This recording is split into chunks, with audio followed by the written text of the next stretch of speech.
Mic test. Test in the mic, Mr. Mic Test. Where are you at, Mr. Mic Test? We need to watch Jurassic Park today. Alright, y'all, I gotta fill this bottle and I'll be right there.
My shit's beeping at me.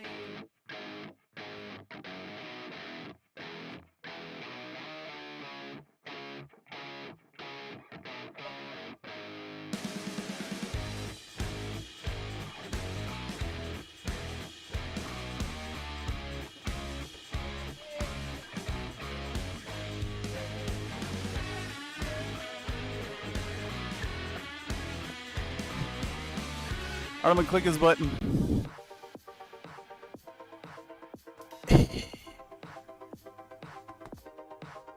Hello, y'all. Welcome back to another Country Fried Day.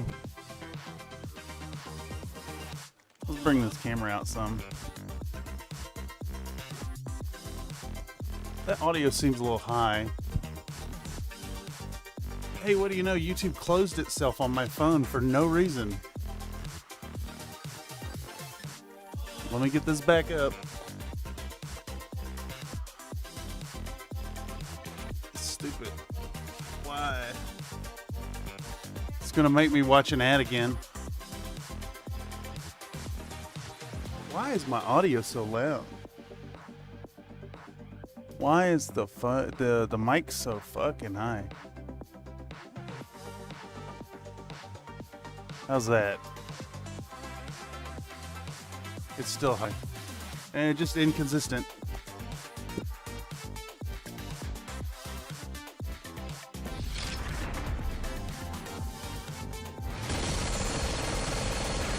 Well, howdy y'all, and welcome back to Country Fried Minis. I'm your host, Cameron, the country boy in the big city, presenting once more from the Bullshit Corner 2.0. Today we're going to be doing some frantic work on a big-ass project that I still have not managed to even remove from the supports.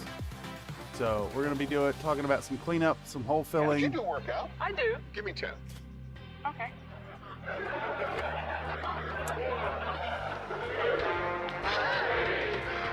Bye, everyone. She can go on forever.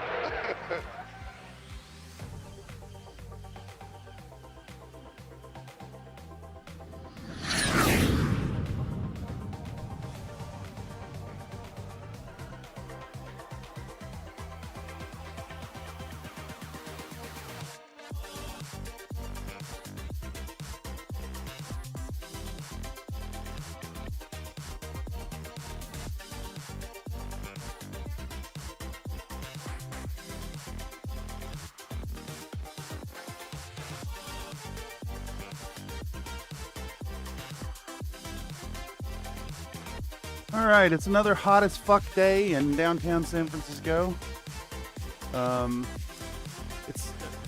There's this interesting thing happening as of late. where it is like really, really cold at night. Really fucking cold. Like I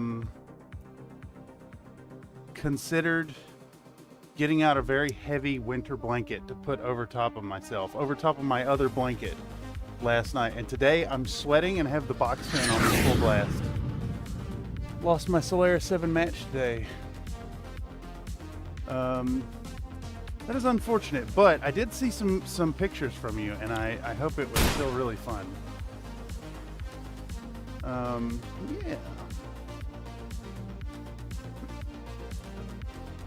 Alright, so to get us started, I've cleaned these models off with the first batch of alcohol, and now I need them off the supports. So what we're going to dig into today is talk about... It was fun, excellent. Surveillance Wizard says it was 29F here last night. That sounds like proper winter temps. And like, I would really love those temps. Okay, so immediately see a problem. So I got these prehistoric trees here, and the supports, the pre-supports on them are like as strong as the connections of the trees themselves. Where is this connection still stuck on? So the hot water trick is not going to work here. It's just going to cause these things to break. Let's excavate these fucking support tips. Holy shit. I should have supported these myself. I'm already breaking it. Jesus Christ. I tried to have these ready, but I very nearly had these cars printed out. Very nearly had the cars printed out, and inspecting them, the sculptor had the wheels just floating in space. So I had to like basically sculpt new wheels, and that took till like 3 o'clock in the morning. Holy shit, can I get in here? All right, let's not let this comedy of errors get us too far off track. But these need to be curing so I can get started painting. Well, these need to be curing so I can, I guess, break this model as I try to remove it from supports. The supports are bigger than the parts I'm breaking it off of. Holy shit, dude. This is really frustrating. Normally I'd recommend this hot water trick, but this is actually a nightmare. I shouldn't have done it. I've already broke like 4 parts off this thing. Whatever, I don't have time to print another one. Fuck it. Let's just pop this bitch off. Jesus Christ, broke all the wheels off. I'm gonna have to scratch build, I guess.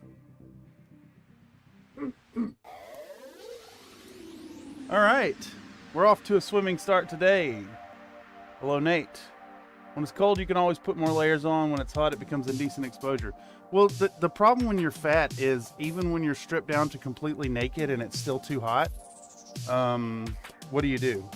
I'll tell you what, you point your box fan directly at you on full blast and don't turn it off for 9 months. I just want to point out, San Francisco was not cold 10 years ago, or was not hot 10 years ago. It was not a thing. And I was living in the same building at the time.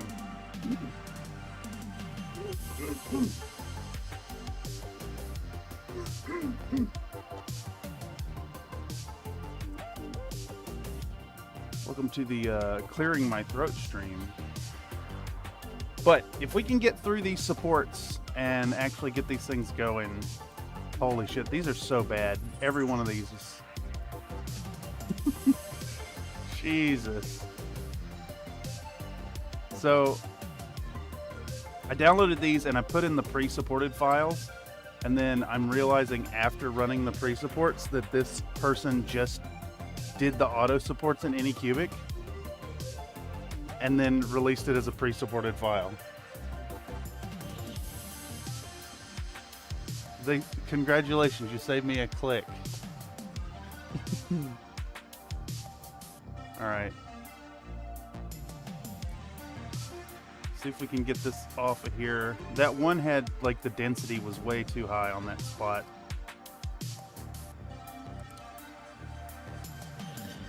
Hey, it's just a reminder once again that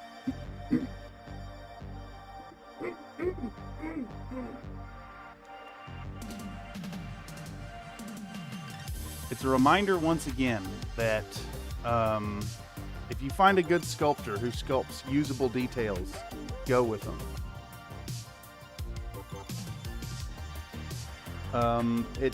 There are so many sculptors out there now that just, you know, they sculpt things that look good. I apologize, y'all. I am having to clear my throat like nobody's business today. I even spent about 20 minutes like making humming noises and talking to myself so that I wouldn't have to clear my throat when I started talking. But I think the whole clearing of the throat thing is just Murphy's Law in action. Holy shit, dude. These supports are stronger than the pieces they're breaking off. I'm destroying this model, trying to get it off the fucking supports. This was supposed to just pop off and take, like, you know, a few seconds to get started. But naturally, you know, everything takes longer when you're on a deadline. I started doing this 20 minutes before stream, and I looked up at the clock and it was stream time.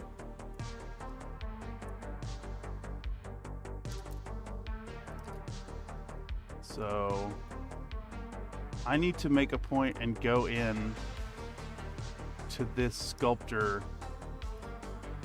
page, and you need to start making a point of posting that your pre-supports are really fucking bad when they're really bad.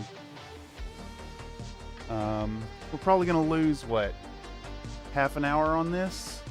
Maybe a little more?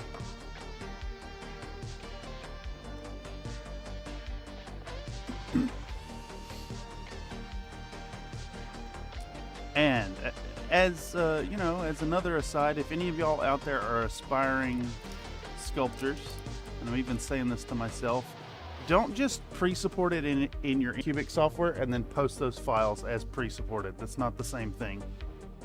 That is not the same thing at all. Holy shit. I would really like to get these details preserved. But, like,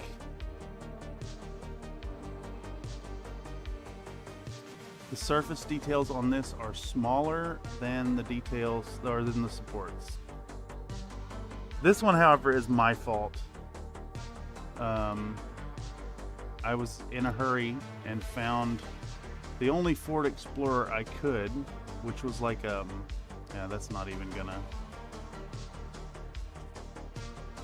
It's so fragile. Every time I touch it, I'm breaking something. Fuck it, who cares at this point? Jesus Christ. Just rip the shit off there. There's no bush guard, there's no lights. It's gone. What the fuck here, dude? How?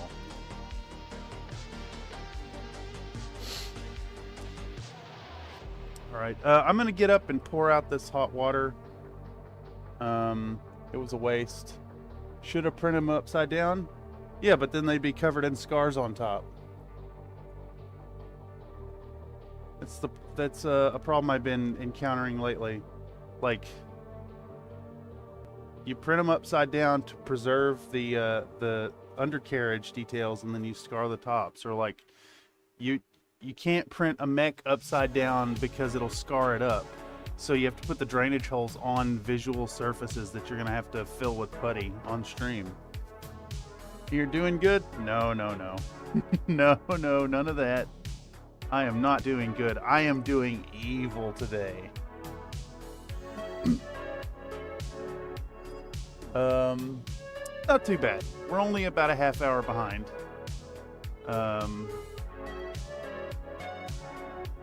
On a project that has to get done today, but that's fine. Once we get these things like going and primed and at the airbrush station, we're gonna do a lot of painting with the airbrush. I've got my new shitty discount airbrush, brand new. It's only been used once and I cleaned it afterwards. Let's see if it's clogged. I can almost guarantee it is unusably clogged. That is usually how this goes. You know, Murphy's Law in action. All right, let's separate the parts we need from all these supports. We can start also thinking about how to scratch build the axles that I pointlessly added to these models.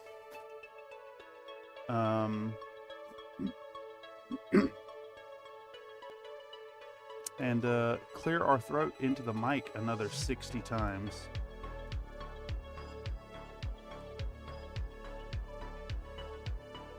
I don't know if y'all knew, but evidently talking produces phlegm.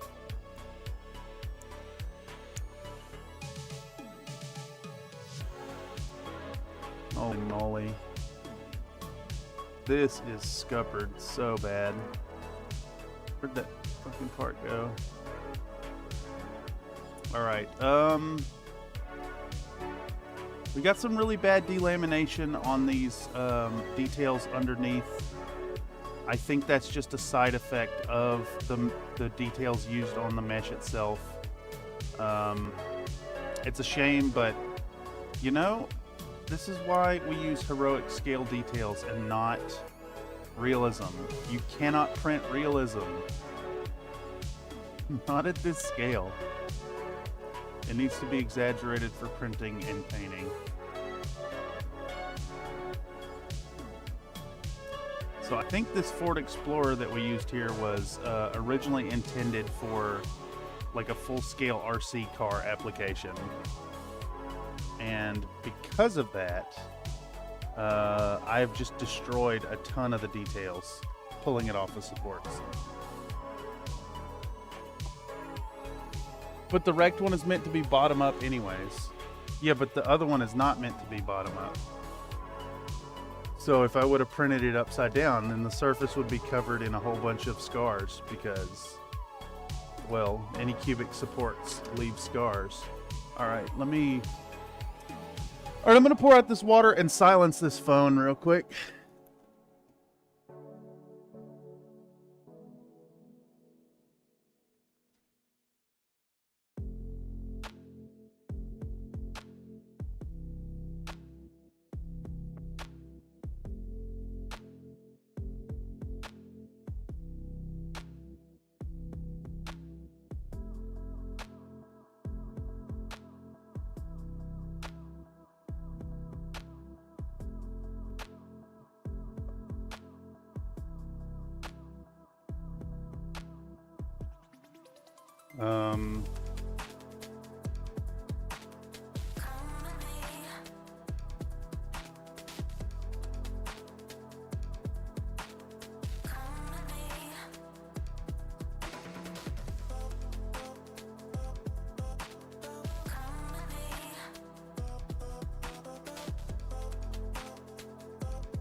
All right.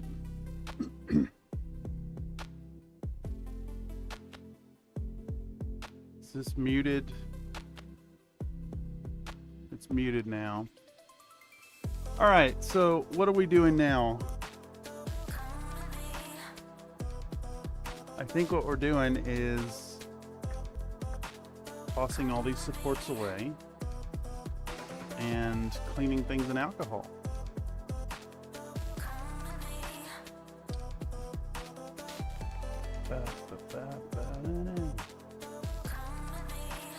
Hey, getting up and walking away for a moment was good too, because I am reaching like peak annoyance. And it is destroying my composure.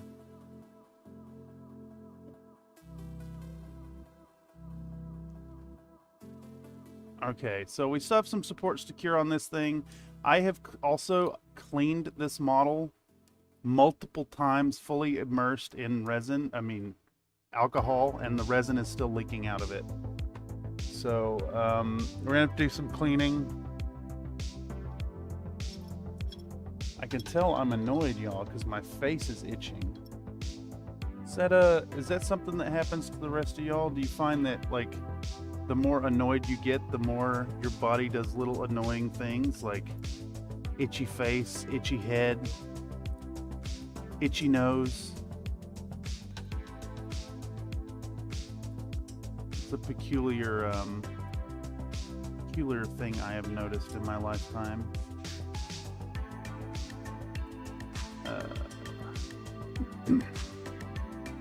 Alright, so we're just gonna have to take this thing to task, I guess. And pop a ton of supports. I wonder why it put those supports up against the body like that. That's kind of awful. Why did it do that? Why would it ever do that?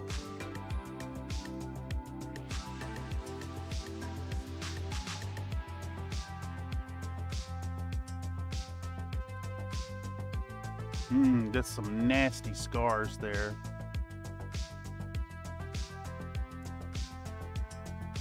I guess I should just go in and make my supports even smaller.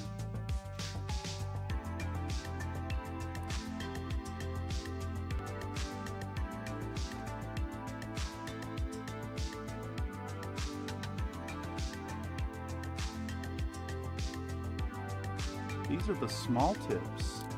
I can imagine. Holy shit, the supports are a god dang nightmare.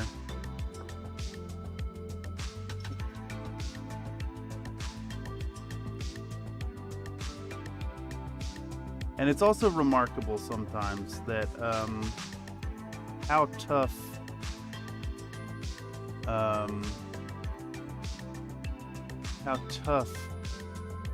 these supports are sometimes, even for being Anycubic basic resin.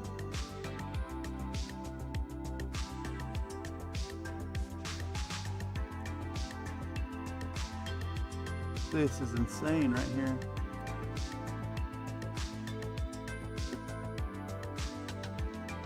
It's histamine. It's called a stress hormone for a reason.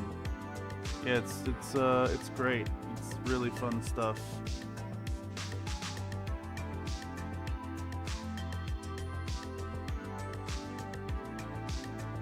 Really fun stuff.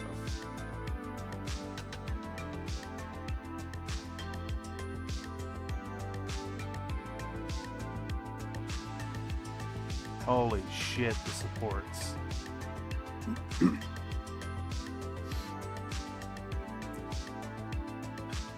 This section right here really sucks. I didn't realize that the auto supports just put a whole bunch of supports completely flush with the body, and they've made a ton of these, like, instead of a little support tip, you have the full length of a support merged with the body. And that's really, really fucking stupid. I wonder if there's a setting in Anycubic to avoid that, like a minimum distance between supports and the body, or the object, because, like,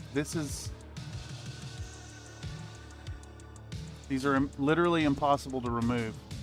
Alright, here's how we're gonna solve this. I'm gonna saw this fucking thing in half so I can get the supports off the torso.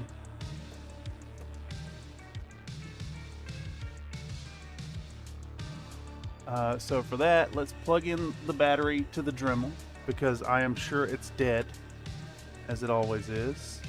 We're gonna remove what we can, and then we're gonna saw this fucker in half so that it supports stop arguing.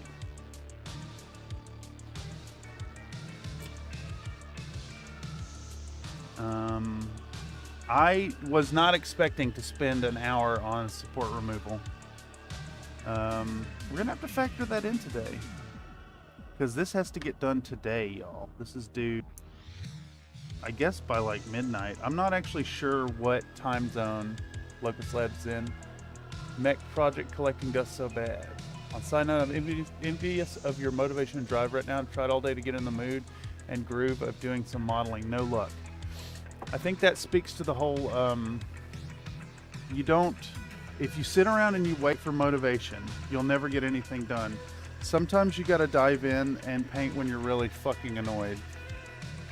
On a different note, I'm going to unplug and plug this camera back in because it is glitching. I think it's, which one is it? Fuck, for fuck's sake. Which one is it? It is this cable that runs. I'm gonna have to trace the cable all the way from the top so I can figure out which one the fuck it is. Alright, it's that one. And that runs. Where does that run? That's this one.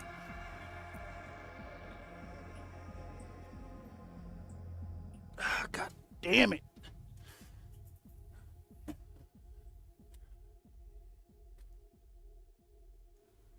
All right, is it working? No, it is now not working at all. So, figure out where it's at and double click it so we can deactivate and reactivate. And it's working again. Germany, which is either GMT or -1. Okay, so that means I'm actually like probably not gonna get this done by the due date. Oh, nice. My glove has a hole in it. Fuck it. Who needs gloves? Let's get the resin all over my fingers.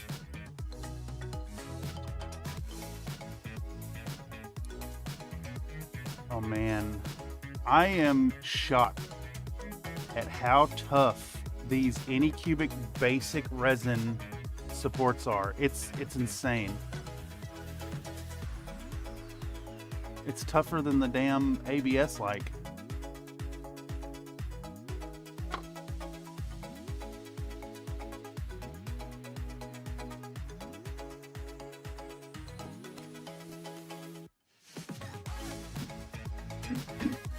There's another support running flush right on top of my details.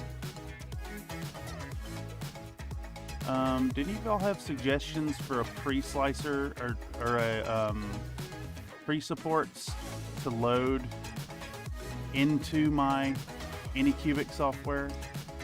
Because I need to use the Anycubic software so that it prints correctly. I have noticed over the years that if you're using Anycubic's printers, the slicer that performs best with the printer is the Anycubic, the Photon Workshop, or Anycubic Workshop, whatever it's called. And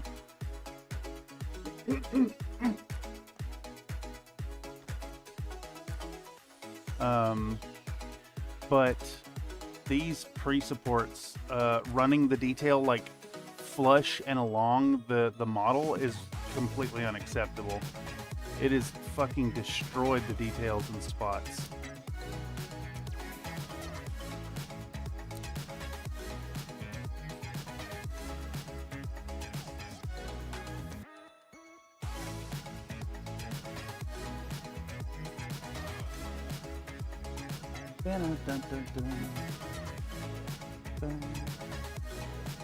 Yeah, like right here, that's once again like something like 20% of the supports on this damn thing have been like flush with the body and just touching it. Like, why would it do that? That's really bad design to let it do that.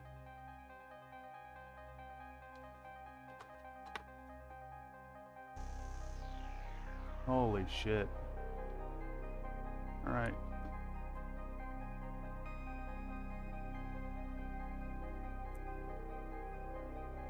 I suppose what I can do is put a post in the 3D printing section, if I can remember. Realistically, I'm going to forget. But I need to bring this up because this is like really unacceptable and can be super detrimental to getting a clean looking print.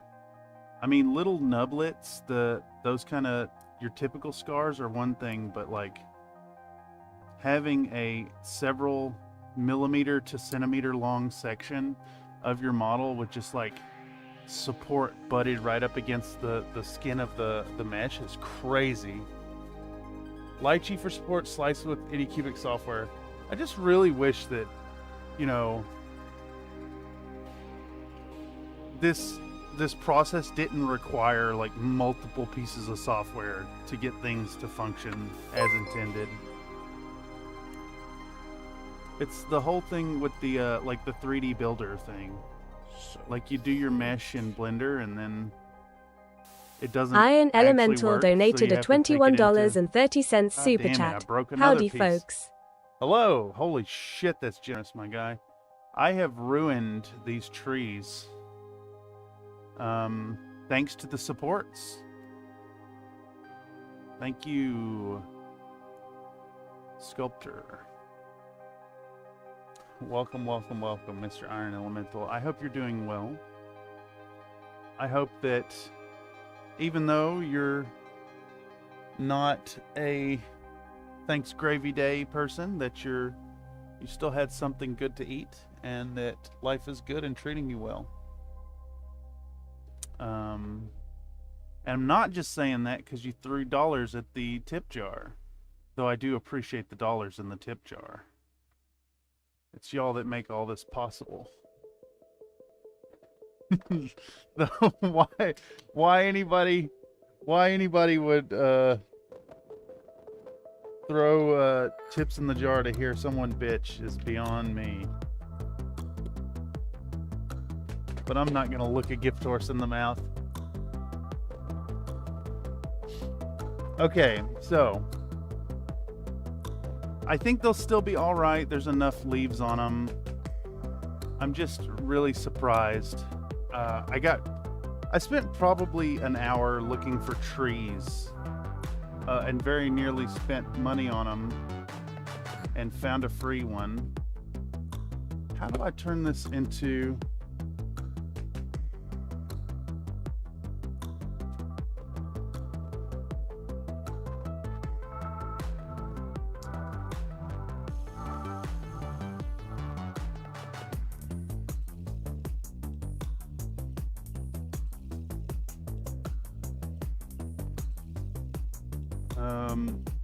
trying to figure out how to mute this fully.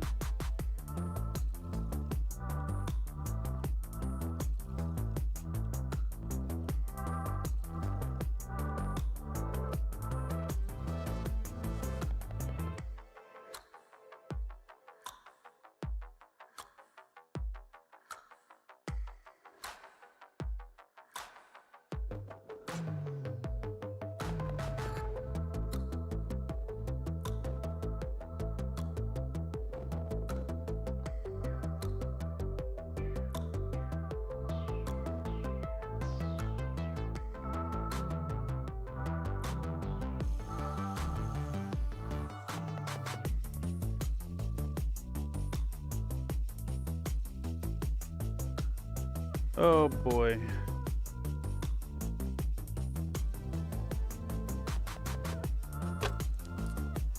Where was I? What am I doing? Should come out fine after priming and painting. Yeah, but they're like, the symmetry is fucked. Like missing leaves. I hope that the density will compensate for that.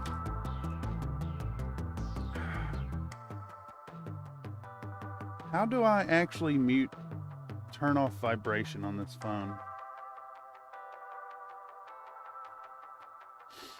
Vibration, mute, there we go. So for some reason my Note, when you turn it all the way down, it doesn't actually take it all the way to mute. You have to go into like the settings, evidently. Shitty box for sports and slicing. I usually use Chitty Box, but it gave me troubles with my first print. So I think maybe if I do the supports in Chitty Box and then export the supported file and then put it into the Anycubic, it should do the thing. Some leaves fell off a tree in November. Who would have thought? Well, they're like prehistoric trees, so they're. I kind of imagine them being in a wet and humid environment. Had super nice macaronis today. Ladies doing fairly decent too, better than expected. Heck yeah. You glue those leaves on the floor next to the tree, I guess. That's a good idea. That's a really good idea, and I'll do that.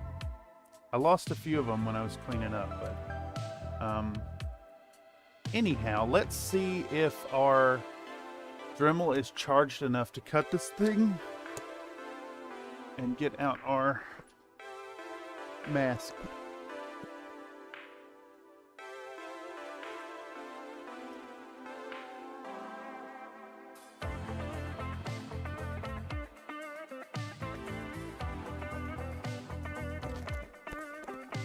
Try to make up for some lost time here. Okay, so evidently my voice is a little low now. I hope y'all can hear me. I'm just shouting at this point. But I don't think this will work.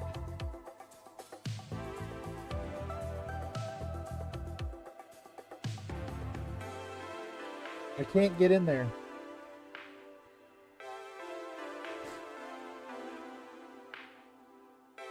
How the fuck do I do this?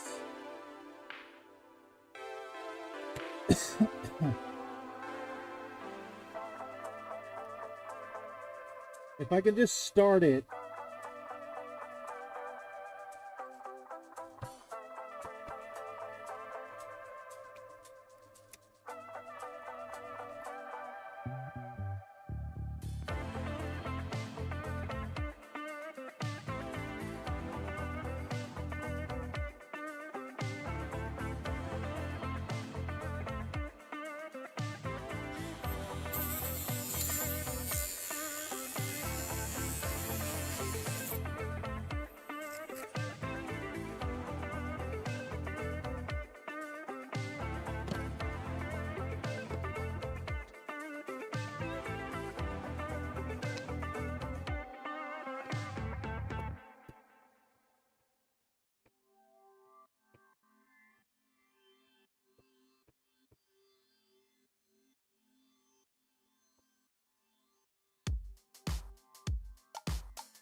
These fucking supports, Jesus fucking Christ.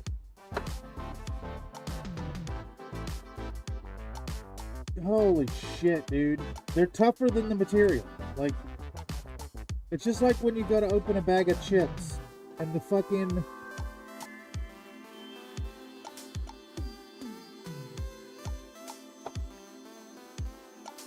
Just like when you go to open a bag of chips and the seam of the Mylar is tougher than the Mylar.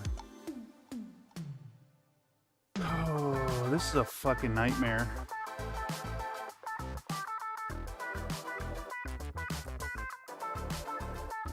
It's done the thing again here where they're like flush with the body.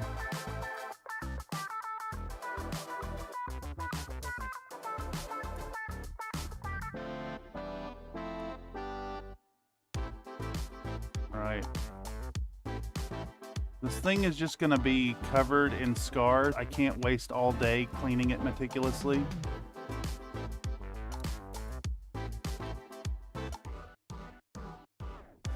Can we clean those supports out of the mouth and actually get them out of there?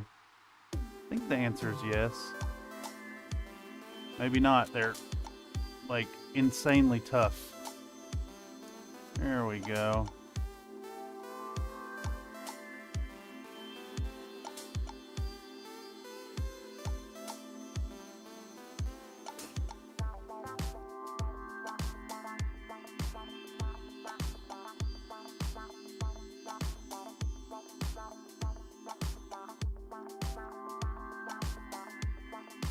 You also put in do not disturb mode. I think you have to go in alarm clock to enable it. No, I need the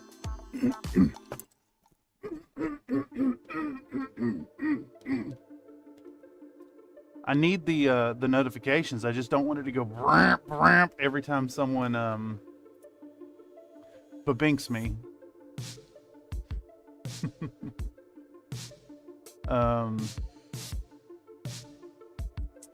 I'm just surprised that turning down the volume doesn't actually mute the thing. It did on older phones.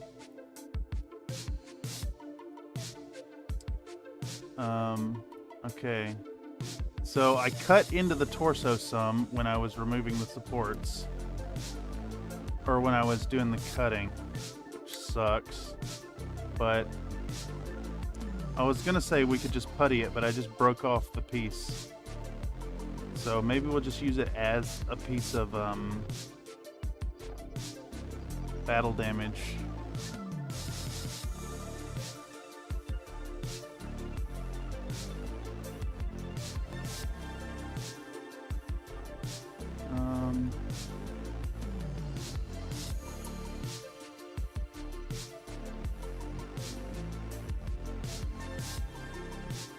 I really should have worked on this yesterday.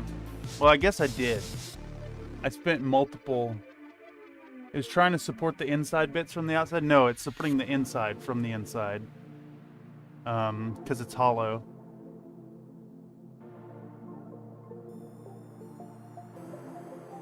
The merge supports are because they're flush with the body. Like right here. This support that ran up right here, instead of giving it like a 0.5 millimeter gap, y'all can't see that. This support right here is a case in point. So this support ran up past this tube in the open right there. And instead of going around the thing, it just pressed right up against it. So it's merged with the body. The inside supports are absolutely necessary. Otherwise this thing would have not printed.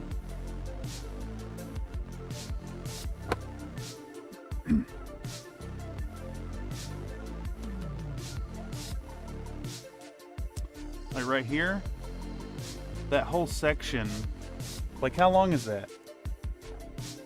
That's fucking... That's 5 millimeters worth of support that is completely flush with the body. So that's a 5 millimeter long scar. Like that's not, the slicers should never do that. That's like, that's really negligent programming that it would allow that. Okay, anyhow, I think, except for like these really horrific scars from like multiple millimeter long sections being flush with the body, I think we've cleared the supports. Well, I say that, and then yet there's more.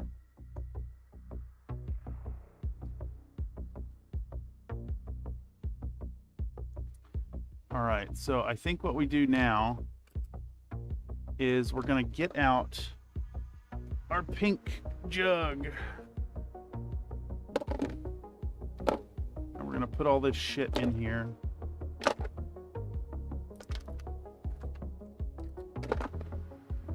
Toss it all in here. Alright. And we're gonna pour a bunch of alcohol over top of it. and sloosh it around. So this is mostly clean alcohol. It's got some like, it's got some residues and whatnot. In fact, I'm gonna take that slurry at the bottom and put it in my dunk tank. Yeah, I can see that. Yikes. So now it leaves a mark on the part that won't come off easy. Yeah, it leaves like a huge scar.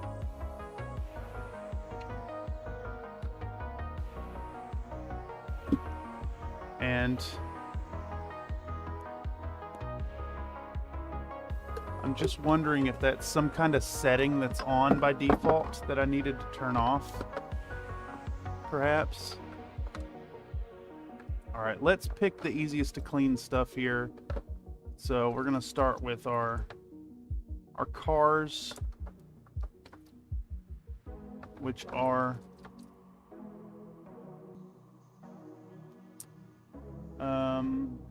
man, these fucking, I think I'm just gonna have to remove the entirety of this step plate.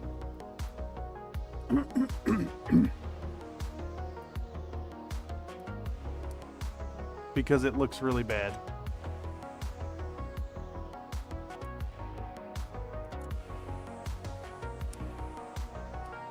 I maintain there's a reason why details are small, and I've created that problem myself. Or like right here, or I said details are small. There's a reason details are enhanced. So like right here, the windows, that is such a fine detail that it's just completely lost at this scale. This is my fault though. These are originally, I believe they're bodies for for RC cars. So definitely meant to be printed at much bigger scale. But here, we'll get some of these parts out. Let's put this knife away before I cut myself. All right.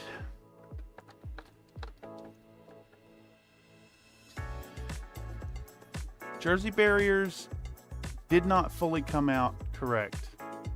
And this is something I encounter a lot with like bases or anything with nice straight edges in resin printing, is I just lose that detail.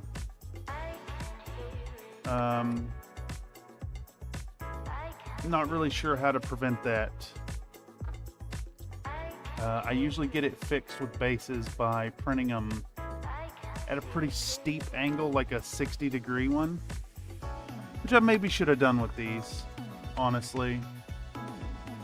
I originally put them on at only a 30% tilt because I was also putting, because I wanted to get them done quickly, but then because I put the trees on as well, I would have been able to print them much taller, and that probably would have been fine.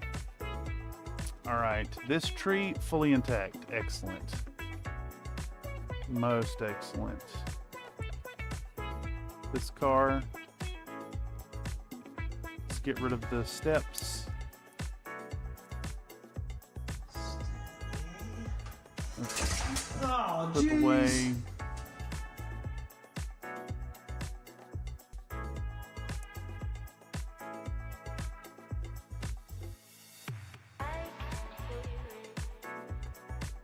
All right. That looks fine to me. I'm gonna have to do a little post-curing on these too. Maybe while we dive into the priming of the big lad, we can have these underneath a UV light.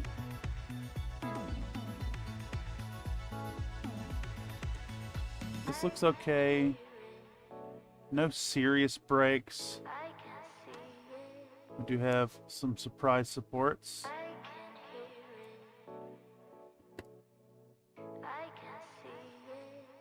All right. This little lad here is okay.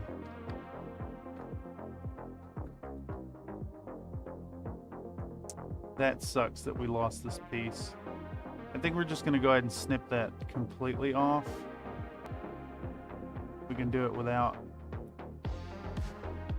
breaking it anymore. I am the cream, yeah. The cream of the crop. And there is no one that does it better.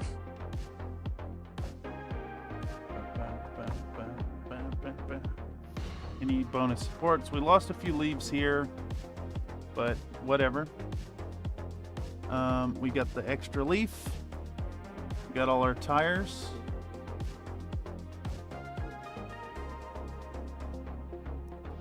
Let's get all these out. Make sure their supports are fully removed.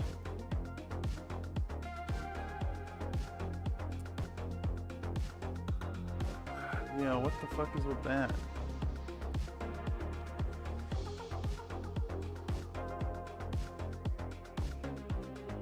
A big chunk of support on that wheel. All right, there's another wheel. Okay, so I think the strategy here to actually clean this thing is going to be probably to brush it down, I suppose. Since we can't really, like, the amount of alcohol I'd have to use to fully submerge this thing is insane. So we're just going to clean up the surface as best we can.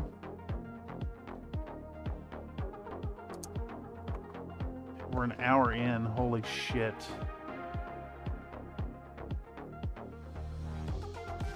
Can cover this up with some terrain scatter. We'll can cover what up with terrain scatter? The wheels? Unfortunately, they're in the middle of a road. So they are the terrain scatter.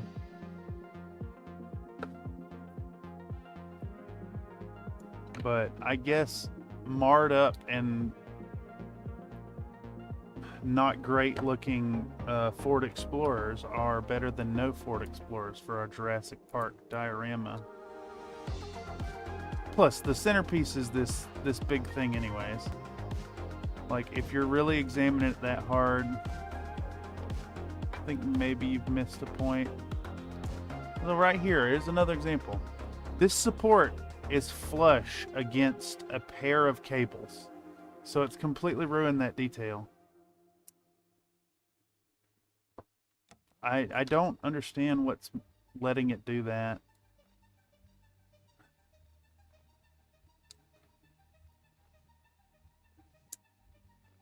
But it has happened all over the surface of this model.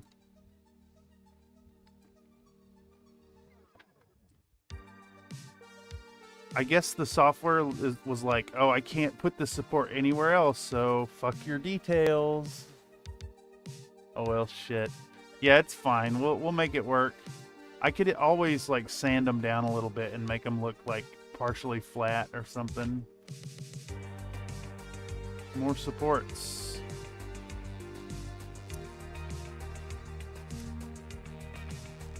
I still got to do hole filling on this thing too. Do y'all know if milliput cures or shrinks as it cures? Mud them up real good. Those trucks went through some shit just before Big Red got at him. Well, no, they didn't actually go through some shit. They're on the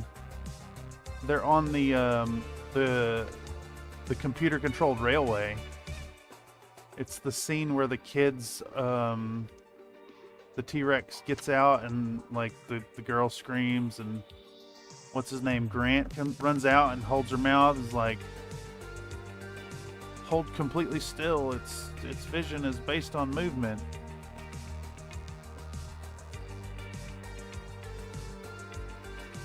I'm sure there's a solution. There's a happy medium in there. Come on now.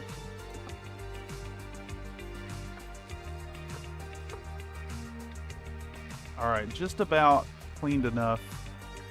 Let's give this another once over. There's a lot of surface scarring.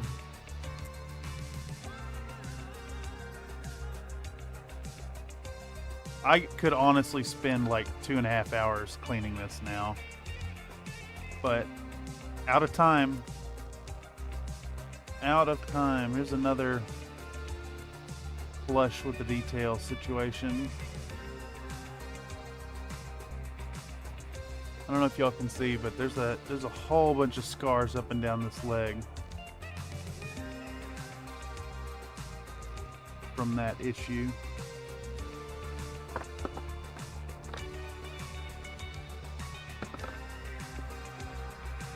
Okay. This is gonna have to be good enough because I've already lost an hour on this.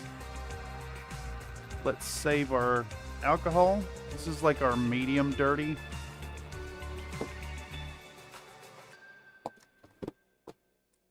Cleaning box can go over there. And now I need to clean my hands because there's like some residue on them. More excuses for mud. Milliput doesn't shrink on cure. Okay, excellent. I'm trying to think of the best way to fill these holes in a way that I can just immediately paint over it and not need to sand later. Maybe I think it's a milliput situation. I was gonna say maybe it's a green stuff plus milliput, but I recall last time that I made some of that and then started using water, and the water completely got rid of the milliput without and left the green stuff behind. It's raining there, safari mud everywhere. Yeah, but they're on a road.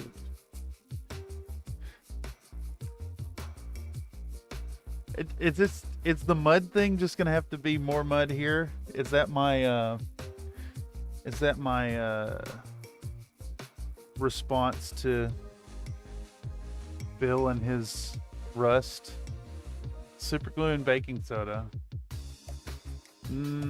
Super glue and baking soda would be all right, but I immediately have to sand it. Like, I have to sand it because it is going to crust up and look awful.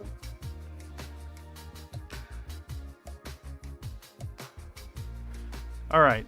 Well, either way, in the meantime, we can plug in our Toofy and start curing these lads. All these parts while we're working on filling some holes. Let's fit as much as we can up under here. I think it's going to be the Jersey barriers and the cars at first. Yeah. And let's get out our milliput.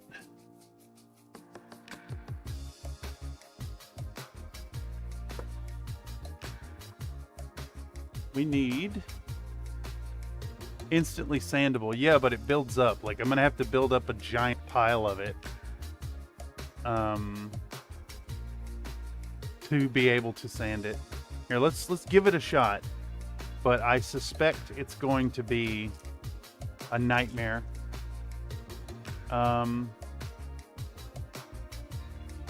Where's my baking soda? Baking soda and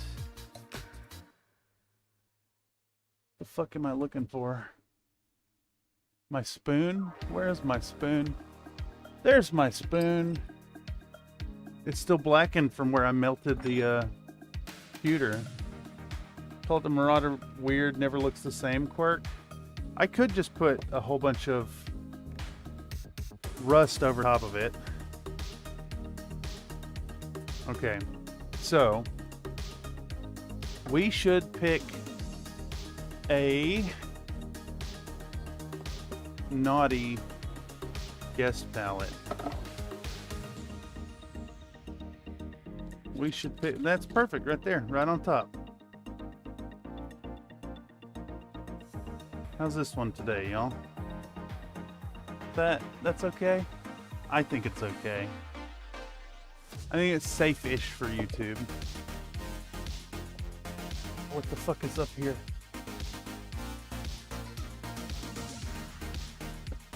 All right. Okay, so Sticky Lady needs some sticky goo. So I'm trying to use up what's left of this bottle. The lid of this is completely glued shut. What the fuck was that? Things are shifting. Come on, glue. You know you want to come out of there. Oh, yeah.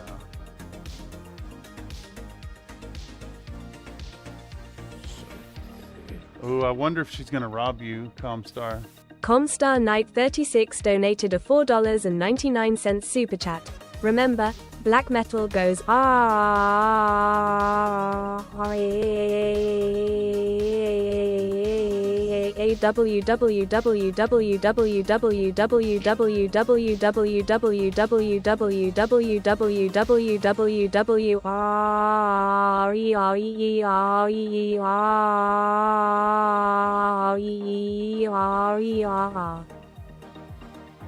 Thank you for the generous donation, Mr. Comstar.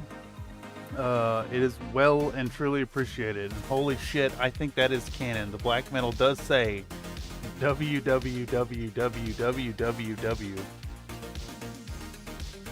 I think you have maybe unlocked the most troll potential of any single sound that this lady does. I like when the TTS lady runs out of breath. Me too.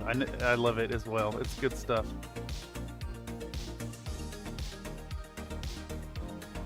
All right, so we're gonna get a little reservoir of baking soda here, and then we're just gonna start. What's the method here? I think will be, I like your idea with the paper, so that's what we're gonna do. I've got this kind of like shitty tweezers, so we're gonna use this as kind of like a foundation here and push that into place and get it at least like close enough to the surface to create a foundation. Holy shit, I didn't know we were going to be doing so much modeling work today, but that's fine. Let's clean up the excess super glue.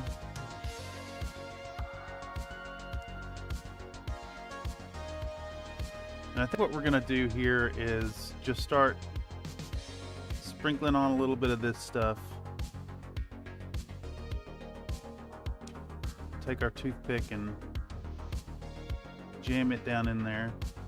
Now, I think this would work a lot better with thin super glue, and I don't have any, unfortunately. But this is fine. Now, it does run the risk of getting like a whole bunch of gunk to either side. But let's try to keep this under control. I think this may be more problematic than I'd like, to be honest, especially without some thin super glue. But we can give it a go. There's a lot of holes to fill. All right, let's give her a little more baking soda right on top.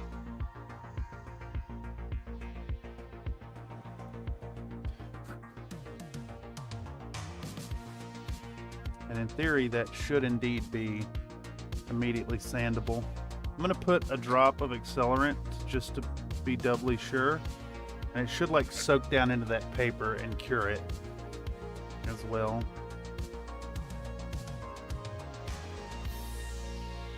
Yeah, that looks acceptable. We'll give that a moment and we'll go back in and sand it here. I was thinking more repair patches, just squares of paper over the hole. Well, once you start, I think once you start like sanding into the paper, could just open the hole back up. And I want to avoid that. So let's immediately cure this to the end of my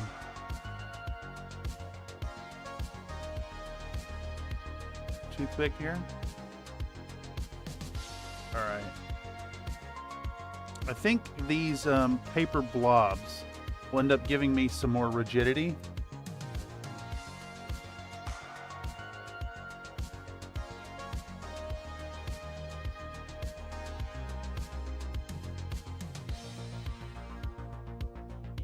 All right. So we're gonna spread some more glue on top. A fair amount on top.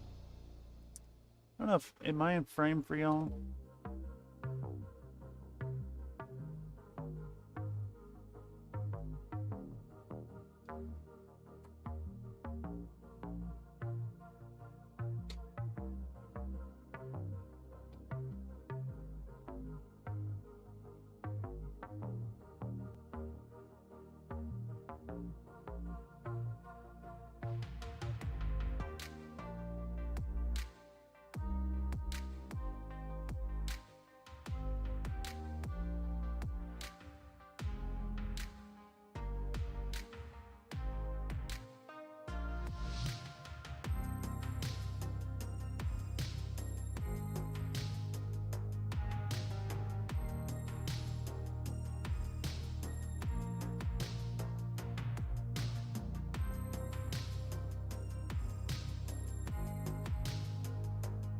All right.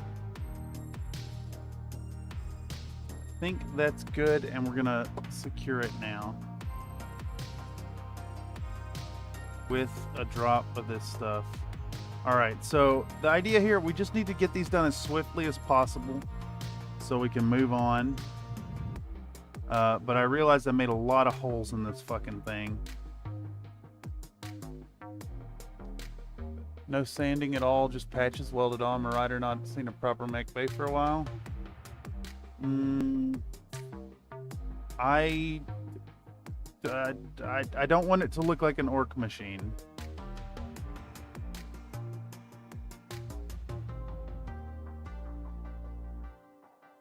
So I'm not on board with that idea, Mr. Nates. Not this one.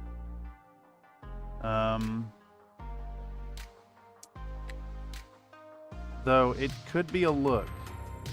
I think in this instance, because I'm going for more of a organic kind of feel to it, instead of like, well, it's going to be painted in dinosaur colors, which it's going to really contribute to that organic look.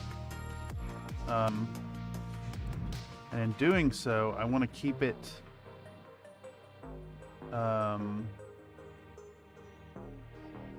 want to keep details off of it that would be reminiscent of like repairs and stuff. I don't think this thing has ever been to a repair bay. I think it just repairs itself. Like regeneratively, not putting on armor plates.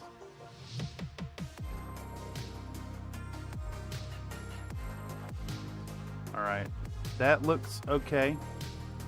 This is working all right though, Nate. Leave it to a crafter.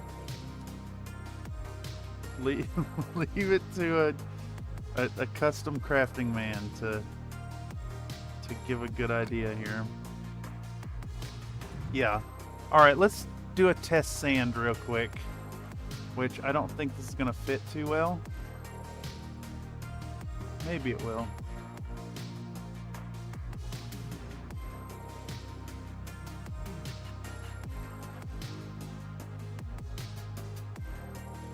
Would it be better just to smooth milliput over them?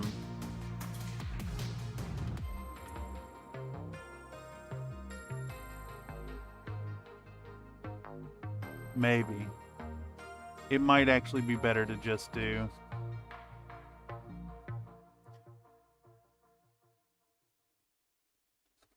Let's do a test piece with milliput. Let's do a test bit with milliput and just see if that works better.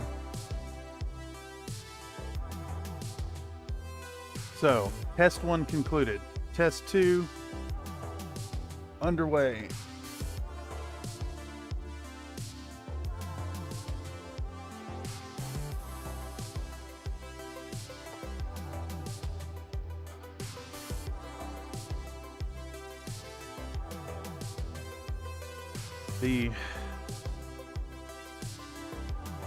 I mean, the patches would probably be the quickest way, but it's going to require some precision on my part. What's the best way to do that then? If I'm going to do that, I can maybe use printer paper.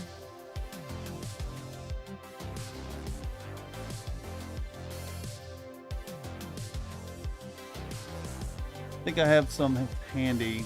I really don't want to do it, but if it gets it done, then I think it may be at least worth exploring. Leave it to chat to have ideas. Ideas are dangerous things, y'all. Quite dangerous.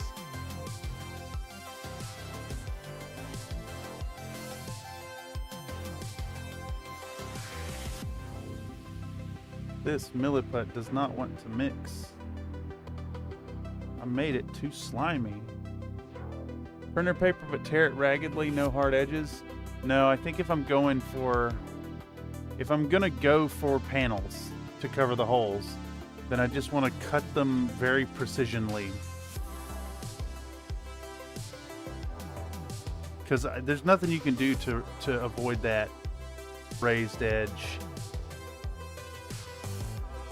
But let's try a little milliput here and just see how it's gonna look. We'll do one right here maybe.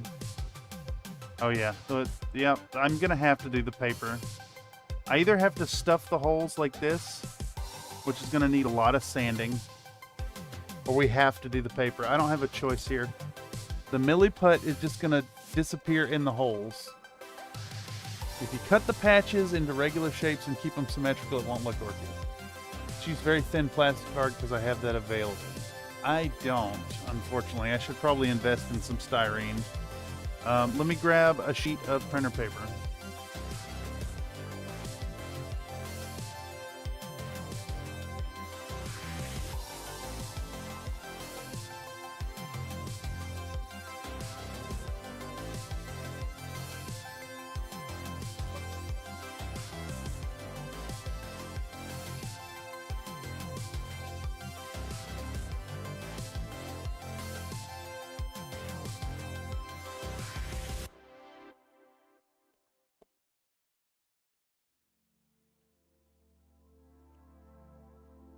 There's also the issue here of thin super glue would be better here. Most definitely. Alright, baking soda, you can go back. Well, you can go in the trash, I guess. Because I just spilled the fucking spoonful. I'm actually running low on baking soda at the moment. I've used a lot of it in my custard mix.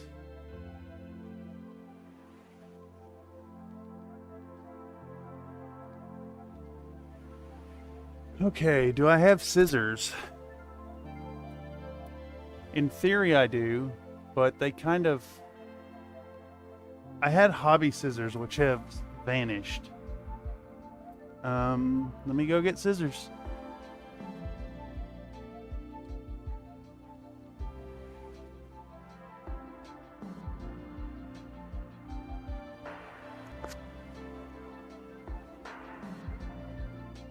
Cut down some manageable chunks here.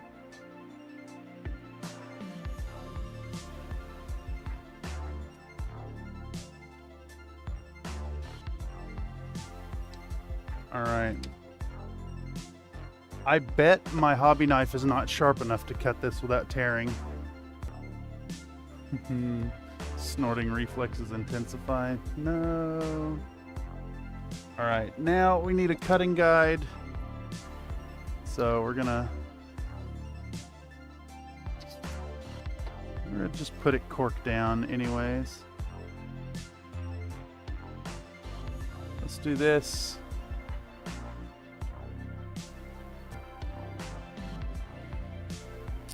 All right, so we need some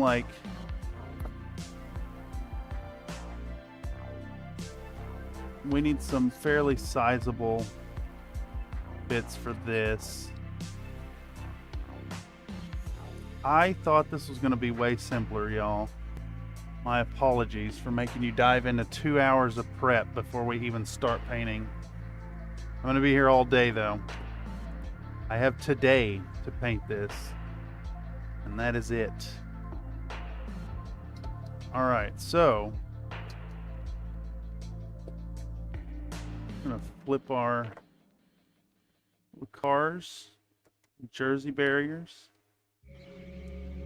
Give these another let's get another 6 minutes in the cure, and then we'll put the trees under there, and everything will be hunky-dory. Let's find a spot where I can actually see our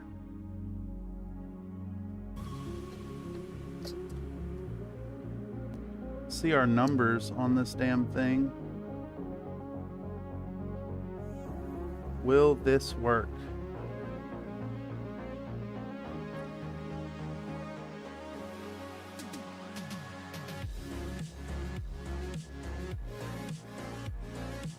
All right, so we'll start with you. Got this guy right here, and I'm going to try to break this down into I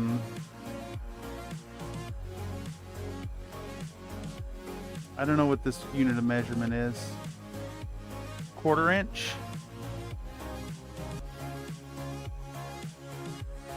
And of course the thing fucking rotated on me. Yay. I need you to stay. I need 3 hands here. That's what I need. Let's see if that works. Okay, let's see if a 1/4 inch is big enough to cover these holes. I think it is just so. Okay. So what we're gonna do then is we're gonna smear our hole. I'm gonna rim our hole a little bit here with a bit of super glue. And we're gonna get our paper in place, just like a decal.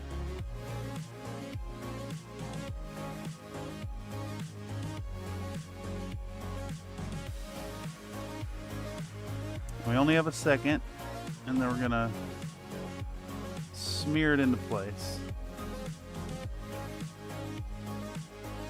Yep, that's how we're gonna do it. Crotch damage from the bifurcation, use string to fill the gaps. Yeah, but Nate, I'm not a crafter. I don't have stuff like that. You don't own scissors? Instant straight line? I do own scissors, but I don't trust them for straight edge cutting.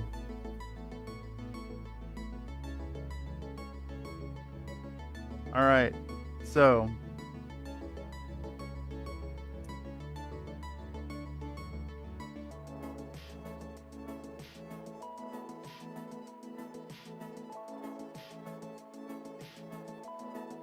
remarkable that I can't slide a piece of paper when I need to, but when I go to cut it, I sure can. There we go. Next, we have one of these, and it's gonna go right here. Right here.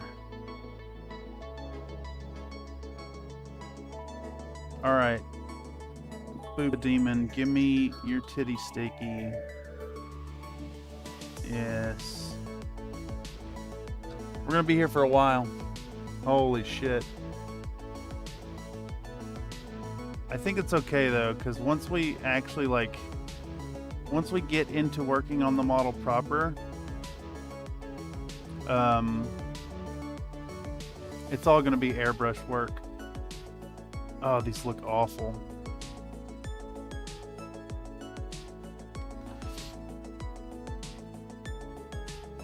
Boom, boom, boom, boom. You know, this is what we do right here. We find that pin, which is now missing, and we draw on our paper, and then just use the scissors to cut it. All right, so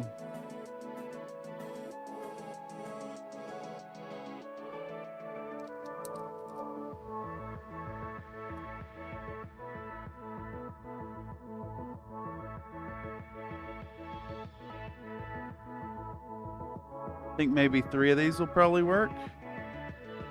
3 of these sheets. All right, and then we can do them like this.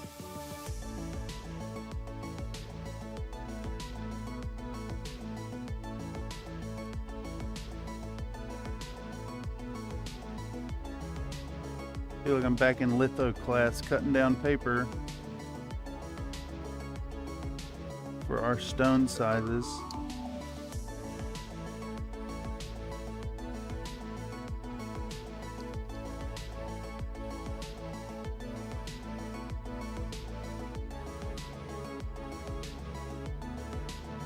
All right, those are not even at all, and that's just gonna have to be how it is. So let's get rid of that and this. That's our excess.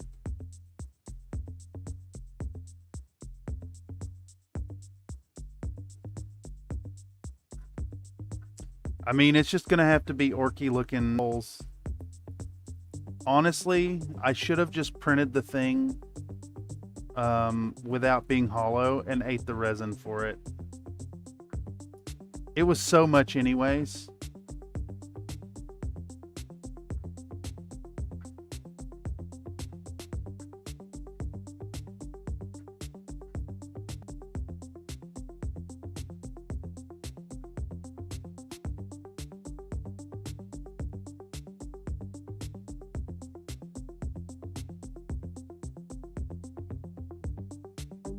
All right.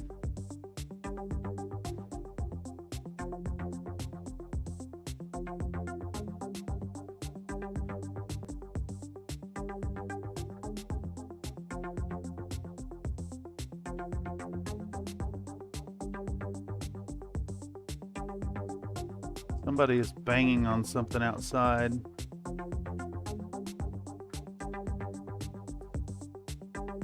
And it is a very cool sound. Very cool sound. Not at all piquing my rage. Not like a construction sound, but like a crazy person beating on a bus stop sign sound. Okay, so we got a bunch of paper now. Paper pieces. I hope that's enough to get through it. String is easy to make though.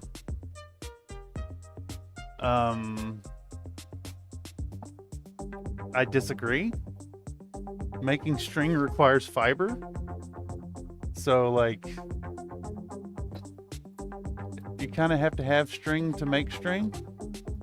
You roll sheets of toilet paper and PVA, harvest them from frayed jean, old shirts, towel your cat is shredded, you forgot in the back of the closet, that hobo, string everywhere. Stringing up a hobo. That's one way to deal with the whoever's banging on the bus stop sign out there.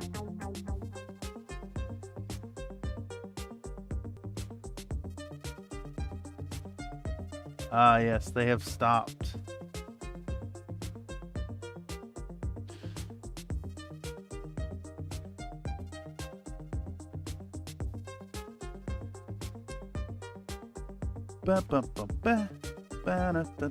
Okay, that did not stick. That did not stick at all. Probably because it's soaking into that baking soda.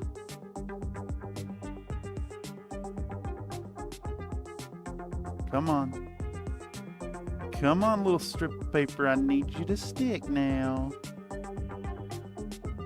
It's fine. It'll be hunky-dory. Will this one cover that? It will. All right, we're gonna blast through this now. I'm reluctantly taking your advice, chat.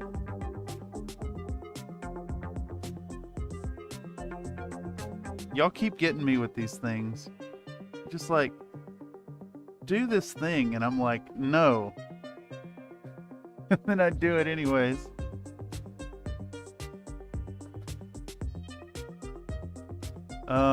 The head, yeah, we should probably put one on the head too. We're doing these patches everywhere anyways.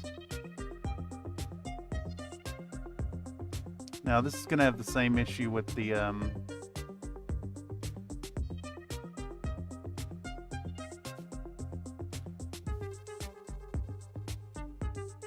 ooh, I think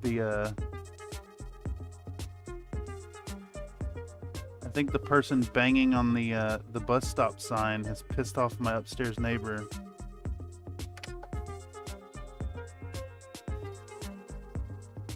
Those were angry stompings.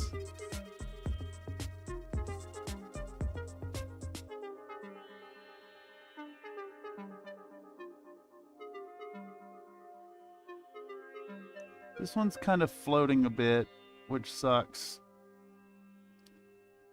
I think we have to not use this one. The head is just going to be lumpy and organic looking. It has to be. Otherwise, we're going to have paper just floating. Okay, next hole. This one's also kind of lumpy and floating. I regret my decisions.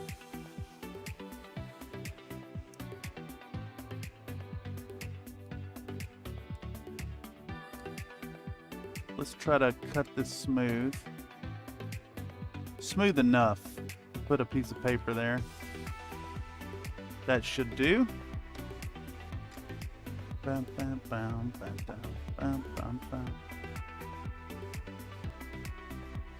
All right.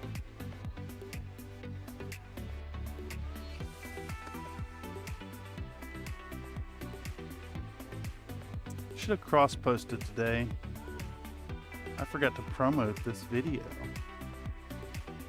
I'm going to take a moment to thank y'all for stopping through and checking out what's going on.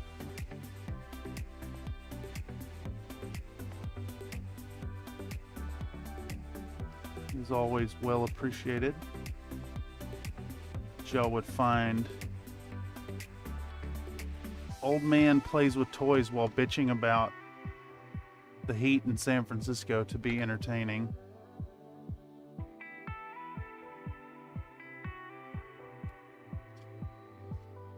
Let's get another little scrap of paper there.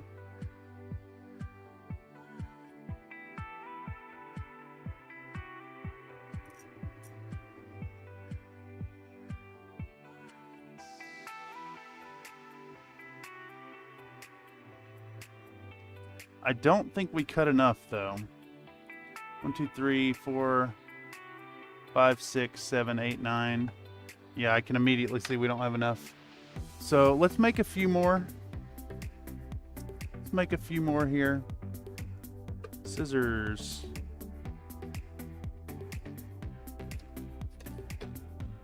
So we're gonna get back out our trusty ruler.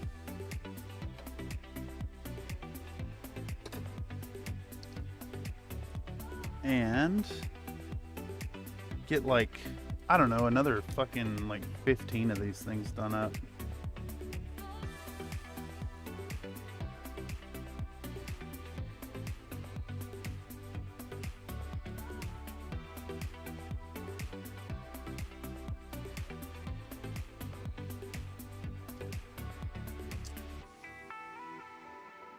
That'll be 12.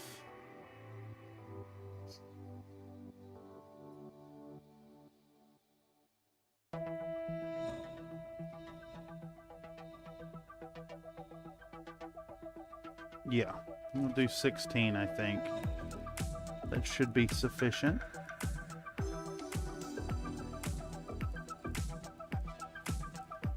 It's painting time. But it's not actually painting time yet. I just can't help but hear it's painting time.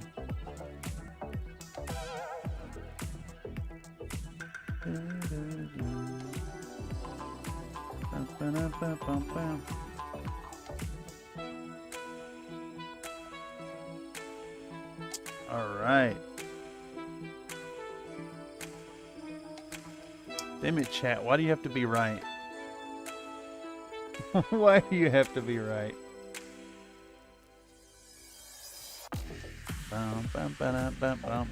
Man, I have to switch off of top again. Alright, so scrap bits are here on the bottom. So we're going to get rid of all those. We're going to get rid of all these.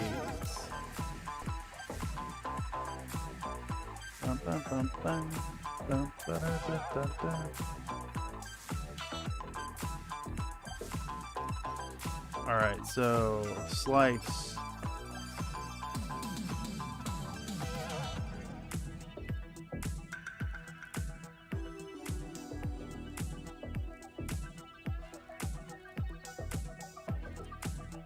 I'm just kind of winging it here actually, because my ruler does not take into account the width of the pen stroke. So these are actually really, really inaccurate.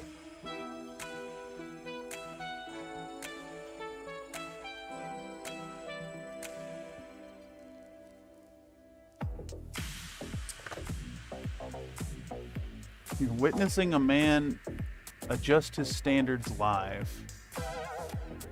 That's what's going on here. In favor of getting it done.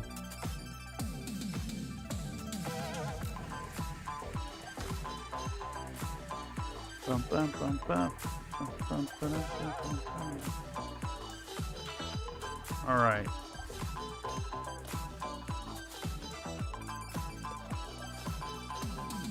Let's flip our trees. You know, sometimes you just gotta like flip the trees over in the oven. It's like baking carrots. Gotta do what you gotta do. And sometimes what I gotta do is pour super glue all over less than appropriate anime characters. Yes. Make them very sticky. Okay, continue almost. We're back at it again. The head is a problem. We're not going to be able to get that done correctly. So we're just going to pretend like it's not an issue. This thing is still leaking partially cured resin, which is really unfortunate.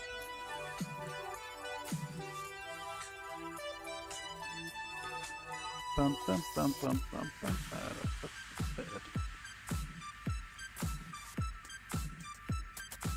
Funny, this is really reminiscent of applying decals, actually.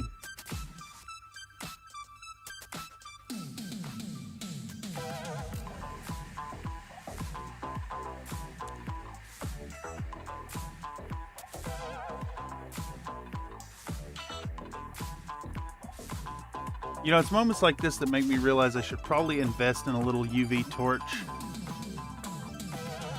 Because I could shine it inside these holes and help with the leakage issues.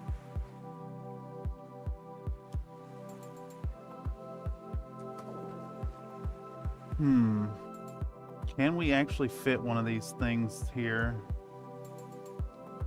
Will that fit there?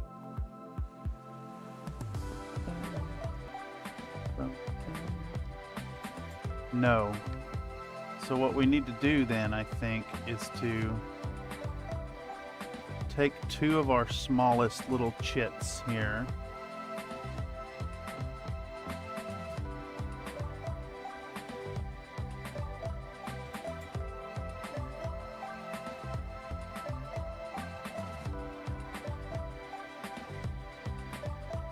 And trim them down a bit. We're going to set these aside so that we know which ones we're working with, and give this the same treatment. We're going to rim our hole with super glue. We're going to try to Get this boy in place. There we go.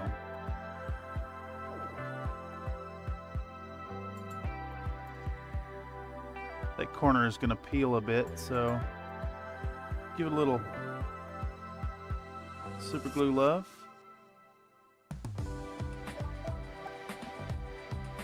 Alright, same deal over here. Only this time we need to be prepared for the spillover. I also like that this can create that little, we get a little meniscus there. And I think that's going to increase the structural rigidity of our paper. Our little paper bits.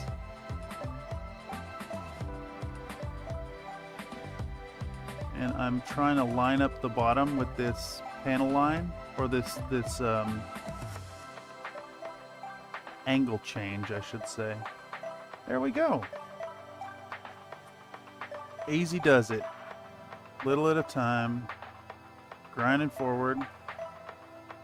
I think once we actually start putting paint on this model, it's going to start flying through, because I'm just going to airbrush the hell out of this thing. And we're going to do some gentle, like, dry brush highlights, I think. And hopefully by, like, I don't know, like 8 p.m. I should be looking at a semblance of donitude.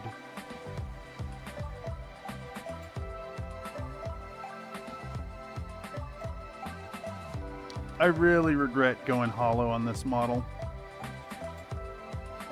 Honestly, because I did this with the basic resin, I could easily have eaten the cost of the resin. And I almost feel like going forward with other projects, this is definitely a consideration to make. Like cost versus time sink, versus like issues, etc.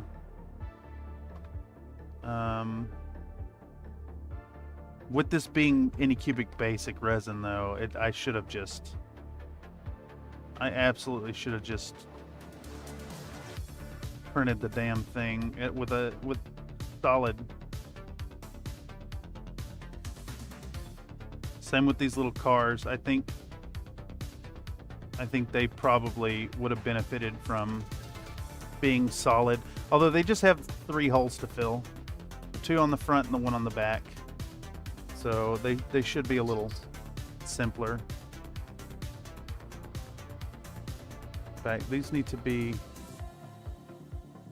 set up where they can drain all the way.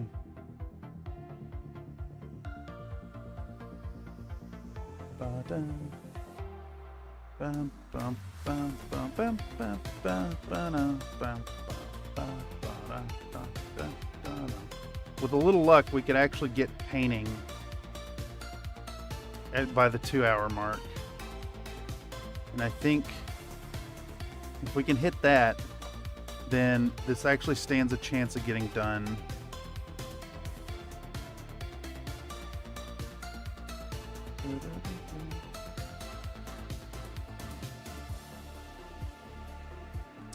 I hope I made enough papers.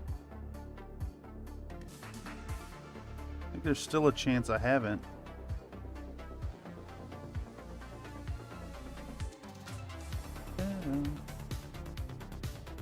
These are a little small. I almost feel like we could ignore some of these ones on the bottom.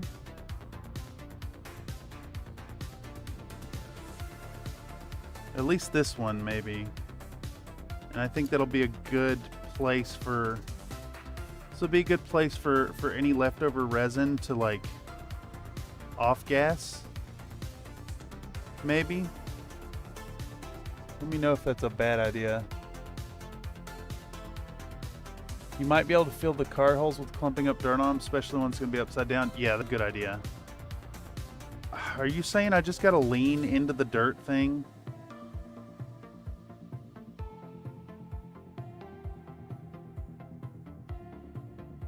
we'll do it. Fuck it, we'll do it. It's definitely like kind of straying away from the intention of the scene, but yeah.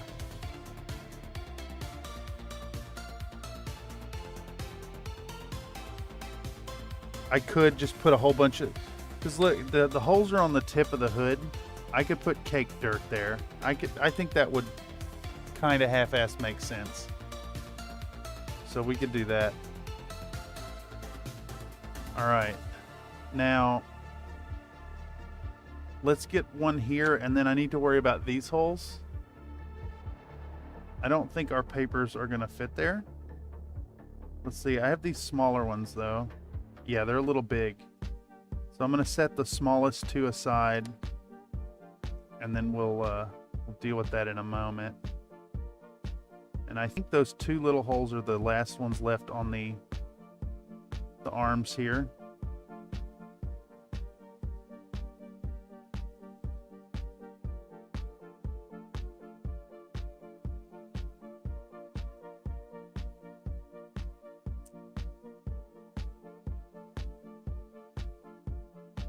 Okay. Yeah, that's our last two holes. Maybe this one should be covered. I'm going to cover this hole, and then we'll leave...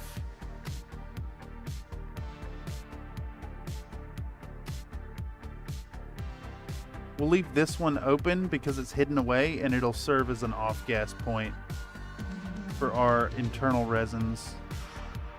This has got to be trimmed down some.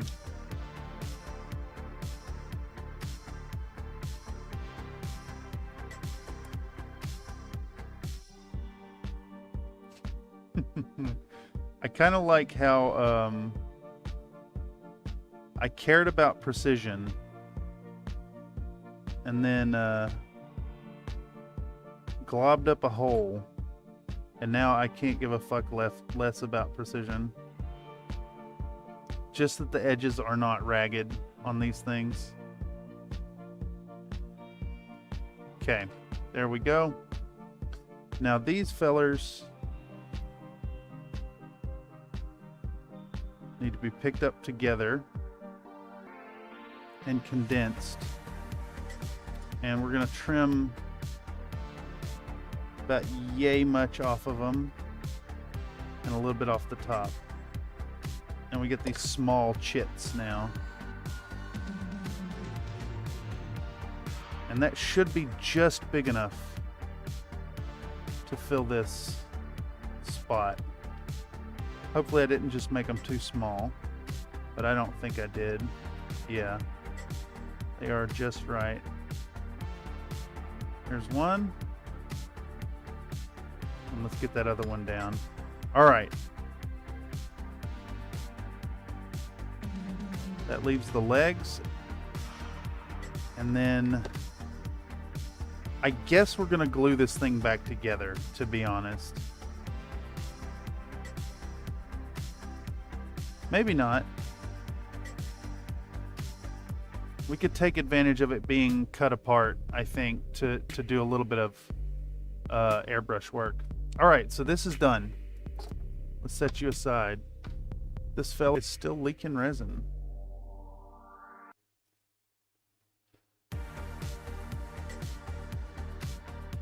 Damn, my spelling is messed up today. See the massive layer of muck Alan Grant pulled those kids that in the upside down car. Yeah, that is true. That is true. It's a dirty channel. All right.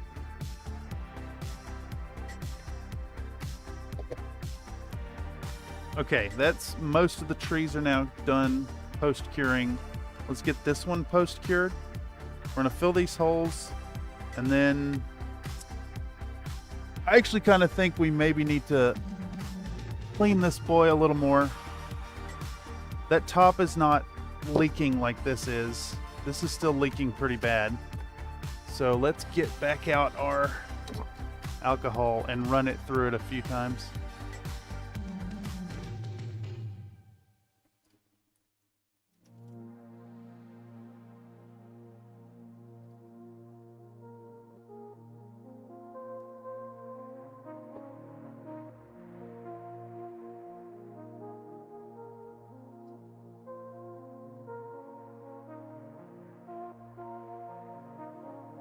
This container's a little unwieldy for this, unfortunately, but it is the option that I have at the moment. I also see a support that we can remove while we're here. How far are we in? An hour 47? Not too bad. I thought we'd be done with this part about an hour in, to be honest. Which sucks.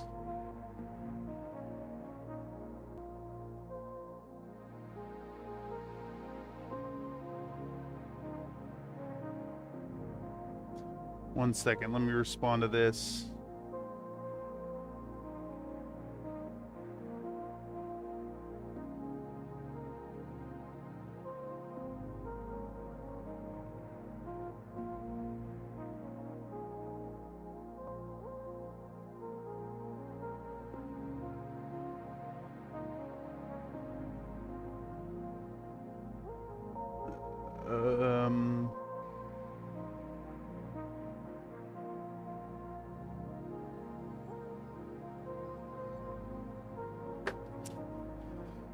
Okay.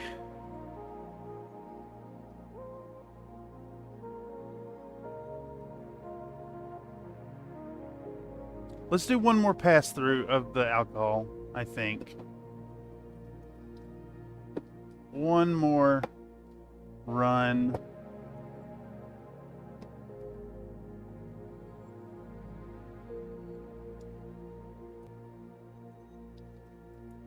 Go in the other way, maybe. Slosh this around.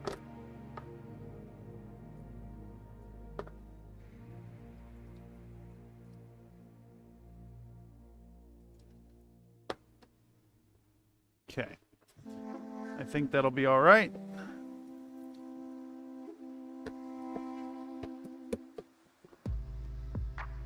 Toss out our boy. All right. I'm gonna clean my fingies with some of this alcohol. 126 requests for the CFOF. Y'all really want that calendar.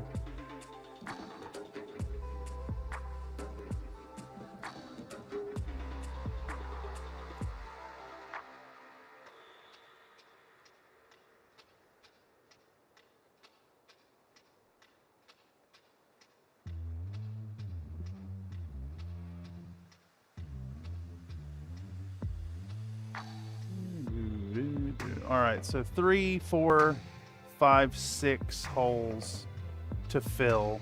I'm not too worried about the holes on this guy. We'll mud that up. But it does look like we have 6 here, so we can take advantage. All right, sticky lady, give me your sticky juices.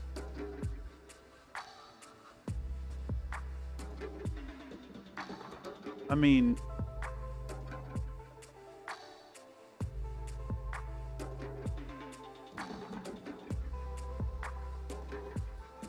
who wouldn't accept sticky juices from a succubus? There's nothing wrong with that, right?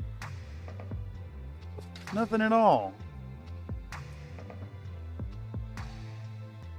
She needs a little bit more, though. That juice.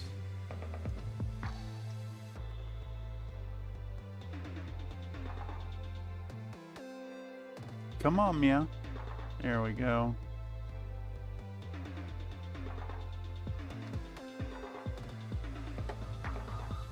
Okay. We're going to rim our hole one more time and try to pick up a piece of paper. Stick it down.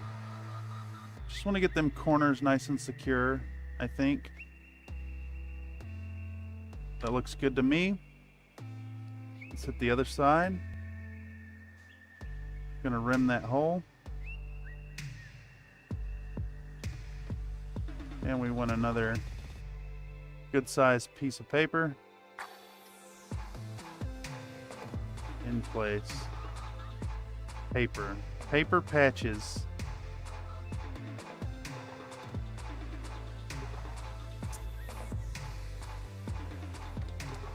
think we need to cut one down right here.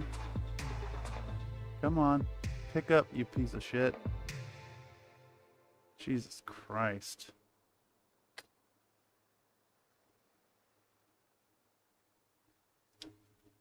Why paper so hard to pick up, you know? Alright, we want one right here.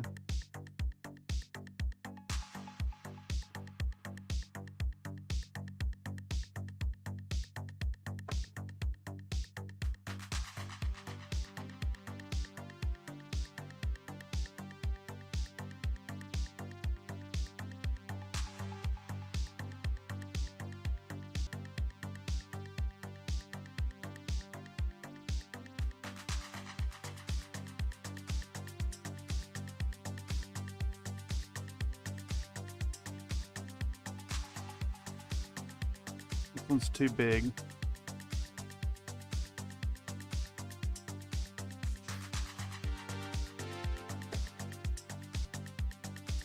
So I think what we have to do is trim one way down to where it's just big enough to cover the hole and not any bigger. Okay. Fresh coat of alcohol, or yeah, that's what I meant to say. Super glue. That's what it's called. It's still too big. I'm gonna trim a little bit more off the end. Steady indeed. Oh, jeez.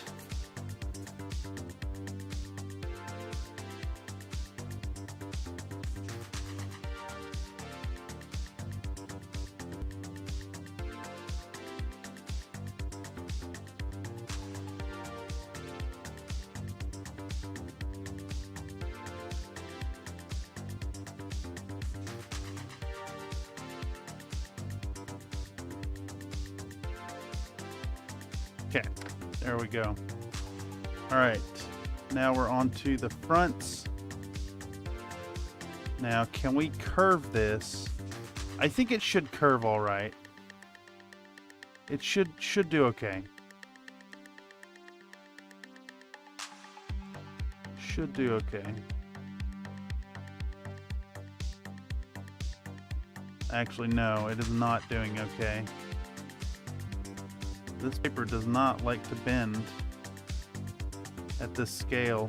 It wants to be not bent. Like really bad. It's really fighting me here.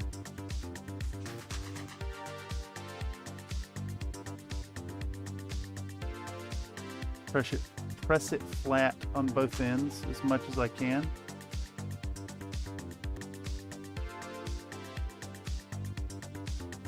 All right. Okay, and before that decides to lift itself off, we're actually going to cure this one with a drop of accelerant. All right, we'll do the same on the other side.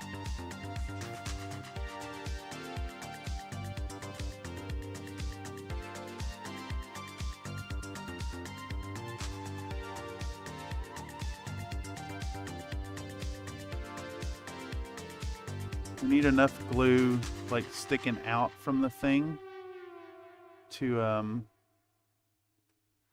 work with here. And we want a fairly sizable chunk like we did on the other side.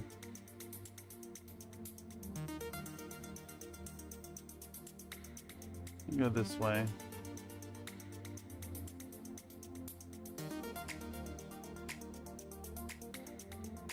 Do the same thing. Give it that same old treatment.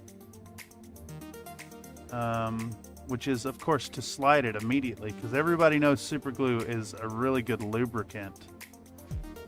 That's obvious. Right?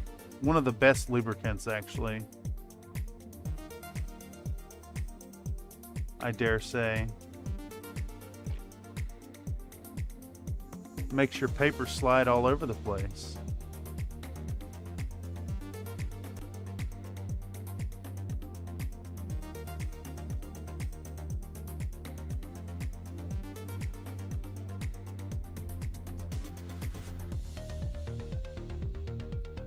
All right, as soon as we can get it to bind, I'm gonna hit it with some accelerant. Boom. Get stuck on, buddy. Okay, we have these little holes on the side now, and I think we're gonna have to do the like small size papers again.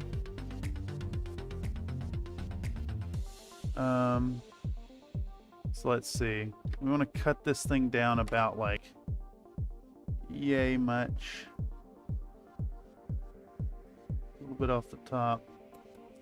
And in fact, I want to make a matching piece for the other side. So we're going to pick this thing up.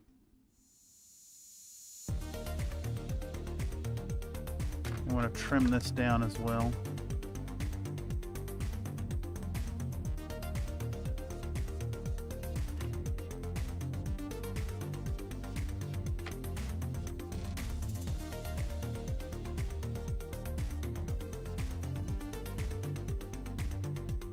All right, rim our hole, grab our guy, stick it in place.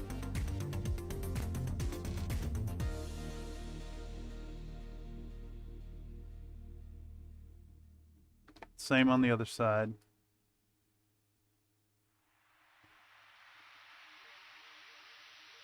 Also, don't forget the important step of gluing your finger to the succubus. That's really important. Okay. Piece of paper. Pick up the piece of paper off the surface. Adhere it to our model. Enjoy the lubricative properties of super glue at its finest.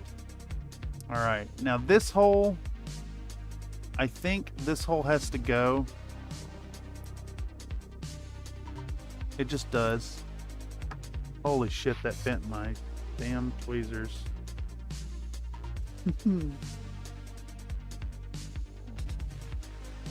Is that going to be big enough? Yes, is the answer. All right, is there enough glue left on our glue lady to get a nice little rimming going on here? The answer would surprise you if you assume it was no.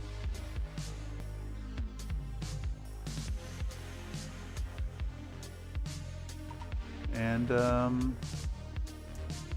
there we go. I think all the holes are filled. This is not, but we're going to plug that with dirt. Let's pop these last few supports while we're here. Tree is almost done. I'm going to fill a coffee and we're going to grab the spray booth and we're going to just go to town on these things. We're going to start getting dug in. We're going to work on this base a little bit, I think. Actually, we should do this now and then I'll fill my coffee and we'll start working. So let's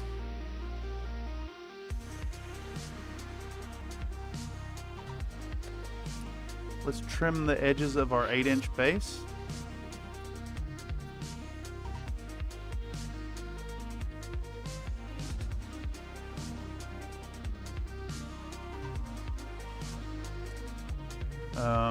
Those of y'all who know, who've been hanging out in the Discord, would know of my struggles with the FDM printer. And someone asked me recently, like, why you'd want to go for an FDM printer, like, at all. And it's stuff like this right here. Printing out this 8-inch base has been really useful to have an FDM printer.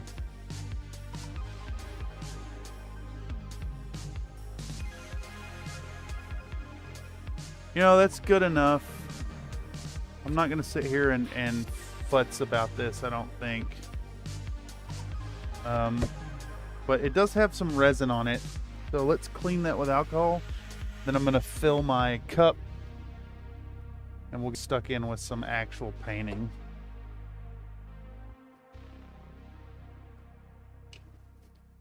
We work on our composition. We can glue our cars together, all that stuff. Here in just a moment.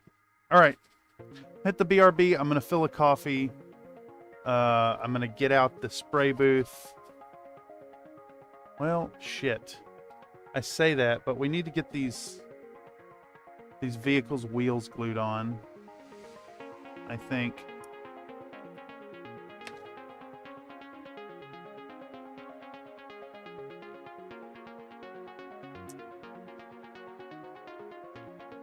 I don't really know what's the best way to do this, to be honest. Little bits of toothpick, perhaps? Pinning? We could pin them. We could pin them. We're gonna pin them. We're gonna do that real quick. Alright. We're gonna do that. We're gonna pin these, and then I'm gonna fill my coffee and get rolling. So for that, what we need to do is we're gonna get out a 1mm drill bit, which is just the right size of my paper clips.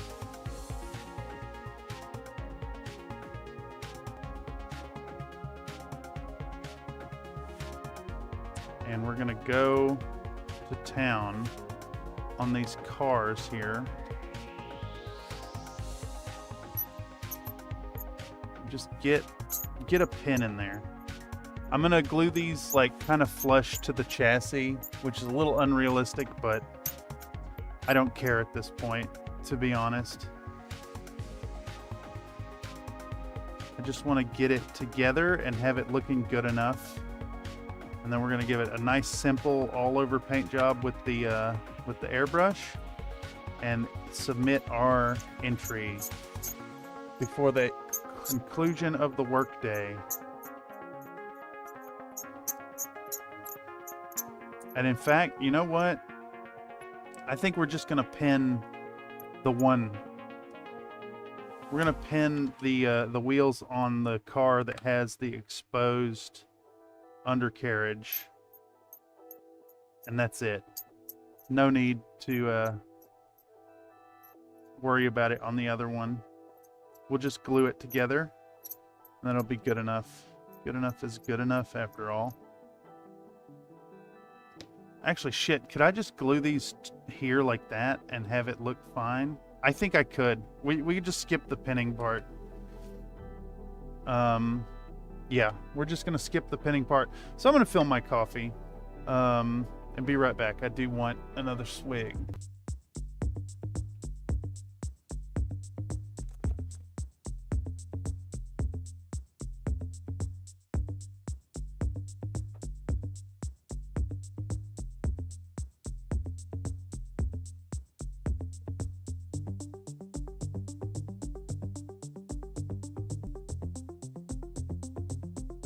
I gotta grab the boot.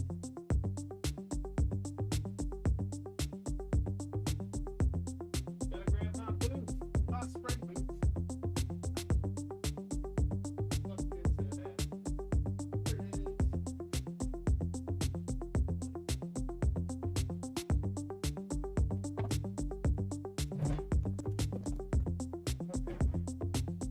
Alright, spray booth is an easy reach. Let's come back into the paint stream. Is our camera a little crooked? Do we need to cut things down? Maybe. I started to put away the Dremel, but I think we're gonna need the cutoff wheel here in a moment. Let me hang this up. Upside on the tart had a tire torn off by the dyno. You could leave one off to represent that. I did represent that, actually. If you can believe it, I took the time to... I ran a Boolean function over this wheel and shrunk the tire down. This car project ended up taking a lot of work last night. till late in the wee hours of the morning. Yeah. Okay, so we need to think about our base composition first. Let's think about our composition and start working on this. All right, so big boy's gonna go like here-ish, looking out that way. Maybe tilted like this. One car is, the crushed car is gonna be like back here, behind the thing. Here, I'll take off the top for posterity. Alright, so our composition will be as follows. This car out front. This car laying on its back and kind of crushed down. Then we're going to have some jersey barriers forming where the fence would be. And I think how we did that in the mock-up was to put these kind of curving a little bit.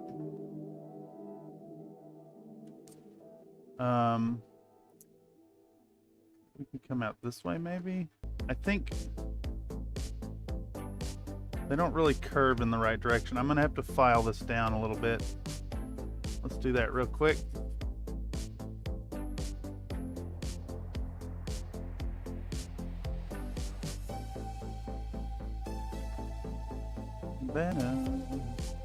So these are going to kind of curve around the corner. Oh wait, no, it was like this. All right. So it's going to curve like so. And then this guy right here is going to hang off. And then we're going to have a whole line of trees back here.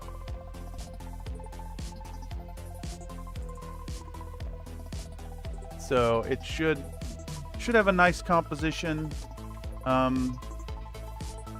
do think what we're going to need to do, though, right here, is to define things with our jersey barriers. So to achieve this, what I'm going to do, I think, is to go ahead and glue these together. And then we're going to cut them down a little bit.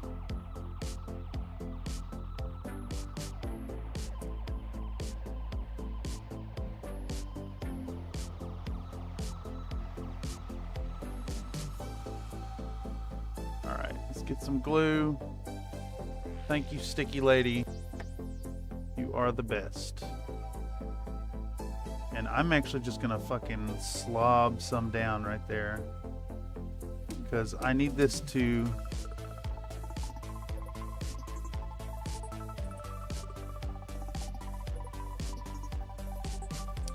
these to stick together without being glued down to the base yet.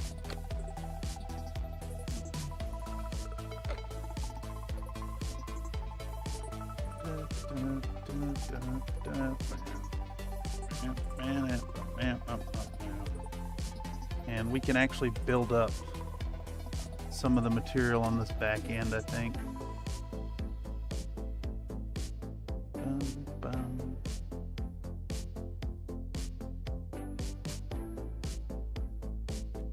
This is not cured sufficiently.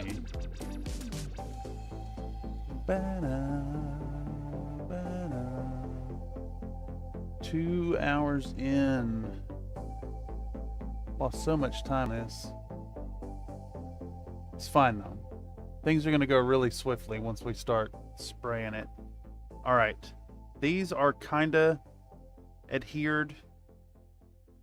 Kind of is the objective term here. I need them more adhered. Set my glue down, my toothpick down on a piece of paper. All right. This needs a big blobbert of glue.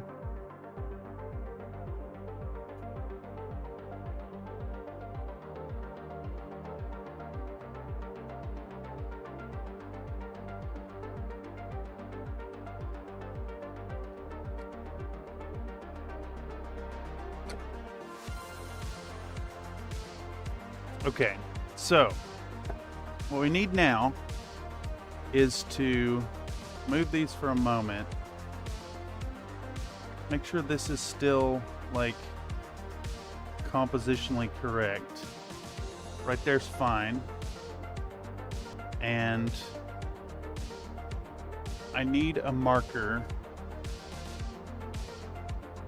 And what we're gonna do is, I don't have any poster tech, unfortunately. I'm gonna immediately shift things around when I pick it up is what we're actually gonna do. Naturally. So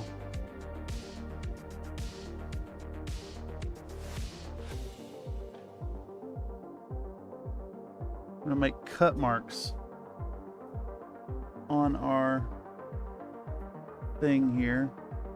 Make sure to bang the camera with my head a few times, you know?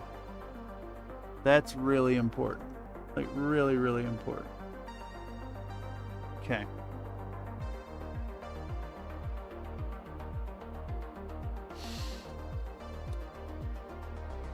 All right. So, from here, we need the respirator again.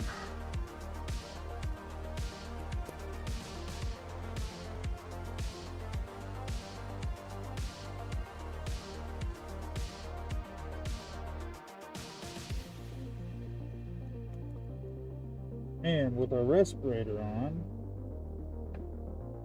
we can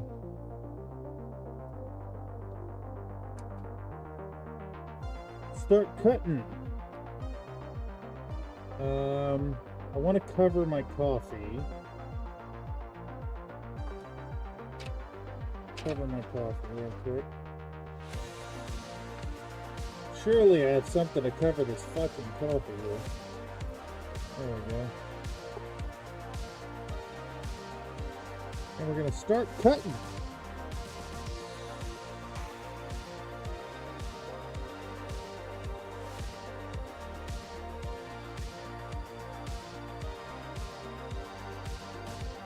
Put a new cutoff wheel on our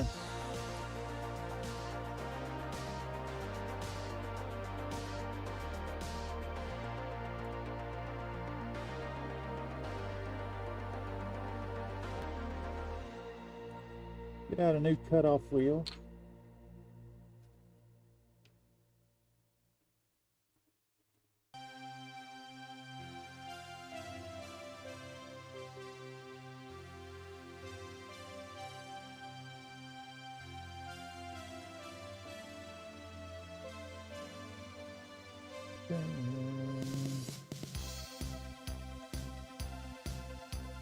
All right.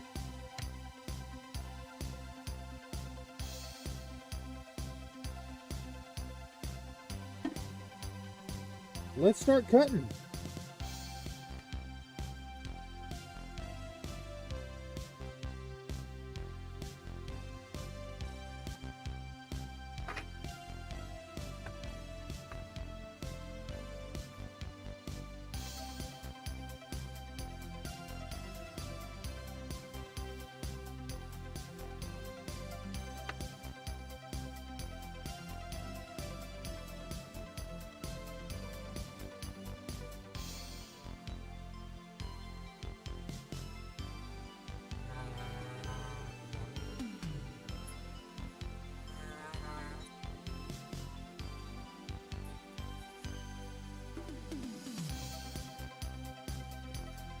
Trying to cut this in kind of a rounded profile as best can be managed, of course.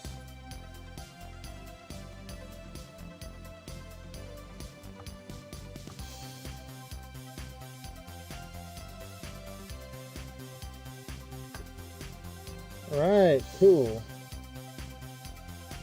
Let's put a new cutoff wheel.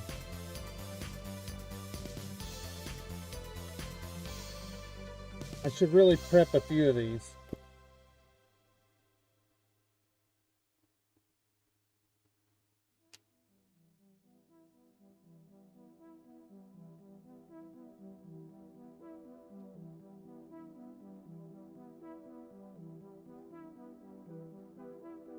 think part of the issue is that these are really, really cheap, no brand, Chinese mass-produced parts. So they are not precision. They don't move straight. There's a wobble.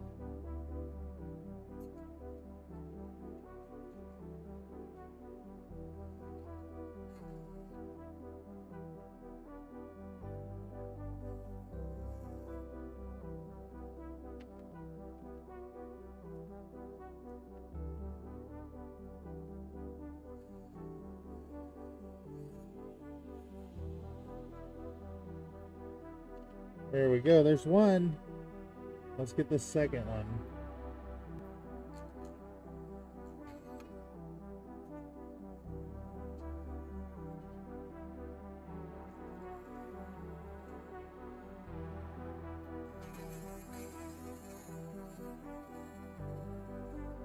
Woo!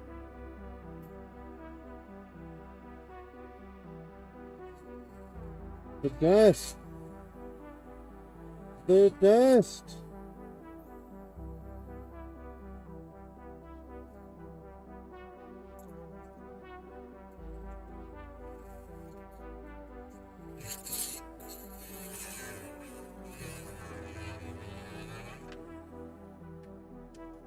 All right, so this should kind of have like a curved profile now.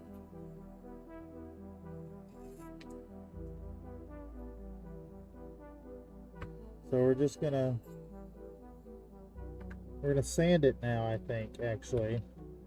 Now that I think about it, if I can pick up the fucking thing. If all the wheels wobble, there might be a piece of gunk or imperfection on the stick you screw them on top of. Oh yeah, well it's because there's like a, they're kind of just bent to begin with. From being really cheap.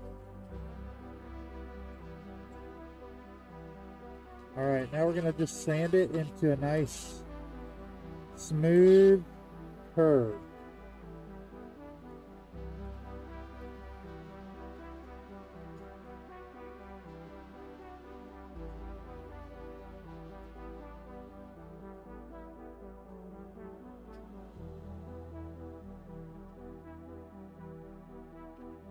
Same on this side. This one's kind of like there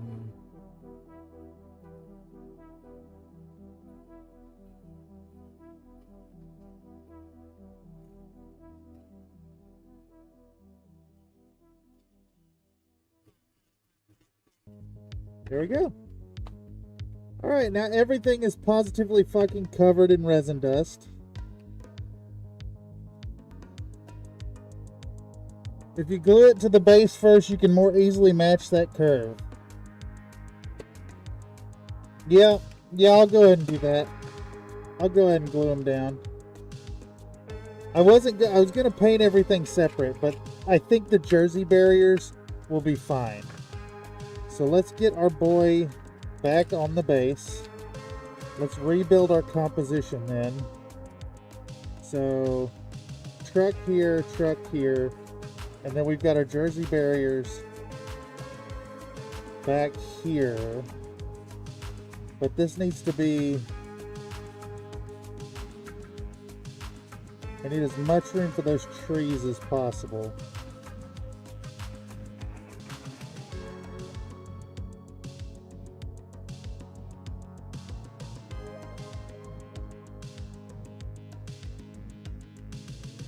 Alright, we're going to do something insane here. We're going to just take a gigantic fucking blob of this stuff and just run it right along all this. As it is. Because that's going to be all gunked up anyways.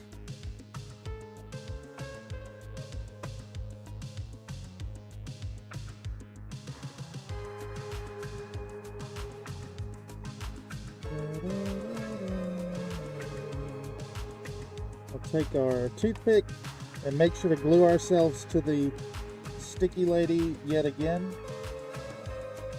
Naturally.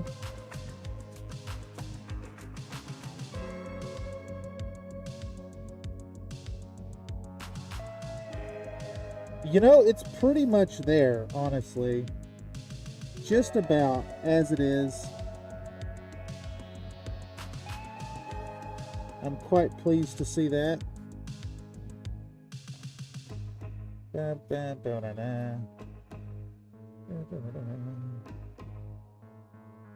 Come on, Meow. You know, it's funny. Right here would be actually a great place for that baking soda to clump this stuff up.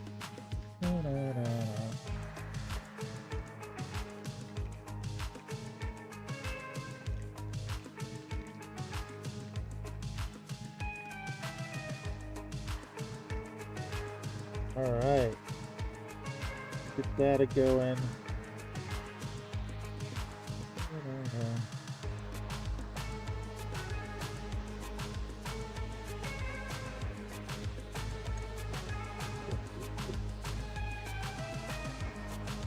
Fuck it. Let's just pick these things up.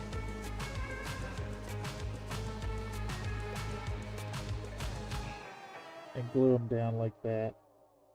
Why am I doing this the hard way? I mean, really.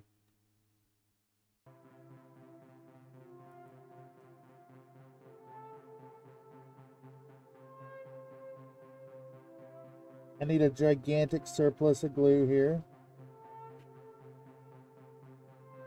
Alright. I think that ought to do it.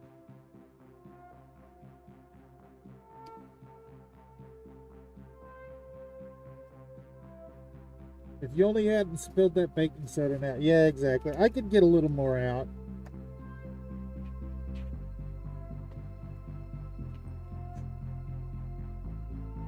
I could get a little bit out here.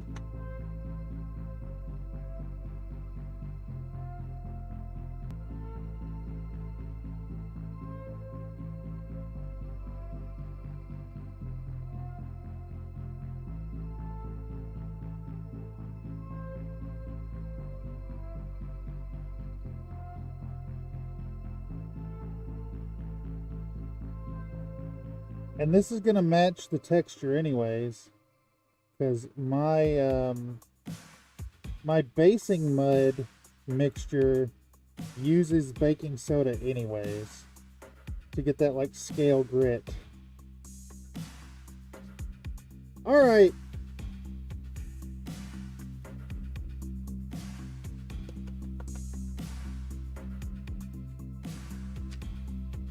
Now we can sand a little more effectively. Good on you, Mr. Mental. Thank you.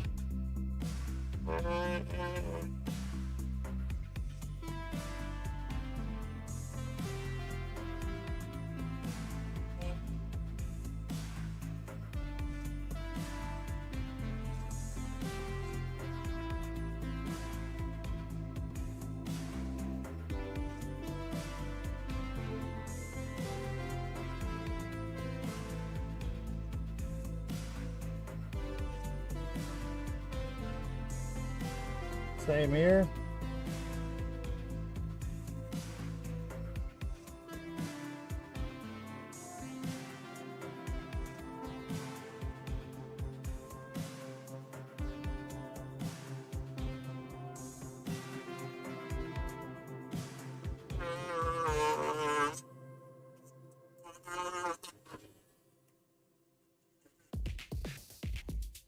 Excellent. Excellent.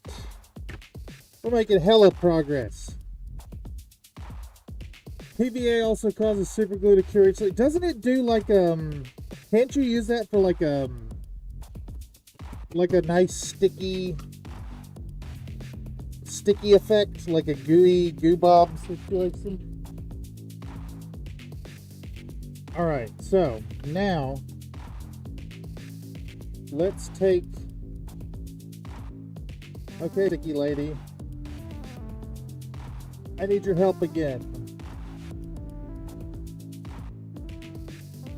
More stickiness.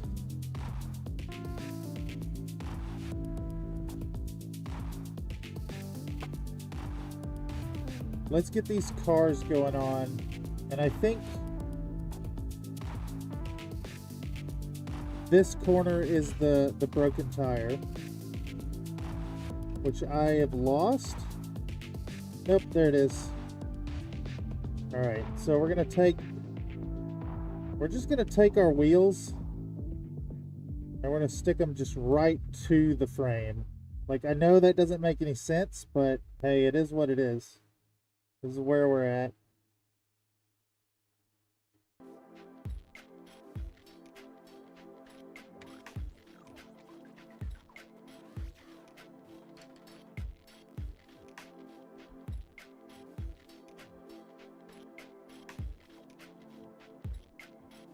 We're gonna do a heckin' surplus, and I think we'll do like the that one wheel that's really fucked up. Ah, son of a bitch. So this has done that support thing here as well. The supports are flush with the wheel well.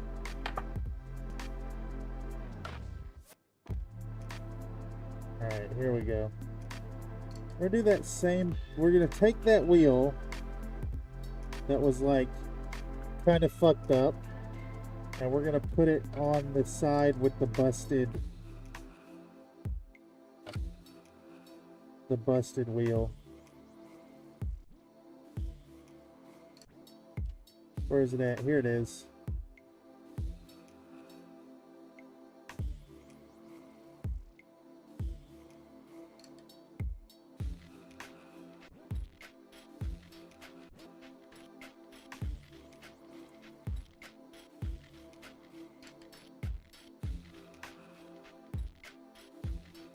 And we're just about ready to start spraying things. Oh, god damn it. Super glue doing its best to be the best lubricant I've ever used.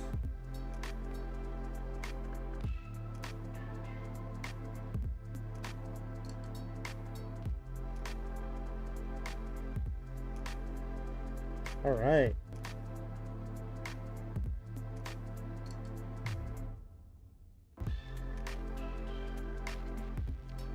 What the fuck is going on here? There's like a tiny little nub preventing this from sitting flush.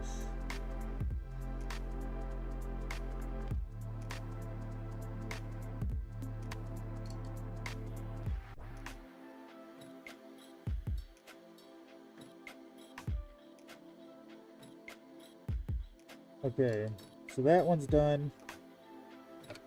Let's move on to this. This one also has some supports flush with the wheel well, so we're gonna get in there and cut them out.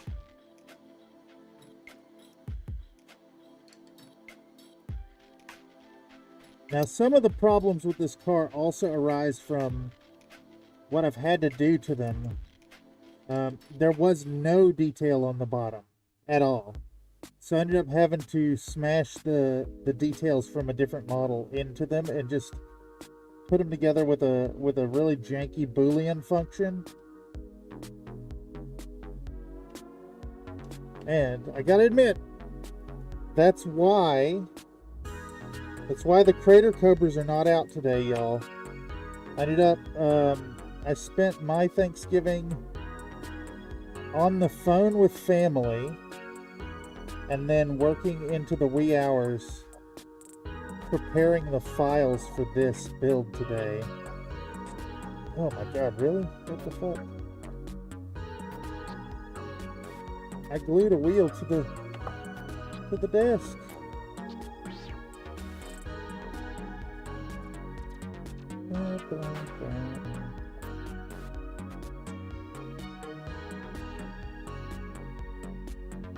So, Crater Cobras 10-minute minis are coming soon. They're just they're stuck in some editing. I will probably work on them, I don't know, like Sunday or something. We got a whole month of streaming coming up, so things will get done. Dun-dun-dun. All right, I'm okay with what that looks like. We're gonna hit these.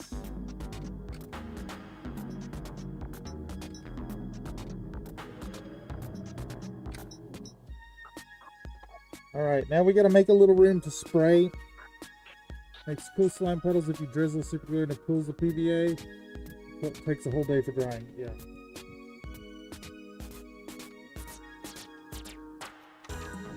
All right. I need a couple sips of coffee because I'm about to dig in with an airbrush.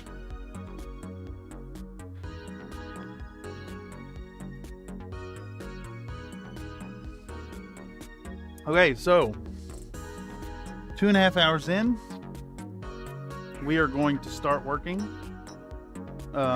Start working in earnest. Start painting. Should be good.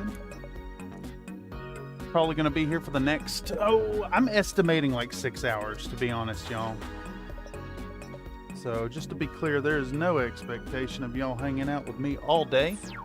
And I want to thank y'all who have come through already for giving me some of your time. If you do take off, make sure to hop back through and take a peek at how the progress is going. Going to be here all day. We're going to do this competition entry, and then it's going to get posted to my Discord and the Locust Labs Discord.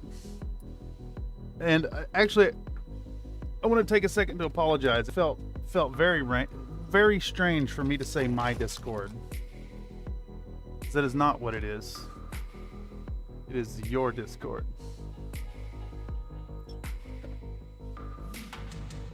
Okay, so what we gotta do now is to just free up some space and put all these tools away.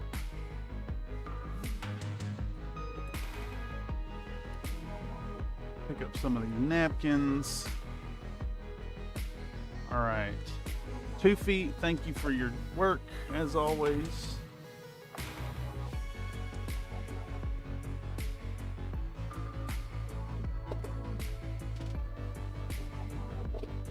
Do a little cable management, and we're gonna start airbrushing. I think we're gonna do like a proper zenithal, and then also use transparent paints to make this happen, just to save time and get a nice effect. Take advantage of the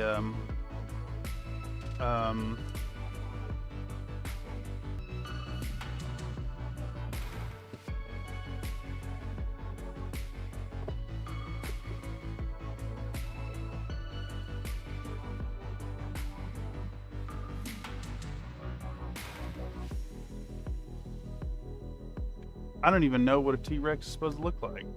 I'm thinking it's like browns and greens. Sounds reasonable to me. All right, sticky lady, we're gonna need you later. Let's put you over here. All right. The fuck was that? Is that glue? There was a wet texture I wasn't expecting there. All right. I think we should be able to get this in here now.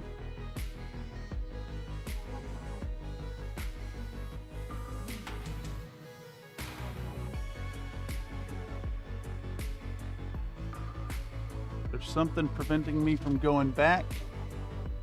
It is only you gotta move out the way, lady.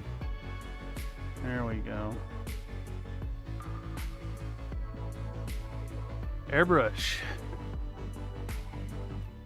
Airbrush needle.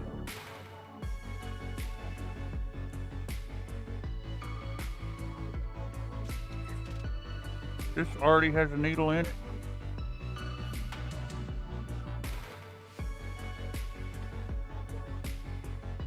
Okay, so from here, it's game on. It's time to go. Time to roll.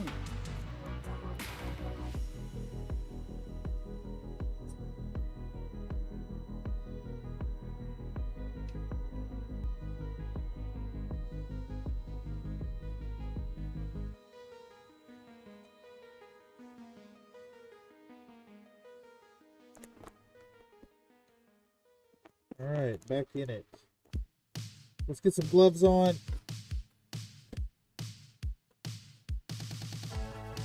And we're going to start spraying like a mad lad.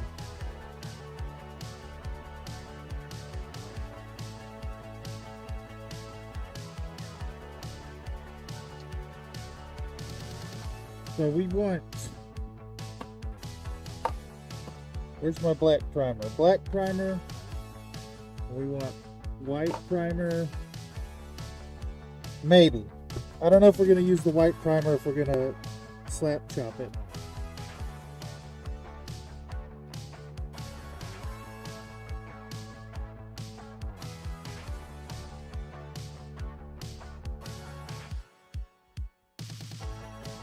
Alright, we're going to dig in with this new Amazon special cheapo airbrush.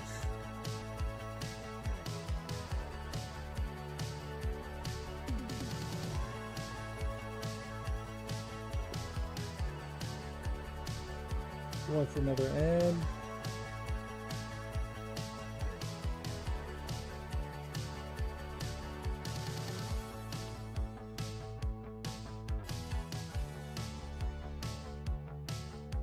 Alright. I'm also going to cover my coffee cup again. Let's do some test spraying.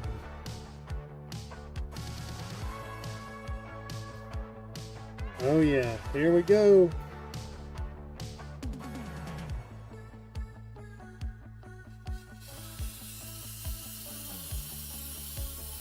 Just gonna hit it all over. All right, that just clogged up mid-use.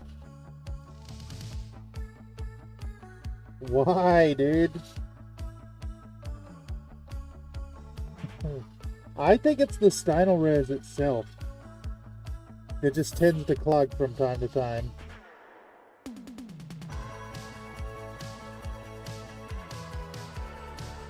Like, it's labeled as an airbrush primer, but it kind of needs to be thinned a little bit.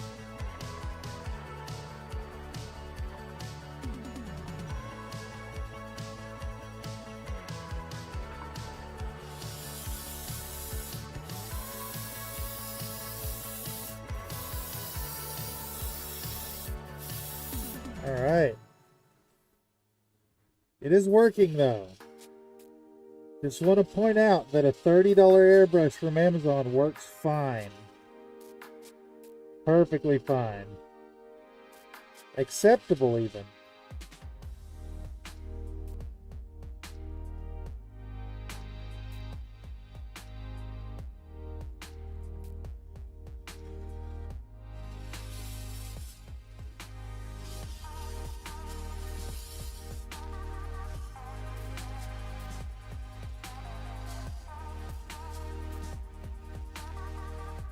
Today is going to be all about the airbrush. This is kind of what I had intended to do with the Armadillo boys. Before that project sent me into a fucking mental health crisis about the airbrush. We will revisit those and get that done.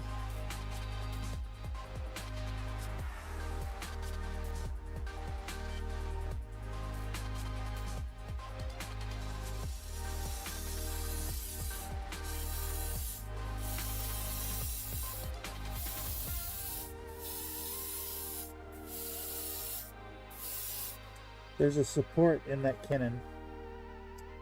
There is a support inside of that cannon.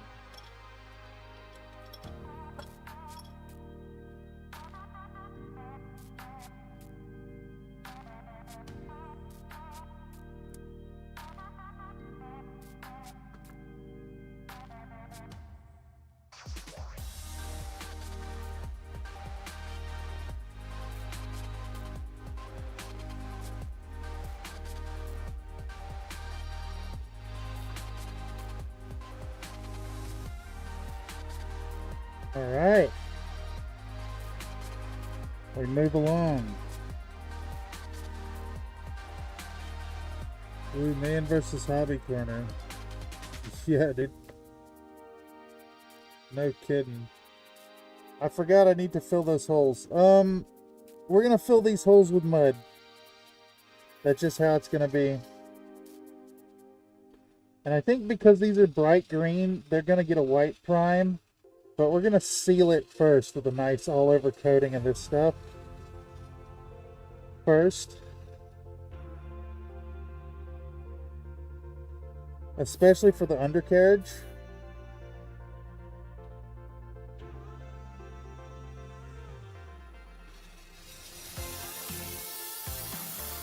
She's getting lost. Getting lost. Come on, why are you clogging? Yep. I'm seeing little bits come out. I think it's just this primer in general. I was actually like, I brought my airbrush with me on a trip to my hometown, and I was teaching my brother to airbrush, and it actually clogged up on me while I was using Stynylrez Black. So I kind of think that this color in general is just kind of into clogging.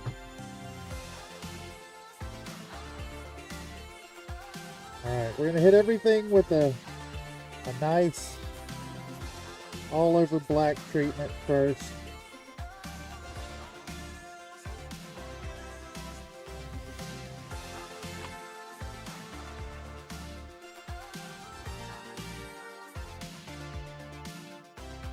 I managed to fling paint out of this gigantic cup.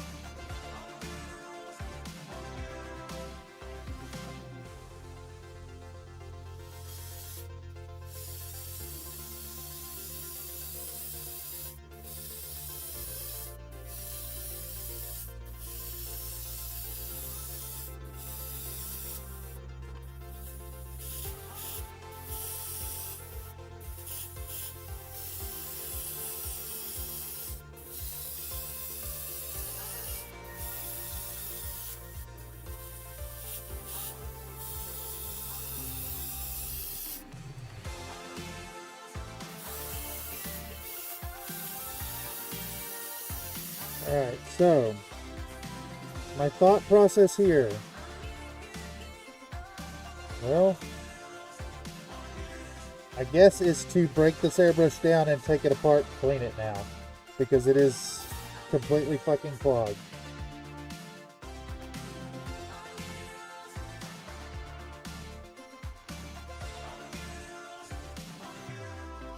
I maybe need to switch to a different brand of airbrush primer that doesn't do this shit.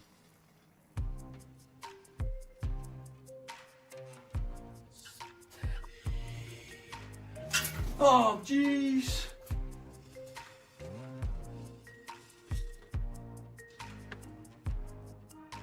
It is wild. Alright. But it does appear that if I just brute force it every now and then, it'll spray out those flux. I remember another Nate had mentioned at some point I should probably strain my my paint. Is there like a specific sieve for doing that, for cleaning out your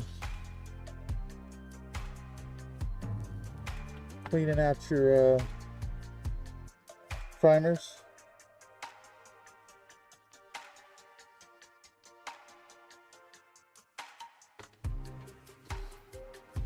Okay, so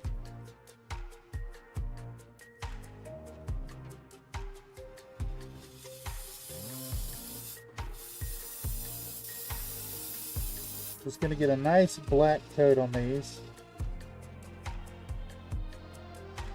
And then we're going to check some reference pieces and start spraying down new colors.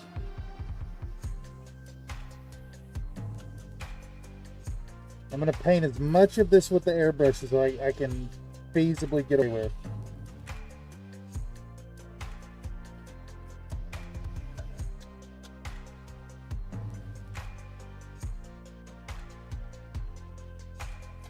Come on, spray, dude. Why? Why does this fucking happen to me? Why? For fuck's sake, dude. Why, dude? I mean, why? I don't stand it.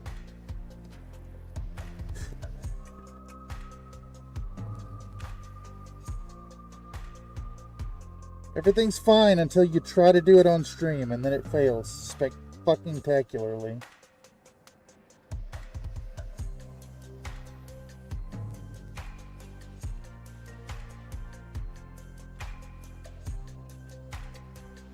The nozzle is completely clogged.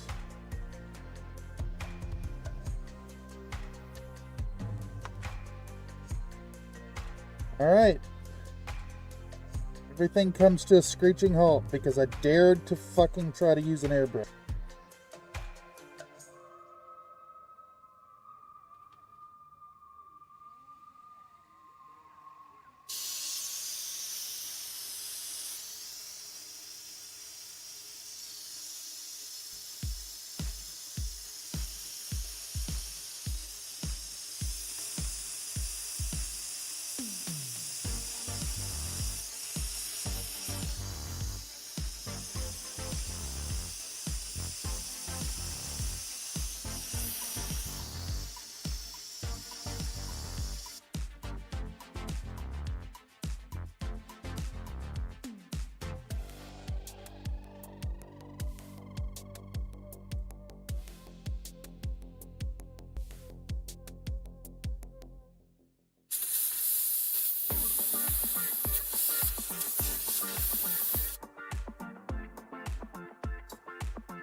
These are leaking resin.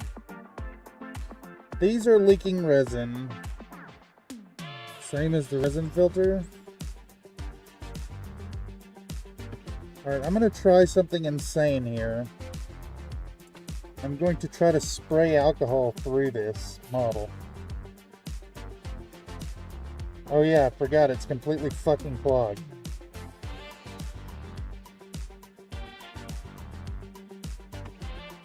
Why, dude? Like, why can't I just fucking...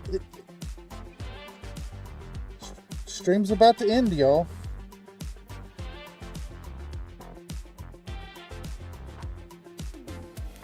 Because if I dare to fucking try to use an airbrush on stream, it's going to fail. 100% of the fucking time.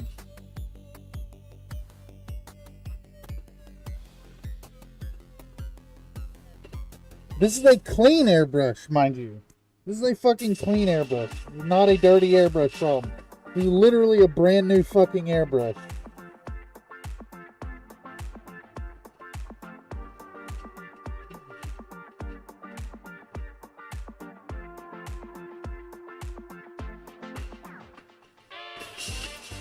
You gotta be goddamn fucking kidding me, dude.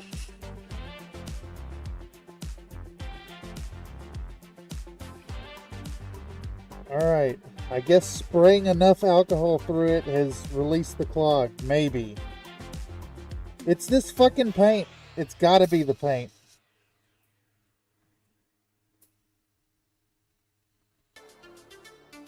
I'm blasting 99% alcohol through this model in a hopes that the high flow will actually get the resin out of there.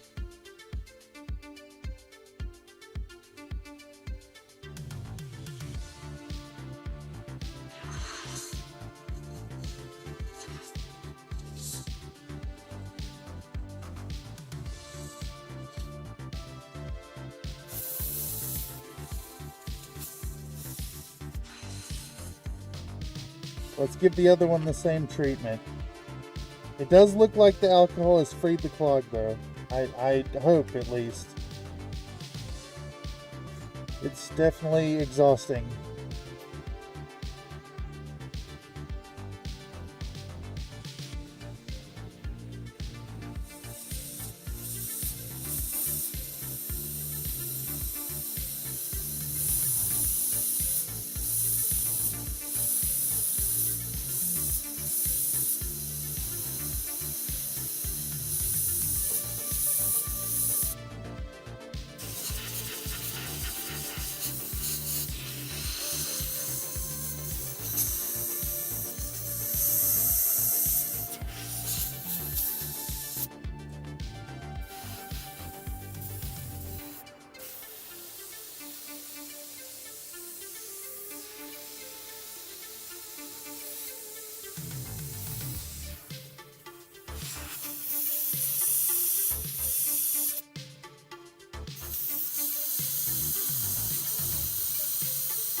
Alright. Let me regain my composure and try to continue.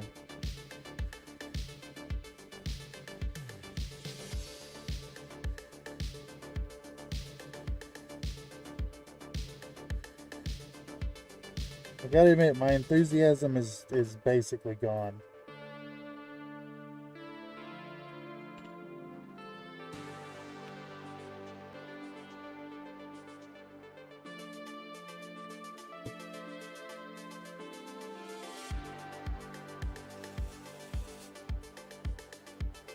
It clogged up immediately again. It's this fucking paint. It's Stynylrez fucking black primer.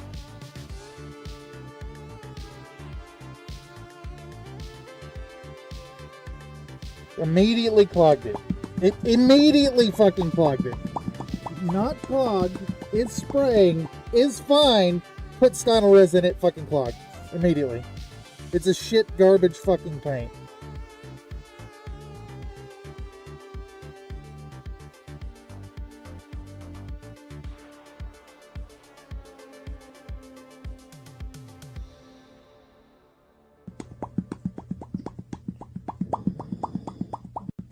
I have to airbrush today. I have to airbrush. This has to be airbrushed. And if my airbrush doesn't work, then I can't do the thing. Any other primers? Not black. No, I use Stynylrez.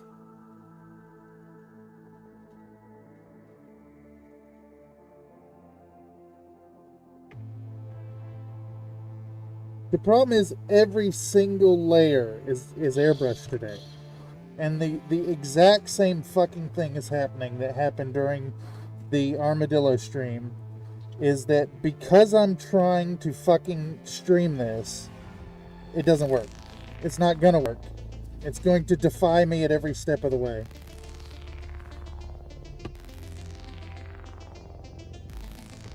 I'm pretty sure that this airbrush has a plastic body too.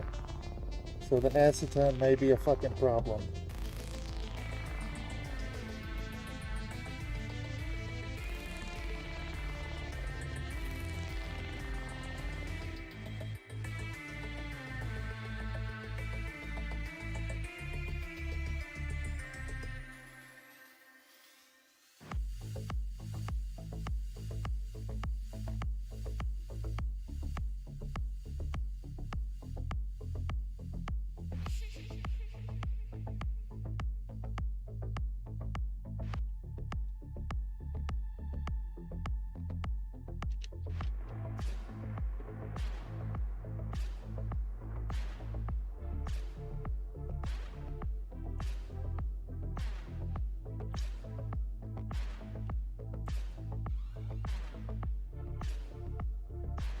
What can I do? I guess thin the fucking airbrush primer that's already made for the airbrush?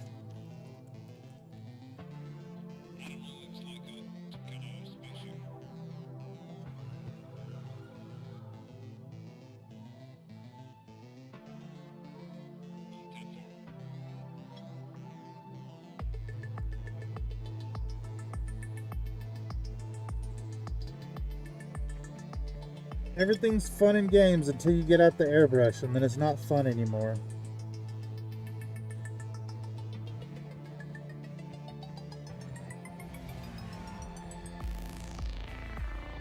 Paint sticks better to new metal. Use the flow improver in the bottom of your cup. I don't have flow improver. But more to the point, this is an airbrush product that is made to go directly in the fucking airbrush. It's not even a paint issue. I mean, it's like, it shouldn't be fucking happening.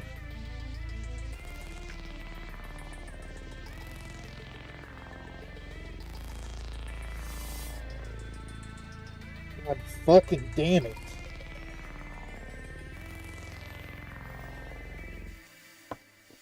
Spilled it all over my fucking...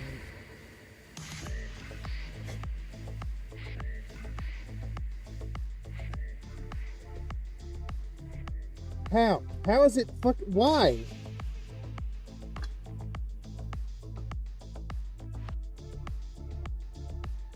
Let's put the lid on it. There you go, precious.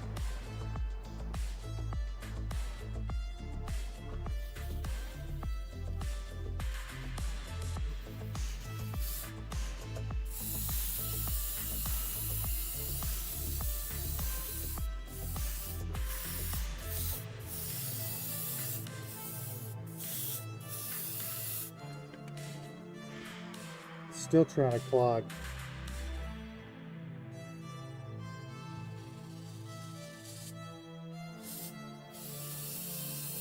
You know, it's funny, airbrushing produces beautiful results and is really great. But man, is it a gigantic fucking pain in the ass every step of the fucking way. Gotta clean it, gotta unclog it, gotta thin your paints. Gotta thin your paints made for shooting out of the airbrush. It just doesn't work when you want it to. Oh, and don't dare try to stream it.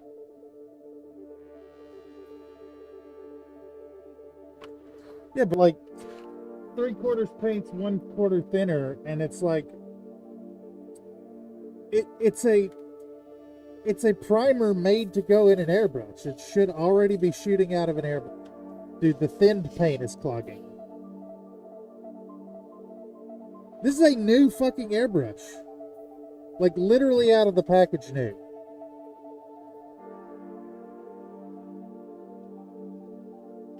This is not a, oh, Cameron doesn't take care of his airbrushes problem. This is a gremlins in the system problem.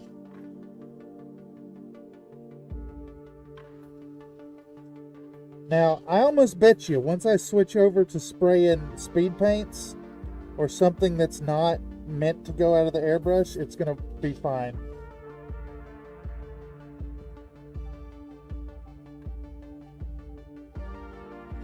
Alright, coat 2, here we go. Let's make a new batch of paint.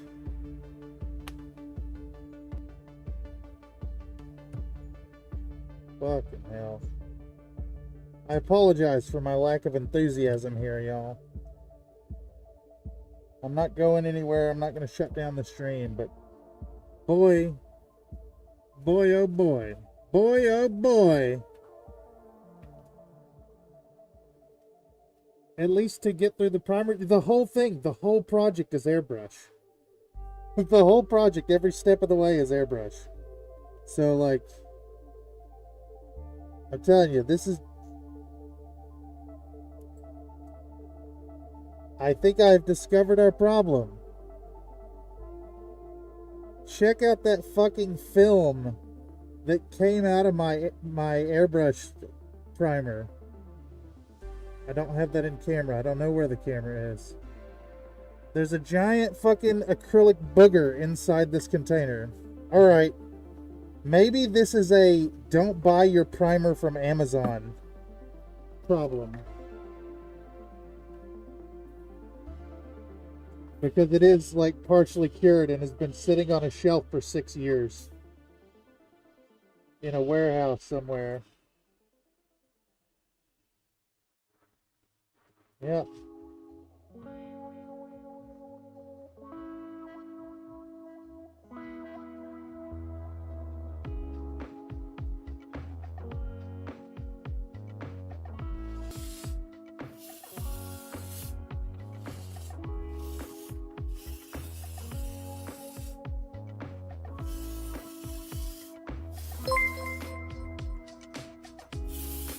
Oh God. What now? Switch tools for a bit. Iron Elemental donated a $6.39 super chat. Switch tools for a bit. Have a new cup of coffee. Go back to the shitty thing later with fresh hope. Thanks for the generous tip, my guy. Unfortunately, this is the tool. And we're going to be using this basically all the way up until I start ink washing. So now I could potentially put this piece of shit away and get out my new Badger. God damn it, I spilled it again. For fuck's sake, dude.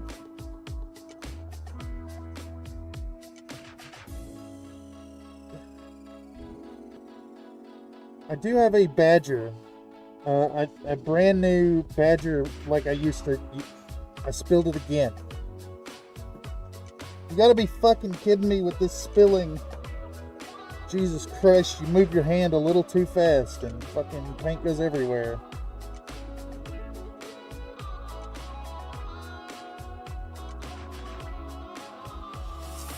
I do have a more expensive airbrush that is still in the box that I could dig out and use. But I don't think this is an airbrush issue. I think it is this paint in particular. Maybe not even a Stynylrez issue as much as this bottle of Stynylrez.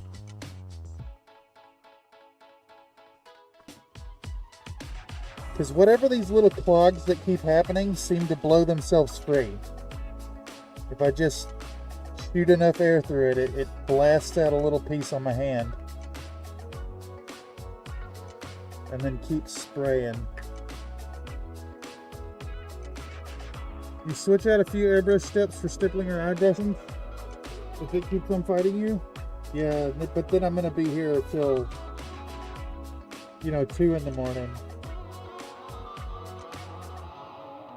But yes, I mean, in any other circumstance, I think that would be the reasonable recourse here.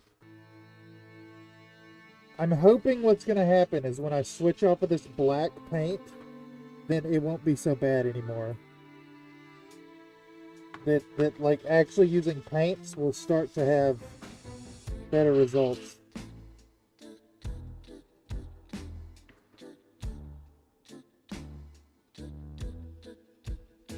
I think it is this bottle of paint that is doing the problem.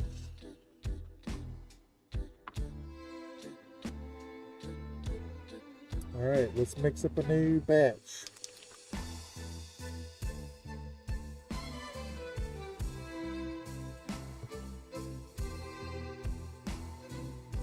I don't think that your Stynylrez primer should have big acrylic boogers inside of it out of the container.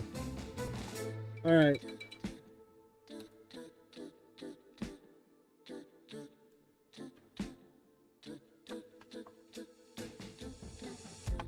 Let's try to prime the base a little bit.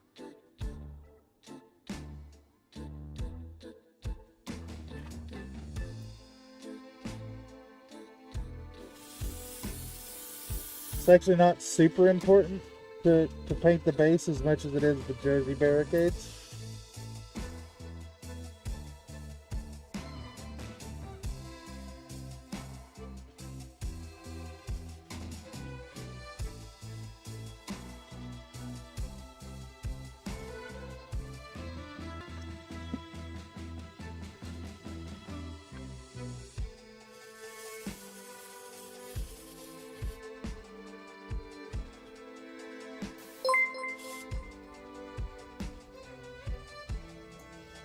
Clogged again. Clogged again. Comstar Knight 36 donated a $9.99 super chat. Keep on going. You got this.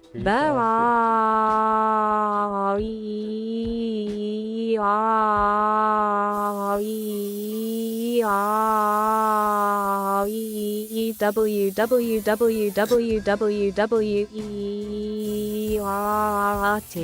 You know what? I appreciate it, my guy. Here's what we're gonna do though. I'm going to show you the folly of your ways right here with what you have unlocked.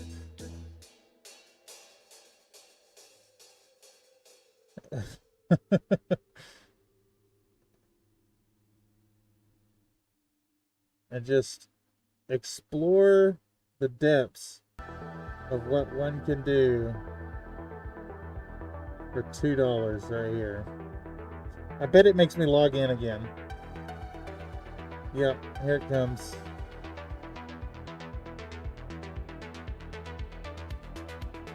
There we go. Enter password.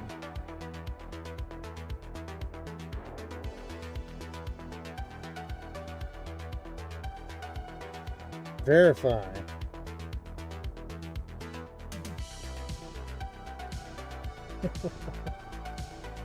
Here you go. This is a gift.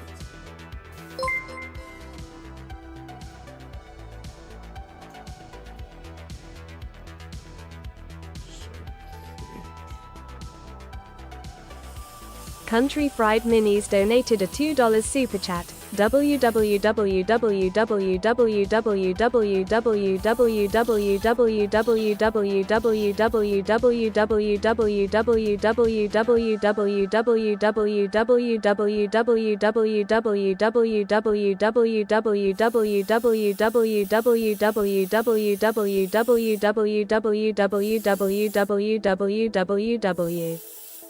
That's only $2.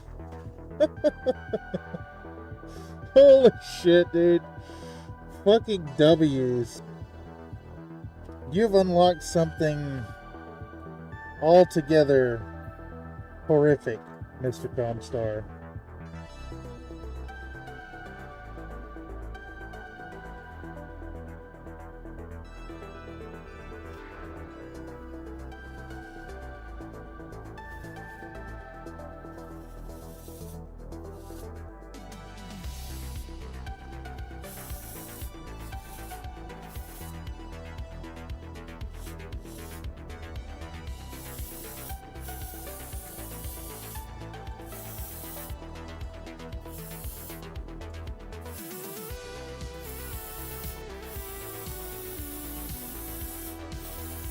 Alright.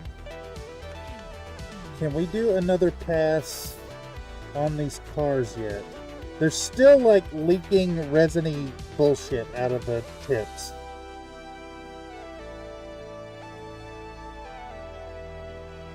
The fuck was that?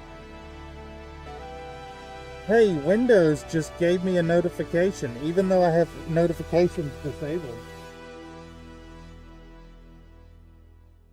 How does Super Chat not bite her tongue doing that? Probably because she's a robot. www.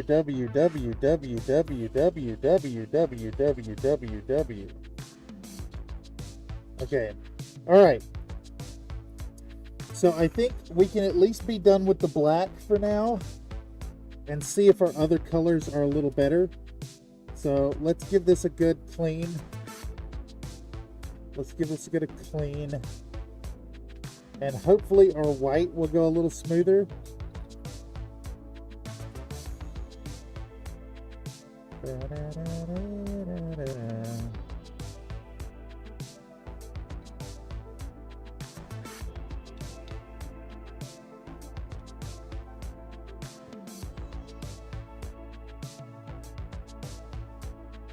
That's really what I'm hoping for here.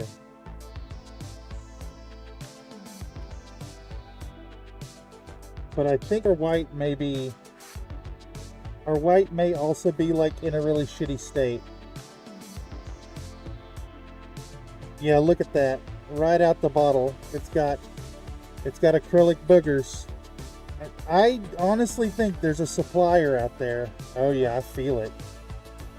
One of the suppliers of the Stynylrez out there has like a huge stock of this shit. And it is living in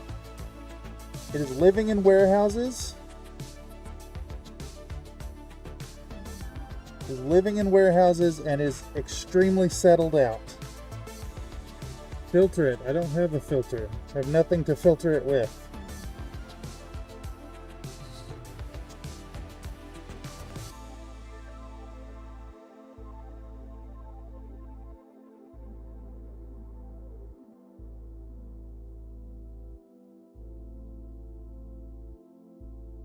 But what we can do is stir up the sediment, at least.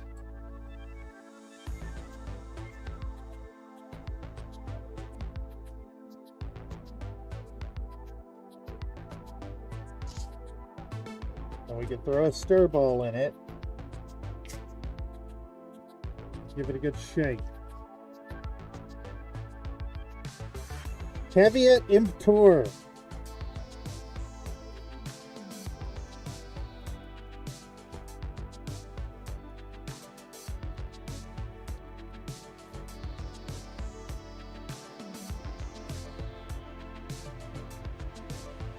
Alright, you know what? I'm tired of this. I'm tired of this leaking ass resin. So what we're going to do is we're going to fill these fucking holes. with super glue.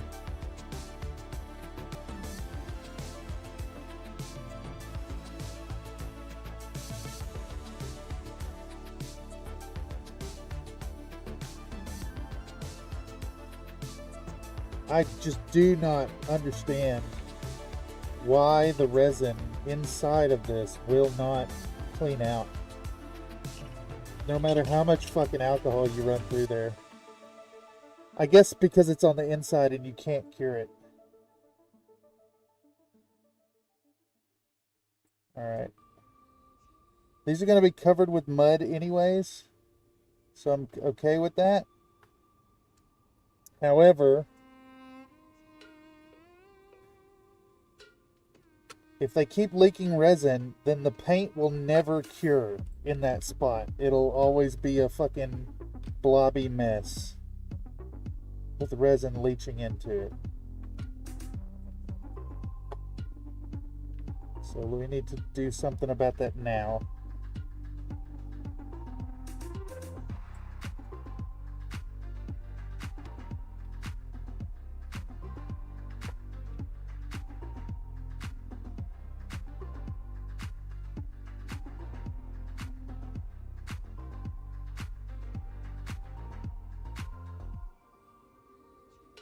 These are going to be covered up with mud anyway, so like the surface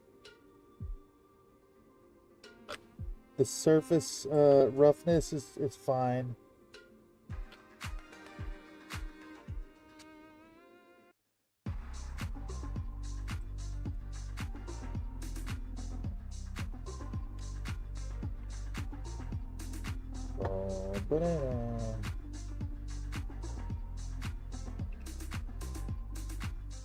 Apologize, y'all. I realize I have a fucking shitty attitude today.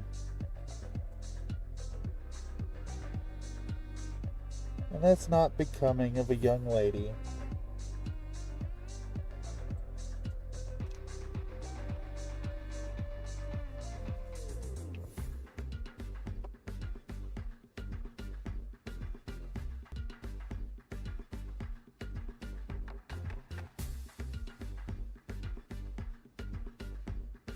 Alright, what were we doing? Where were we at? Who am I? Am I Cameron? I think so.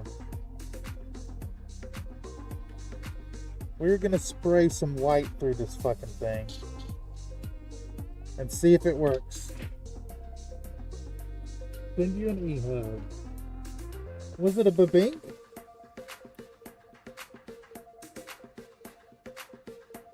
I'm not 100% sure that's the same thing. Alright, so let's test first on our trees. Is our white spraying and being white? The answer is a resounding yes so far.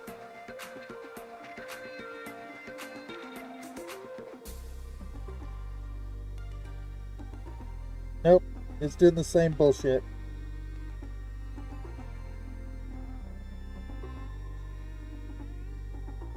I hate airbrushing. I hate airbrushes.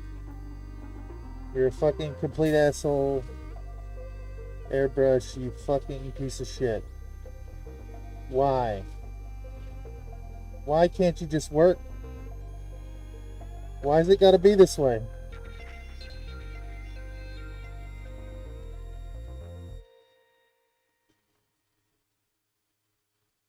It is pushing paint out at about a quarter flow, so... Oh, I think it... Oh, as soon as I started to say I think it cleared the clog, it clogged up again. Yeah, these Stynylrez paints need to be filtered.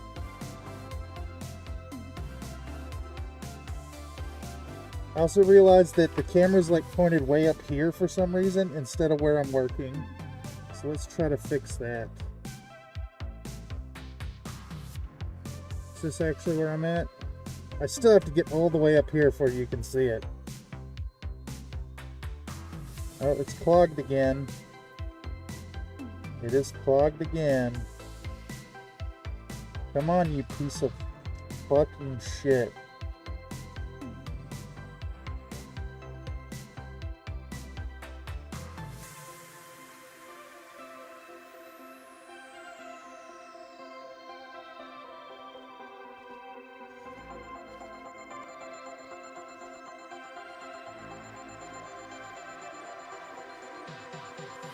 I need to just take a super cut of all these moments and do a really impassioned video about why airbrushes fucking suck and you should throw yours in the trash immediately.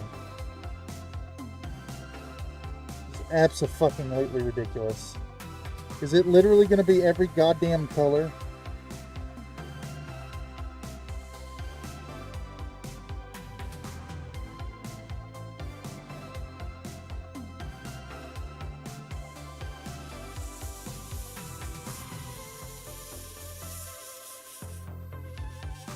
It is completely fucking clogged.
Alright, this is a brand new fucking airbrush. Never been used before. We're gonna test this fucking hypothesis.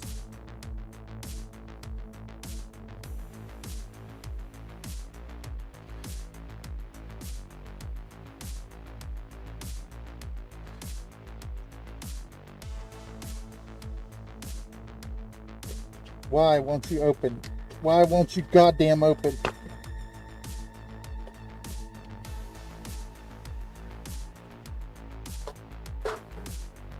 Brand new, never fucking been touched. Never been fucking touched. If this clogs again, I'm never buying Steinerez again. This is gonna suck, but there may be a bit of black primer booger stuck in the airbrush. Yeah, the black primer has been nothing but booger the entire goddamn time. I need my quick connect.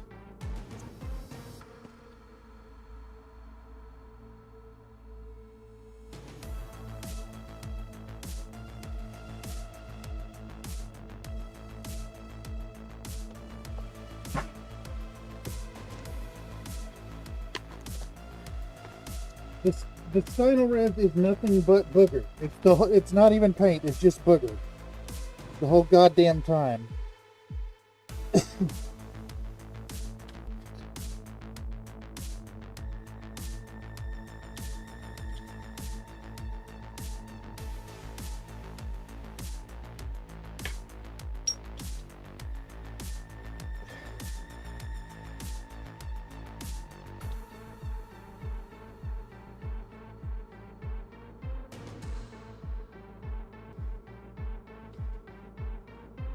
I also want to point out that throwing this as hard as I fucking could against the front door of my apartment didn't break it.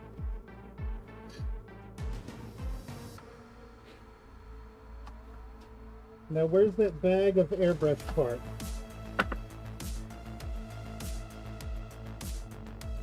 It has vanished all of a goddamn sudden.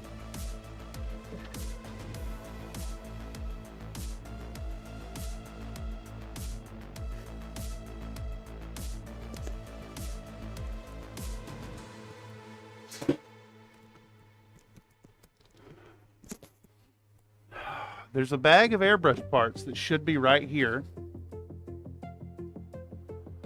that is not here anymore. That hasn't been touched yet. I don't know why it would not be right there where it was until this point in time when I need it. It was there. It was on the shelf. It was right there.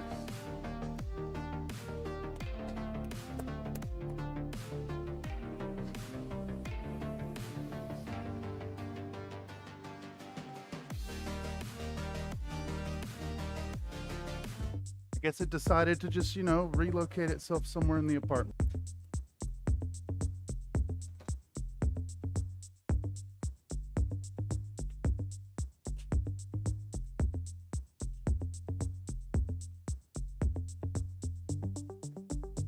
Where the fuck is it?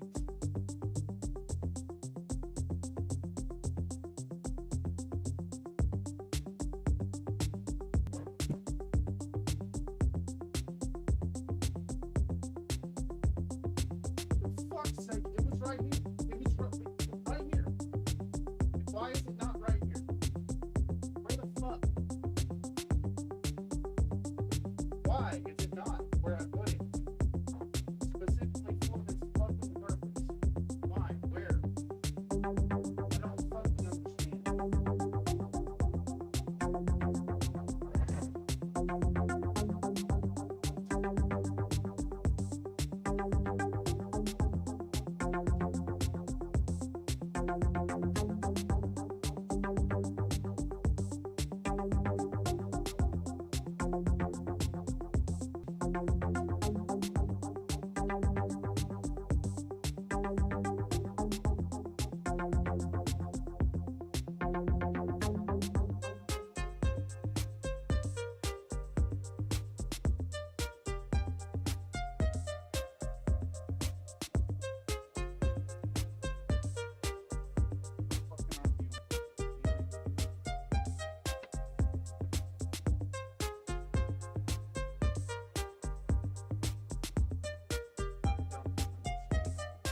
Wow, this is fucking possible.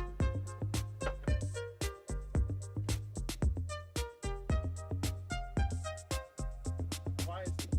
Where? Where the fuck is it?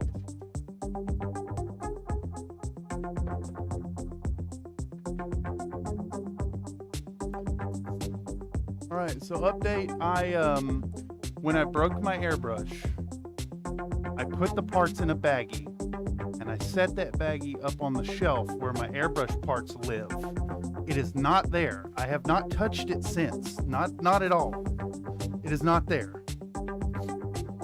And I cannot continue forward without the fucking Badger to everyone else adapter that is in that baggie. So I guess grew legs and walked across my fucking apartment at some point.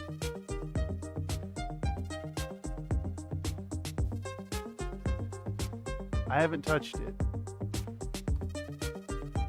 I have not moved it. I have not put it anywhere. It has not gone anywhere. It should be right here, right there, right on the shelf where the airbrush parts live, where the airbrush was. But it is magically located on its own fucking volition.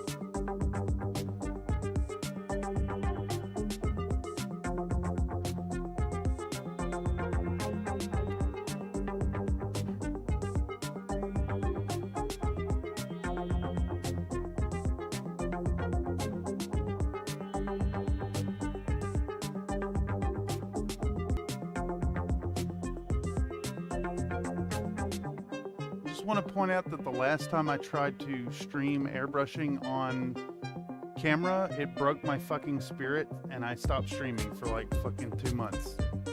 And I'm afraid that's happening today. Because this is horse shit. Absolute fucking dog shit. Nonsense. It's like, it's just not even there. The parts don't even exist anymore.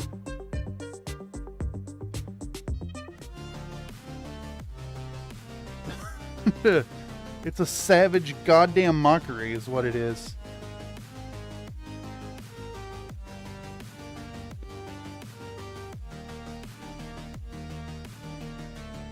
Could it be in the box the Amazon special kit brush came on? No, it was in the it was in the baggie that I specifically set on the airbrush shelf. It was there until I needed it, and now it is no longer fucking there. Alright, let's do airbrushing cleaning. Let's stop everything. Oh wait, no, because my airbrush cleaning supplies are also in that goddamn bag.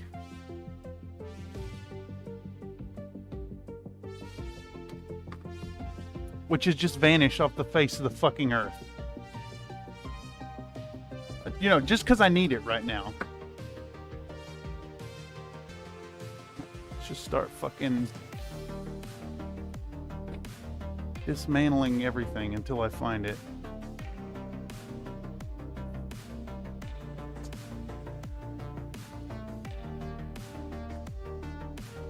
Fucking airbrush.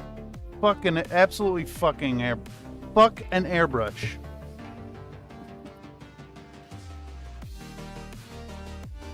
I need to take this part off, and I need the little wrench that's inside that baggie. It's what a goddamn joke, dude.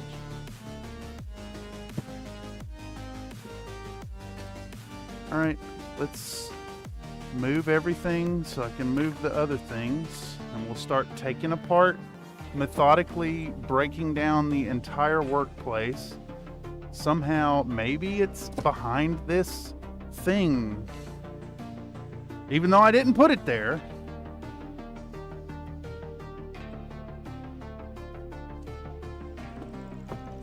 All right, tools, not in the tools. Not here. Not that baggie. I just do not, for the life of me, understand. Not even for a fucking second.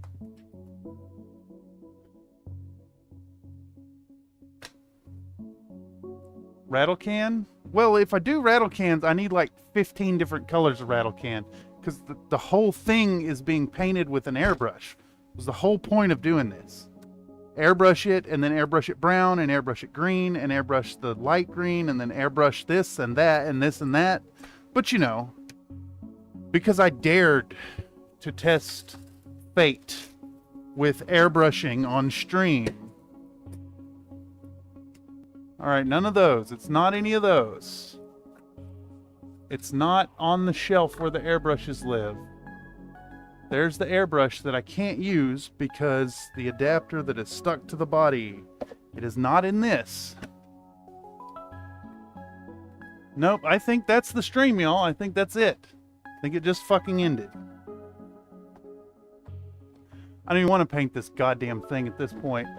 I couldn't fucking care less.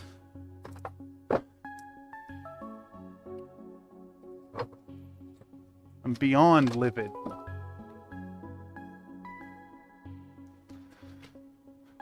Okay, the baggie with the paint supplies is not at my hobby desk, which means it has to be somewhere else in this fucking apartment.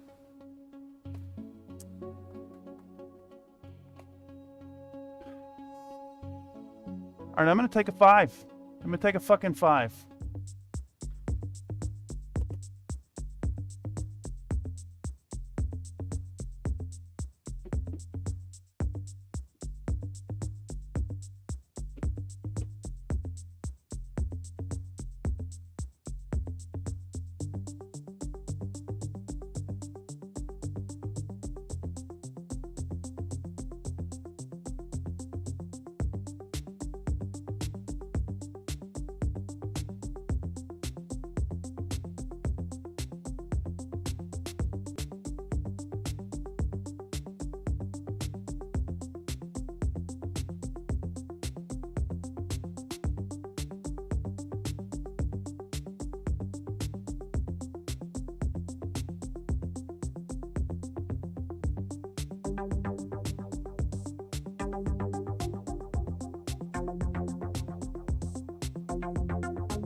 All I'm saying is this was put in a very specific location to avoid exactly what's happening right now. I was extremely specific about where I put the fucking thing.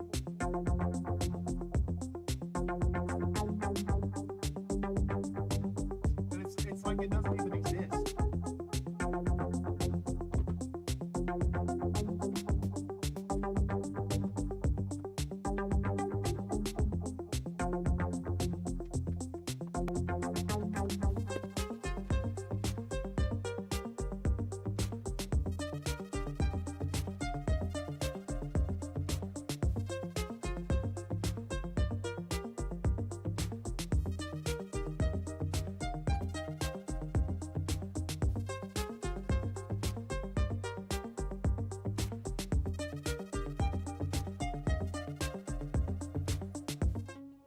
Now, I'm not going to say I believe in fucking ghosts and gremlins.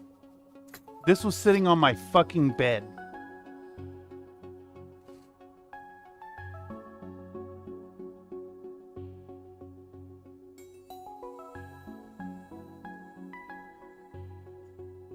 Literally impossible.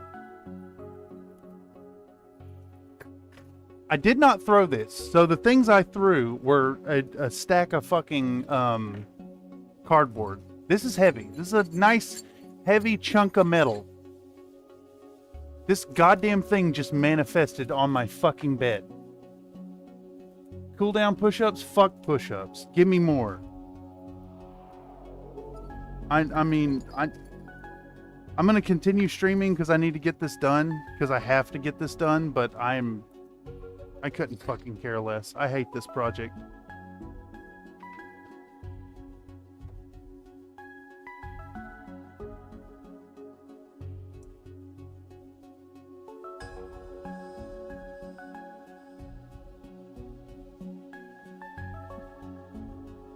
And of course, this problem right now that's being caused, because I need this, because Badger needs to be special and use, you know, a different size nozzle than everyone else uses.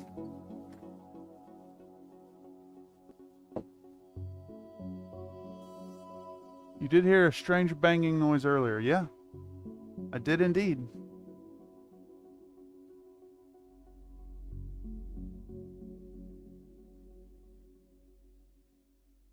I did indeed.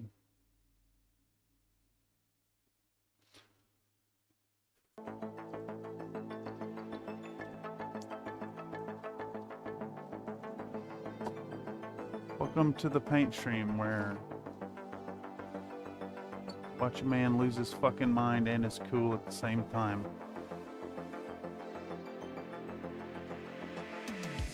Alright, I gotta go get the paint booth again.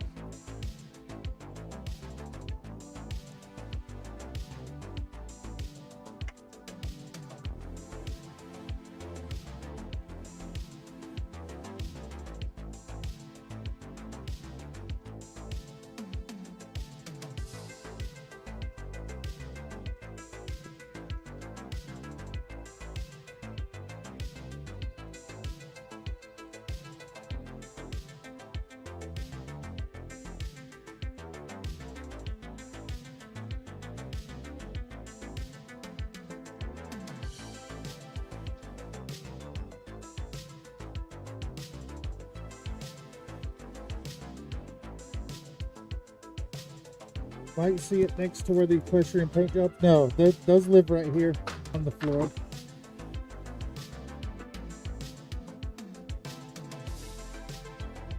Nope, I put this thing in a very, very specific location to avoid exactly this. Extremely specific. It's just like with my so with my car keys, if I don't put them in the same spot every time, I lose them. So I have a ritual of putting the car keys on the hook on my wall over there. Or the house keys now. I don't have car keys anymore. All my airbrush stuff lives right there. it does not move from that location. If it moves from that location, well, then I can't find the stuff.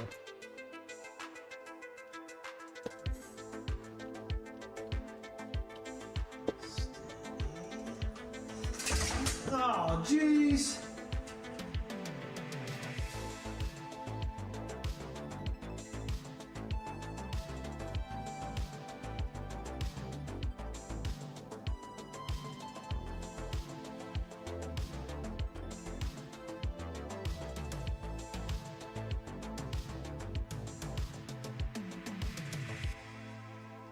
I think some of the gloves in this box are not the right size.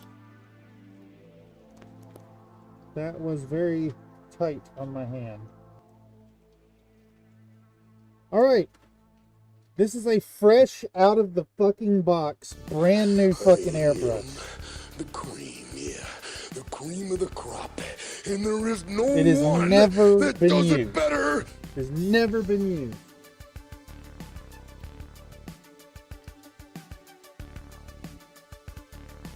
Let's see how long until this fucking piece of shit clogs too. Okay, I guess the needle is not seated. We're talking about the thugs. T is for terrible, H is for hell, U is for ugly, and G is for jail, cause a thug king fell. Did I think about paste? Airbrush already clogged? Yes. A brand new airbrush clogged. The first color I put into it. And I have opened a literal brand new airbrush that has never been used out of the container. And we will see if this one also clogs immediately. The number one and the best. I am only here continuing to paint because I said I would do it. God, Yeah, it's the paint. It's the paint. This is already trying to clog. It's the fucking paint. It's the shitty ass fucking Stynylrez paint. Yep, clogged. Brand new fucking airbrush, clogged.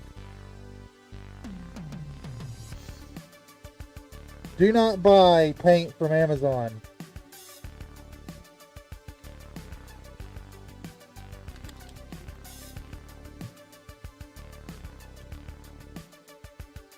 Or at least expect that you need to thin it and to filter it because it's fucking partially cured in the goddamn container.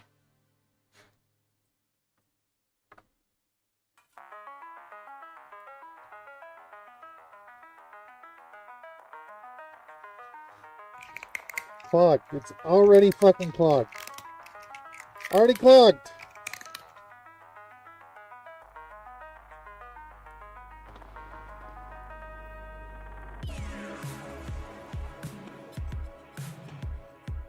This is beyond my return window for this paint, but I would be demanding my money back.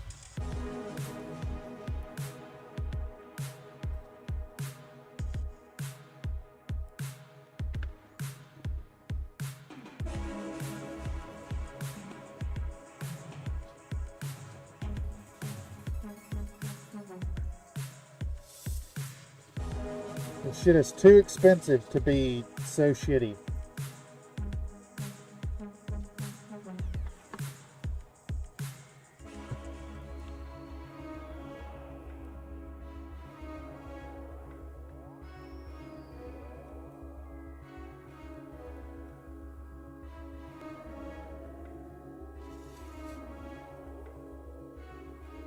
I'm wondering now, thinking about the fucking armadillo paint up, if all those problems were caused by shitty ass Stynylrez paint that is set on a shelf for 6 years and allowed to settle out completely and then sold like it's still a viable product.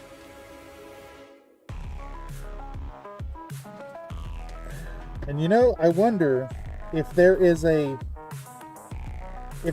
brand of airbrush primer that has a date stamped on the fucking bottle. But I think that would solve a lot of issues here.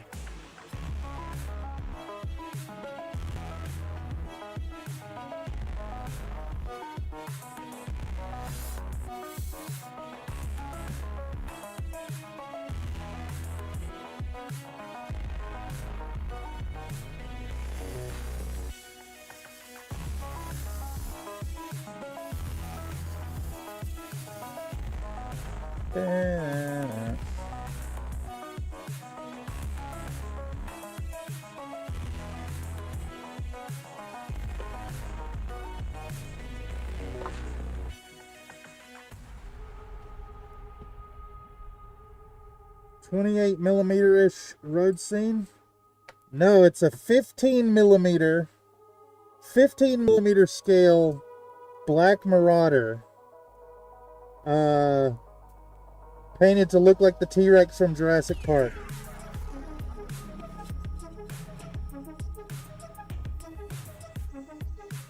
And the whole thing today is, I only have one day to do this contest entry.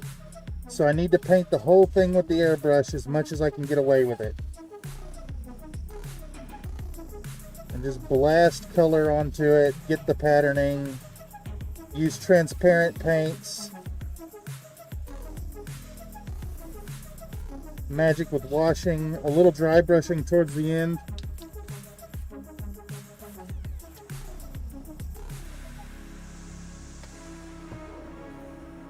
I'll be posting it on the Discord when it's done, and then also on Locust Labs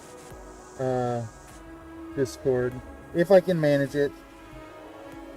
Right now, I'm just trying to recover my fucking composure and come down a little bit with my pissy attitude.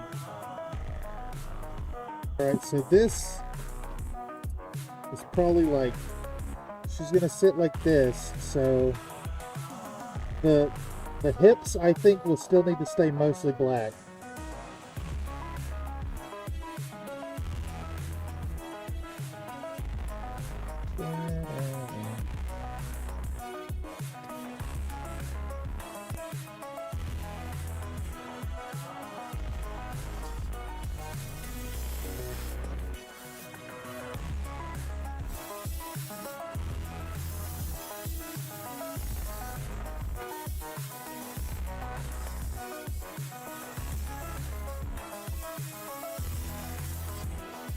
Okay.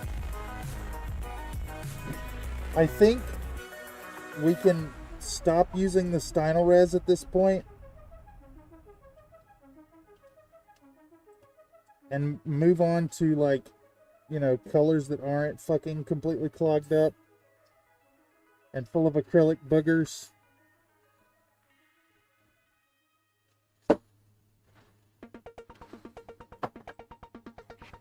Okay. So I need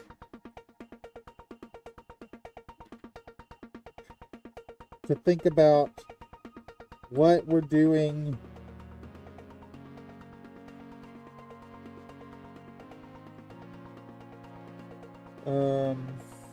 for, let's see, Jurassic Park T-Rex images.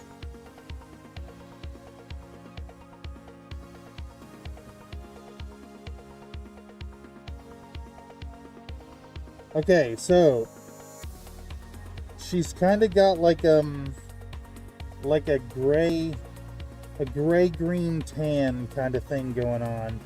It's got dark colored arms. It's dark around the eyes. So I think what we'll do then is to go with like a tannish tone first. Nobody puts manufacture date on their paints. Who bought it doesn't brush it up. Yeah, that's a shame. That's an absolute shame. Okay, so I think we're just gonna spray transparent colors, and she's gonna be, what's our base tone here? I think our base tone needs to be like let's go with snakebite leather. I think that's a good choice. Why is my camera like pointed all the way up there?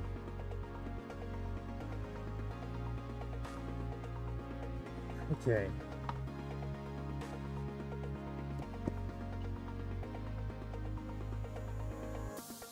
All right.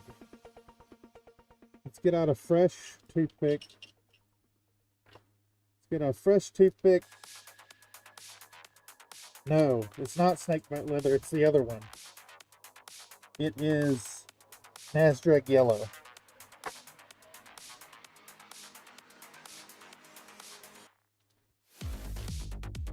We're going to start with the Nasdrug yellow.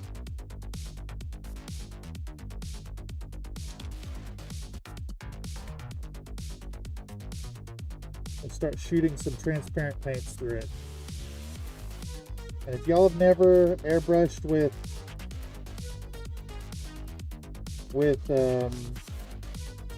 contrast paint, it is a beautiful experience.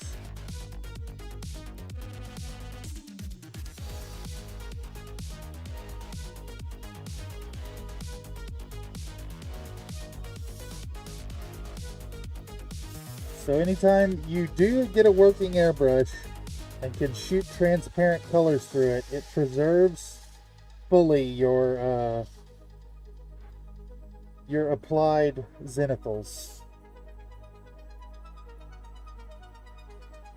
So what we're going to do, I'm just going to try to build up some modeling, some unevenness to this paint scheme. A little bit from underneath as well. I want a little bit on the black area. Alright. It'll serve as a nice base tone. Nope. There's still some we gotta deal with.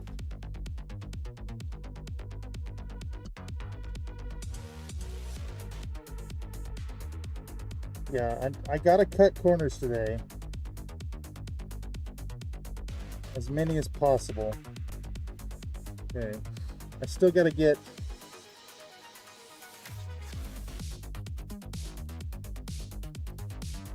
a little more saturation on the front.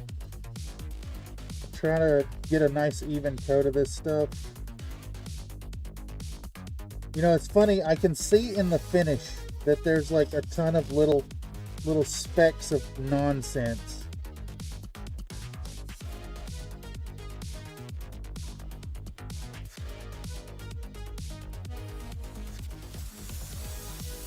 Alright, so get this base tone down. Do the same here. Let me know in the chat who the dead Black Knight should be owned by.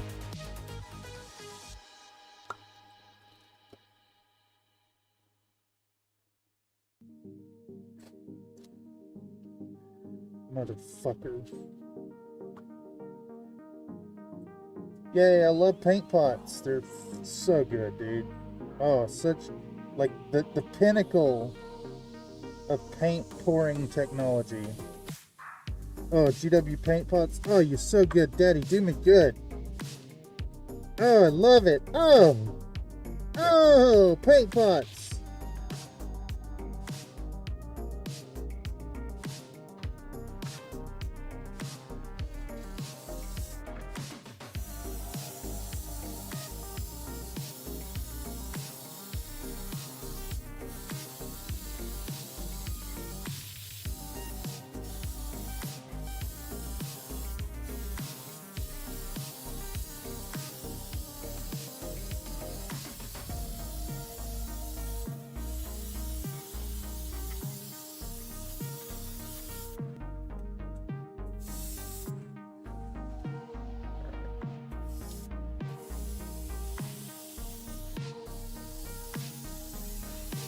I'm gonna go back over this and put like some stripes down it.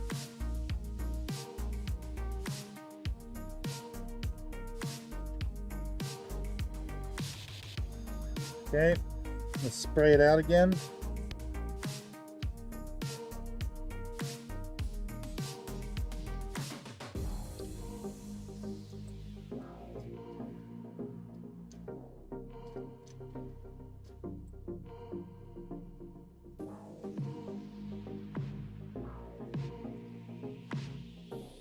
I think we're going to give that a moment to cure. We're going to come back in with our snakebite leather now. Actually, no. We're going to use wildwood. I'm going to use wildwood. If I could find it. I'm going to use wildwood for the bark on these things. A Capellan Park Ranger because cheap leg. Oh, that's funny. Khaki. I think khaki may. Khaki could work. I need to darken up the legs, anyways, or like the feets. Let's move this out of the way so I don't corrupt its color.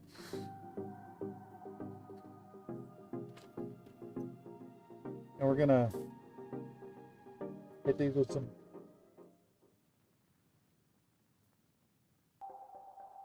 some wildwood.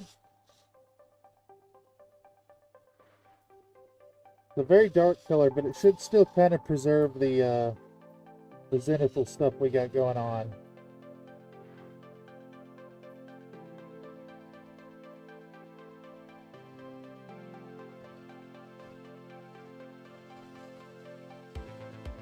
What time is it? 3:56. We're only 4 hours in. We haven't lost the entire day to bullshit.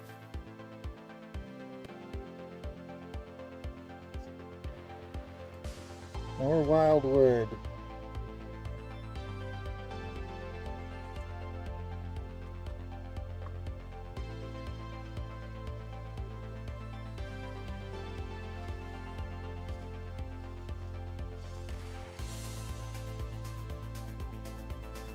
The trick here, I think, is to try to do this in very light passes, because if you build it up too thick, it starts to perform like contrast paint is meant to, instead of just like building up a very thin transparent color.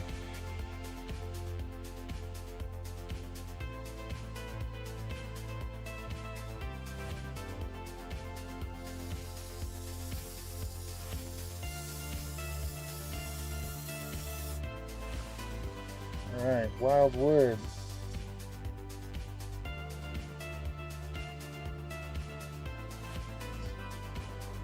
A little bit more.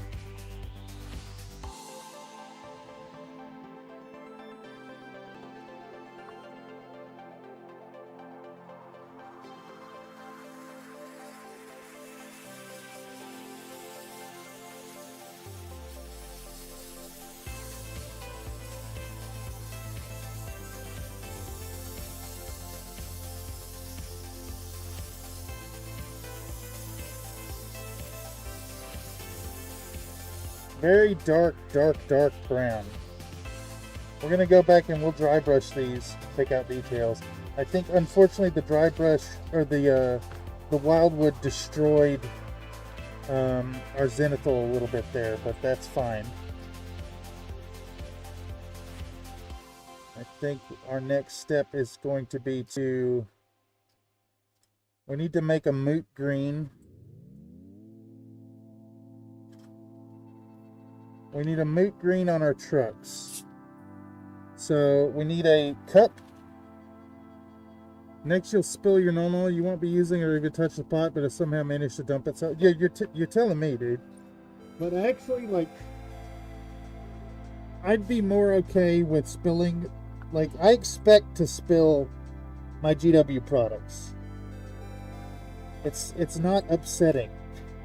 The airbrush supplies being over on my bed was really fucking weird. And like, I did throw a thing. Y'all saw it. Y'all saw Cameron go full tantrum today. Twice even. But I didn't throw a bag full of metal things.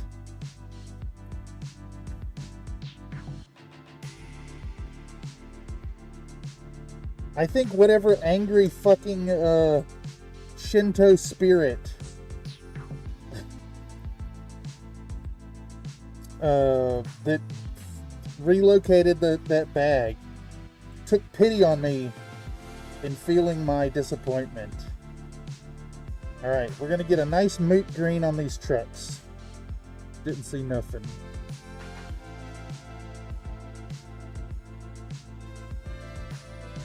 Alright, so we're going to do a real thin moot green. And we're just going to start Making these Jurassic Park green Explorers. This is very thin, so we'll need to keep our coverage really light.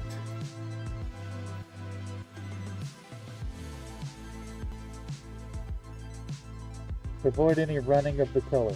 And I spilled it, of course.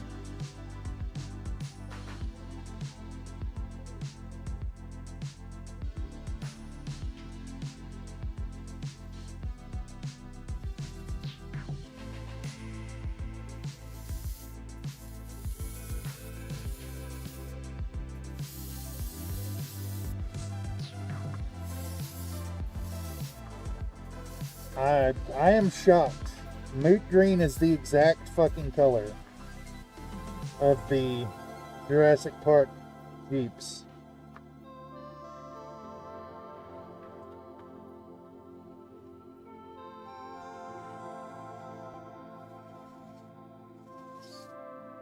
A little bit more.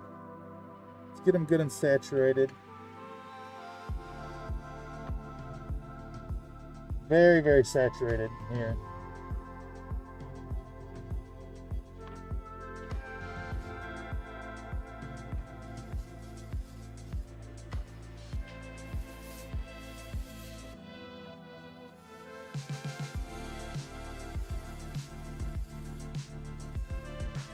There we go. Good enough. Who's next? We need to do the foliage, I think.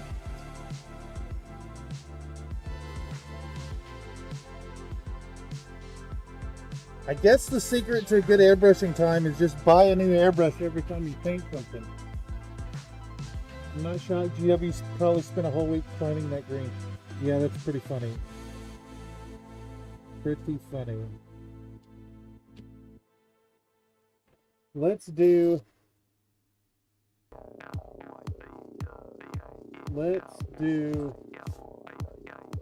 emerald green.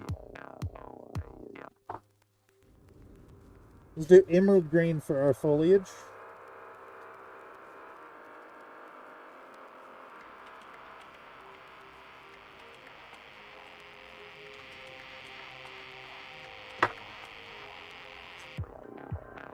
And I want to move these so they don't get sprayed with the darker green.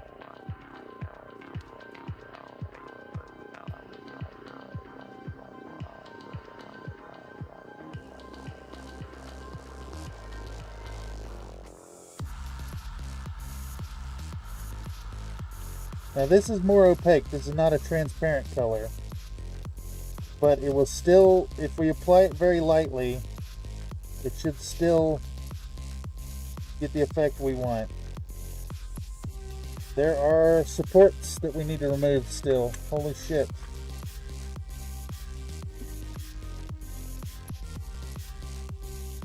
If you can imagine, I missed some supports. They're way down in there too. There we go.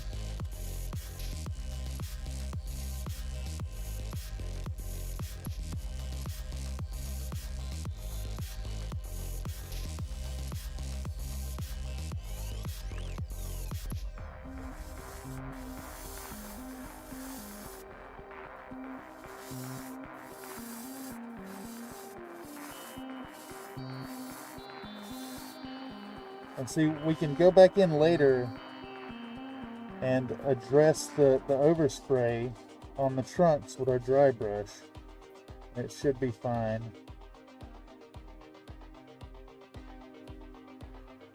Okay. Next. What do you call these trees? They're like cycads, I think is the name. They're like prehistoric trees that don't really exist anymore.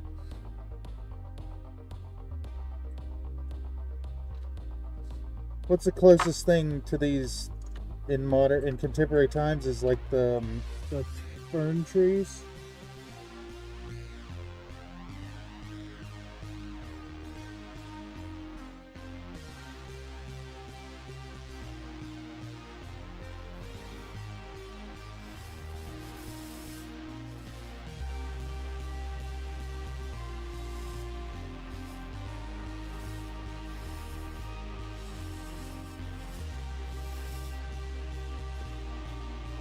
Oh no, I had a ton of overspray on this thing.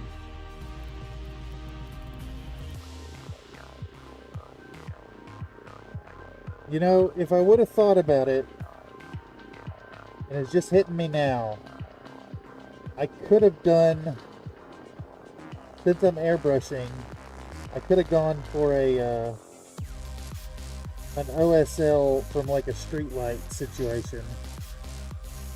Although it did not occur to me at the time.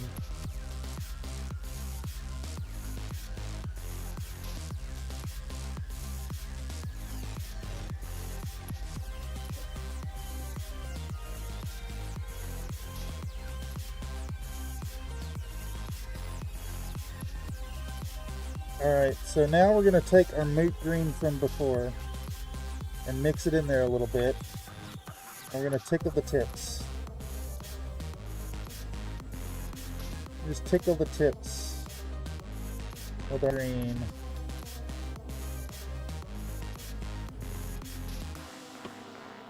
Tickle the tips.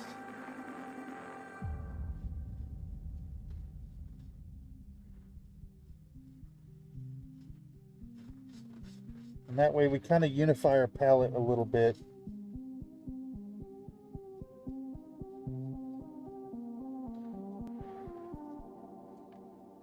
Right here.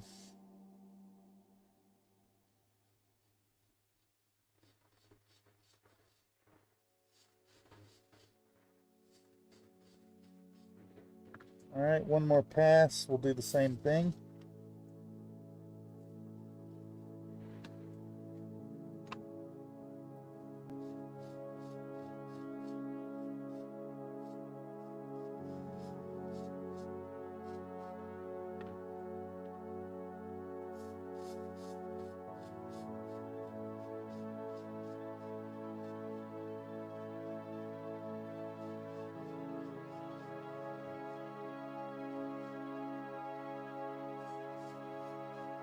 I'm just going to keep tickling the tips till we run out of moot green, which should be right about now.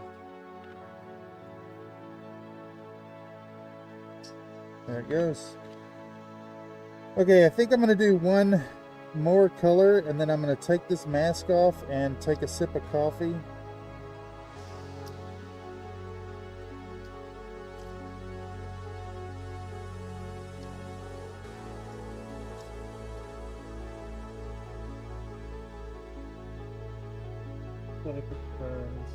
It's raining during the scene, so it was ambient light. Oh, night work, although it was at night. Yeah. To culminate for those tree ferns, I don't remember the closest surviving species, but I probably did see the same documentary. Yeah. These species like this are extinct. Definitely. It's funny that's kind of something they touched on that in Jurassic Park, right? That like they had the extinct species of plants, but they kind of just glossed over how. Okay, so what we need to do now is take a reference, get a reference here.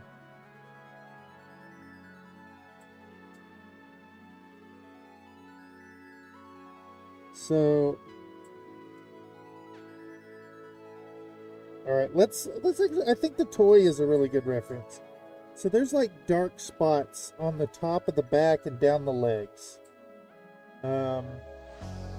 The original from the film though has like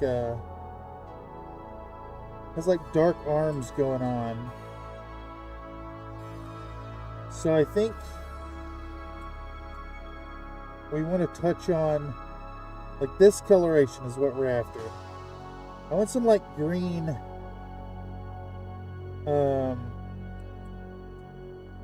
greenish tones in there. I need some dark tones in there. Let's actually come in with the let's try a little bit of snakebite leather. Let's try a little bit of snakebite leather.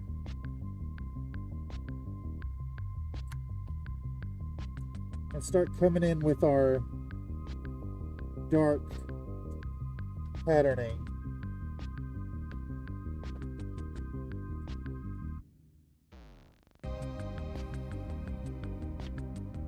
come in with our dark patterning,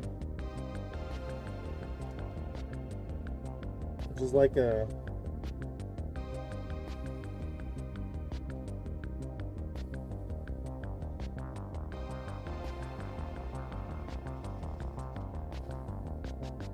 what is all that?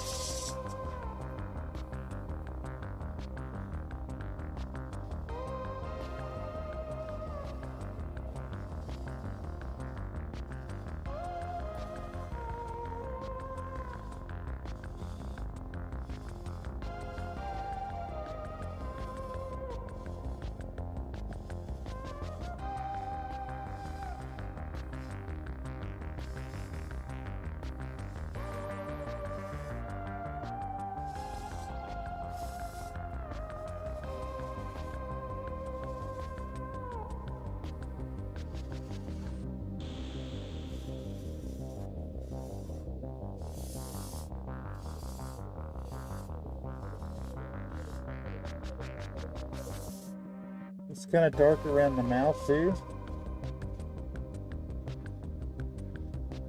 In fact, let's like really get in there.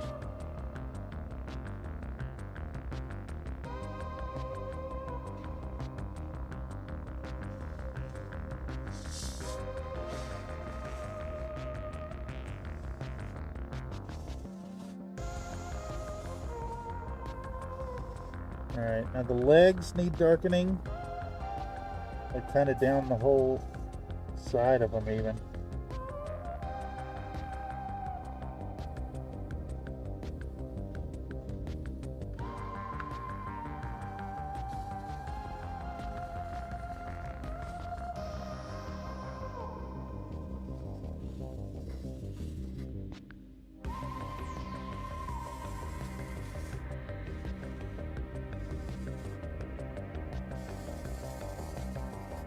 I do want to try to get some of those like greenish brown overtones in it. I don't really know where to begin with that.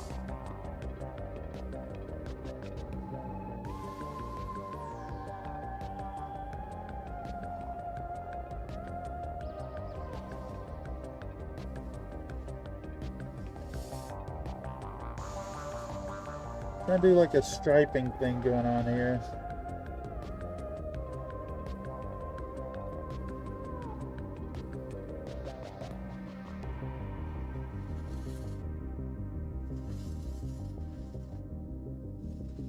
Hit the tops of the arms a little bit, I think.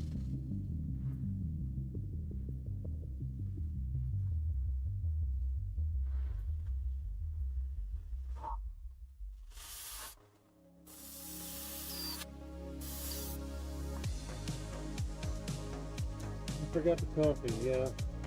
It is true. I did forget the coffee. Let's do a pass of Griffhound Gray on the Jersey barricades, and then I think I want to Drift Charger Gray, I should say.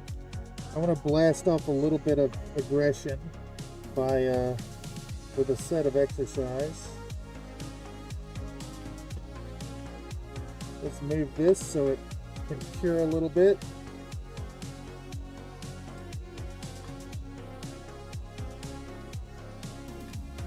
Do that.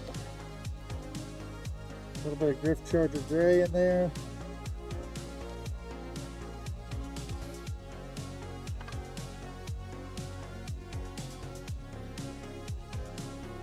Get a nice gray going on here.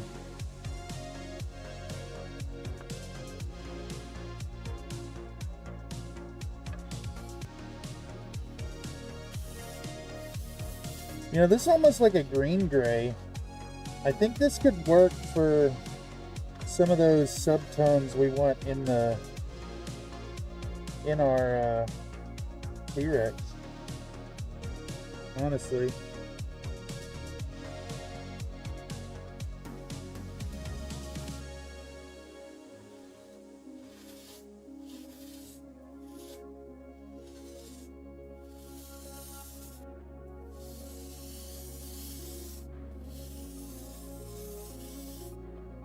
Yeah. Let's get some of that green gray on our gal.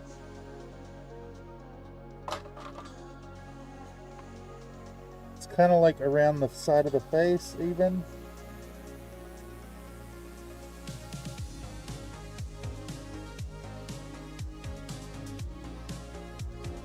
Get it near the claws, I think.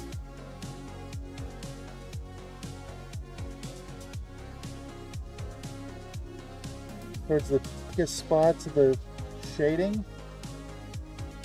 Get a little bit of that gray in there. Desaturate it down. Impart just a tiny bit of grayness.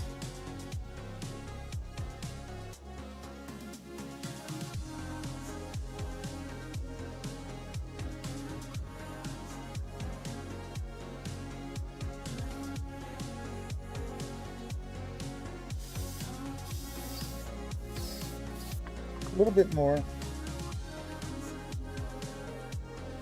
Sap green Liquitex ink, it's perfect in greening. Otherwise, if you need a dark green, you use speed paints and thin it a bunch.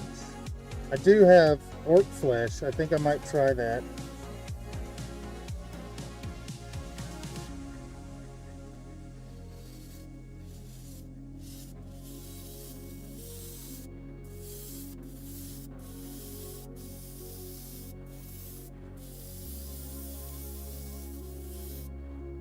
Alright, legs. Legs need a little bit of the gray as well.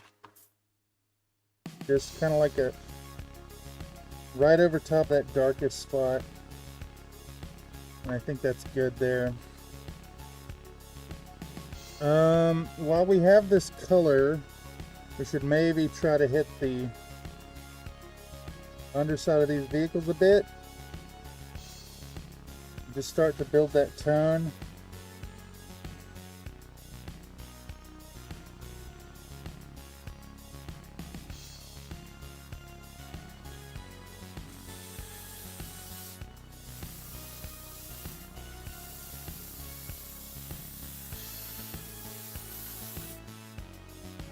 Same on this one. We'll probably hit these with a darker. We can maybe even come in with the black speed paint, honestly, and give those a good treatment. All right. Let's flush this. Give these a moment to cure.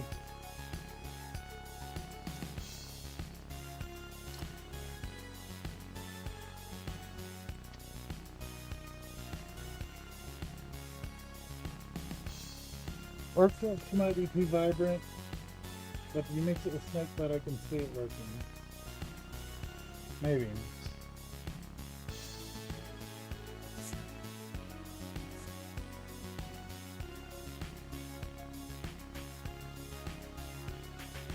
In the meantime, I do want to take a sip of my coffee, and I'm going to do one of these.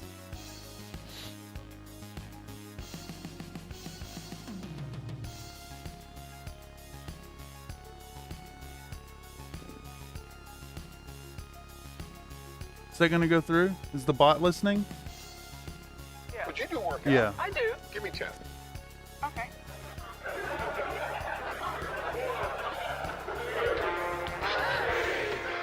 Bye, everyone. She can go on forever.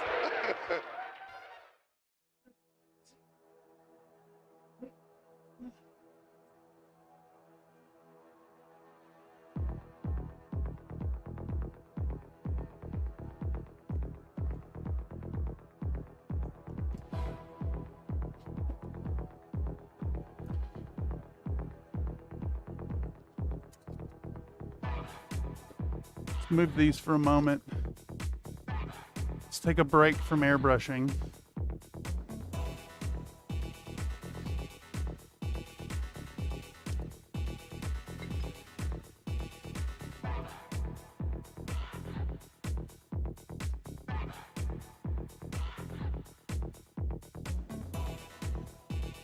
Take a break from airbrushing and mix up some custard.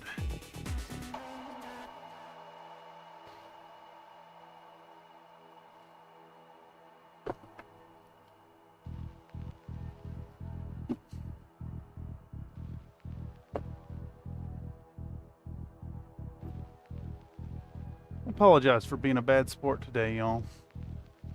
I'm feeling the stress of the impending December streamathon, I guess, if I had to give an excuse. Though, excuses kind of suck, in my opinion. Let's try moving this a little bit to the right.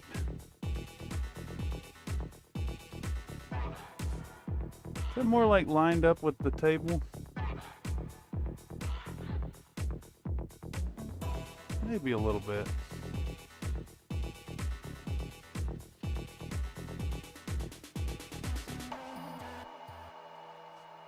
Yeah, stress does happen, but letting it come out on camera is in bad taste. And I apologize for that. Okay, here we go. What we want now is I need to get the Redeem Grandpa's Hammer set up and have things to smash. All right. Where is my spoon that I had a little while ago? Did I hurl that across the room? There's a non-zero chance I did. Nope, there it is. We get the spoon, we get the baking soda, we get the Elmer's Glue All. We're gonna get Stynylrez Gray Primer. We're gonna get Gale Force 9 Basing Grit.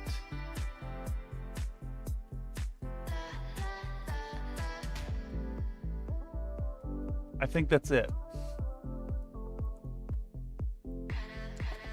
We might even use some other basing elements as we work. I'm trying to do a thing, it didn't go smoothly. Could you handle it better? Sure, but you're human. Making excuses for me. I appreciate it, Mr. Nate. All right, we're gonna start with about that much. Where's my little plastic spatula? Where do you live these days? I think it's you right there. All right, we're gonna do that much baking soda. We'll do that much baking, that much grit. Actually, we want more. This needs to be kind of gravelly, I think. So we're actually gonna go pretty heavy with it. And we're gonna do a bunch of this.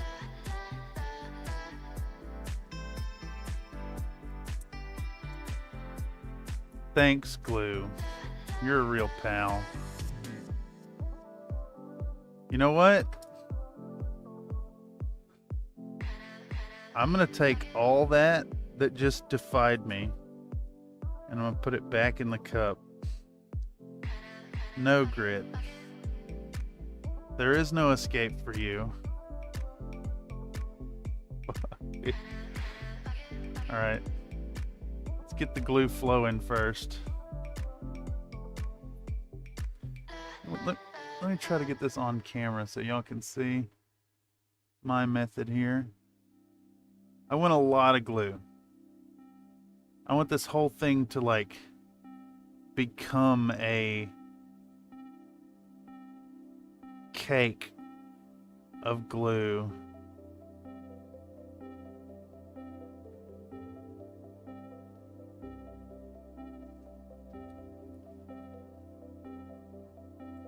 All right, it needs to be gray. So we're gonna put a bunch of primer in there. Like a bunch of it. And then we're also gonna put a little bit of black in there because I want it darker. And we're gonna give it a stir.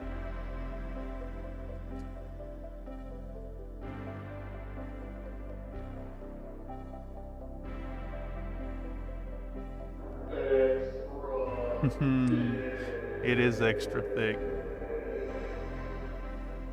Hey, at least it's not hot glue. I do love some hot glue, though.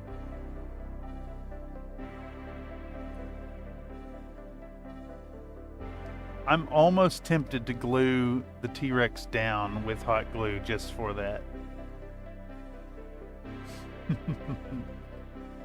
Okay. I am the queen. All right, so I think the method Queen of here, the crop, and there is no one that does better. I think the method that we're going for is we're going to spread a thin layer of this over all this road area first, and then as it starts to stiffen up, then we'll go back in and place our models into it. But for now, this stuff is too gloopy and is just going to make a mess of our models. In fact, I don't even necessarily think that we want our models too pressed into it. The mech, yes. The mech for sure. But I think the vehicles kind of just want to ride on top of it, to be honest. It's a little thick still. I probably could have thinned it a bit more. But we're just going to spread it out in a nice even layer. And I think I didn't overdo it this time with the baking soda. Sometimes when you're using the baking soda, it'll puff up and get really bubbly, and you got to wait for it to kind of come down a bit. Popcat does a pop. I do love Popcat. Popcat is love.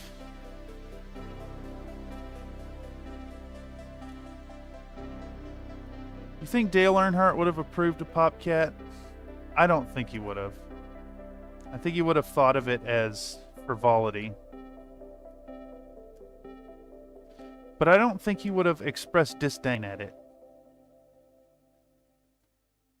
Raise hell, praise Dale. All hail. The man, he died doing what he loved. An inspiration to us all. Okay.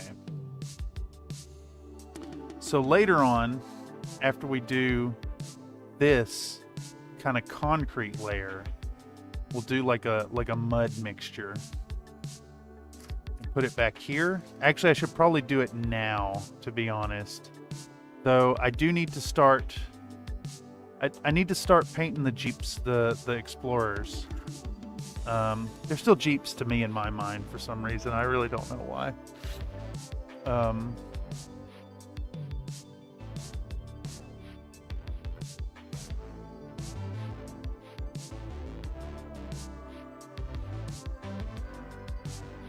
Like, I know they had Jeeps as well. Alright, this shit should self-level, and I think the gray primer should help with that. So it has a leveling agent in it. But we just want a nice, kind of even road going on here. And that's why we have the extra grit in it. It's going to be like a kind of gravelly aggregate here. And we have pre-coated it gray, so we can probably get away with just like hitting it with a little bit of a wash. Once it dries down. Though I don't know how much it's going to dry in like 4 hours. We'll see. It should be alright. 4 hours should be able to take a wash.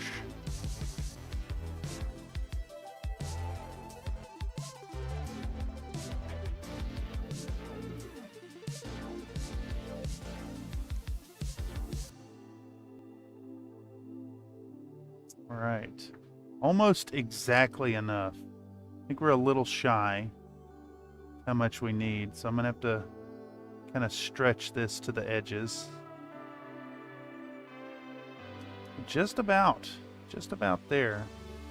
And it should level down too. It's moist enough. Alright. My water is down here. Is this dirty? That is the dirty. Hair dryer?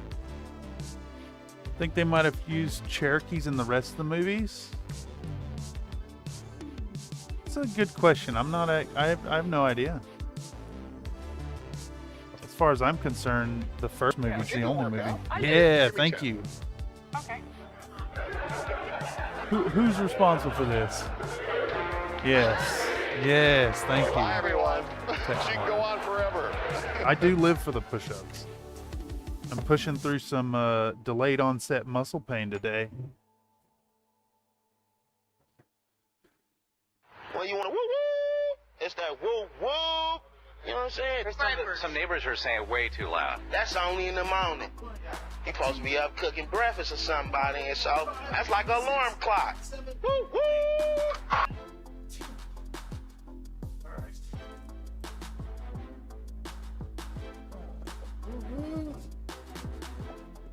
Yeah. Where's that?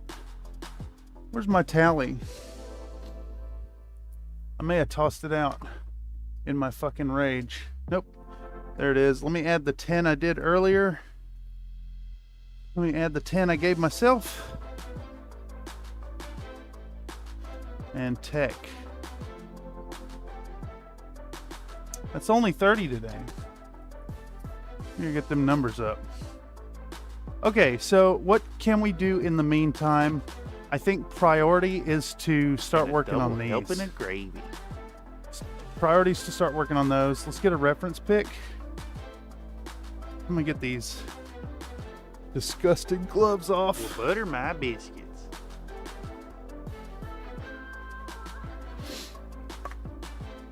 Let's get that somewhere it can dry.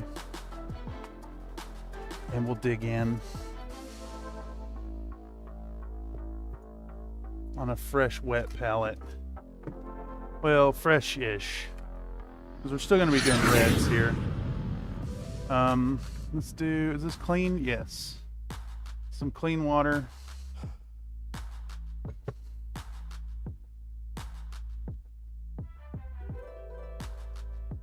Get down there, sponge. Use the Angries to dry the putty. The Angries have won out today. I've been a right embarrassment to myself.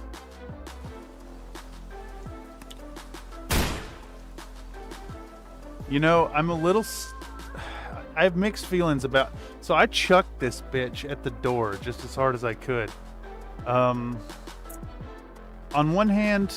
I'm glad it didn't break and I still have a secondary cheap airbrush.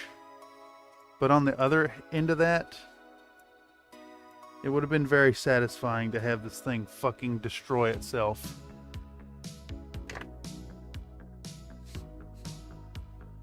Sometimes you gotta show that inanimate object who's boss. They are. Okay, so... we're looking for Jurassic Park Explorer images. All right, we have yellow kind of on the bottom half, and then we got this red pattern going on.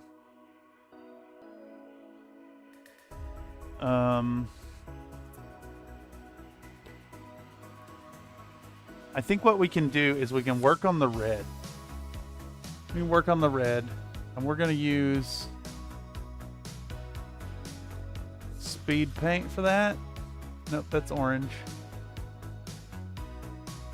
Hardened leather, yellow, blood red. We're going to use blood red speed paint and see how that looks.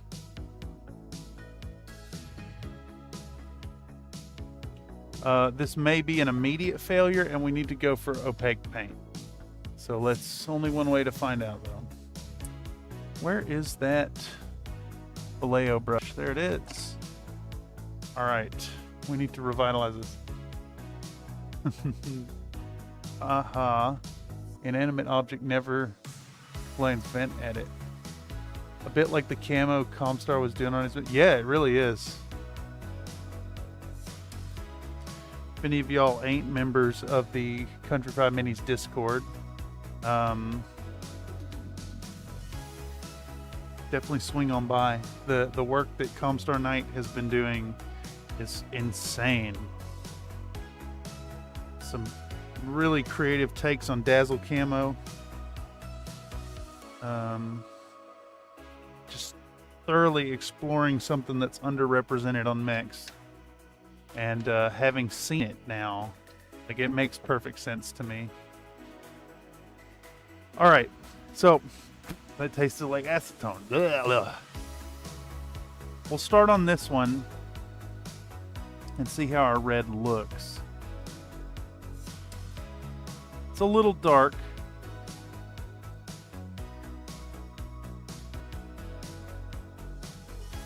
But I think it works.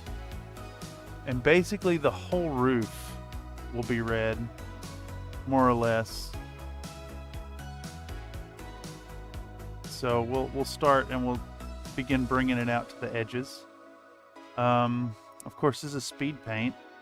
Speed paint 1.0, which has the reactivation. So I don't think the tide marks will be too bad, but we do want to kind of move it. And just so y'all know, what I did is I took this thing into Blender and I shifted the, oh shit. I grabbed the whole top of it in edit mode. I had it selected via wireframe, or had the wireframe view, looked at it from the side, and then just grabbed everything on the top and compressed the top down. And after that, was able to use, I think it was a smudge tool to do that. All right, let's count these stripes. All right, 1, 2, 3, there's 6 on the hood. We'll make a division point there. 1, 2, 3, 4, 5, 6, 7, 8, 9 on the body. 9 on the body, 6 on the hood. So let's just try to do that and be accurate about it. Obviously, we can have some variation.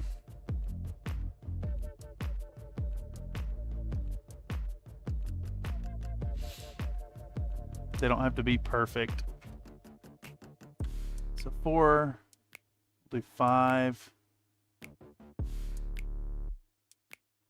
6, 7. We made them a little too small, I think, on this side. Yeah, we made them a little too small. But it is what it is. We'll do an extra one on this because it's going to be crushed down anyways. Let's get one more look at what they look like on the body or on the hood. Okay, so they're mostly going up onto the hood proper. So we're going to go 1, and that's going to come all the way in like this. And then 2.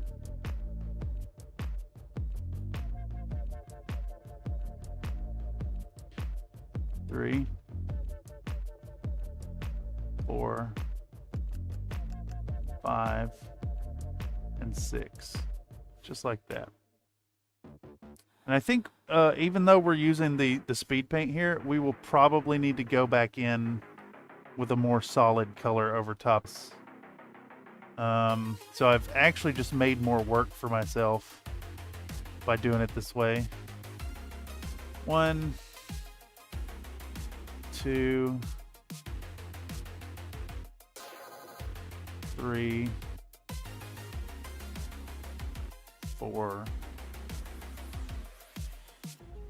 5, 6, 7,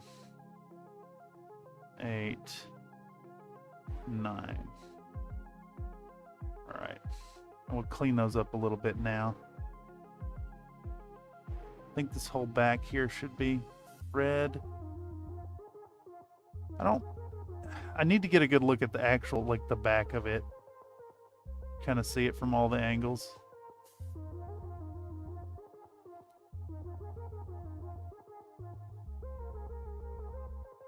I'm also kind of thinking that I probably should have done the yellow with the airbrush, to be honest. All right, 1.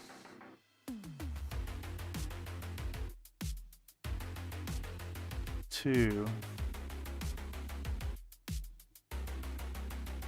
3. 4. 5. And 6. Just like that. God, how fun. This is such a fun theme to paint.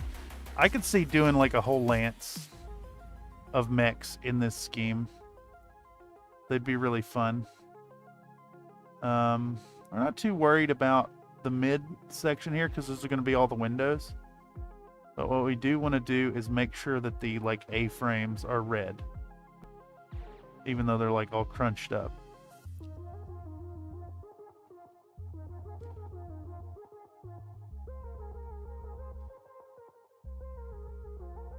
Okay, let's get a peek at what the back of these things look like. The Jurassic Park Jeep. Yeah, dude.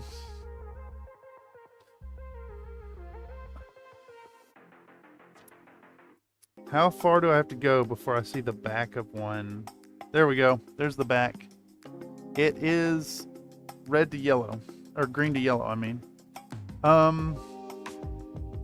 Unfortunately, this does mean...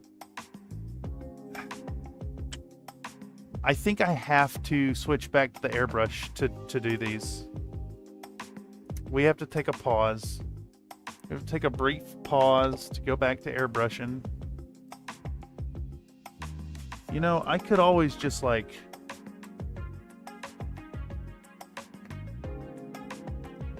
do this one color real quick, like... PPE be damned. Let's do it. Let's huff a little paint for y'all. Just a little bit.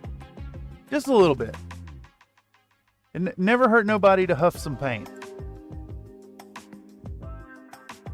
Ain't nobody ever got harmed by a little bit of inhalation of paint.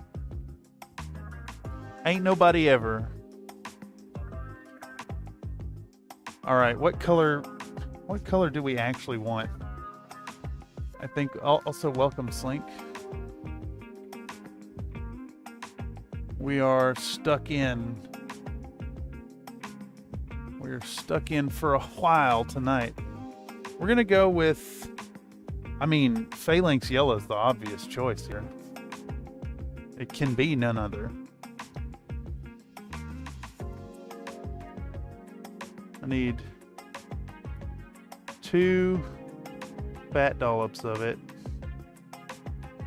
Yeah. But you do work out. I do. You got it, brother. Okay.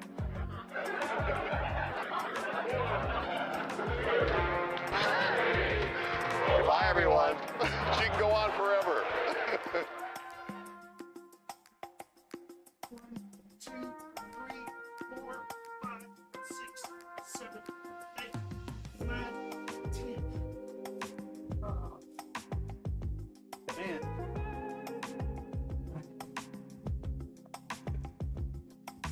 You know, I hate to admit it, because they've been annoying sometimes. Some of the timing of the push-ups has been bad. They do indeed sublimate your rage. Just gonna point that out. They do indeed. All right, so this is starting to dry out, I noticed. So what we need to do is mark our boy.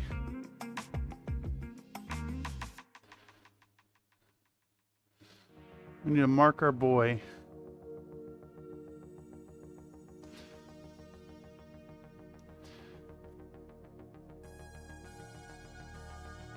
We need to mark our boy.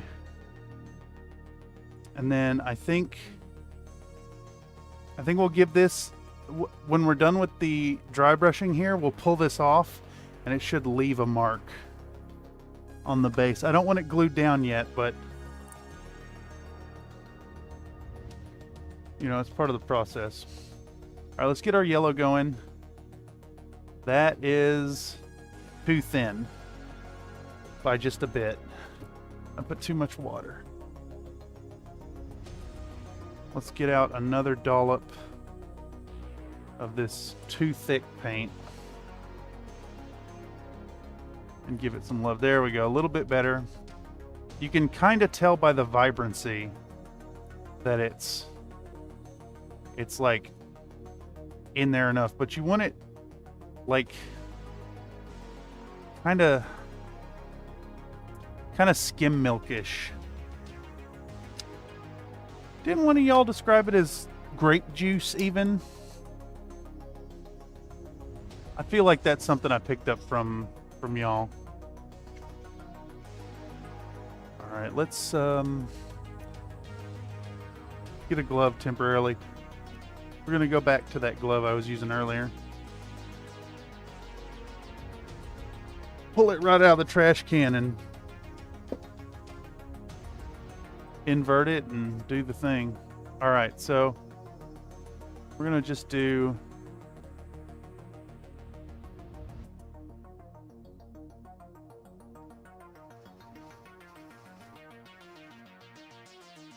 you know, it does suck. I almost need to have painted this white first on the bottom half.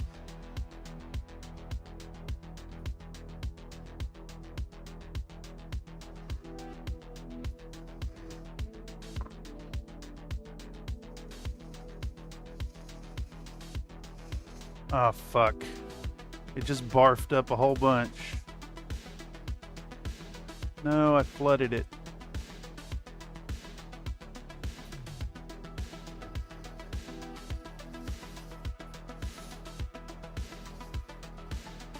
I'm getting inconsistent flow because I forgot every time you change colors, you need to like butter my completely take apart the fucking airbrush and break it down and dig inside the parts with a fucking needle.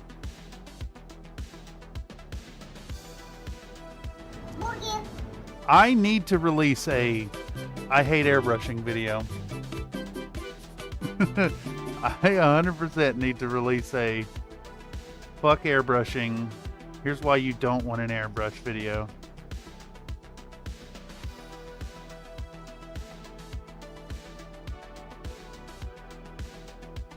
That could be the apology video we were talking about, actually.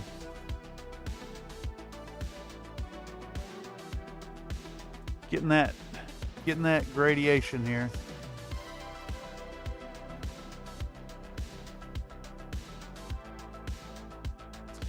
I really should have the hairdryer out at this point.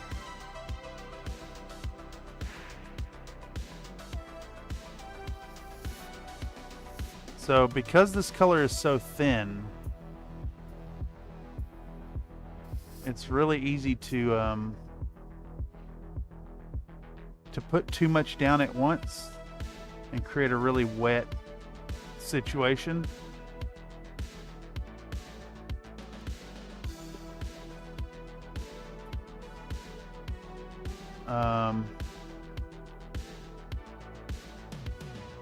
And instead what we want to do is we want to build it up very slowly with many successive passes, and that way you get that nice gradation,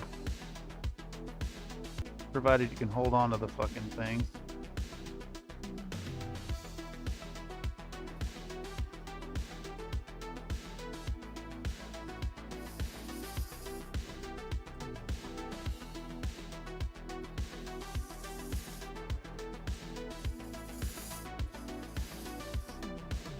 Yep, I think that's all our yellow. Got like 2 drops in there. It's not quite yellowy enough, I don't think, on the bottom. Not yet. We'll do one more pass of the yellow. That's what we'll do. Just uno más. Then I can go back to doing what I was doing. We'll go with a little bit of a thicker color this time, I think. So we'll do like 2 drops of water in there to our single brush full of paint. I should have mixed this in the cup, actually. Yeah, there we go. It's a little more opaque, but it's still really flowy. Nightbot reminding folks about the Country Fried Discord if you're not already over there. What are you waiting for? I want to see what you're painting.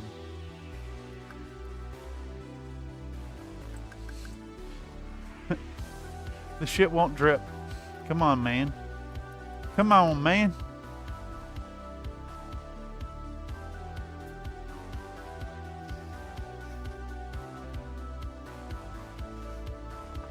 It's actually too thin.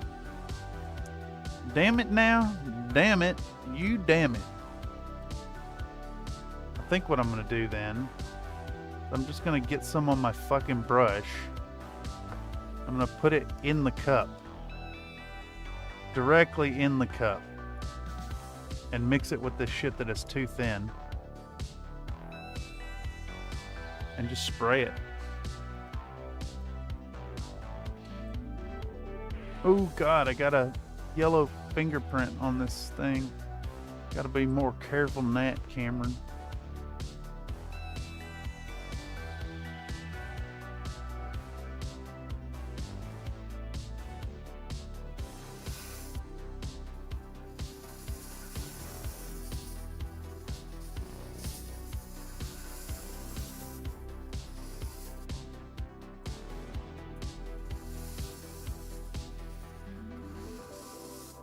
There we go.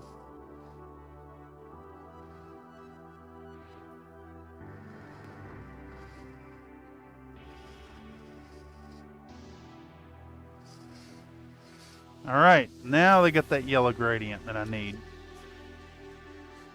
And we can go back to putting the red down. Oh, that's a hard loss this time around there, Mr. Slink.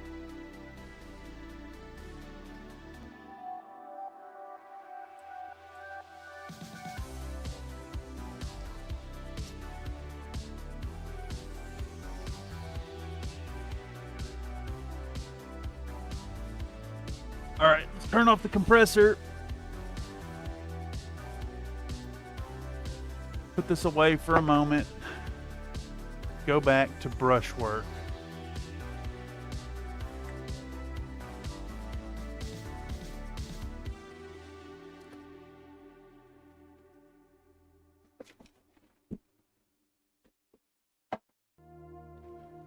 All right, and now we want to lift our Would you do workout? protagonist from the base before it gets sealed down. Yes, you'll get that in just a second. Thank you. Bye, everyone. She can go on forever.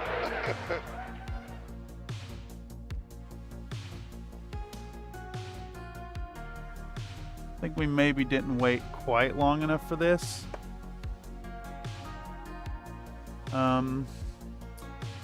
Hopefully that doesn't even out too much. I think it's okay.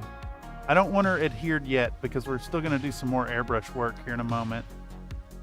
But we need to clean up some of that goop.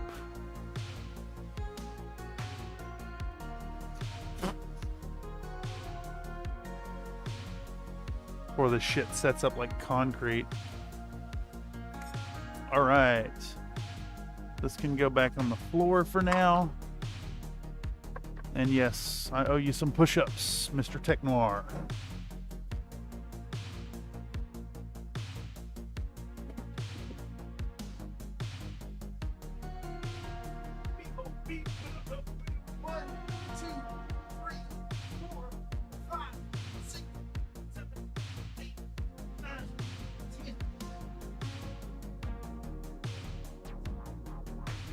Okay, I'm gonna fill my coffee cup and I'll be right back.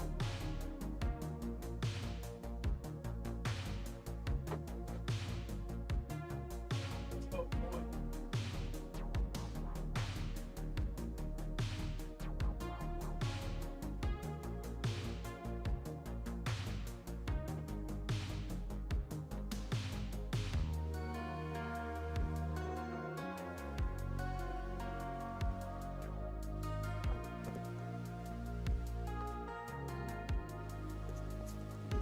I should have filled the dang thing earlier. That was just the dredges of some coffee.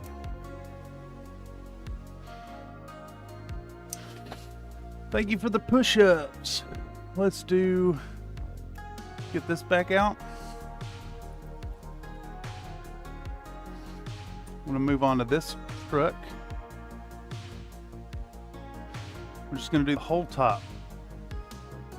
The whole top first. Didn't it have like a viewing window on the roof? Isn't this like supposed to be glass there? We'll probably take that into account. Let's just, for now, get all those A-frames painted up.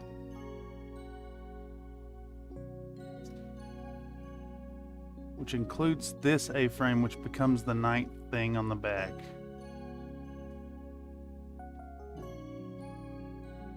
Man, that green to yellow gradient is super important.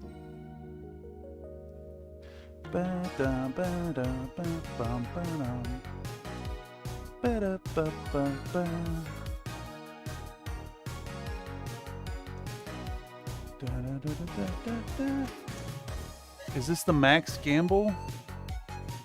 There is like a max that you can do. It's like 1 billion or something.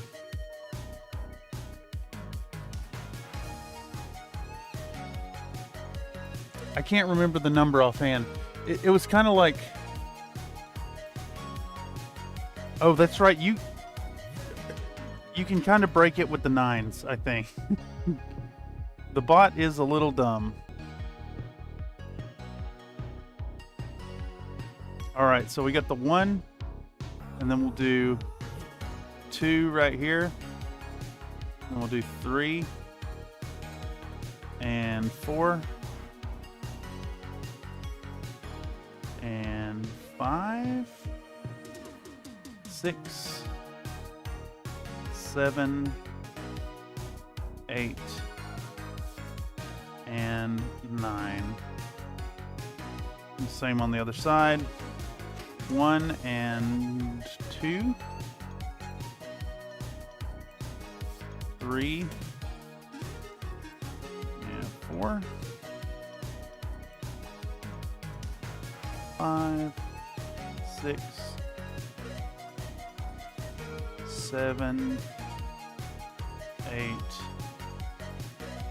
and 9. Okay. Those are a little oversaturated. The capillary action's starting to pull them around. Whatever, it's fine. All right, and then we do 6 down the front. So first one comes up and way in. 1, 2, 3, 4, 5, 6. This actually should come in a little further. That. Same on the other side. 1, 2, 3, 4, 5, and 6. There we go. All right, we'll let that dry. I think we can move on to a nice, more solid red on this one, on the first one. So actually, we're going to let these cure up a bit. I misspoke. We're going to take our... What color am I thinking here?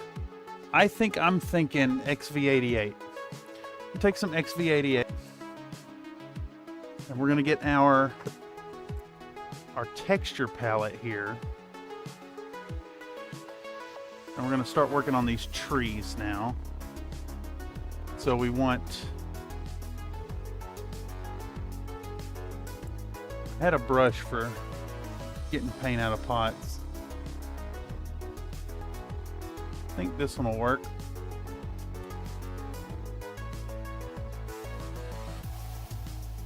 Woo, y'all going fucking ham with the gambling.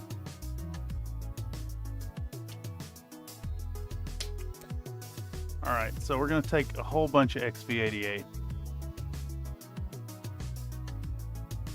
This is a nice, like, mid-tan. And we need a bunch more than we think we're gonna need, because dry brushing eats up a lot of paint. And what brushes did we use last time? It was like a new brush, a new big flat one. Where are those at? I think it's this one.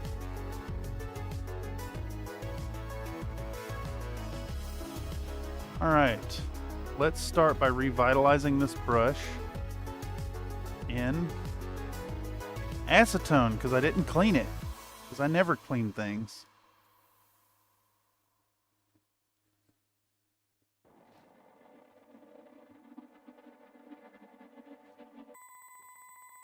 Why would I clean?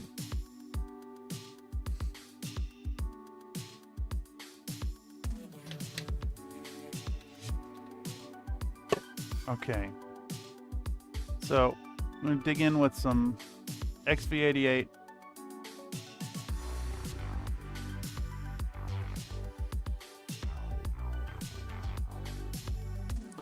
And we're going to take these trees and we're just going to give them some love. Just straight down them.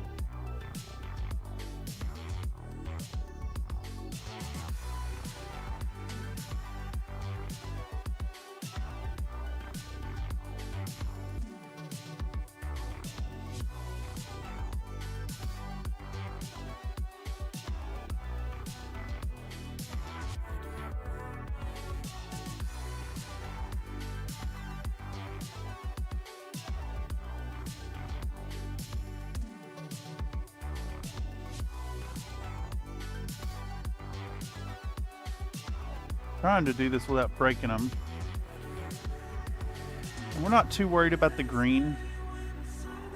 The green overspray, that's fine. We can just work with it.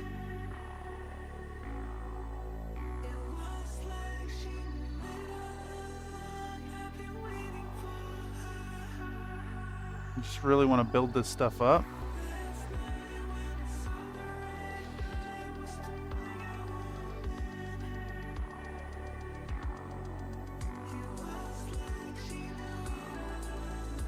And if we get some on the leaves, it's whatever.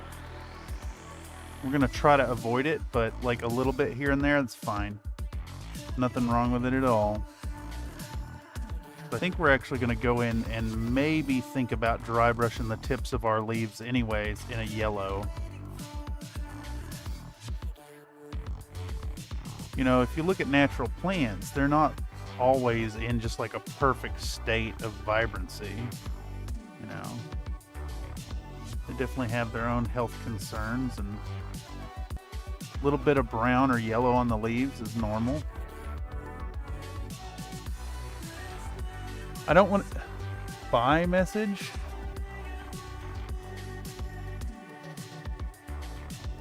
You got a link to that texture palette? Probably. If not, I can send it to you directly. And so when I printed it on the FDM printer, it did do like a whole lot of stringing, but these little like stringy bits enhance the texture. If I don't have a link to it, I can just send it to you directly. It should be small enough of a file to send via through a Nitro message.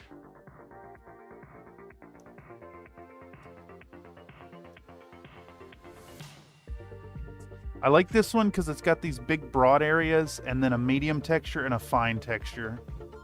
And of course, I can't remember who turned me on to the idea about it, but like unloading your dry brush without pulling the moisture out of it, it contributes a lot to finer results. Your dry brushing doesn't look like it's like literally dry. It's funny that's like in hindsight that's like really obvious, but That's not something you learn about early on in your painting repertoire. Fuck, the first thing I learned about painting was dry brushing. My dad set me and my brother down at the dining room table and got out his Hero Quest, and he dry brushed a skeleton, showed us how to dry brush, and then let us go to town on Hero Quest models. It was awesome. Maybe just post a Discord and 3D your hand in Poppy Corner. Yeah. I can do that. Though it's gonna be probably a while till I join the Discord tonight. I will get to it if one of y'all want to send me a DM to remind me to do it. I will post it. I like this one. It doesn't quite fit. It doesn't quite fit my wet palette, but if that's not a concern, then it's perfect. All right, that's one done. This XV88 is not really doing it for the color. So we're gonna go back in with a little bit of towel light ochre afterwards.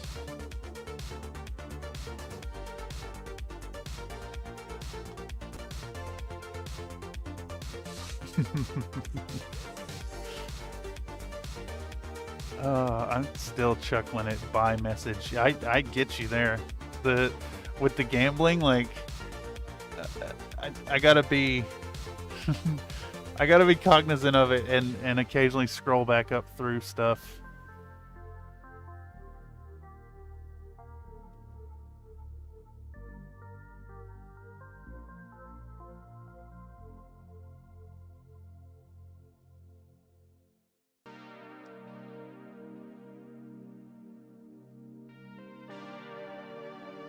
This is just really not. This color does not want to unload very heavily.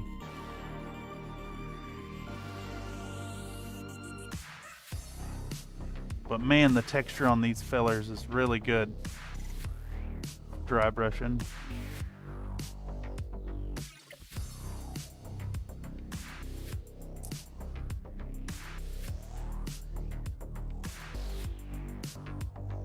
I almost want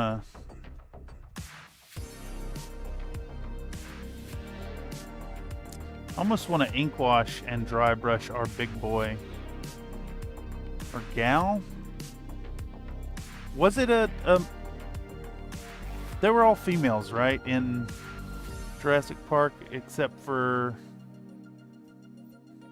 which ones changed gender to lay the eggs or to fertilize the eggs or whatever?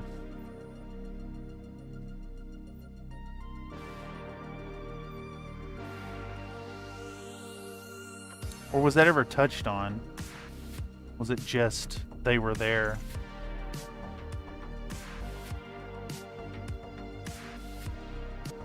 Alright. This is coming along, but that's coming along really slowly.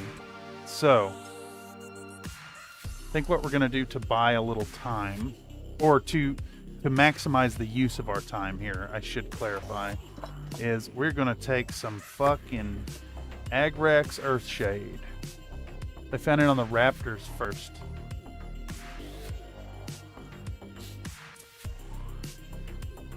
Ooh, is this...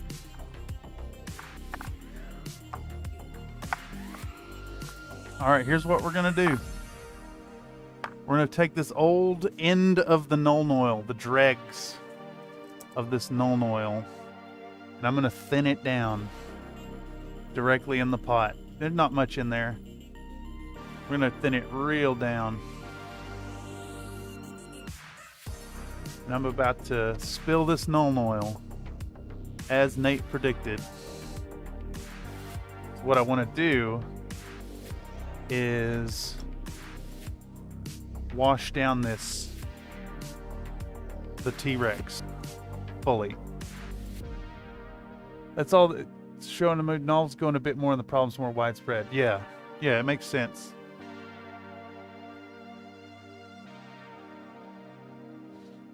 All right, let me clean out this brush real good. All of them did because of escalations in the second movie, etc. Yeah.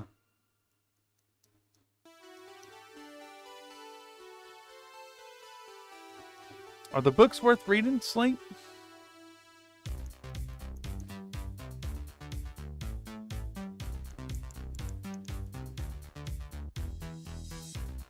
That could be a good recommendation at some point. There's been some discussion in the administrative channels about wanting to do a book club thing in the new year on the Discord, and I'm kind of game for it.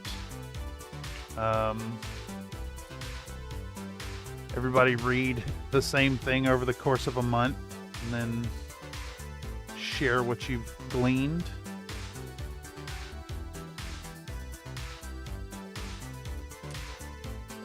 First book is good. Maybe it wouldn't be a great one for book club if a bunch of people have read it. But if you're saying it's good, I think it's something I could get behind just reading for fun. Okay, so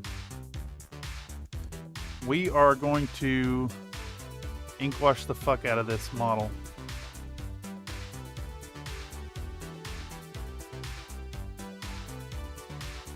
I think it's still not quite thin enough, so we're going to do another full pipette of water.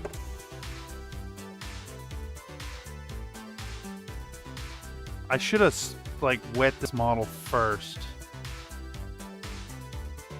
So what we're going to do here is we're going to tamp down all this color, all of it. We're going to get some dark into the crevices, and I'm going to go back in and we're going to dry brush the fuck out of this model here in a bit. I should have done this with Agrex Earthshade, honestly, but I don't have enough of it. I think this will be fine, though.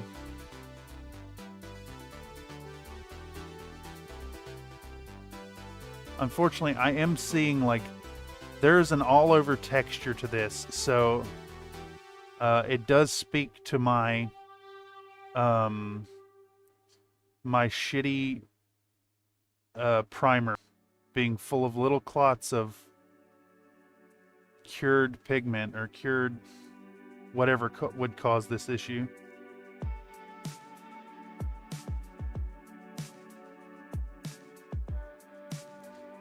But yeah, we're gonna hit this all over.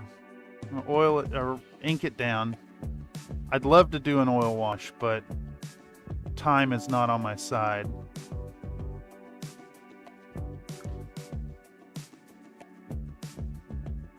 And we're just gonna let this thing do its thing. And we'll go back in with a dry brush.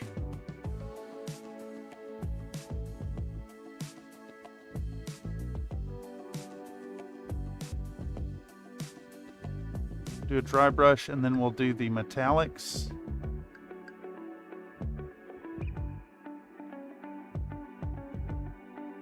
But because we're working on what was next? What were we doing? Oh, dry brushing the trees. Because we're taking a moment to dry brush the trees, that'll give this ink wash time to really set in and dry out. Let me find a spot for this. Alright, you can sit here, mama. Alright.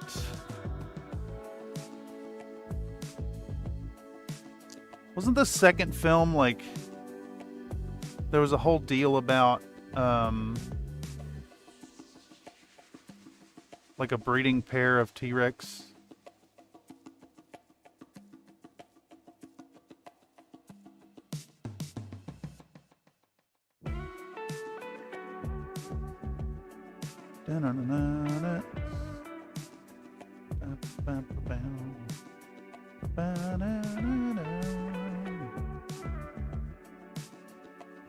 Damn, this is Goon Vibe song right here.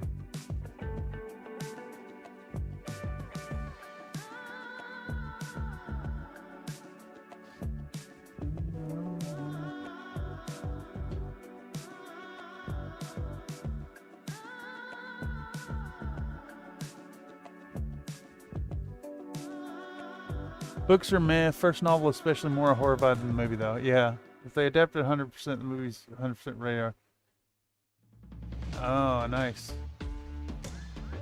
Big money fantasy more than anything else. Nice. Yeah, that makes sense. That absolutely makes sense. Man, y'all make me realize I should read more. See, the issue is I'm not on the train all the time anymore. And that was always a good reading time for me. Do a couple chapters on the train to school.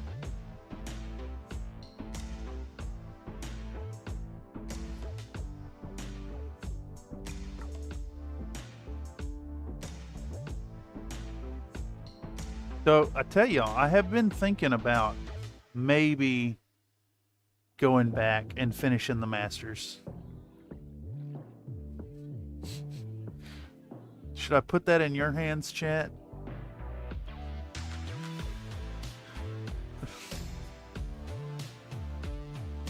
Fucking like 100 likes on a video, I go back for a fucking master's degree.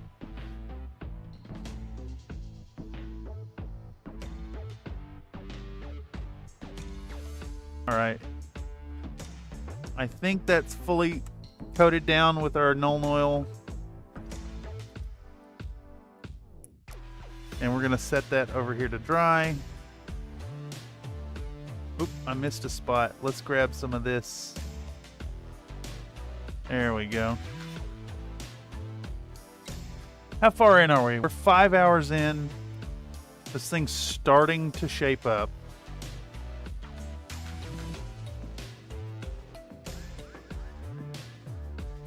I think the order of operations now is to kind of get the trees closer to finished.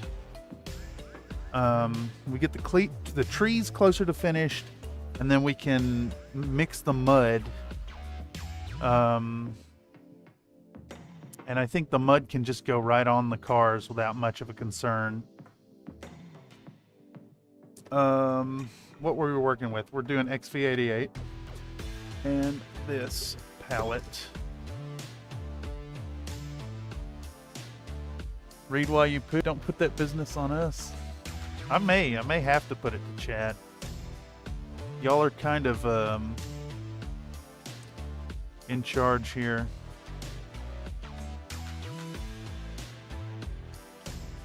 I mean, really.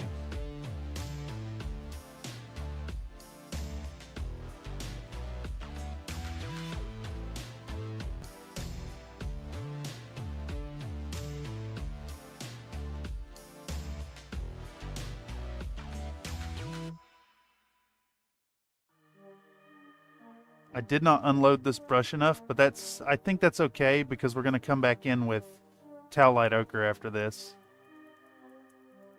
So let's hit that up.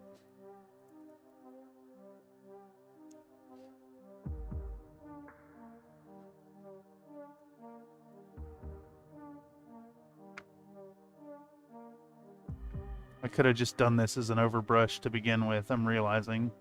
That wildwood was maybe just a little bit too dark. I bet I could have got away with like a 50-50 snakebite leather and wildwood blend. Is that in frame? Yeah. This color is very muted when dry brushed.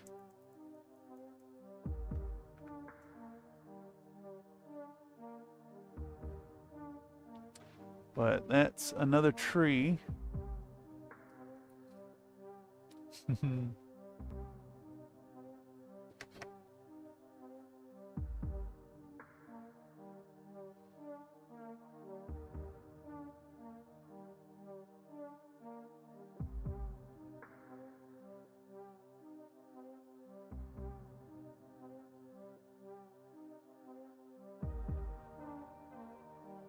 Read while you poop. Reading while you poop. I do have some novels to read while I poop, actually. I got some Blooded Kerensky to read.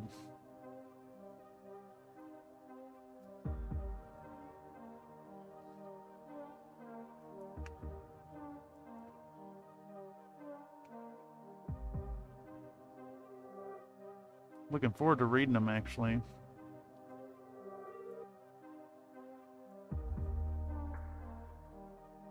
I probably owe it to the Battletech community at large to know a little bit more of the lore.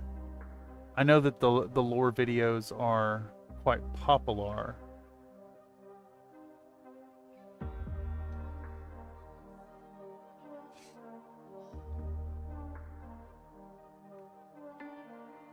Like the tree. Poplars. Tulip poplars, even.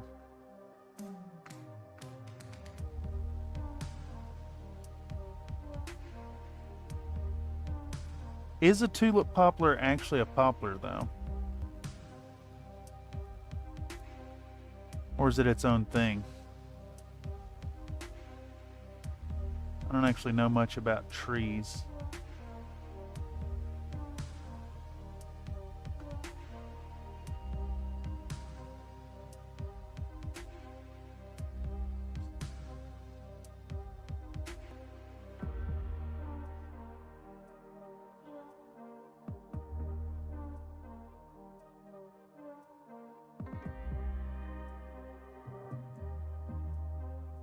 Right.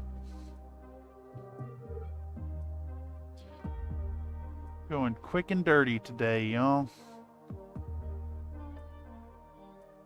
I'm hoping the theme will carry more than the quality of the paint job.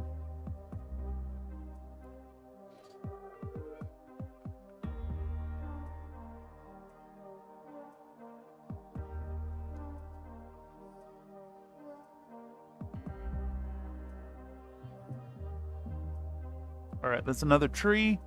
And I think that's all of them except for the littlest one. Yes, it's a poplar. I mean, it's in the name, right? I just wasn't sure if it was actually a poplar.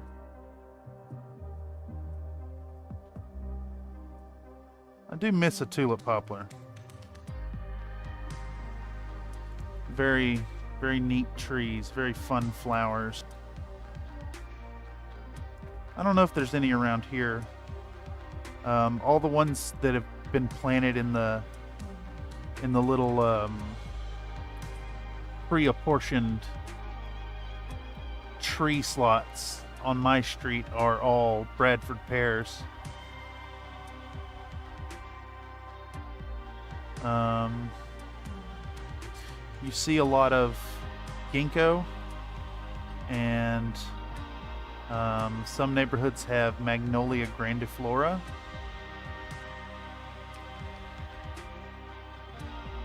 So that's pretty cool.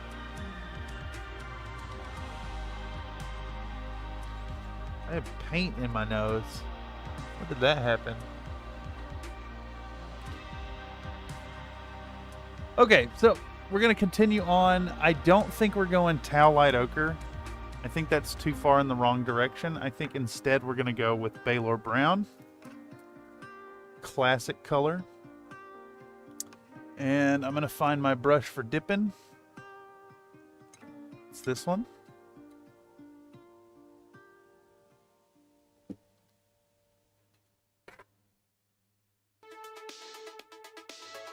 Let's take a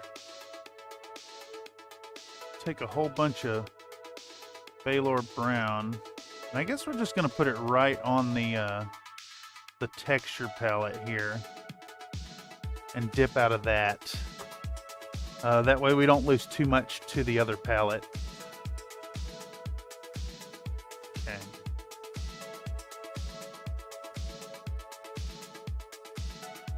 We got to get the trees done so I can affix them to the base, is the intention here.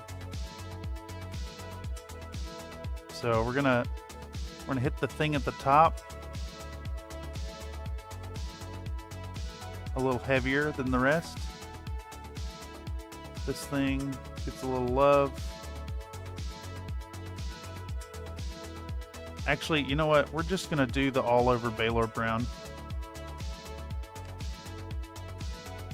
We'll do it on like the top third, I think is the way.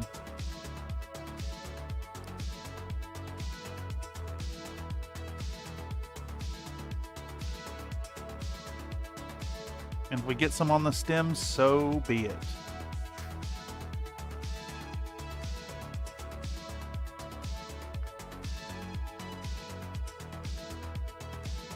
These colors are not necessarily coming off super vibrant.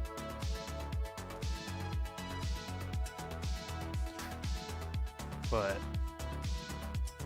these are a background element nonetheless, so they're not super important.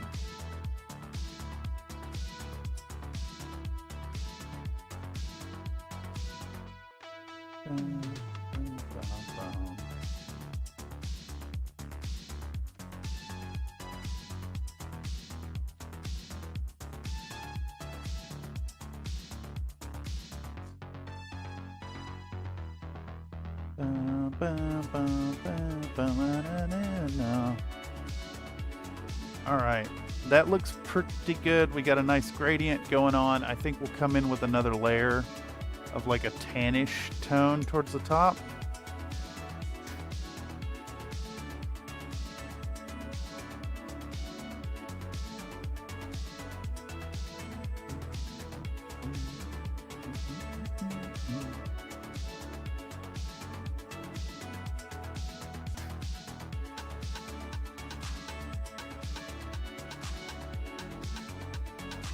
Really want to work this all over. We're almost doing like an overbrush at this point.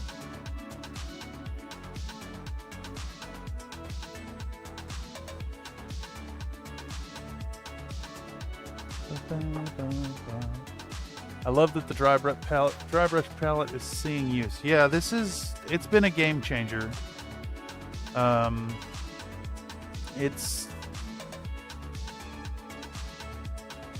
I dare say it's completely necessary. If you want quality dry brushing, it's one trick that all mini painters hate.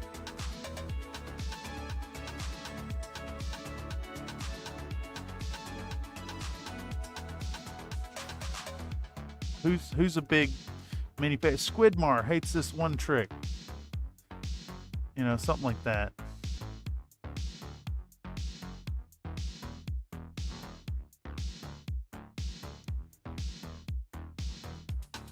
Alright, and we want this up about a third of the tree. This color does not unload very well, unfortunately. I can almost blast it over this like an overbrush and have it still like look fine. Alright, this 2. I think I want to hit these stems a little bit more intentionally. I'm going to do that real quick on that first one. Alright, next one down.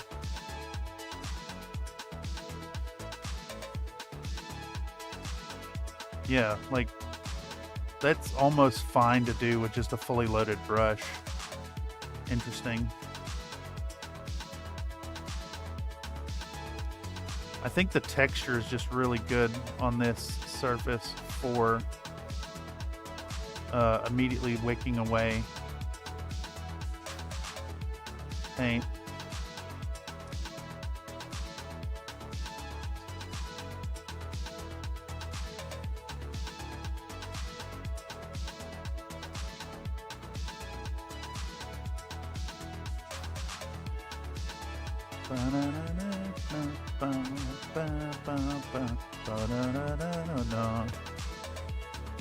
Okay. Progress is starting to come along. We got 2 more trees.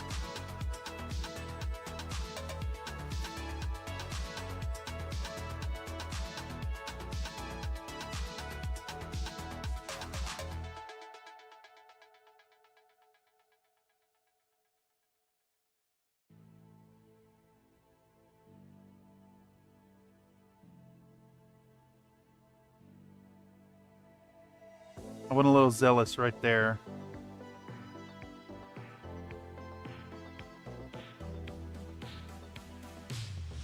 Bum, bum, bum, bum, bum, bum.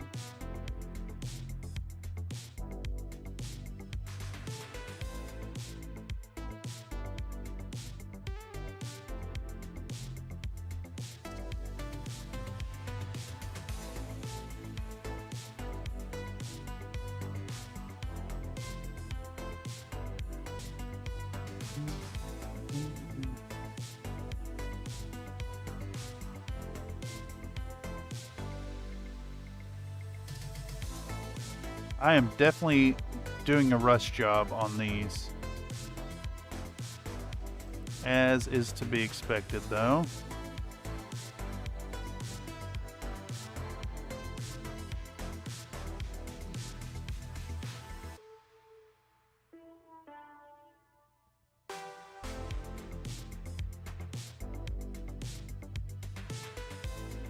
Okay. Ba-dum-dum-dum. We're going to do one more attack on this small plant here.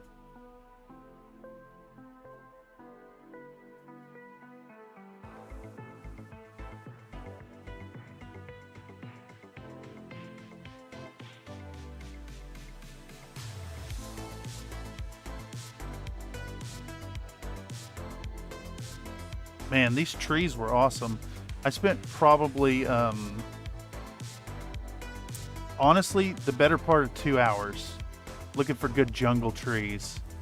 And I was just about convinced to shell out $15 to Epic Basing for a set of 3 palm trees.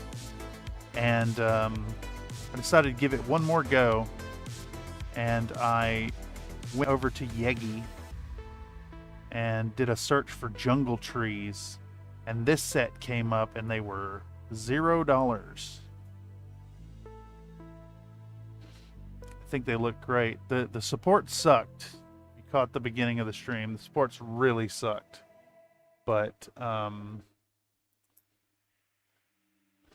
they have unsupported as well. Let's go with what's lighter than Baylor Brown here? Is Yellow Ochre gonna do? Is Yellow Ochre brighter? Yes, I think that's our next color.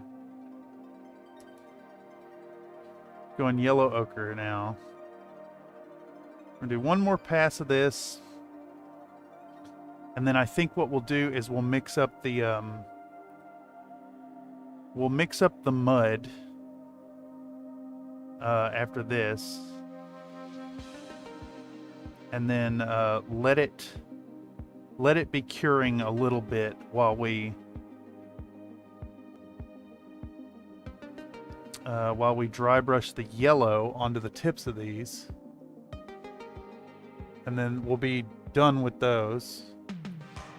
I think we should probably also dry brush the Jersey barriers.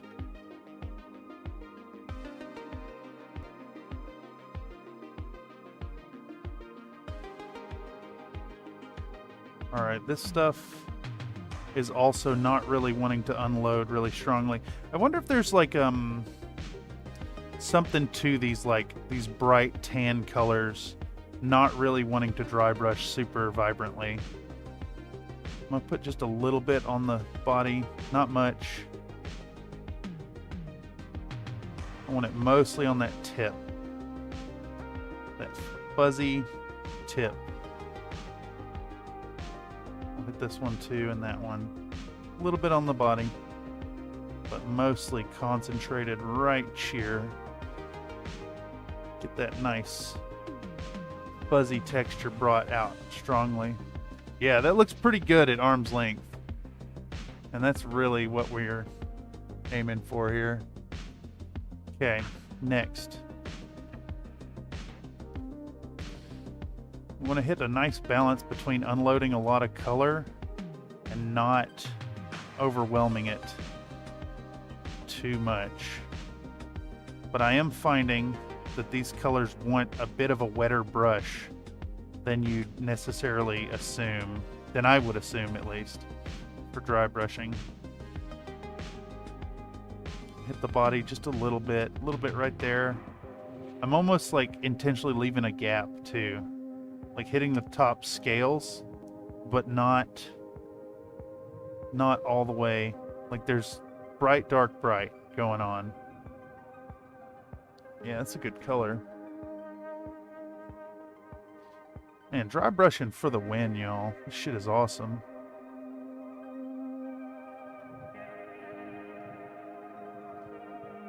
Ooh, too much, too much, too much.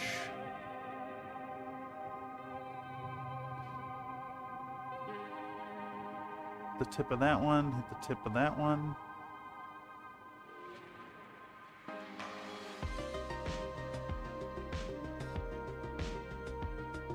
Okay. It's coming along. Can this actually be done in a day? I mean, I'm still not so sure, to be honest. But I'm gonna give it a go. And I'm gonna sit here till we're done.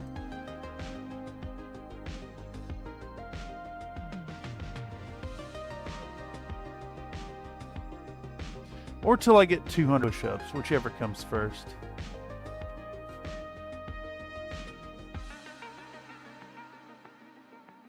I don't think we'll get 200. Good evening, Mr. Country Fried. Yeah, you're fucked. Yeah, exactly. It's an insane endeavor. Absolutely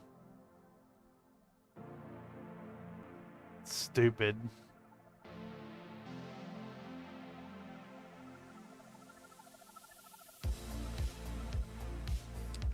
Hope you're doing well, Mr. Kotakes.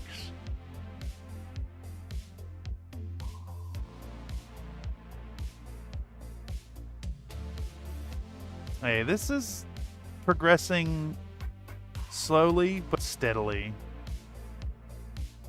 A little bit on the body here.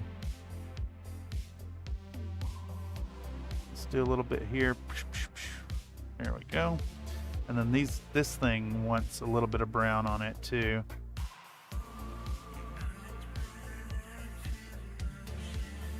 Is life in motion?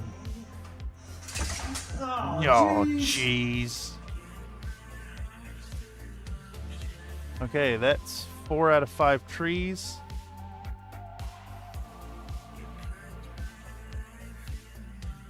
This one doesn't have as much texture on that tip. So it's going to be a little bit understated here. Okay. We'll hit the body a little bit too. Just a little tippy-do right there. Okay. I think those look fine to me. I think I'm off to sleep now, kind of late. And alarm is going to go off in less than 5 hours. See y'all later, folks. Yeah, please do get some sleep. This is nothing to see here. You have you a pleasant sleep, Mr. Mental. Alright, these look pretty good, I think. I think they look pretty decent. Like, they're already acceptable for tabletop terrain. Perfectly serviceable. Okay, so we're gonna dig back up we'll use this container again. We're gonna go. I am almost out of baking soda. That's not good. And I'm spilling more than I can afford to spill. All right. So we want that. We want a fair amount of grit, not as much. Like that much. All right. We want PVA glue. And we want a really muddy mud skipper, you know.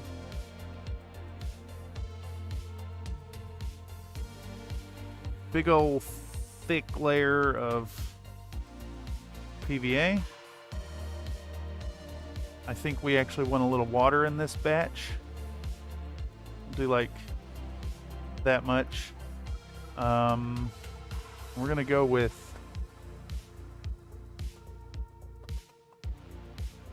I think we want a good Vallejo brown of some sort. I don't want it too dark. Let's go with flat earth. Because why not? I'll see the rest on VOD. Might catch you online or wake up too. That's funny. It's a distinct possibility. Alright, we're going to go with flat earth for the mud. And then we want... I think we actually want a little bit of fine flocking, maybe. What's left in here? I think that's just grit with flocking mixed in. Let's just mix it and see what it's like before we go nuts with anything else. Let's really get down in there and get that baking soda mixed in.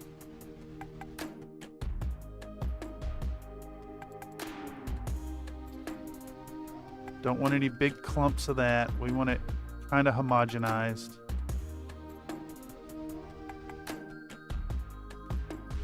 That is a nice flat earth color. It's kind of reminiscent of red clay. It is not dark enough though, I don't think, for what we want here.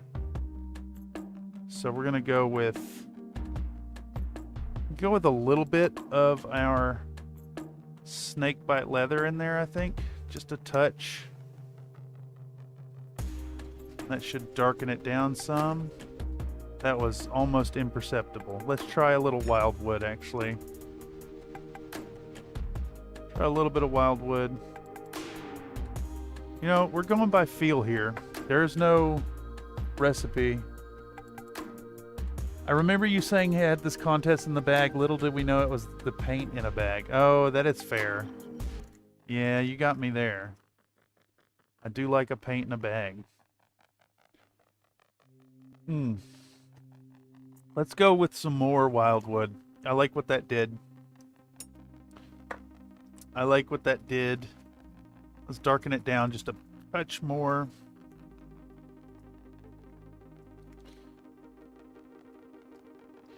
I don't want to go too dark with it because I had that wildwood as the initial coloration, but there we go. And you can see, you may not be able to see, our mixture is a little less gritty than what we used for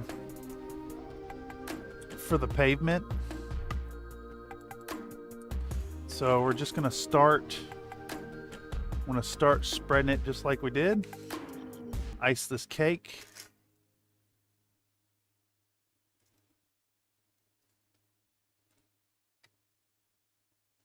And actually, we want this hella thick. We want this hella thick right there. This would be pretty intense and built up.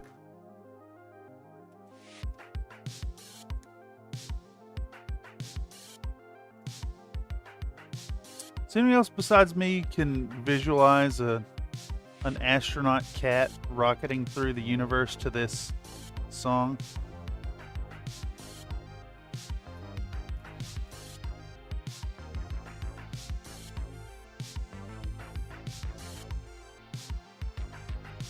Surely I'm not the only one thinking about space cats all the time.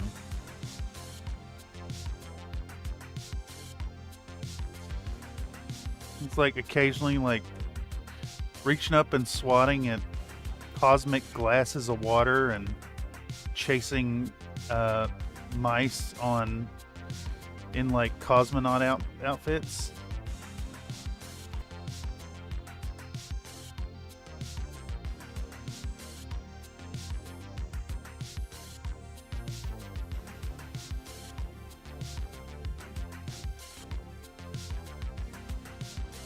I don't get what you get out of these lo-fi electro stuff. It is easier listening for streams. Honestly, it's not my typical go-to for listening. Like, I don't think I would opt for it over like my typical bands that I would listen to. But I don't know, it seems good for, there's things going on, but not too much going on. So it's really conducive to stringing. Cats in space are hilarious to think about. Going for a pounce and wind up flying all the way across the module. Yes, exactly. I'm also currently trashed, so we'll probably be off soon. Yeah. Well, thank you for giving us a few of your drunken moments.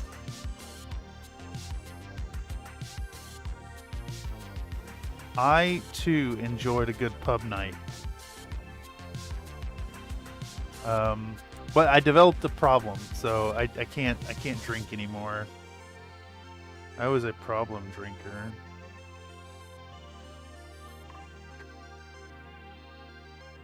Okay, so we wanted mud on these boys here,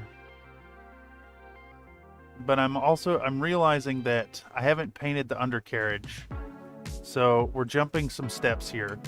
I need to hit these up as quickly as possible and actually paint their undersides, so we can get some mud on them. So let's work swiftly. Let's set this back down and let it dry. You need to be right there. Ba-na-na-na-na. We want some black, just straight up Vallejo black. Ba-na-na-na. We'll keep that on the ready. We'll do 2 drops of water, 1 and 2. Get out our little Vallejo brush. We need to hurry and blast these boys right here with some paint very quickly. Ooh.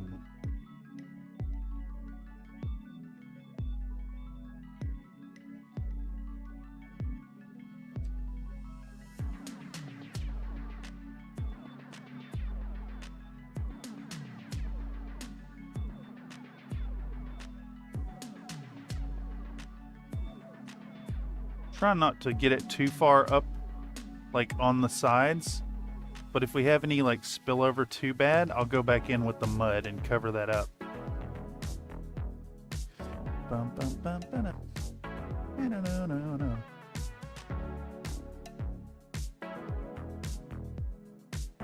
Bum, bum, bum, ba-da.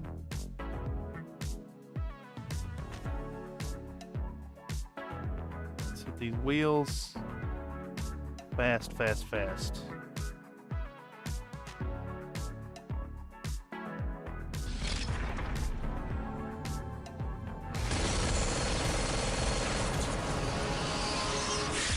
And, you know, it's like spinning a bunch of plates at this point. For the best, pub nights hurt the body and the wallet. Joke's on you, that's how I painted mine so quick. Red paint in a bag, stripes added later, patent pending. Ah, yes.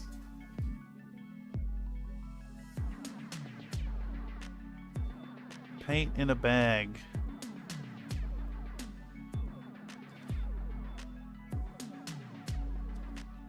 Wait, are you saying stripes later is your patent pending item? I feel like we might have some copyright stuff going on if you try to patent paint in a bag, you know.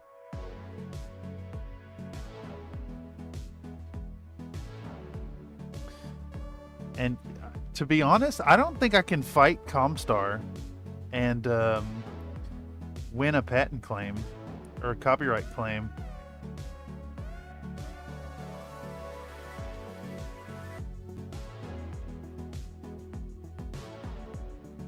That's like not only generational wealth, but like institutional wealth as well.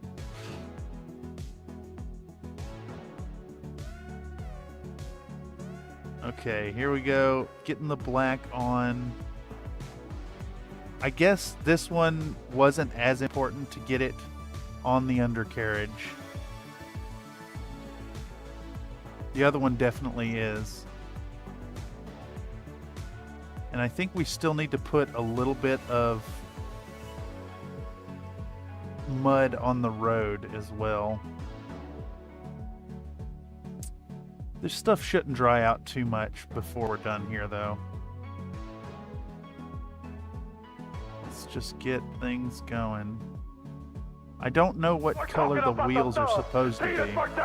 H is for hell, U is for ugly, and G is for jail.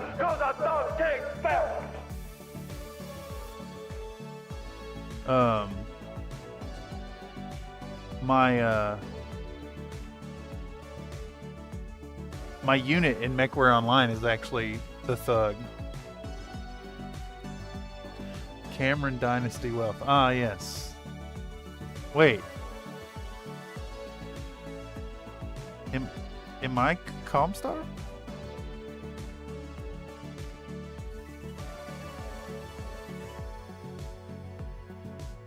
No. No, that's glory to Blake.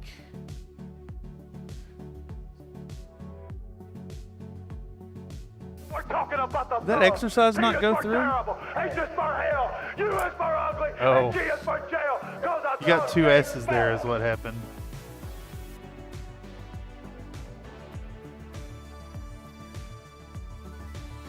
Well, butter my biscuits. Well, butter my biscuits. Oh, there it comes. How many strokes can I get in? Oh, I do. about 3. Okay. You got it. Bye, everyone. She can go on forever.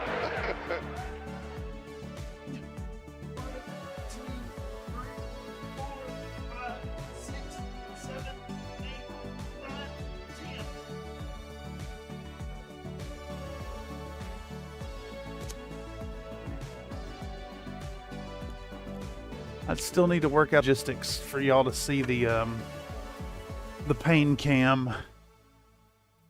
Where's that pin? Where's that damn pin?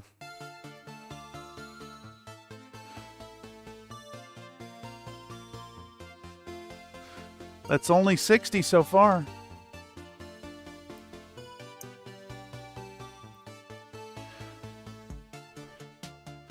Now we're getting work done. Good job, my dude. No, I wouldn't call it a good job. I'd call it a rush job, but a job is a job.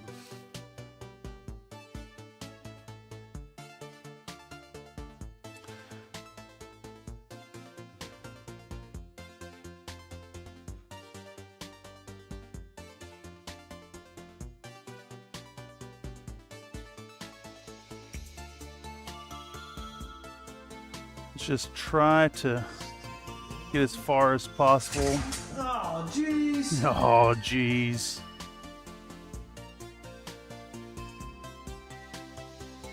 This is the one with the torn off tire. Hey, some blender work went into making this happen.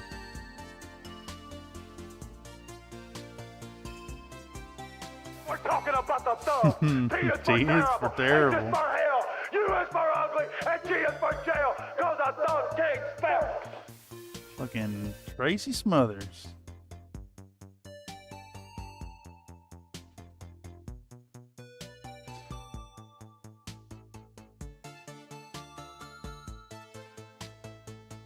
Hey, never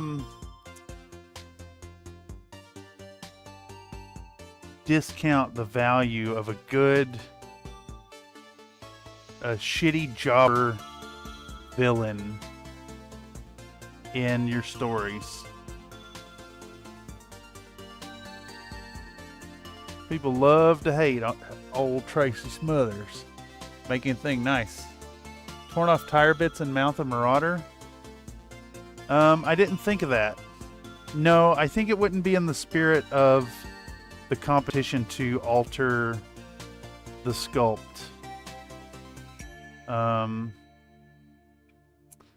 And at this point, I don't think I think old Mr. Elmire is going to run away with this one again.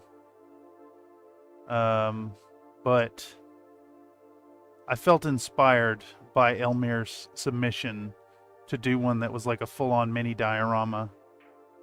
It was going to be smaller. I was almost thinking originally to just do the normal size black metal. It was originally going to be OSL, and then Mr. Iron Elemental brought forth the idea of the Jurassic Park. So I was kind of thinking it was going to be these colors on a mech.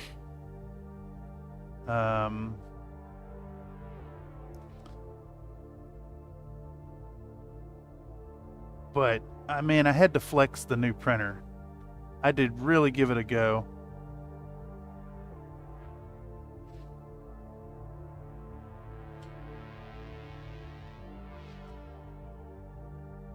And I've learned much. I've learned that I need to maybe slice my, support my files in a different slicer that I'm more accustomed to. That won't have supports touching the model, you know?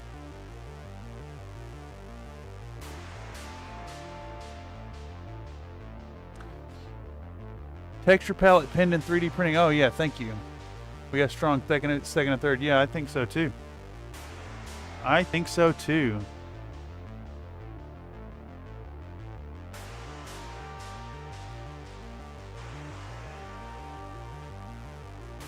I think I'm taking that third place. 'Cause I don't think I'm competing with them delicious fiery stripes you put out, Mr. Comstar. This one is a hack job, but it is a fun hack job nonetheless. Okay. Just about ready to do a little bit of mud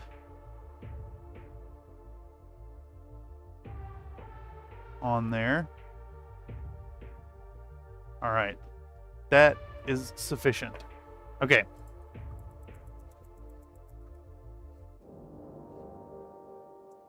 Oh, I have a paper towel right there. All right, let's slap some mud down. How dry is this? I think this is just about ready to push those trees on. This can wait a moment. This cannot. This is drying out too fast. So I think what we're doing here is we're gonna take our trees individually and put a big old dollop of super glue on the bottom.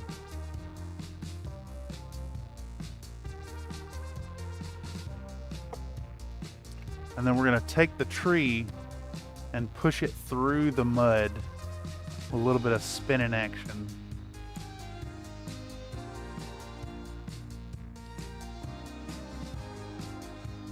Oh shit, it's forming a skin. I waited too long to do this.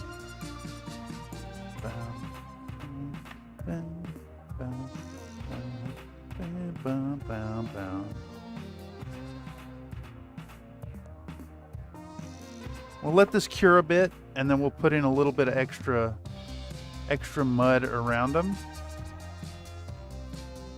to kind of build up onto the trunk. What is so sticky on my fingies?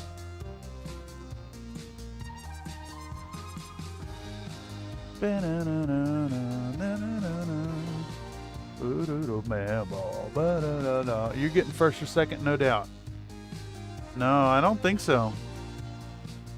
I don't think so. I think the technical prowess shown by yourself and Mr. Elmir will far exceed what's going on here. I think, like, compositionally, I'm going to make a good showing. But I am definitely, like, cutting corners and doing dry brushing instead of, like, actually showcasing high-skill painting.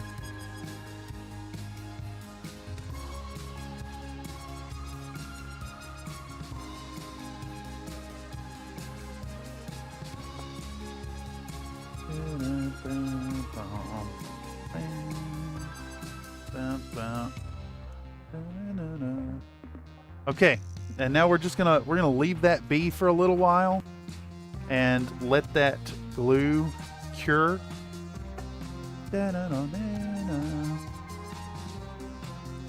And when that cures up, we'll go back and we'll dry brush the tips of these green or yellow. I was planning on doing some with that.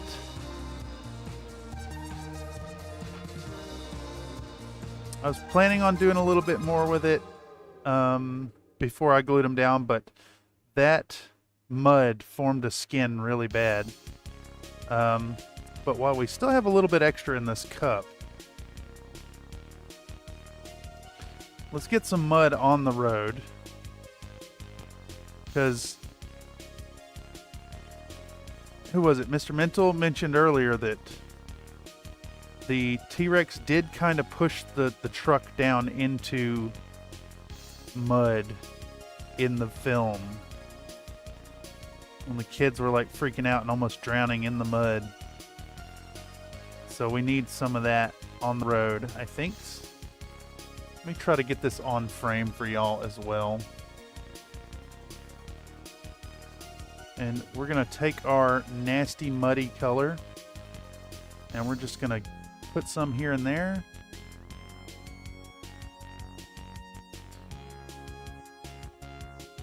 A little bit here, a little bit there. These low spots for sure.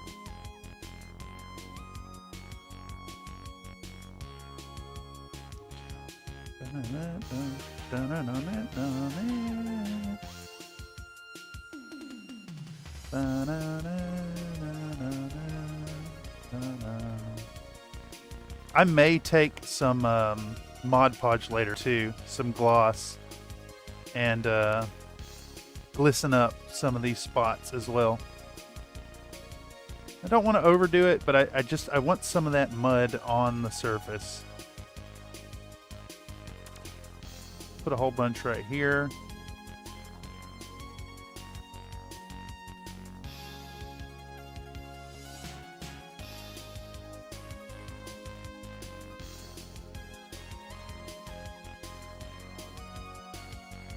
All right. And now we'll let this cure. When these get good and cured up, we'll put a little more mud around their bases. Oh, fuck. Oh, fuck. Oh, fuck. I need you to not fall over, Mr. Tree. I need you to stay right where you're at.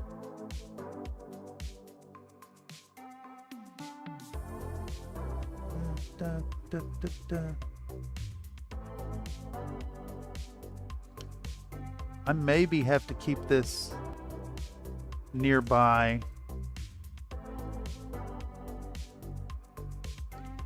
I should have done this with hot glue. Fuck. I don't know what I was thinking. Instead of super glue. Because the super glue is doing like some weird interactions with the PVA.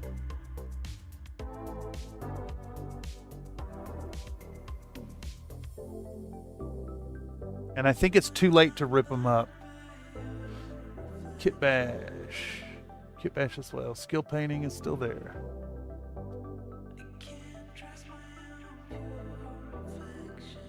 Damn, what do I do here? Problem is there's a skin that's formed and this stuff is still very liquid underneath.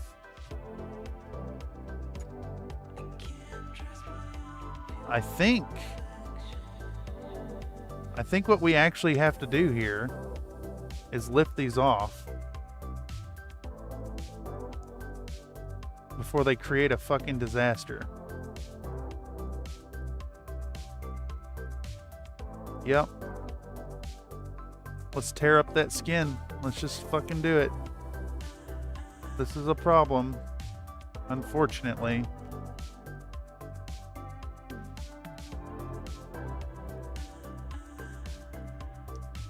I think we maybe have to just let this cure. We have to just let this cure, I think, and then go back later. And yeah, I'll go in with some like... I don't really know the best method here.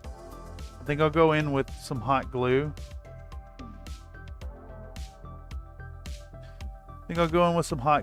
And then hopefully keep this mud mixture somewhat usable. Let's redistribute this here. Need some in that corner anyways. I think maybe, just maybe, that this is deep enough that I can put something over top of it and it'll still be ready for later. I've jumped the gun here a little bit. I saw that skin and I was like, oh shit, it's time. It's not actually time. So let's reposition these trees for later. That'll give me time to dry brush them anyways. And put a lid on this for now. I think we could get away with like sticking one of these on it.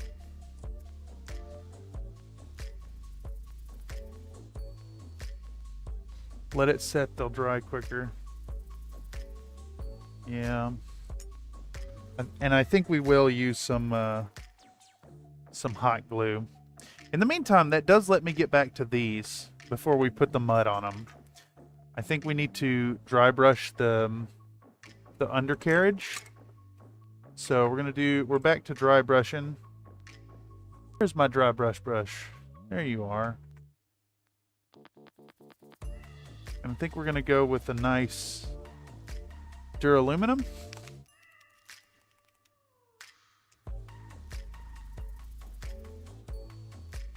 Nice duraluminum here. And a double And helping a double of gravy. helping of gravy.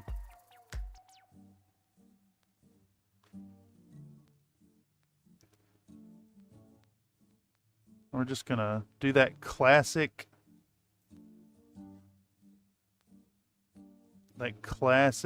way of doing metallics. Goes all the way back to my Space Marine painting days.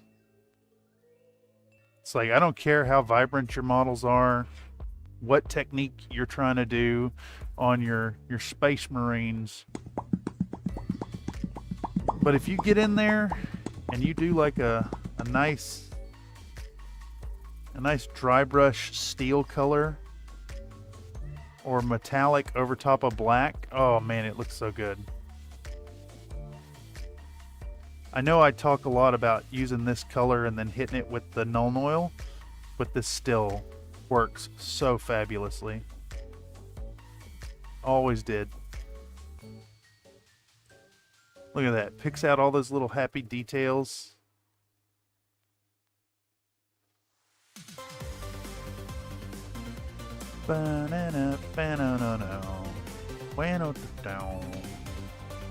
We're just gonna stipple this on here and then there. We'll go back and re-black the tires.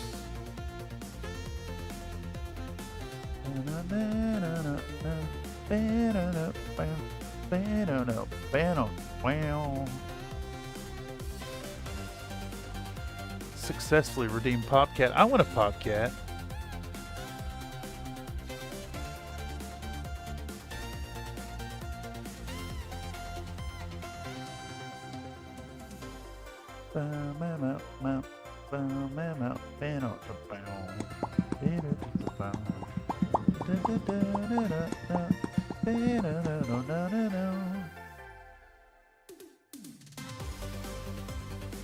All right.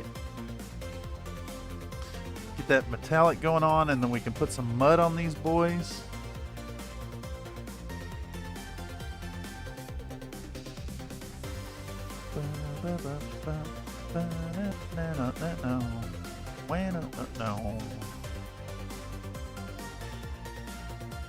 All right.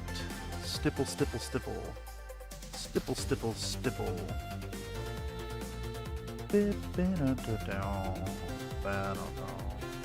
Where the fuck did that come from? Right there. I think I got black on my thumb. That's Wildwood. I got Wildwood contrast paint thumbprint on the side of that. We'll just put some mud on it. It'll be fine.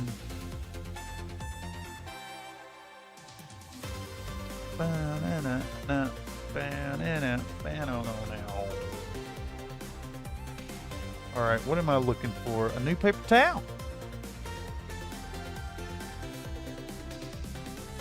Is that what I think it is? I see it. I see it in the chat. I do. Give me 10. You got it. Okay.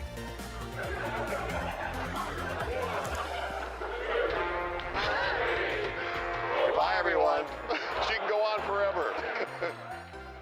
1, 2, 3, 4, 5, 6, 7, 8, 9, 10.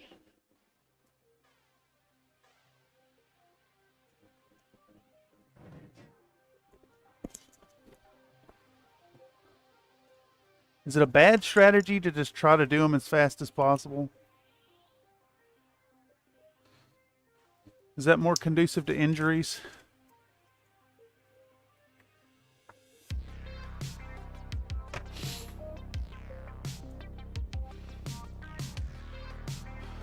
All right, let's re-black these tires.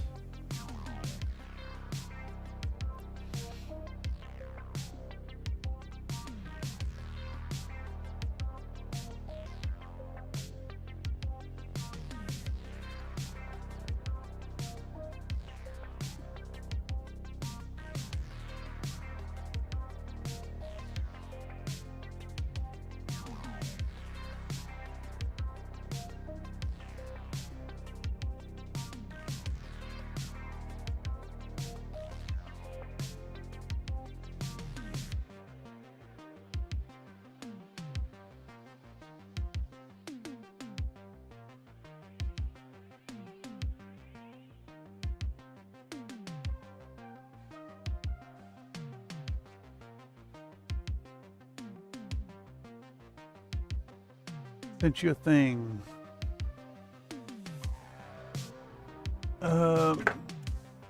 Let's see.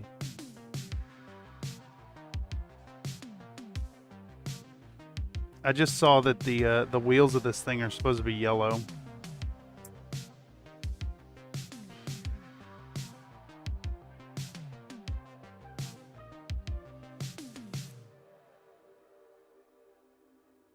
Nice, thank you.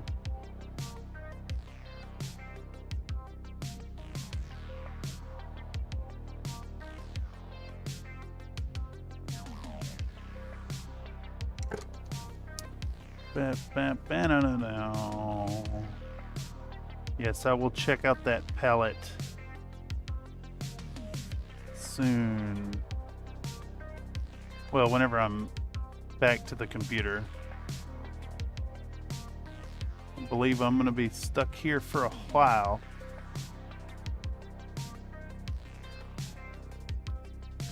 We haven't even really started on the dang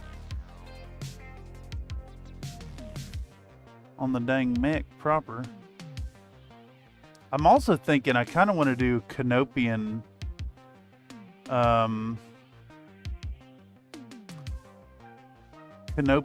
logo on the hood of the car instead of the Jurassic Park logo.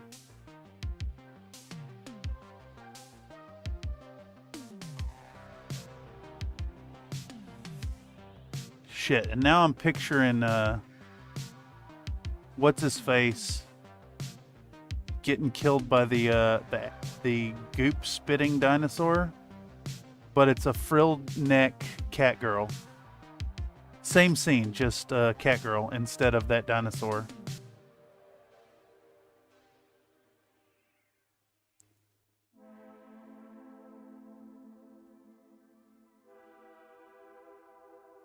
How's been the focus tonight, by the way? I haven't even looked. It's all right. It's all right. Okay.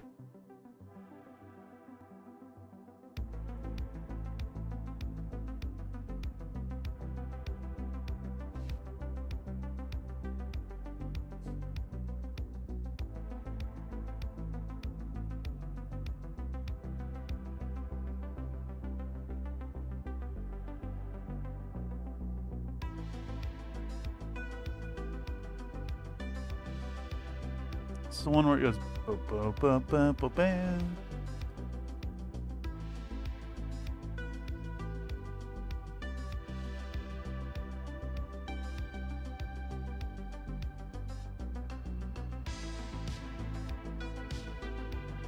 Nedry with the Dilophosaurus, yeah. I just made it so not sure how it prints or anything, not sure it'd be good texture for dry brushing.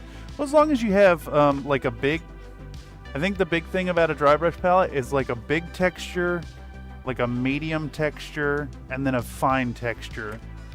Just having a variety of stuff to rub your paintbrush against.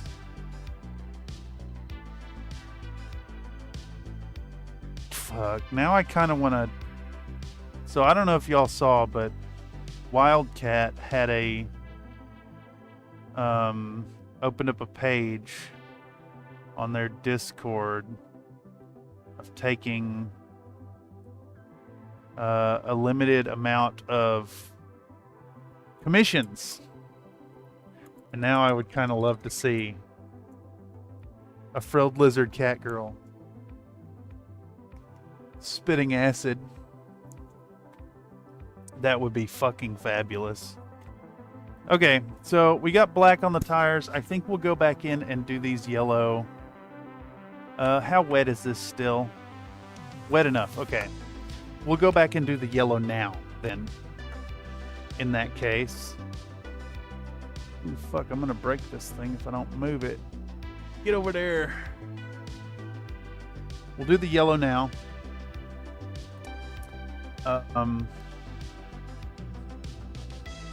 Because I needs it.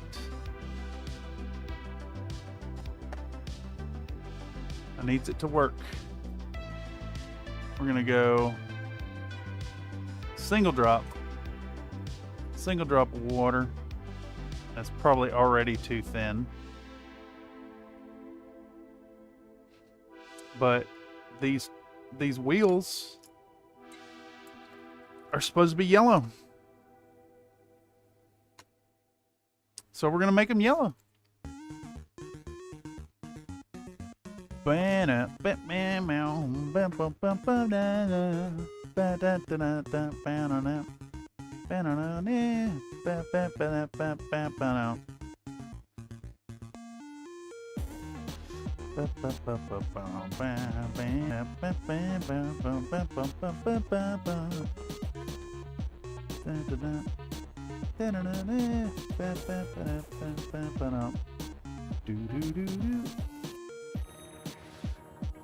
Yeah, this is sick.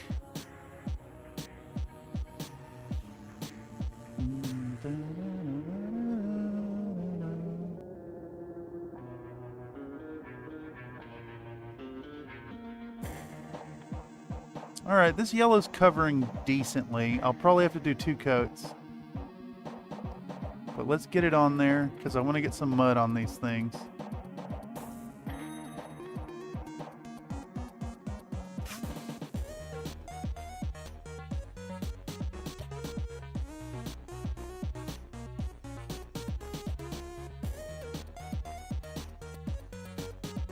It does add quite a bit. All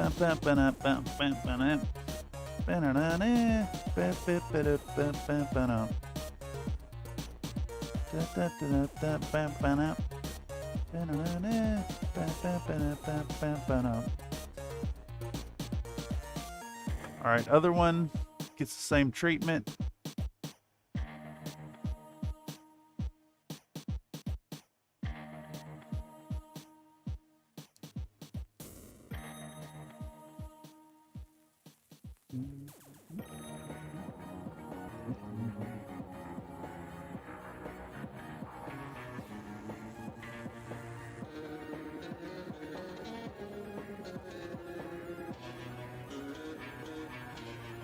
I think I'm going to leave the edge of this rim as silver.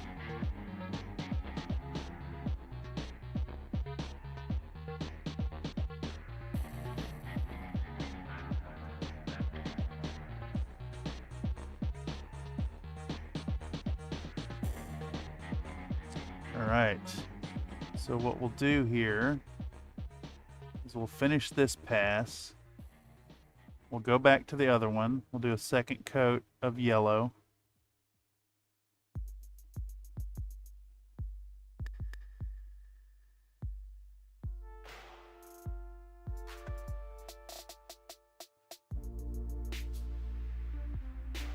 Some nice coverage on it.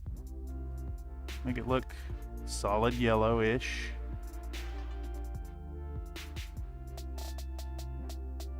We're going absolutely for good enough is good enough here, because time is cracking down. We're 6.5 hours in. I mean, I lost some time to assembly and bullshit with the airbrush, but today is a marathon, not a sprint.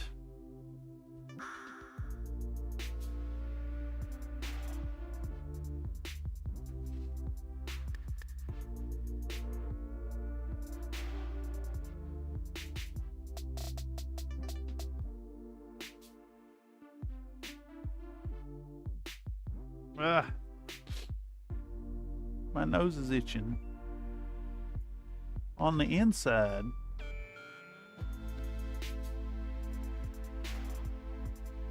Okay. So, surprisingly, phalanx yellow covering really well over the silver here. Shocking, especially because it's just silver over black.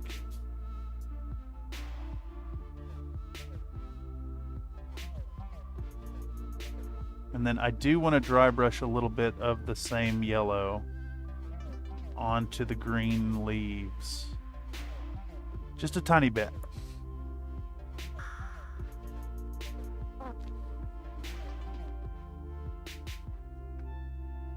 Something weird happening on this geometry. There we go. That looks a little better.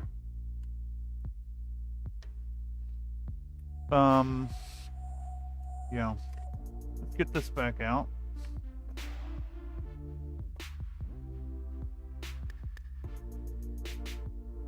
Get our dry brushing brush.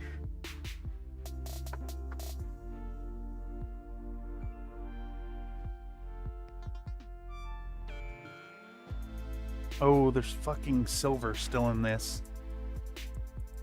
No. Is that all corrupted with silver? Is this corrupted with silver? I sure hope not. No, I think it's okay. 25 billion on a win? Wait. 25 billion.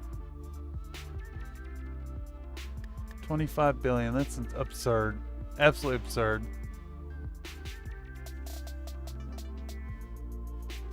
One day I shall hit 1 trillion. Yes. I agree. It'll be sooner than later, honestly. All right. I need just a little bit of yellow to tickle the tips with here.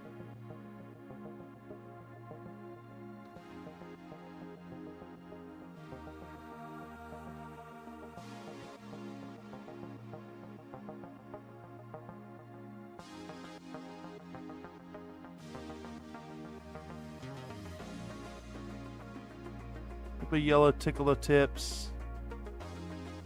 Not much, just a bit.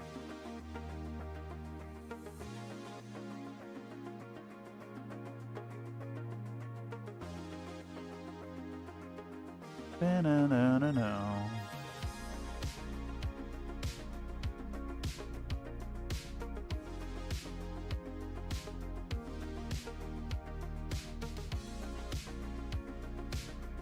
Tickle those tips with the yeller.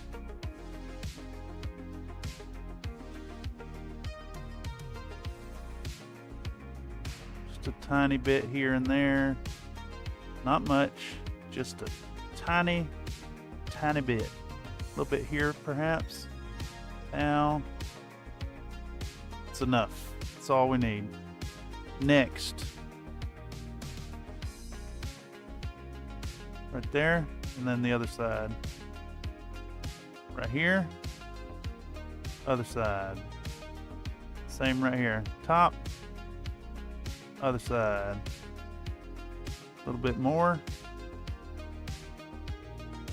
There, other side. Next. Tippy tip, other side. A little bit more yeller. We're going to put it over here to keep it out of any potential silver. A little bit on that tip and that tip. And then this tip, that tip, that tip, tippy tips, just the tips. Always just the tip. That way you're gentle on it, you know?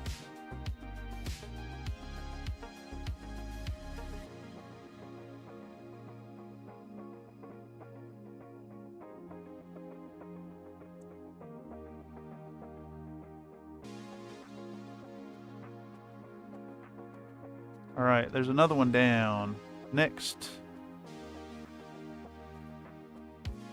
Little there, little there, little there, little there, little there, little there.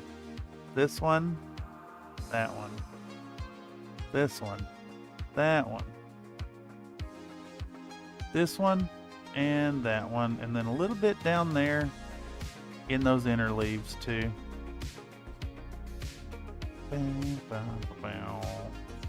Same deal. Tip to tip. To tip to tip. And that tip. And you get a tip. And you get a tip. Tip for you. Just the tip.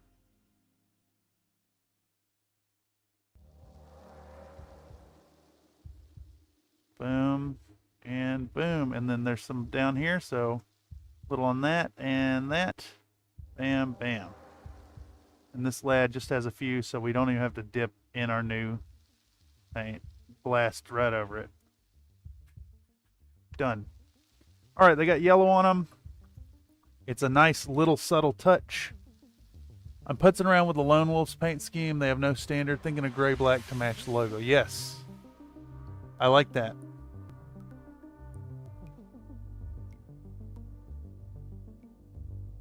Grabalatunks? What is that? Cracked a billion? No shit. That's funny.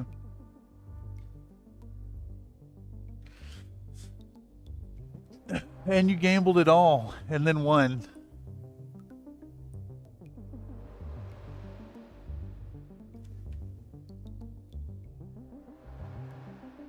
But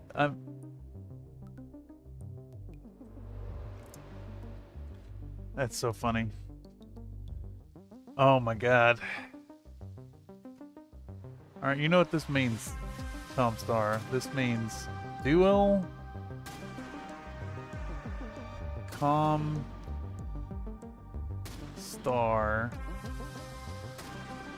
Your name is hard to write out on this little phone.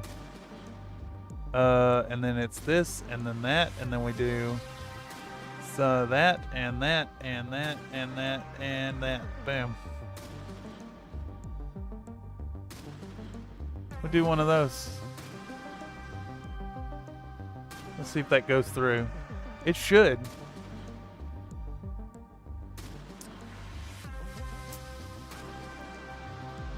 Fuck.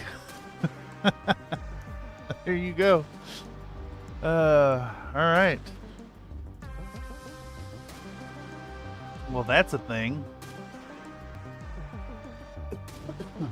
Okay, so what we need to do here is get a little bit of our mud out again while it's still kind of pasty. And we want to cover over those spots where we had a little bit of damage.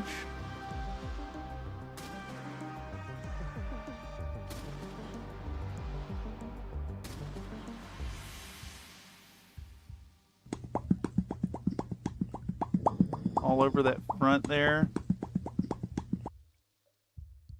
All over that. Oh, these wheels are still shit. I didn't black out the wheels fully on these.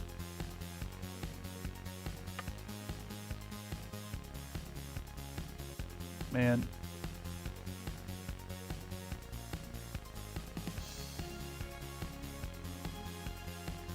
I think it's kind of fun that y'all can see a more like expanded view of the chaos tonight.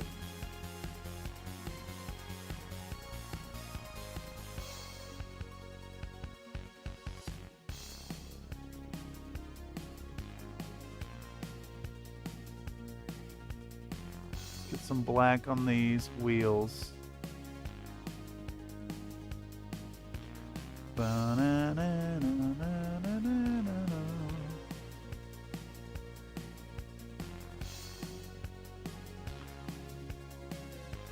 Oh, I never did the wheel well here either. Sorry, let me ensure to have this on camera so you can see what I'm doing. If I weren't painting on film, I have the model like this close to my face when I'm working on it.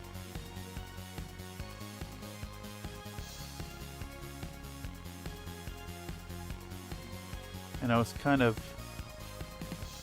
regressing to that a little bit.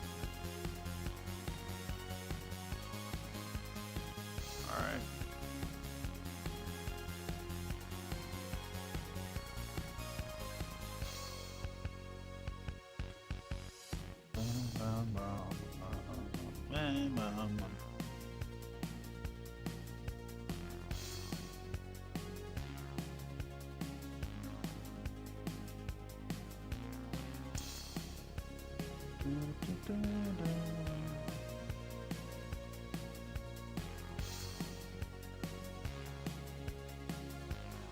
So I did just a very simple cylinder in these wheels to make them solid.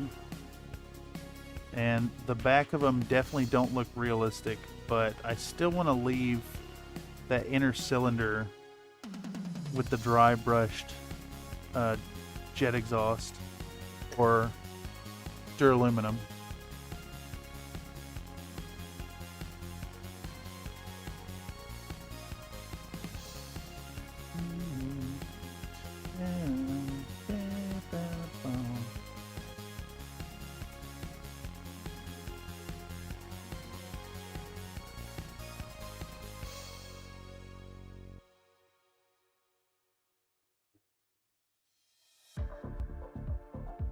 All right, there we go. Much better. Give us on cooldown. But tried to give 0? That's funny. Here, I'll give you some. What's the command? This, I think, is the command.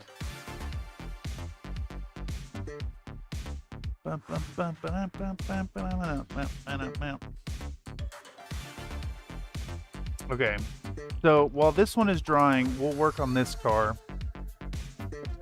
And that's going to involve getting back out our mud mix.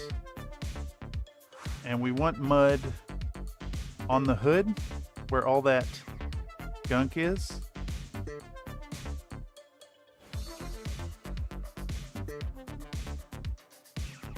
Yeah. But you do work out. You do work Give me out. 10.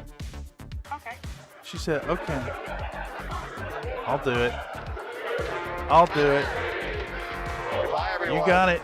She can go on forever.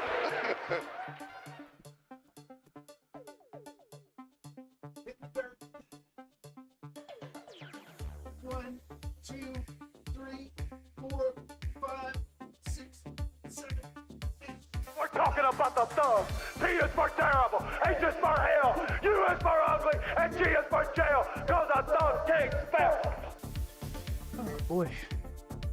Thank you for caring about my noodle arms. I keep losing that pin. There it is. It's underneath all the junk.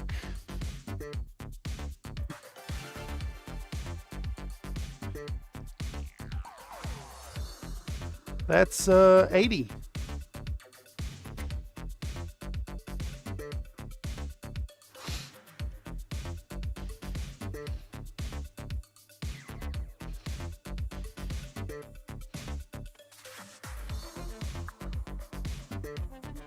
All right, we want some up under the carriage of this vehicle,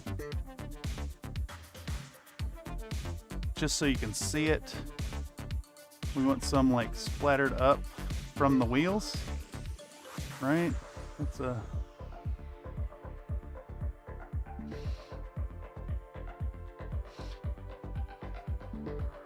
We want some splattered up from that wheel too.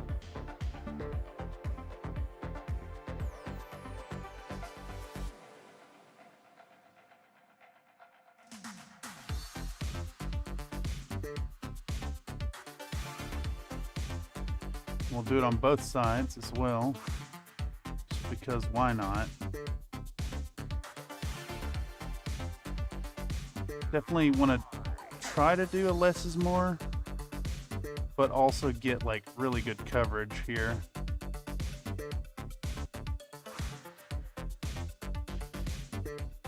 It's definitely not less is more, but hey, that's where we're at. Get some down here. Bam. A little bit on the wheels themselves, maybe just a touch.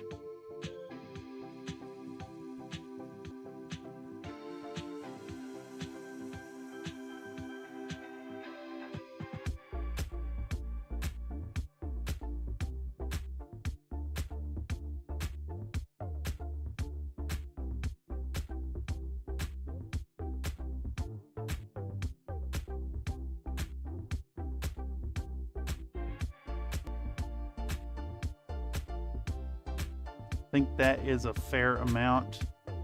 Should maybe get some on the wheels. Looks pretty good to me, I think. Some splattered up mud. Let's flip it over actually. Let's put another big old fucking honking dollop down here. That's enough.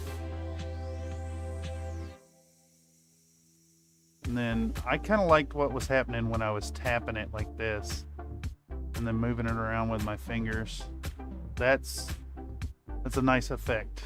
I think I'm gonna use that right now on this one.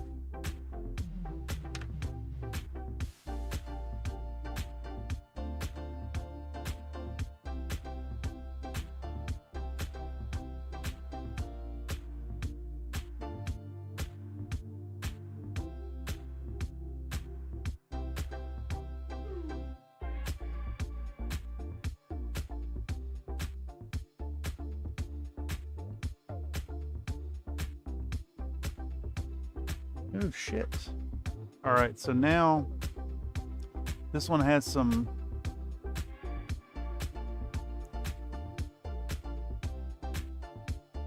spots that really need it. Like I got this whole section down here that got muddy. Oh, it's been smushed into the mud. That's right. I forget.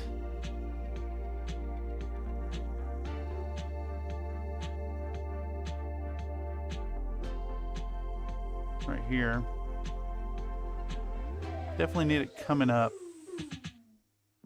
And then these guys also had a hole right here, so regardless of where else the mud goes, it needs to be in that spot on both of them.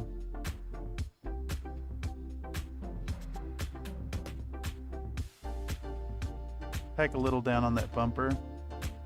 There we go. Looks all right. Looks all right to me. Just put matte varnish onto a grasshopper tunnel, let that fully cure and see if the decal is good. Heck yeah. All right, and now we need to save this for when we put the trees down. I'm gonna let this mud cure. What can we work on in the meantime? I think we could maybe do the dry brush here. With London Gray. Nope. Where's it at? Neutral Gray? What? That's not the gray I thought I had. There it is, London Gray. London Gray. Oh, we're dry brushing. We're dry brushing. Y'all should know who that is.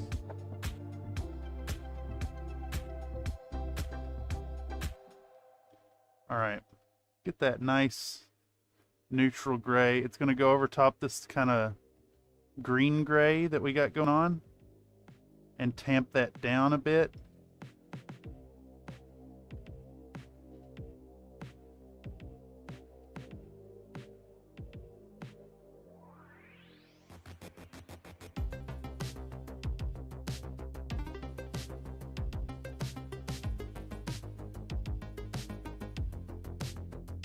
It is weird though, because we're going from like a green gray into like a blue gray territory. So I think I maybe need to just mix some white in here, honestly. And that would be a little bit more effective.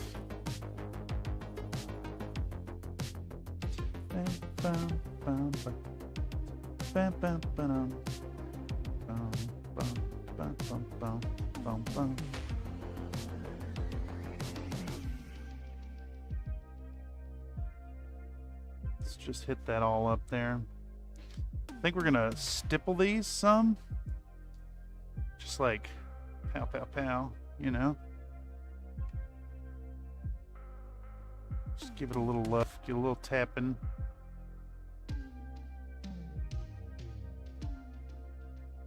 I think old Dale Earnhardt would approve of some love tapping. Raise hell, praise Dale.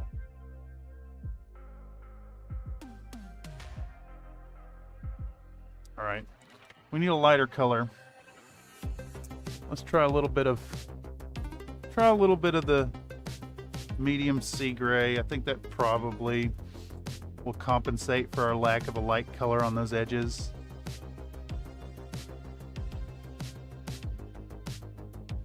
Yeah.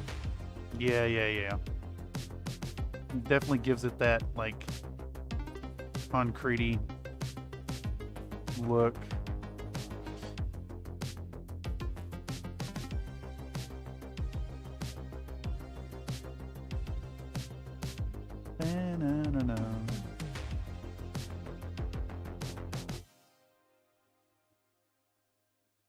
Shit, you know, while we're at it, while I have this color out, let's just fucking let's dry brush our road surface.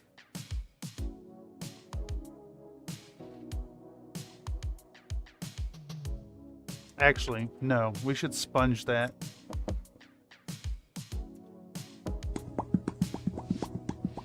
We should sponge that. And we're gonna go like a mix of, man, I'm almost out of medium sea gray. We can go a mix of London gray and medium sea gray.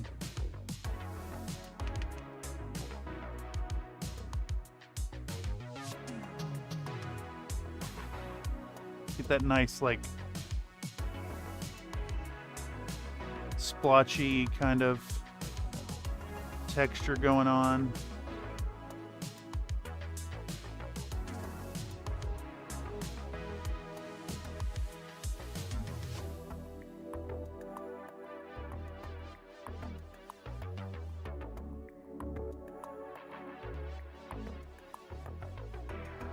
Definitely a much heavier sponging than I would ever give a battle mech for like chipping,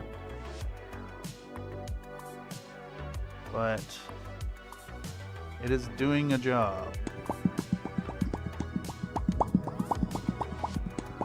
Who's popcatting at me? I want to do that.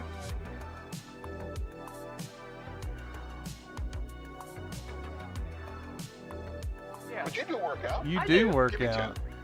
Okay. All right.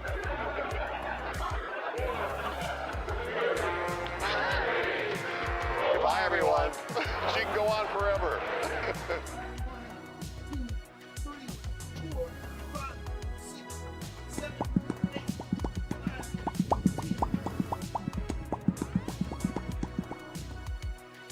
9. That is 90.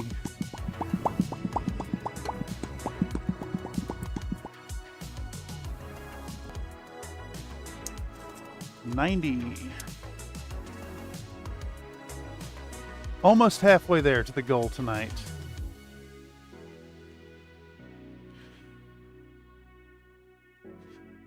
Fuck. Almost 7 hours in. Hey, this is a marathon, not a sprint. Just like I said. All right, that road surface looking okay.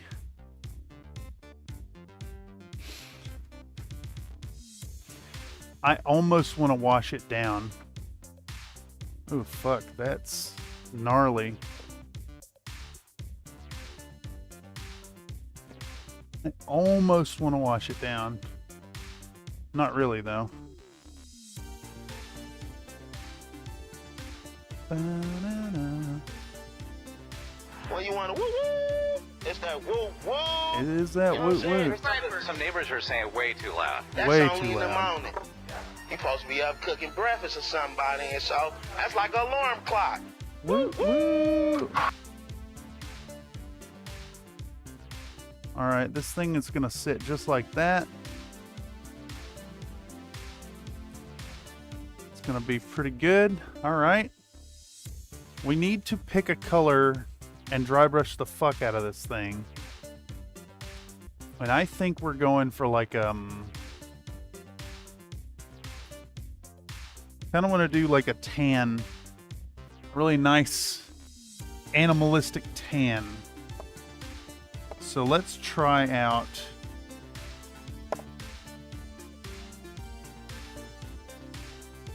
Middlestone. I'm not so sure. Khaki. Ooh, khaki is kind of that.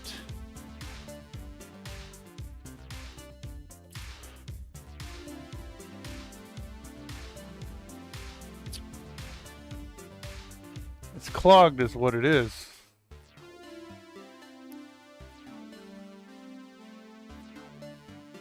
I think it might be the color we're after though.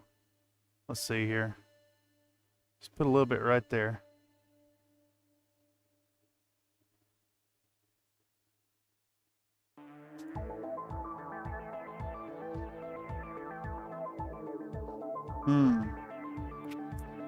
See what it looks like against. I need to get that clog out. See what it looks like pressed up against these brighter colors here. It is kind of like the green-gray look that I was after. So for that, I need something to push this through. Is this long enough? No, it's too thick. I need like, what about the end of these tweezers?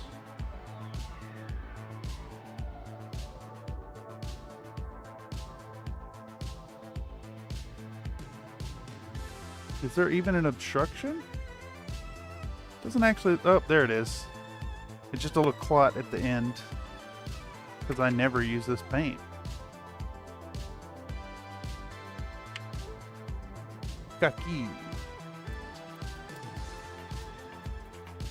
Alright, I need a big ass dry brushing brush. I need a big ass dry brushing brush. This one will do nicely.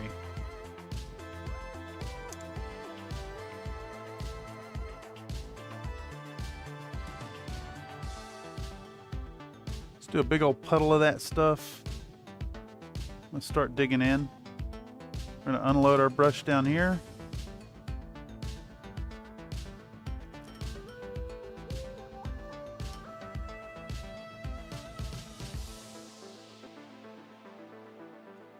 Less on it. Too much still.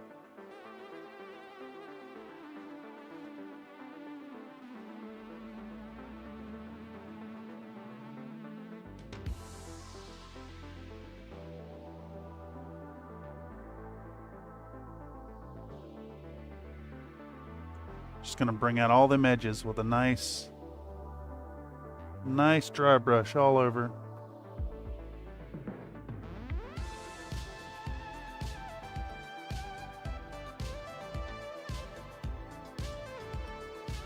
I think we'll go back in and we'll pick out the metallics with traditional brush painting. And do something with the cables, perhaps. I don't know if we'll go metallic with them or not. But we can trust the khaki to bring the coloration of our black metal back down into kind of the tone we're going for. I did go a little too dark, like all over. I kind of lost a bit of that like striped look, I think. Too bright still. Too loaded.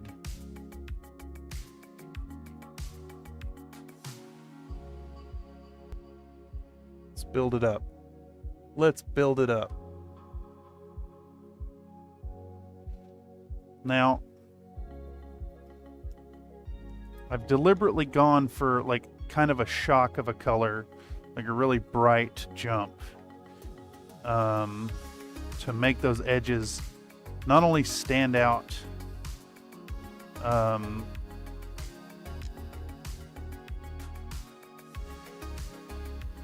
only stand out on like boldly on the dark areas, but also to still provide that same kind of pop out quality on the light areas as well.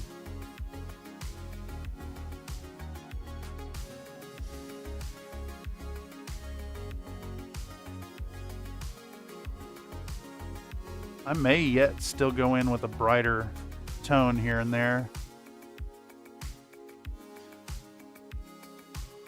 I'm kind of thinking we could also reestablish the really reestablish the stripes too with like a stippling treatment of a really dark color, like a black or something, like a black brown. I think I have some black brown, German camo black brown. I'm seeing spots that got missed too.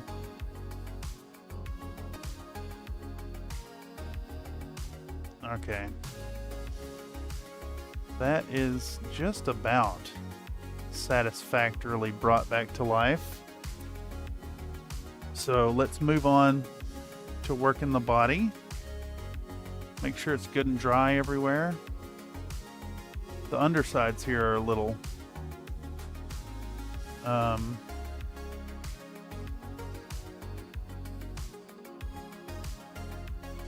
not okay. They're still a little wet.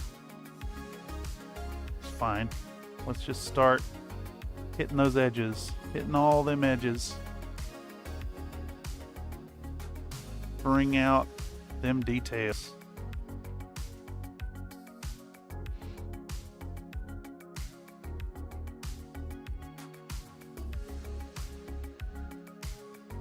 Ba-dum-bum-bum-bum. Ba-dum-bum-bum-bum.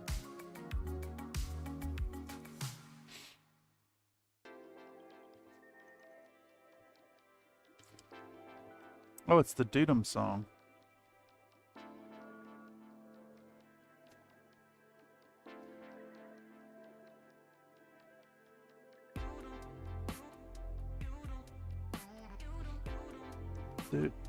Dudum, dudum, dudum.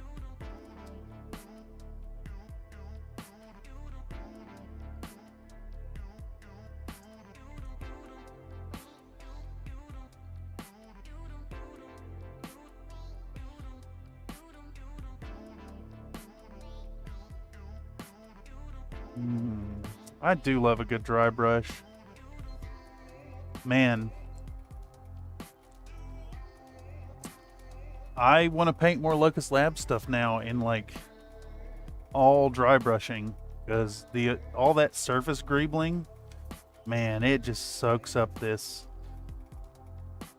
treatment so well.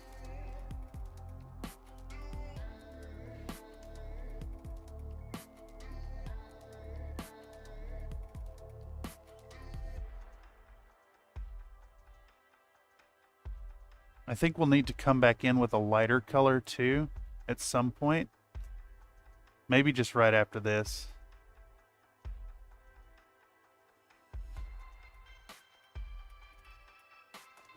And develop our highlights a little bit more. I still do kind of want to... I want to stipple on some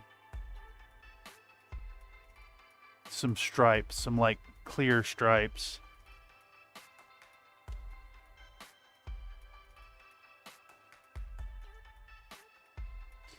I wonder if going back in with I don't know, like the wildwood contrast paint, but just a brush apply it would do. It's kind of what I'm thinking now.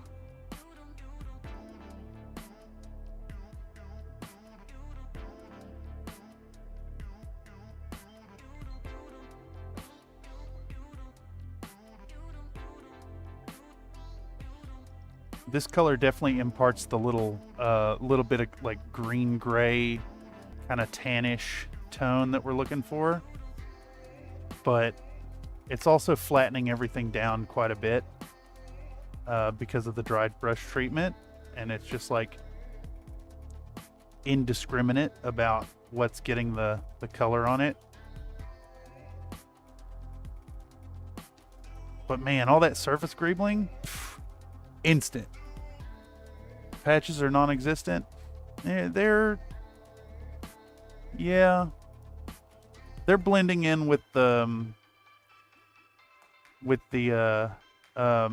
dry brush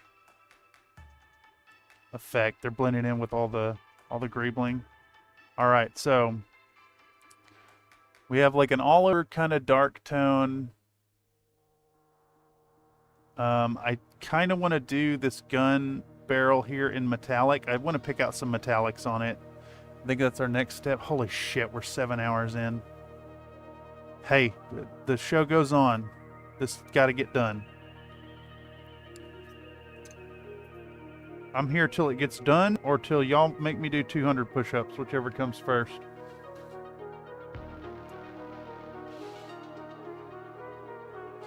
And even then, I'm going to be here till it's done. I.e., I guess I could go till midnight, technically. On technicality. Alright. Get them details.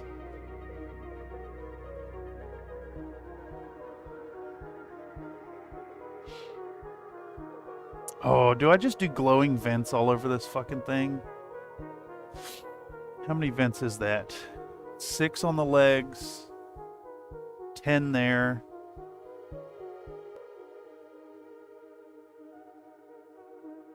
Six, 10. Yeah, but you do workout. I do. That's 20 vents. Okay. I think I could reasonably do 20 vents if I'm just blasting through and dry brushing them into OSL. She can go on Yeah, I'm gonna do it. It's gonna look awesome. Here we go. 1, 2, 3, 4, 5, 6, 7, 8, 9, 10.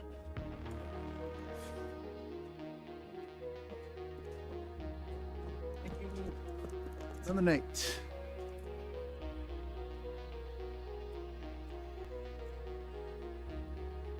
There we go. Halfway there. Okay, let's let this cure, and we need some kind of secondary color for this Black Knight. And if we're going for Canopus, we could just go green. And I think that's what we'll do. Sounds like a call for redeem exercise. Oh yeah. Definitely trying to trick y'all into making me work out. It's not even facetious. I actually enjoy that quite a bit. All right, so I need a pretty big brush here, I think. Let's go with this number 3 round.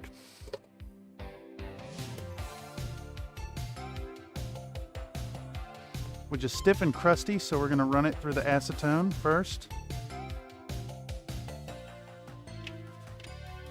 And then we'll go, I think, 1 drop of water right here. Maybe 2. We'll go 2.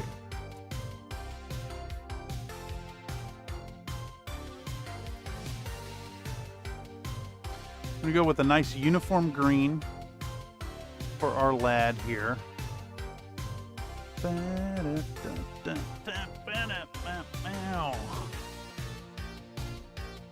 And we're just going to go for an all-over coating of this stuff.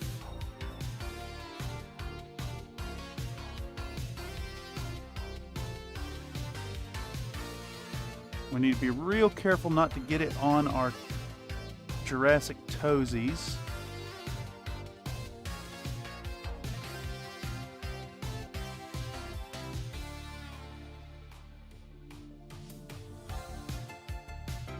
Now, the Canopians that I painted before were like a... They were like a tan color.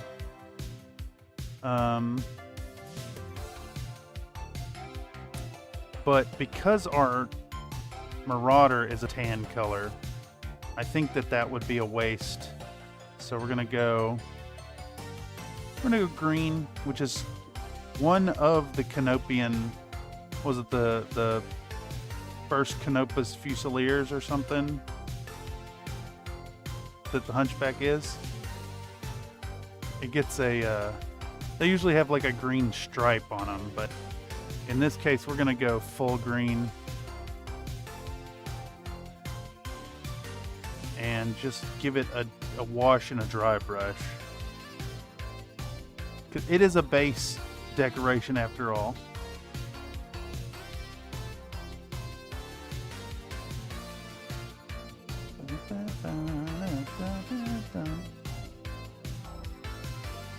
If we give it any detail, it'll probably be the cockpit.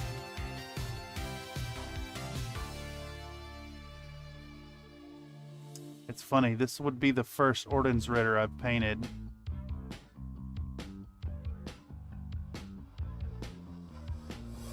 I'm not a huge fan of the Black Knight, personally. I feel like it runs a little hot. Not a super efficient mech. And as much as there is to be said about using weapons that don't require ammunition, I tend to really like weapons that require ammunition. I'm a big fan of missiles and autocannons. I think they're just fabulous. Plus, ammo explosions make the game more fun for everybody. Just saying.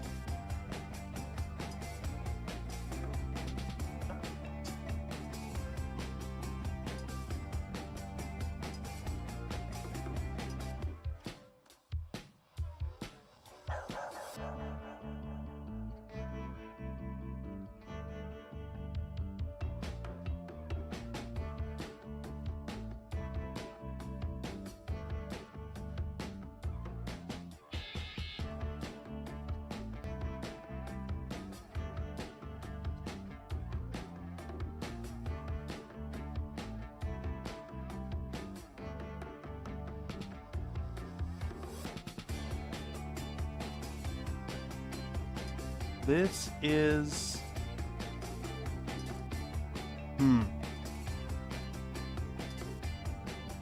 It's kind of a tough part of the model to base coat. Reaching around the legs, getting in there real good.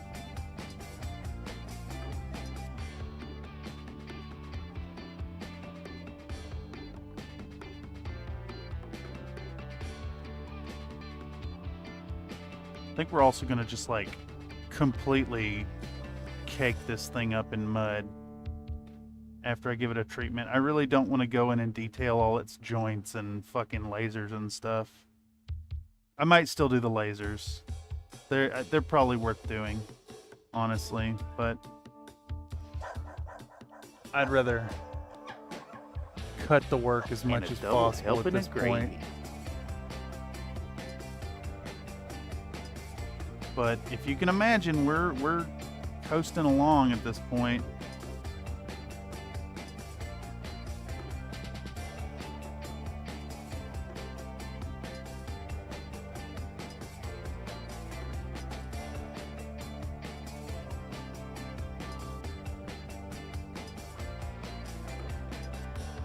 A competition entry in 1 day. It's an insane goal. It would be far more reasonable if I would have scaled this down and done it in proper 6mm scale. I just wanted to flex the new printer.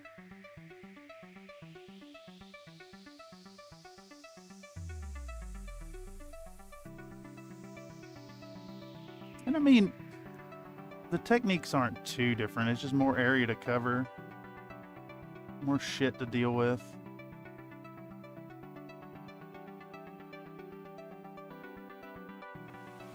Alright, am I still on frame? Yeah.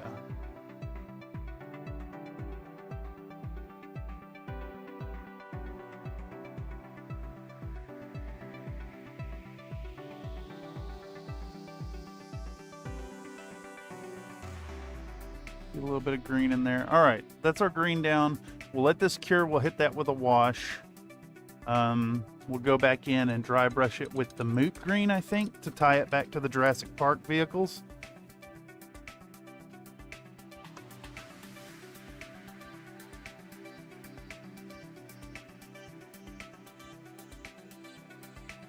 Next up, I think what we want to do is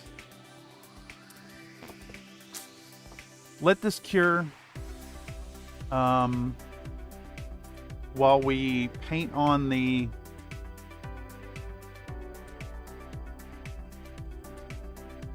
stripes. I'm going to paint on the stripes with wildwood. Just want like a puddle of wildwood. That's probably enough. So trees are done. Honestly, the Jersey barriers are done enough. The cars really just need we got to do the windows and the red again. And now we just want to get our stripes on our Predator. So what I'm going to do is just try to emulate the somewhat of the same pattern that's on our Jeeps. I just want like a kind of a stripiness to it, and then we'll expand those stripes as we get the initial frameworks in place.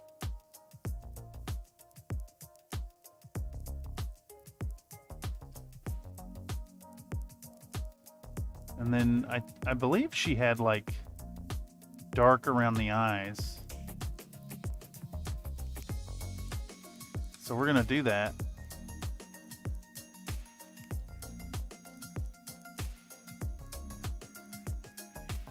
She had dark around the eyes. That's exactly where we're going with it. Not sure what color eyes that. Probably like well, like a T-Rex yellow, I guess. We're gonna feather this out some, I think, like that. Just streak it back. There we go. Do another stripe here.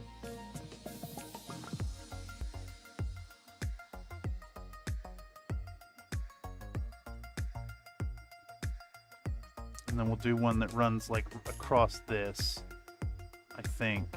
Yeah. Just like doing camo, we're kind of just gonna ignore the panels. Just gonna run it where we want the thing, and then we're gonna start expanding these. These are gonna kind of come out a little bit like wedge shaped, and they're gonna move towards the center. Gonna have this kind of come as a stripe down the back, kind kind of representing where it would come down onto the tail, maybe.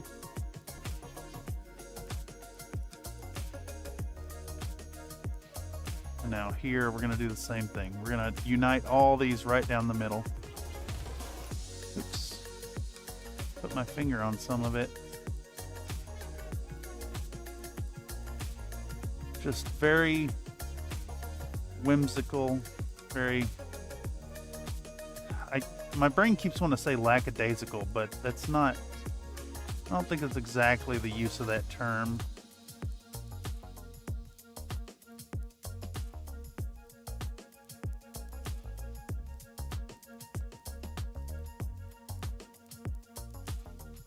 I don't know if that's kind of coming through for y'all at all, but the stripes are developing.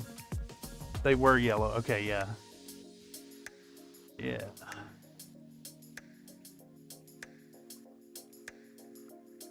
Now, I'm torn if I want to go back in and, like, re-highlight these sections at all.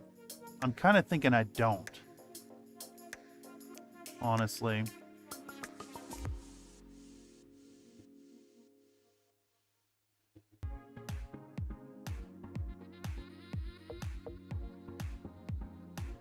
Develop our little stripes here.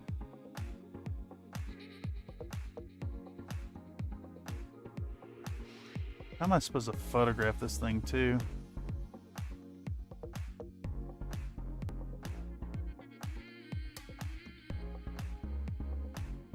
Now the legs should also have some kind of striping on them a little bit somewhere. I don't really know how to approach that yet. We'll just have to deal with that when we get there. Oh, fuck.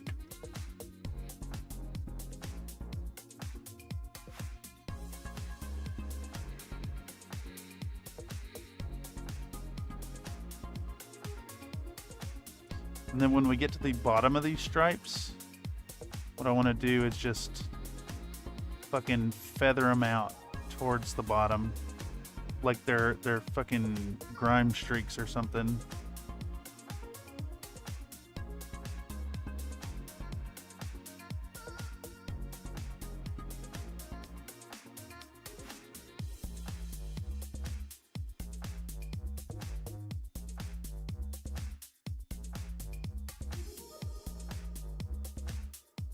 Same thing here.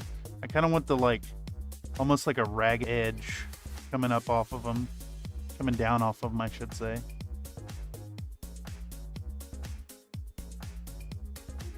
All right. It's looking half-ass decent.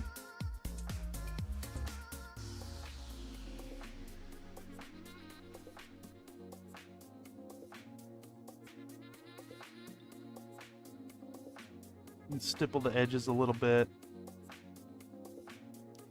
Make them look less like they have hard boundaries and more like, you know, they're just doing stuff. Okay, I think that is sufficient striping on our head. It's very subtle. I almost want to rewash the bottom here. We'll think about that. The legs, I think we're just going to do like the same striping pattern on this section right here. So we'll do that, and we'll do that. We'll do that. And then we'll take them and streak them down like this. Same here. Streak them down, streak them down, streak them down, and then join them in the middle. Yeah. But you do work out. You do work out. Okay. Thank you, Tech Noir. Bye, everyone. She can go on forever.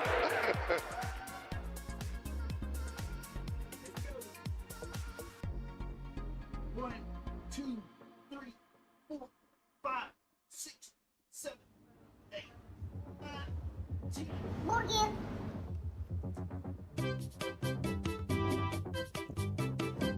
The thing. We do the thing. It's 110.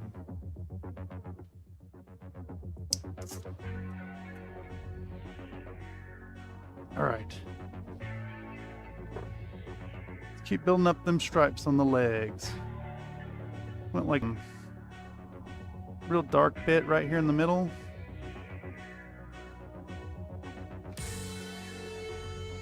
And then that dark bit kind of coming down onto the front of the toes right here. Well, you want to woo woo? It's that woo woo. It is that You know woo what I'm woo. saying? Some neighbors are saying way too loud. That's only in the morning. You're supposed to be up cooking breakfast or somebody, and so that's like an alarm clock. Woo woo. All I'm saying is, who is Bub Rub to tell you when you should be up out of bed?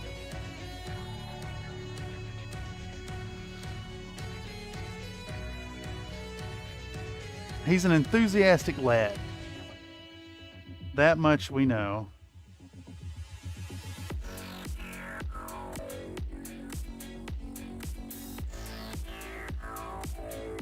It's just for decoration. Alright, same deal here. We're going to bring those stripes down onto the legs.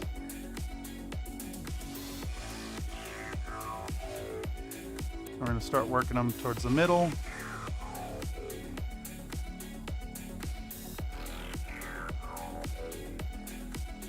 Let's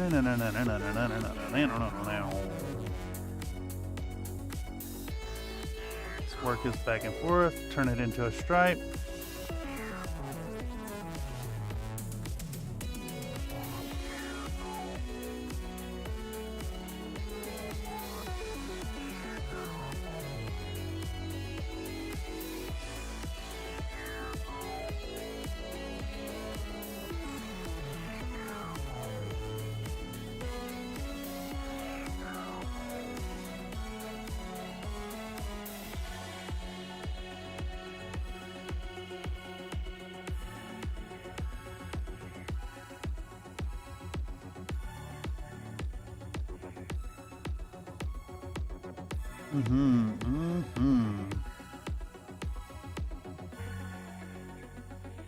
Starting to look fucking predatory.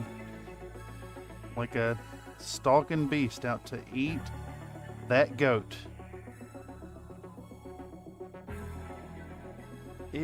I very nearly printed a 15mm goat actually for this, but could not in time get it done. Unfortunately, I think it would have been fucking funny. Okay. Let me darken up the stripes here as well. Across that. There. And then here. And then right here. And I think she's looking like a dang old dinosaur.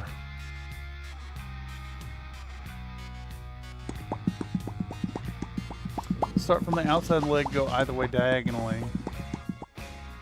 Oh yeah, you're right. I should have looked up, but I think this works because it's like it's somewhere in between feeling organic and more like, oh yeah, this is a mech.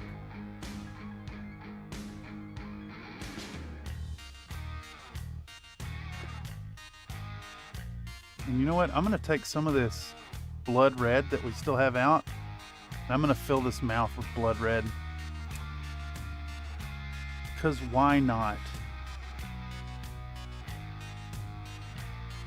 Why wouldn't I, after all?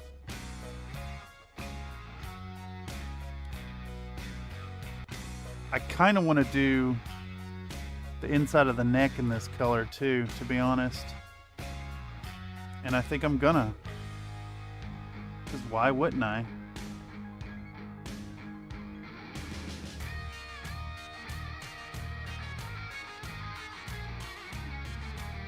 See if we can't get in there.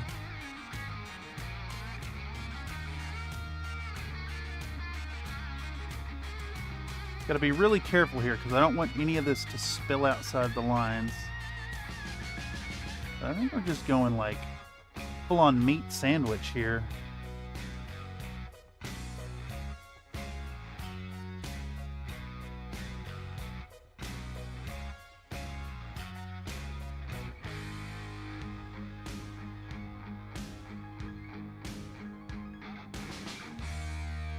I am running out of it though. It is in a very like interestingly thickened state though. And it's performing in a fun way, but I think I'm gonna run out. Okay. We're gonna add a drop back to it. If I can find it. There it is.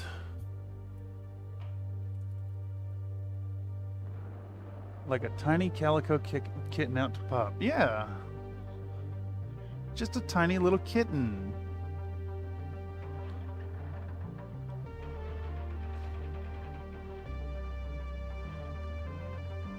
Alright, we're just gonna have to do with the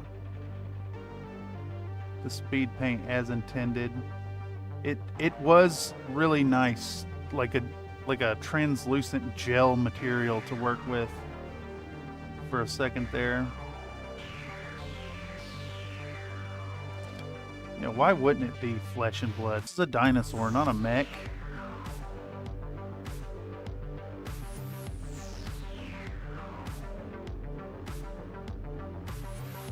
Ooh, shit, what's all that? Where the hell did that come from? Why is it stuck to the fucking surface?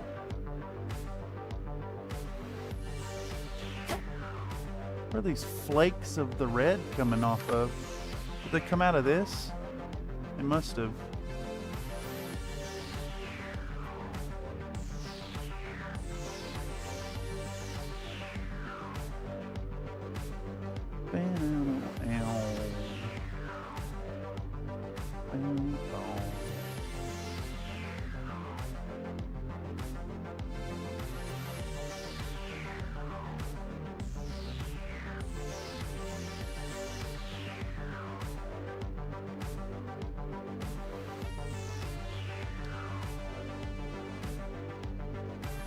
Okay, that neck is filled with flesh and gore because that's just how this mech rolls.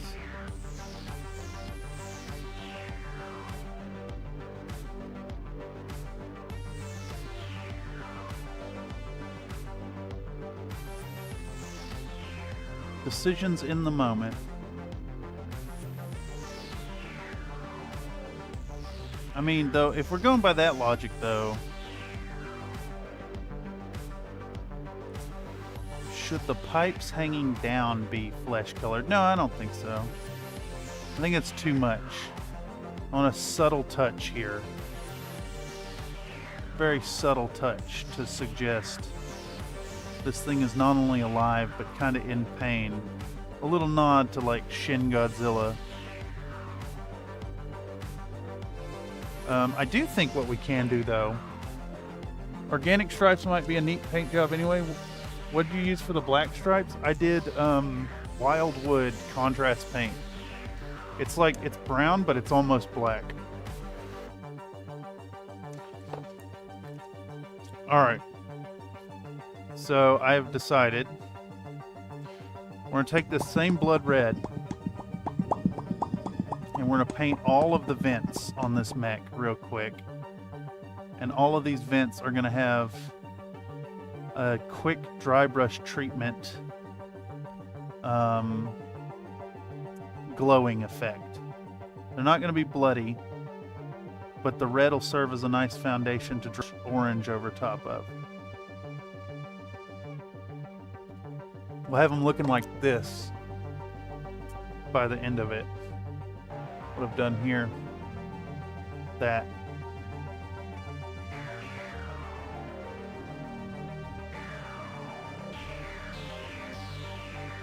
Oh yeah, this is also Locust Labs, y'all. You know, if you're not, shit is sick and prints out beautifully in 15mm scale.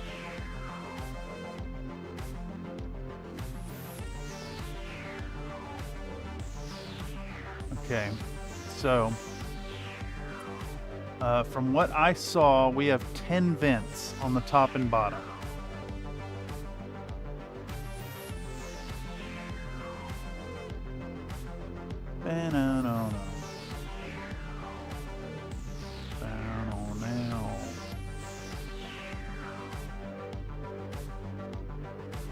Alright, there's the two on the front. We can leave these ones out, I think. But we want to get all these on the back. All of these on the back need some love. And see, this blood red contrast or speed paint is really good because it's gonna seep into those crevices and it's gonna pull itself in there with capillary action.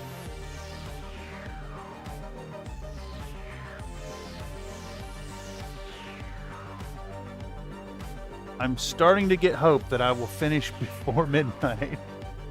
I'm really leaning towards printing a Locust Labs Vulture to fight the 4-inch Mad Cat from Kickstarter. Die Cleaner McWord. That's funny. Got so much other stuff to do before I get in. Yeah, that's fair. Now that rifleman I printed out, I actually broke down into pretty small chunks and printed it out on my Frozen. Whereas this one today was an experiment in just printing a whole mech in 15mm scale on the new printer. The print bed is just like, it's nice. It's really nice. Although it's funny, like, I was loading down a full build plate, a 9-inch build plate, and I'm like, immediately seeing where I could use more space.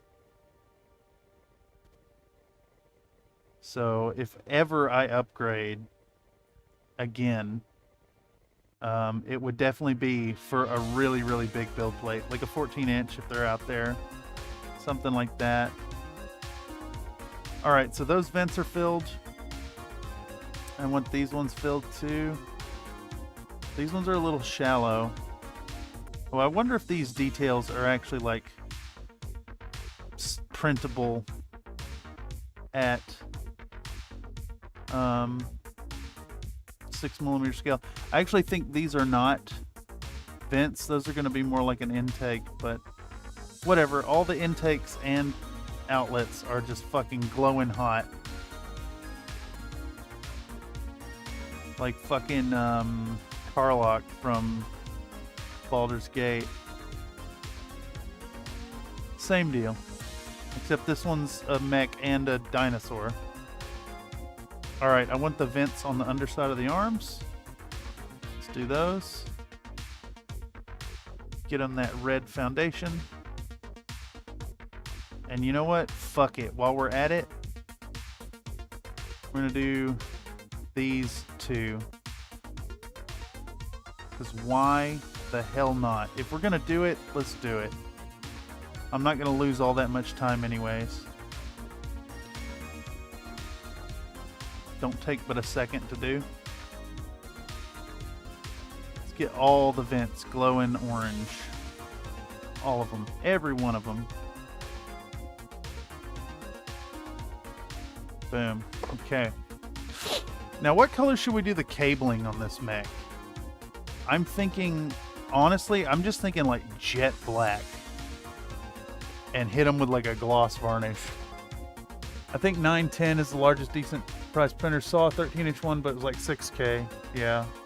Started printing a 1/1000 Starship. I'll let you know how it goes. Yeah, hell yeah. Hell yeah.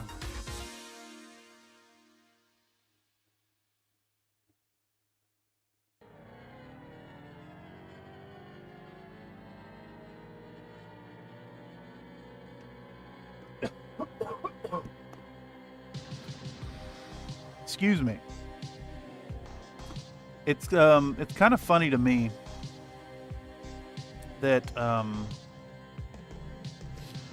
there's a bunch of channels out there these days that are like, oh, look at this 3D printer and the cool stuff you can do on it, but I feel like Country Fry Minis is becoming a, oh, check out this cool thing I printed, now I'm gonna paint it.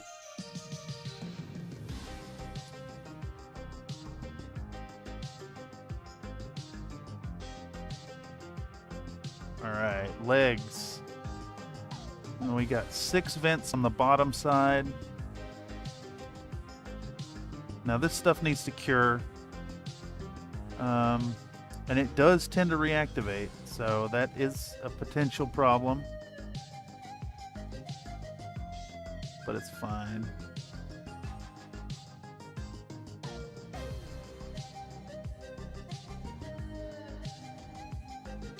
What do we do next?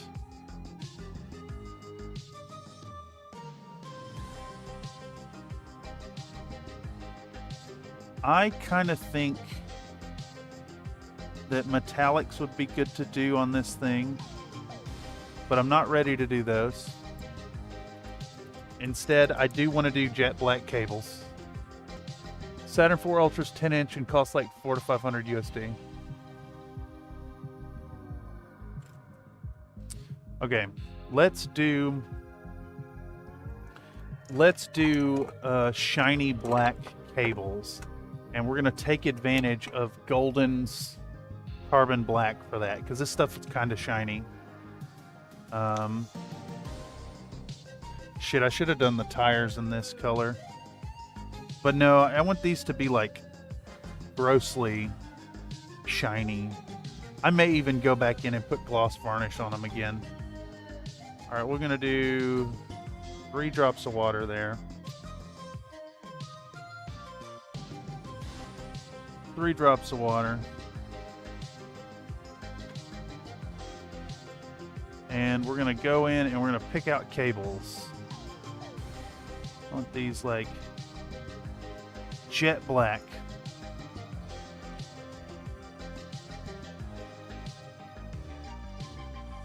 I feel like this is an animal that would not be brightly colored. In my mind, at least.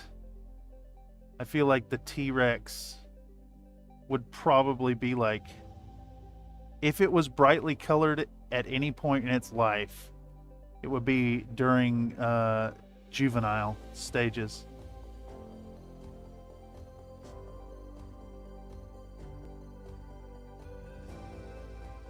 I don't know if that's true though, or if we've had any like I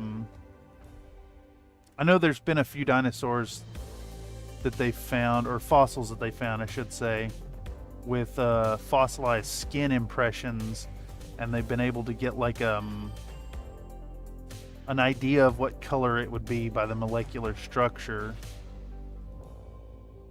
or the shape at that kind of scale.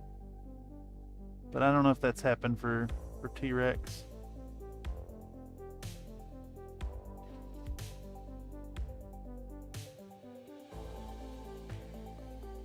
There was that one dinosaur, that one T-Rex that was found, that it's some of its soft tissues got fossilized in an interesting way, where they were still kind of pliable. I don't know if y'all are aware of that, but that was a really fascinating find. Had something to do with like the iron in the blood or something.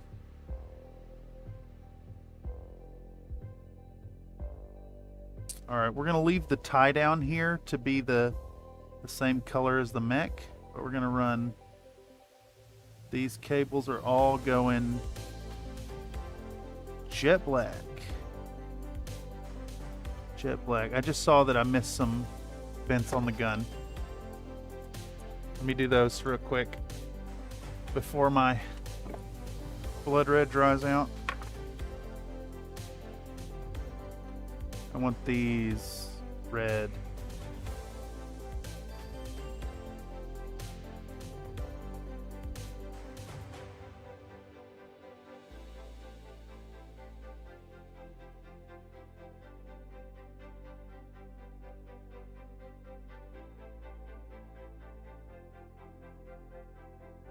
It's fun. The vents just being red is a very fun and unnerving look as it is.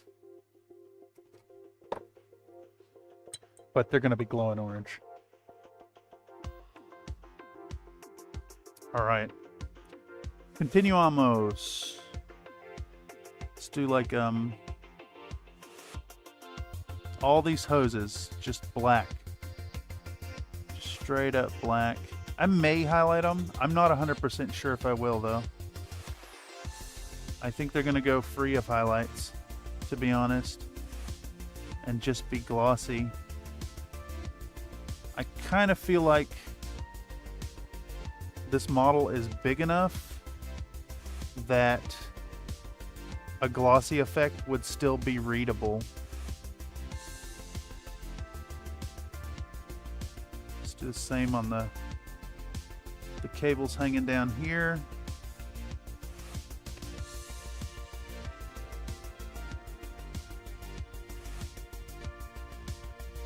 Got a cable running to the mouth. I see more vents that need some love. Oh, look at that disgusting bit of support. Can I get rid of you? Get out of here.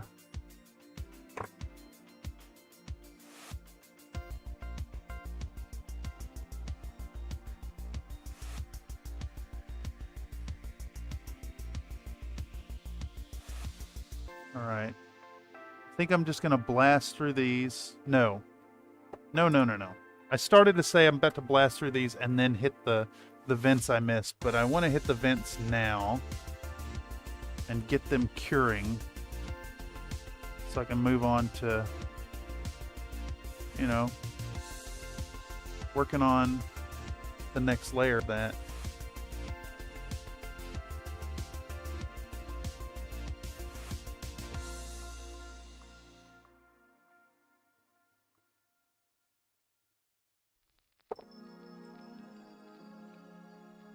How far are we? 7.5 hours. Specular, highlight, or gloss? Yeah. I kind of am thinking the gloss will work. This this paint I'm using dries in like a semi-gloss anyways. And I think that'll look pretty good on these. But I'm also thinking just straight up adding a little bit of Mod Podge gloss to them will look really good.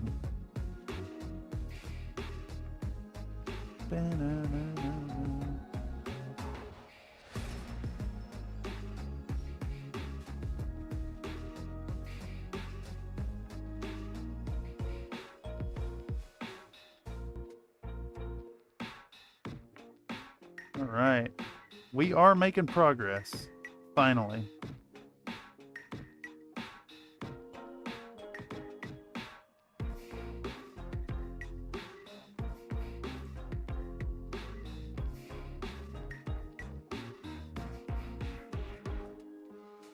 I want to paint the claws and the teeth in ivory, and then I do think I should probably pick out a few spots of metallics.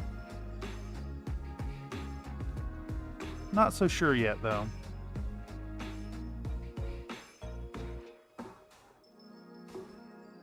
Not 100% on it.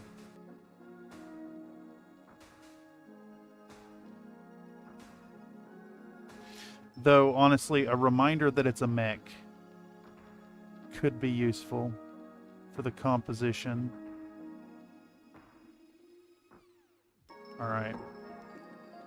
We got cables that run into the head. They want to be black. Boom. And that one. Boom.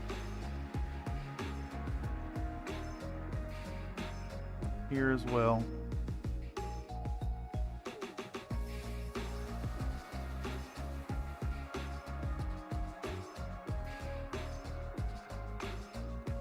Okay, we got one over here.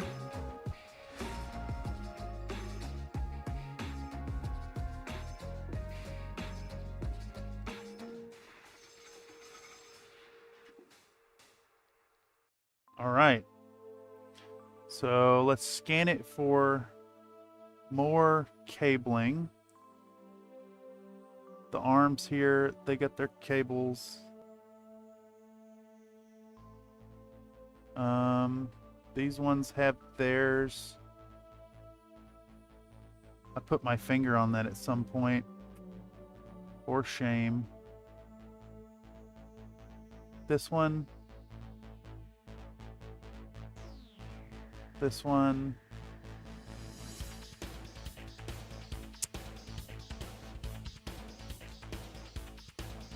Okay. Let's check the legs.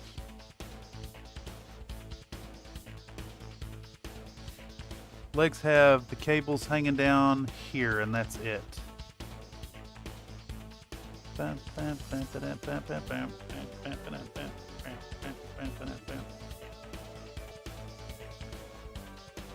Okay, so from here,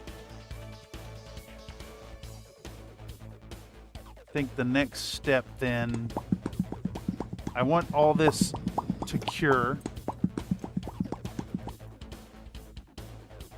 All of that to cure. How dry is this now? This, I think, is dry enough to take some...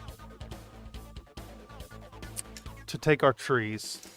And I said I was going to use hot glue, but I'm okay with the super glue. Let's reapply the trees.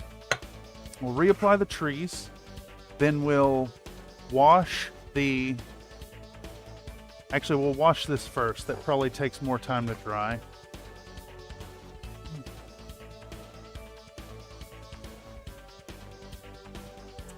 We're going to wash it with... Excuse me. We're going to wash it with Warp Lightning.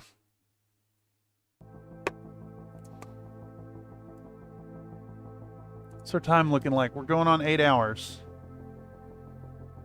Okay. Crunch time. Can we get this model done inside of 2 more hours? That would be, like, ideal situation, I think. Okay. I'm not necessarily... I don't necessarily think I'll be able to do that. Regardless, I will paint on this until it is done, or we hit midnight first, because that's just like, regardless of whatever the time zone is for like the official tournament thing, I think I could squeak it in on technicality as long as the date is still the same for me. Kind of what I'm thinking.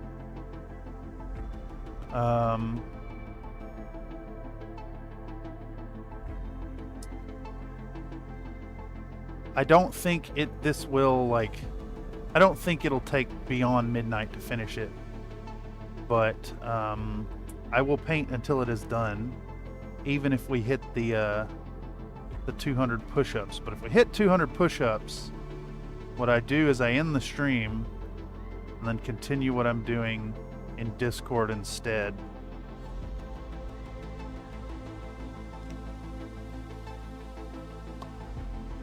Popcat. I like Popcat. Popcat seems like a really good cat.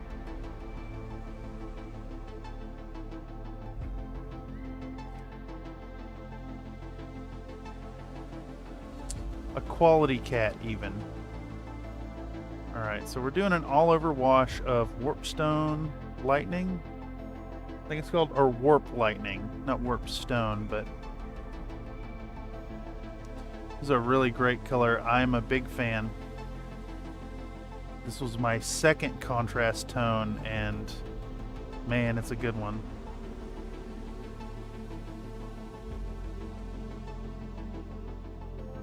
I actually don't know if they've changed the name of this at this point or not, but it's a really nice, like, super bright, vibrant green with like undertones of bluish tones. It's got like a hint of phthalo blue in there.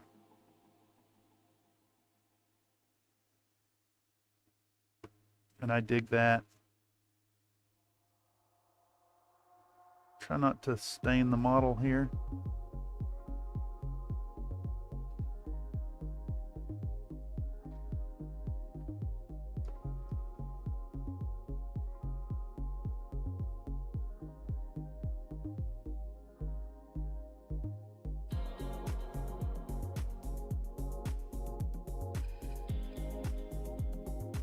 All right. We'll let this cure. And we'll glue the trees down, and then we can move on to doing the we'll do the red on these proper. Where's the push-ups at? We're at deadline is the 30th as of about half an hour after you started. Oh, I see, yeah. Well, I'm going to deliver this by the 30th, like as in before the 30th. 90% done grasshopper poses, still need to do final touch-ups and glossings. Nice. We are at 110 push-ups.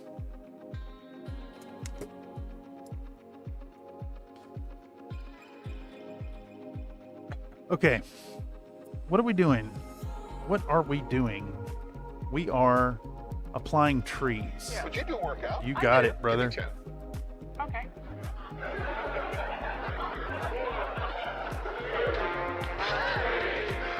Bye, everyone. She can go on forever. 4, 5, 6, 7, 8, 9, 10.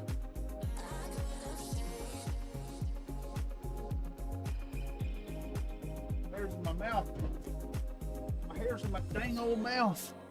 That's 120.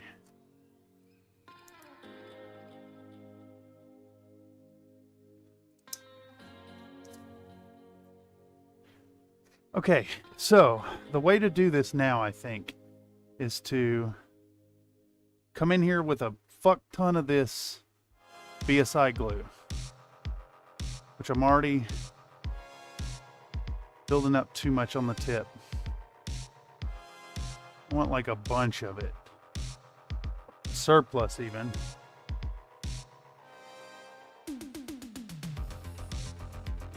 We're gonna get it in there. And we're gonna dibble dabble some of this shit down.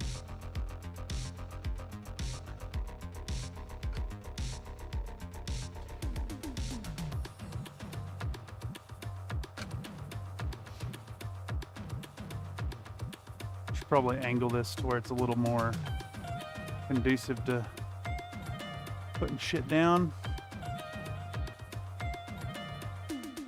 That looks pretty good there. I want to break off some of this excess garbage.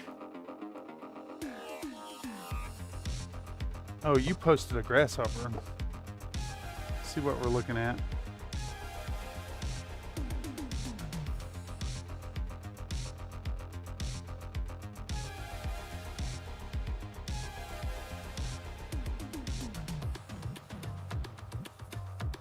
What the hell is it? God, I have a lot of notifications.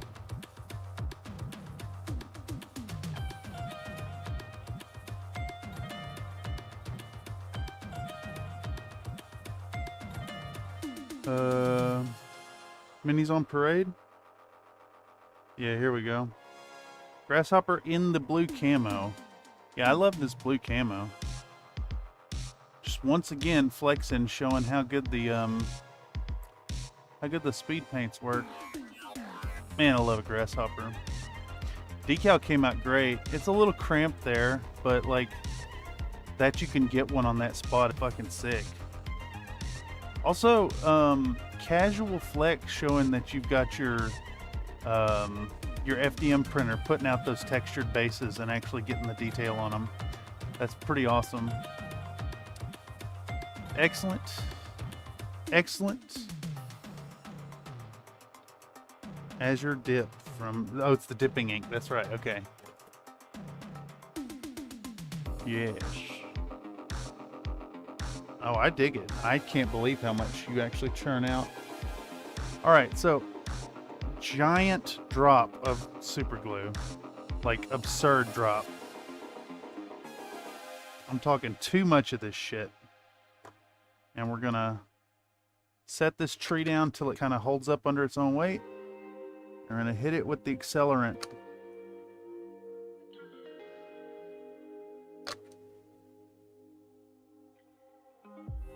Yep.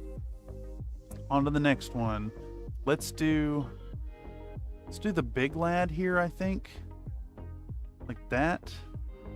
It's definitely not the same order I had him in before, but it's fine. Do a giant glop of this stuff and get that tree stuck in.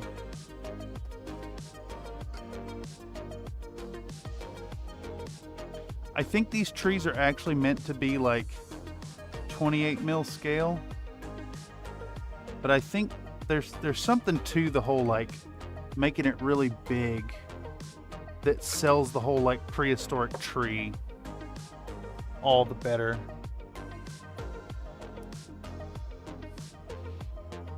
All right, same deal here, giant glop.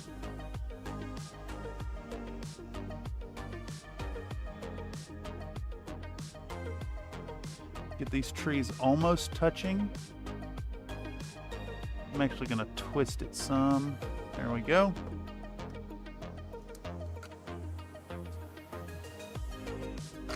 Glue it down.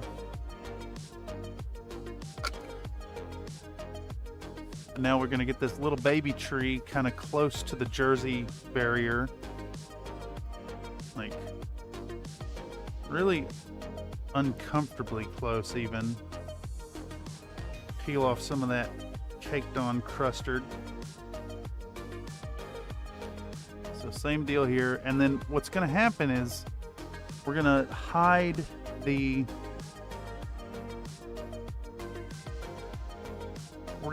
seams with the mud mixture here in a bit. But I want the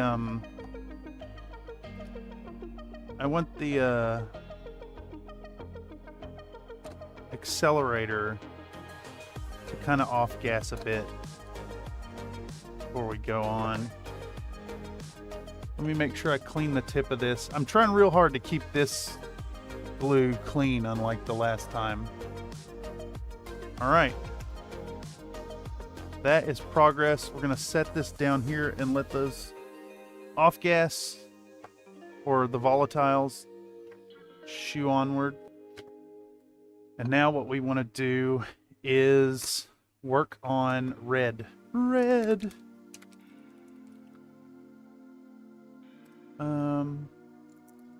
I have a brush for this.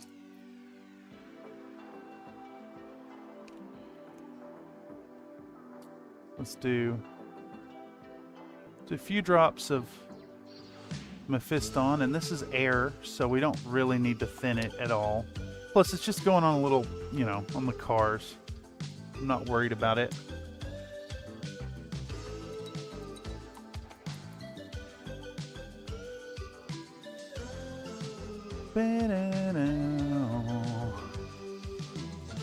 Alright, we'll start with this car. This one is definitely more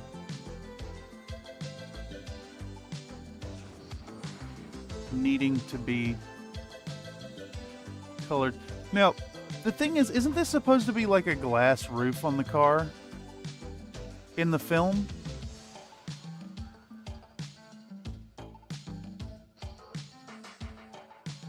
Because there's the whole deal about the kids, the T-Rex like pushing its head through and they were holding it back. Was that the roof? Yeah. Would you do a workout? I do. Give me 10. You got it, brother. Thank you for the push-ups, Technor. Bye, everyone. She can go on forever. 1, 2, 3, 4, 5, 6, 7, 8, 9, 10.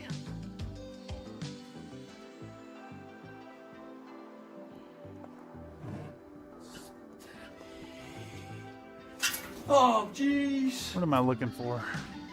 Yes. What the fuck? YouTube randomly just self-stream. Yeah. Okay, it is a sunroof. Yeah. Another 10. That puts us at 130. What's the record so far? I think the most I've done in a stream was 180. If I recall correctly.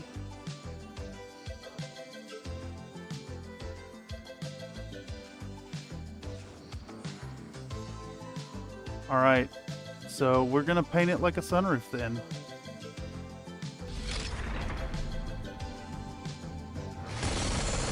Is it like the whole thing? Or was there like, were there like windows for it? I can't remember. Fuck, I guess I could just look it up. And not interminably continue to ask y'all questions.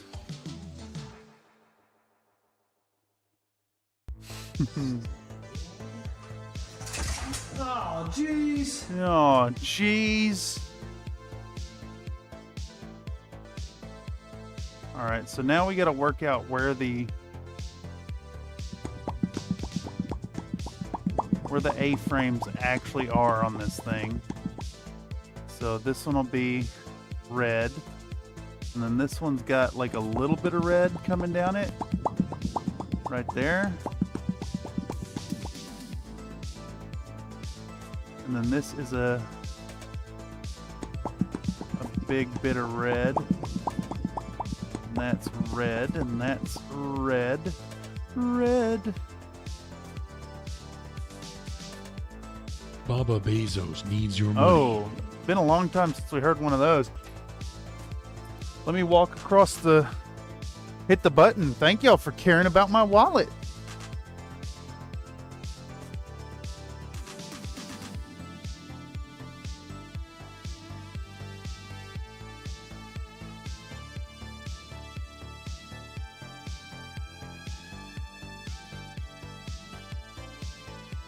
Chat has demanded an ad. I got forced that ad, dude, immediately. Big plexiglass sheet. Okay, yeah. There's like there's a little connection point in the middle that had sunlight or like roof lights on it. So what I think I'm gonna do is just paint it red. The lights on the roof broke off immediately when I was pulling it off the supports, of course. All right, so same here. We're looking for those frames.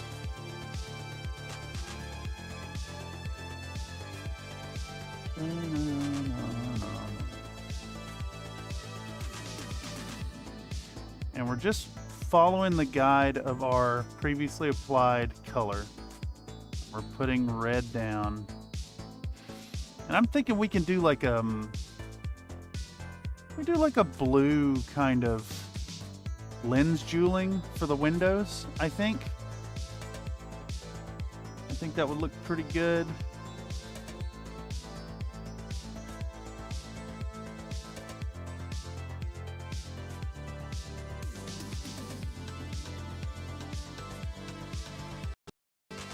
All right.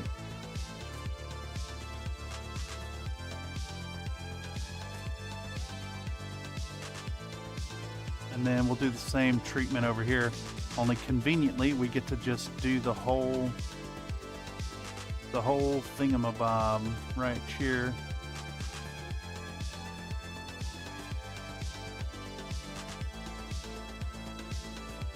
Picking your messages.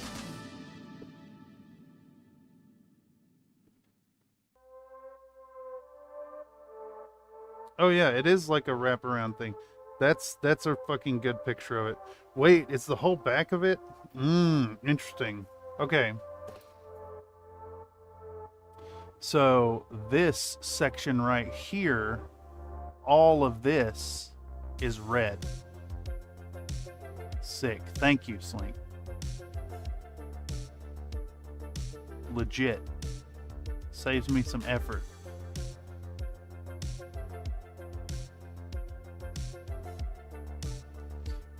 Now, in hindsight, if I had time to prepare for this and, like, do it up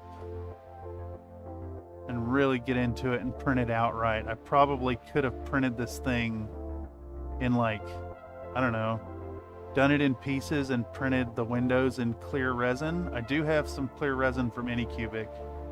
I haven't dialed it in yet, but I'm excited to try it out, to be honest. I think it's going to be a really fun addition. Oh yeah, this is going to look sick now.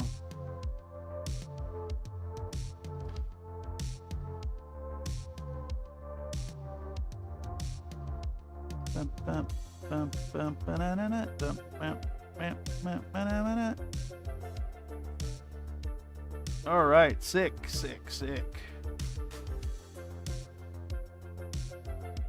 Let's get these turned red.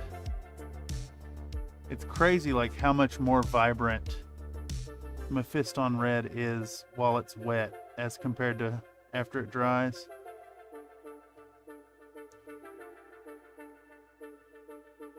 Okay,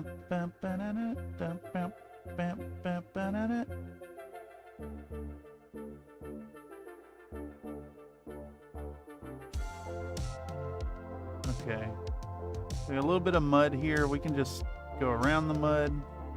There we go. It's gonna look awesome. All right, so this one, there's a chance you might see some of this red. So I'm gonna paint it down to the sides like that, where it's been crushed in. This was really fun to deform, by the way. I just, you know, shifted things down and then messed around with the sculpting tools in Blender. All right, so here we just want to kind of go around where the windows are. The spots that'll actually be seen, I guess, is what I'm getting at. There's a chance that you'll see up underneath the front, so we're gonna run these stripes as red.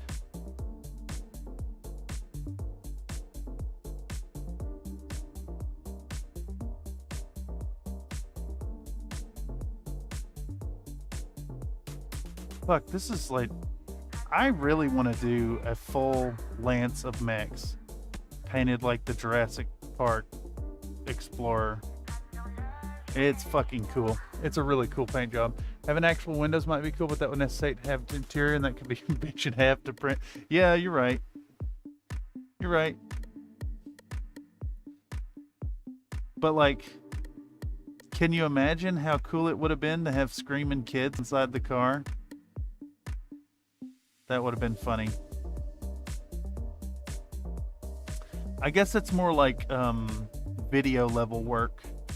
This is not for a video. This is because I said I would do it.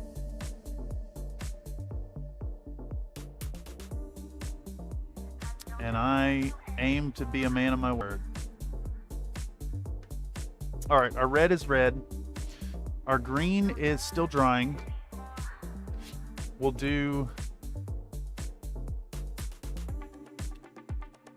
I think we'll do an initial coat of ivory now on the teeth and claws and eye of our big thing. 8:05. We're making all right time. Not the best, but decent. All right, let's thin out our ivory by 1 drop. And let's acetone this so we don't get any red in our white. Yeah, look at how much pink came out of that.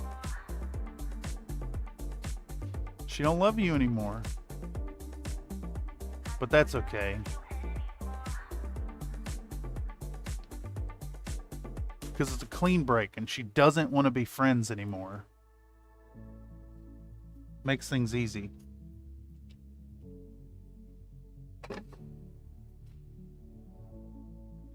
Okay, here we go. Let's thin this down. That picked up a bunch of brown. Shit. It's fine. It's not enough to tint it too much, and I want it off-white anyways. Okay, so what we're doing now is we're going to do I'm going to do this here first, because I want this yellow, yellow, yellow. Like, really fucking yellow. And it's going to be easier to...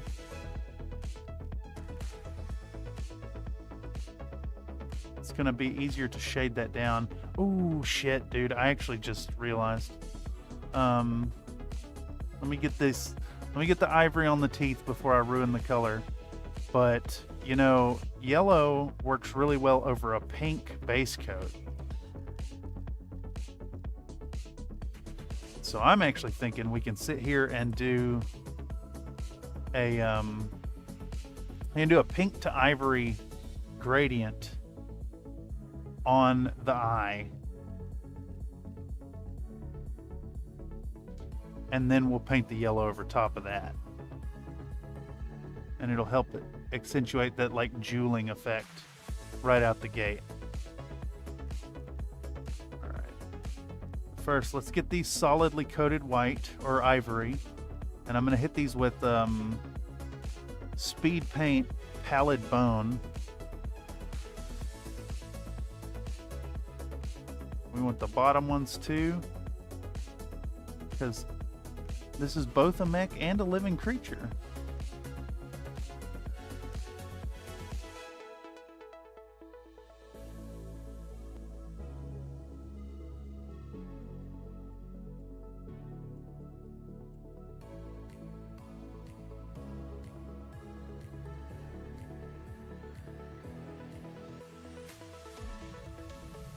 It's got little teethies in the front like a kitty cat. Y'all probably can't see that since I've got this so zoomed out tonight, but got little cat teethies in the front. I like that. I like cats.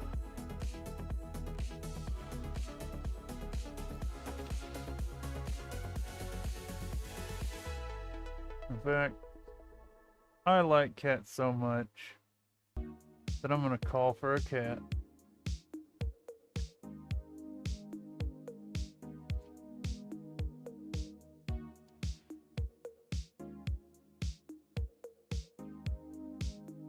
They're gonna go through. Yeah, there it goes.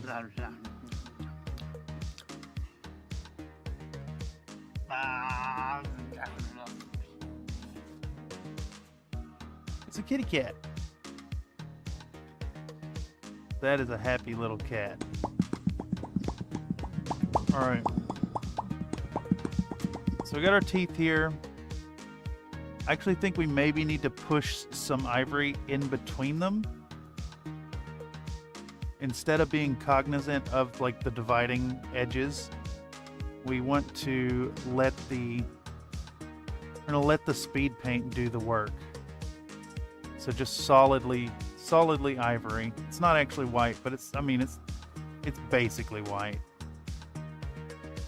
It's warmer than white, at least.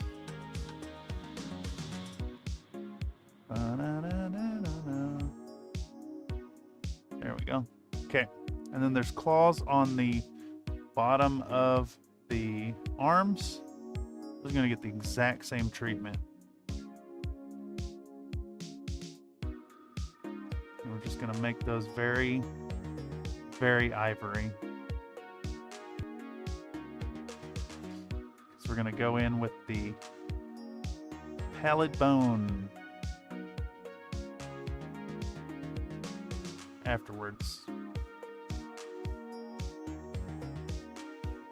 And I doubt anybody will see the inside of them here, but just in case, let's go ahead and deal with that as well.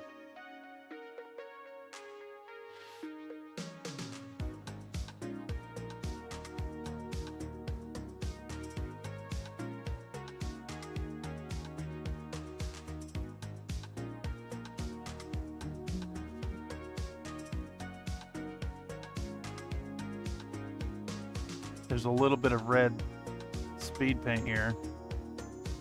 and it's making things pink. That red, that blood red, is especially heinous for reactivation.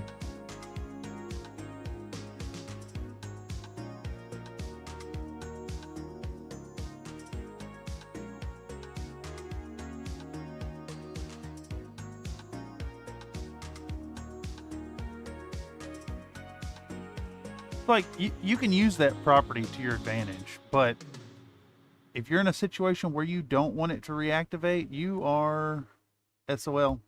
It reactivates. Don't get it wet.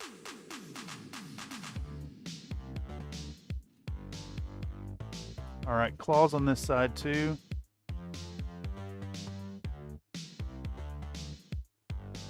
Bam, bam, bam. Bam, bam, bam, bam, bam.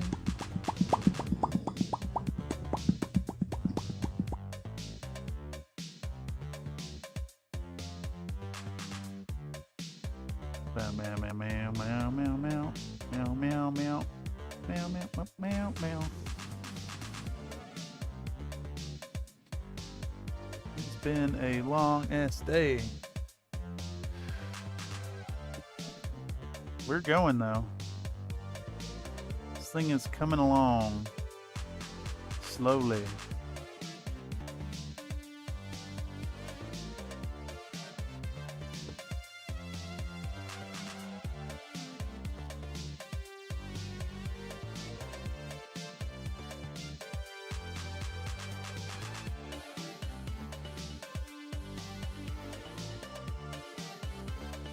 This thing is also destined to get shipped off.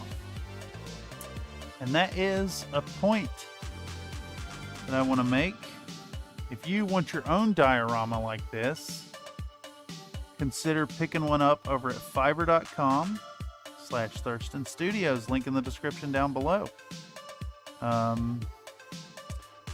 For just a couple $100, you could have a diorama like this printed, customized, and shipped to your door. Plus, it'd get painted on stream, of course.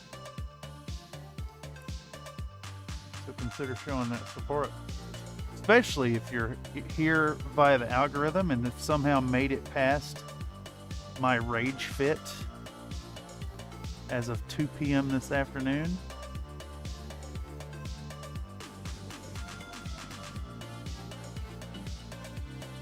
Much ado about bitching. Oh, that was a hard string there. Speed Paint 2 is better with the 2.0 is better with the reactivation. Yes, yes indeed. I almost wish they'd have them both as a product. I just realized I missed some vents on the legs here. Let's go ahead and fix that really quick. I want all the vents glowing. This thing just won a fight versus a black mate. You know this Marauder is cooking.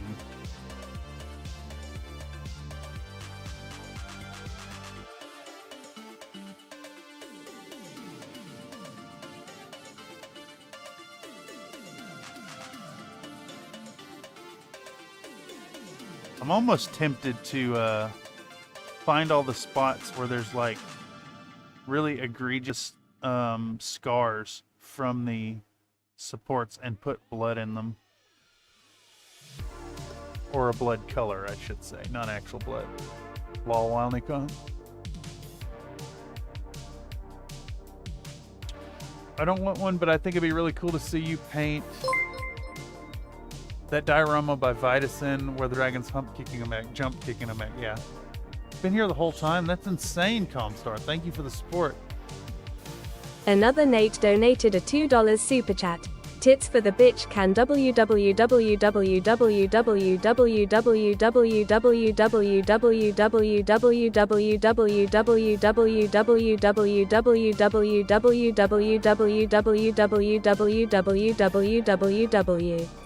W is the most trolling thing you can do in It can work out. that's so fucking good. Also, she said tits for the bitch can. Just straight up. Goodbye, everyone. She can go on forever.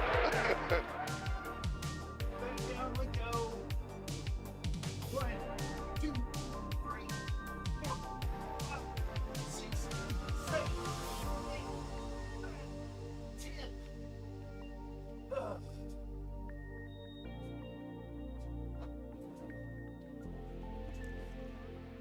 I'm definitely starting to feel it in the small of my back at this point.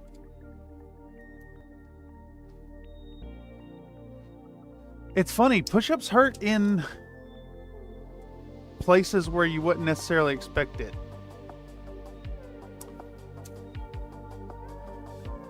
All right. Oh, fuck, y'all are actually going to make me end the stream. Okay, what were we doing? We're making... It's the wrong paintbrush. We're making like a pink. I need like a dark pink actually. Oh no, not with speed paint. Whoop! Pump the brakes. It's going to create reactivation problems. We'll do it with the Mephiston red.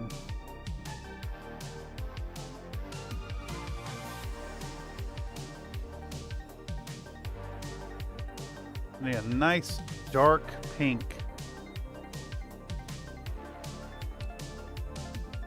And what we'll do is we'll treat this dark pink as like our black, like we would for a normal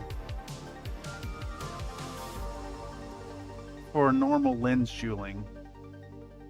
And then when we put the yellow over top of it, it's going to look really nice.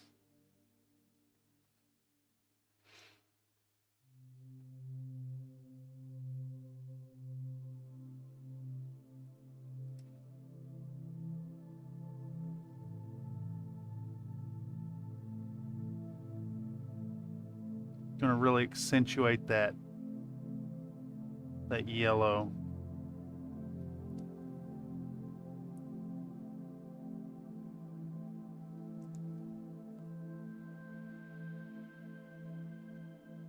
Let's push the red into the corner there. A little bit of just straight red in that top corner. Or bring that yellow down to the ivory down to this edge here. Yeah. There we go. So we got this nice foundational gradation. And then when we go in with the yellow, it's going to look really nice. Snack time. Fist and red. You don't have to end the stream when you get to whatever number.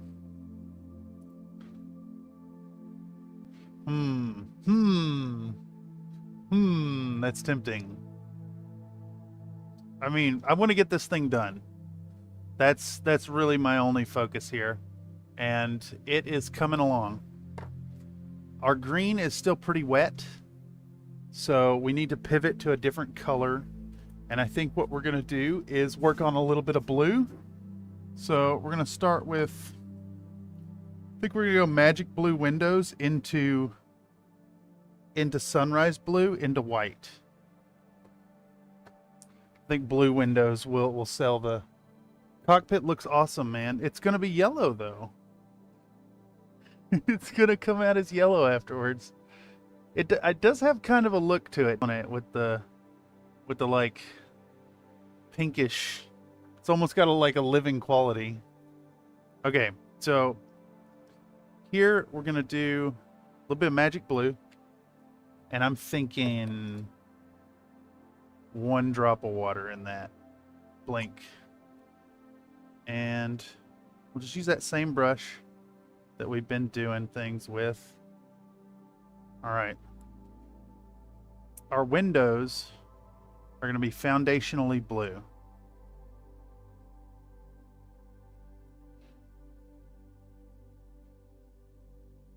And we're going to give them like a nice lens jeweling treatment.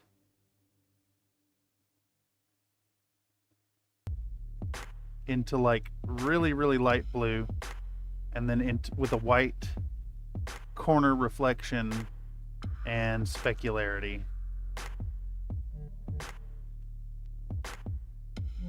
Bam, bam, bam, bam, bam, bam.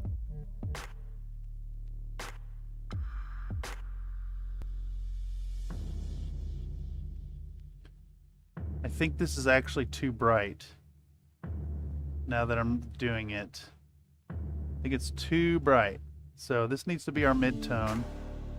And the way to deal with that is to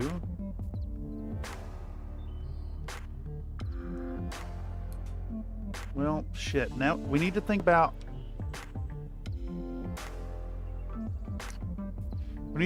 scene composition as well. Okay. So, big monster is aimed like this, facing this way. Let's see if I can put it together without snapping it.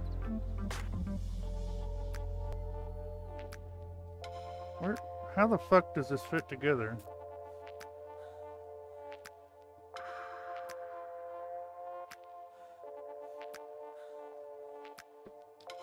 I don't think this does fit together anymore.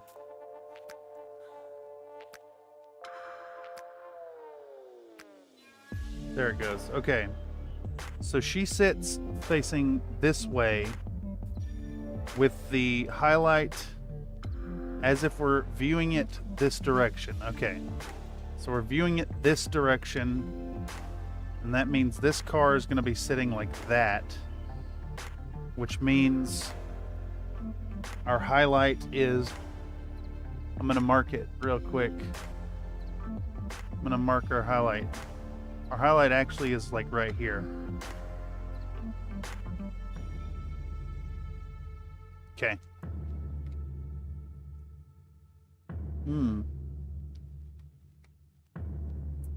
These are nicely seated, actually, while we have this out. Bill is fine. It matches the T-Rex theme. I'm pretty sure you're gonna get it, man. No way.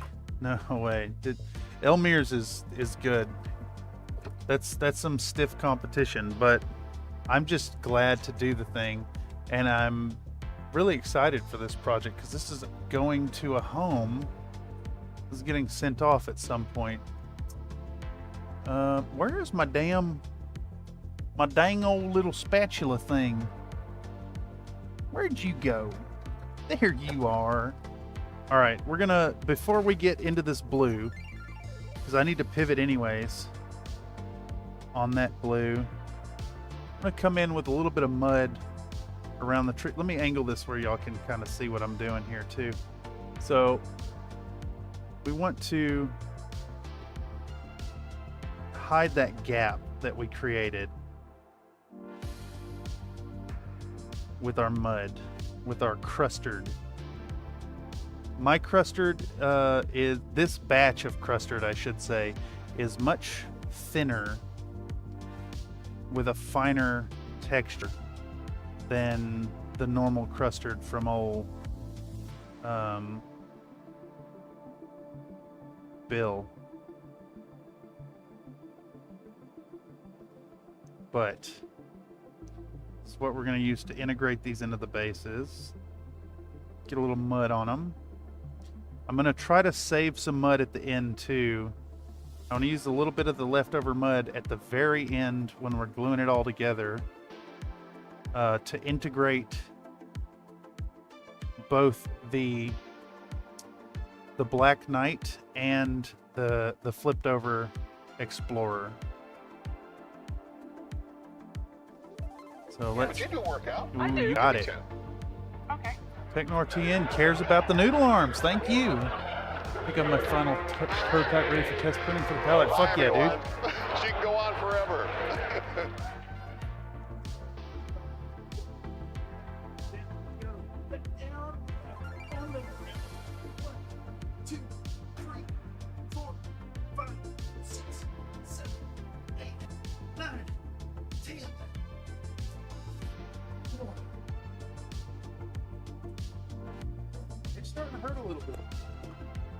They starting to hurt just a little bit. Just a little bit. Small of my back's feeling them. How many is that? That's 150.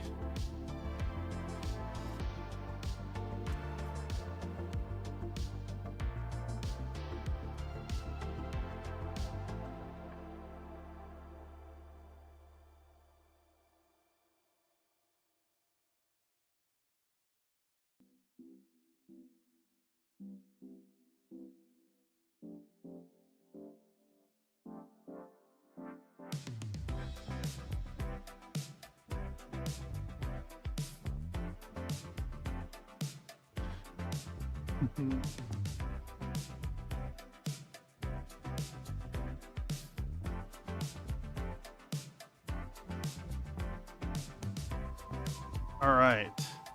Phew, this is hard to angle that in there.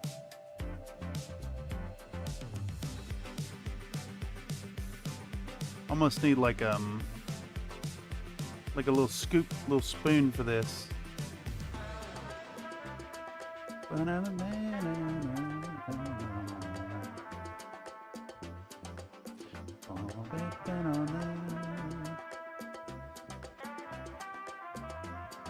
Man, such a good vibe song.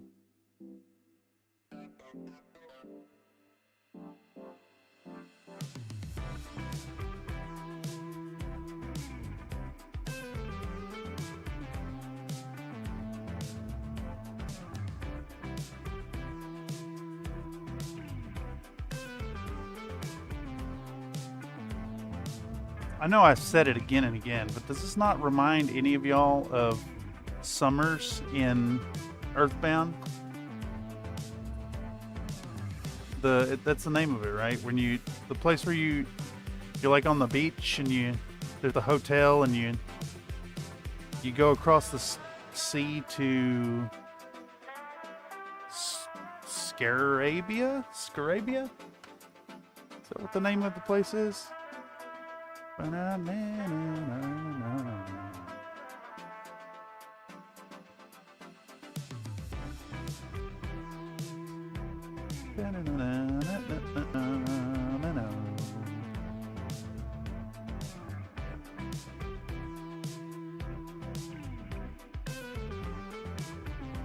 Okay, here we go. Let's maybe spread those a little bit. I think we'll go in and we'll put a little flocking towards the end here as well. Post my catapult tech in BattleTech along with the Lone Wolf's logo. What are we looking at? What are we looking at? Back here, BattleTech. Test scheme for the Lone Wolves. Yeah, I think the gray on gray does work, especially if you divide the panels like that. Yeah, I really like this, and I think you should consider sticking to doing the whole like it's like he's got shoes on. Oh, I see. This is actually a Canon company that just doesn't have stuff. You never played Earthbound? I think it's worth playing. It's slow. It's like it comes from an era where, you're willing to give more time to a long experience of playing an RPG, and it definitely suffers. Like it shows its age. All right, we're gonna go with Imperial Blue now. This is basically just Crimson Fist blue, which I think is awesome. Oh shit, I gotta piss, y'all. I'll be right back.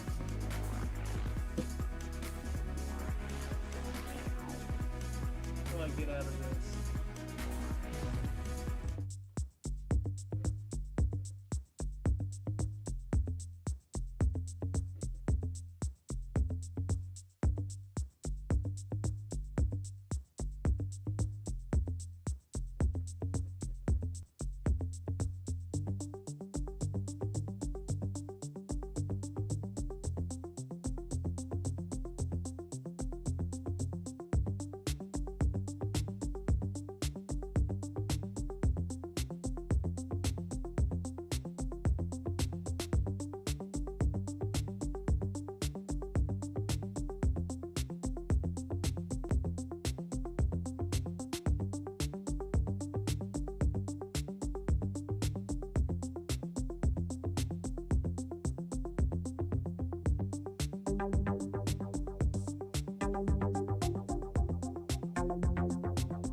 Okay, I'm back.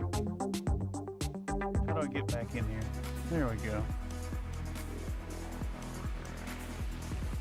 Canon Merc unit comprised of freelancers. Essentially, they aren't registered and function more like a cartel. Oh yeah, that's pretty sick.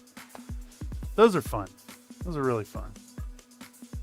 Gearing up to play a game potentially with Mr. Nathan. We're both playing as companies that don't really have any information. No insignia, no color scheme. It's a canon event that happens in 3011, but there's not really any information about it. Just that the thing happened. All right, here we go. Let's dig into. We need to make this a darker blue. Just straight up. It's got to be darker. Jumping right into the magic blue is a bad idea. So what we'll do instead is, you know what? I think we'll just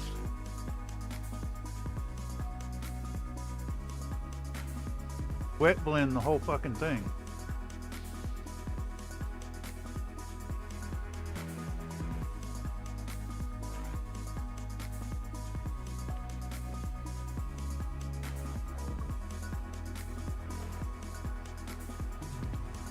My white is clogged.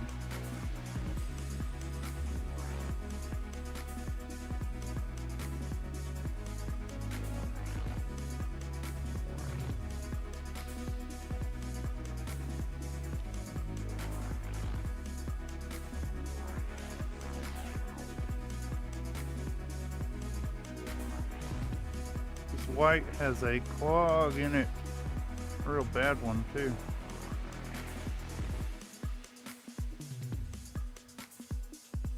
Holy fuck, are you kidding me right now? How is it so fucking clogged? You absolute jerk of a bottle.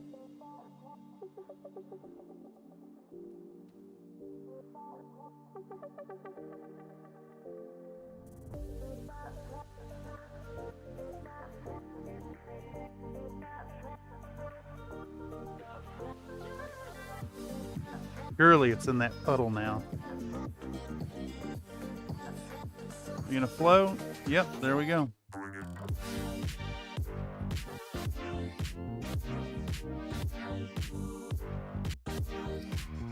I was just gonna say we'll just wet blend it, and then my white did not want to go. It's because I never use white paint. Ba-na-na-na, ba-na-na-na, bum-bum-bum.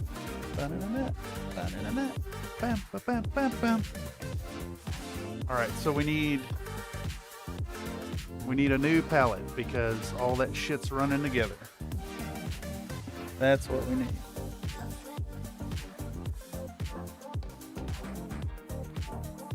I got blue paint all in my fingies.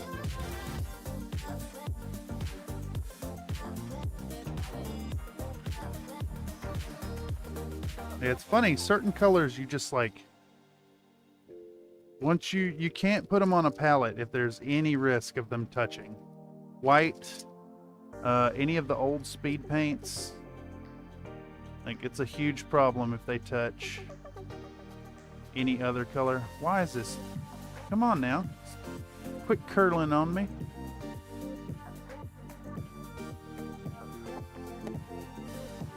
I was trying to avoid getting a new sheet out for this. I might hit the gray with another coat of dark wash, try to get it blacker. Yeah, I can see that. Alright, so we want, well, for one, I think this wet palette is too dry.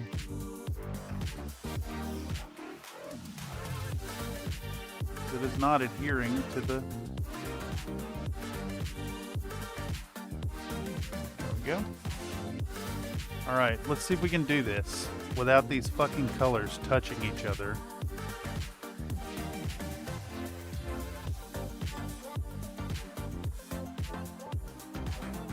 And this.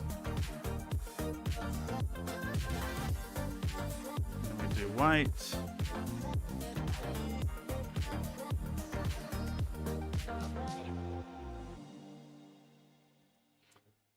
And we do... all these colors need a drop of water, but if we try to put a drop on each one before stirring, they will just invariably run into each other. And I really need to avoid that. So let's get the blues.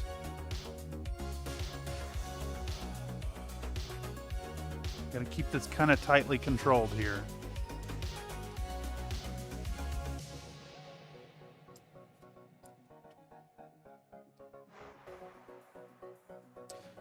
All right. You can't really wet blend well unless you have the colors down ready to roll.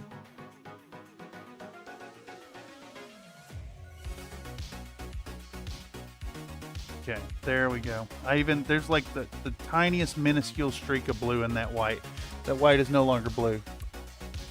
All right, here we go. Let's go again.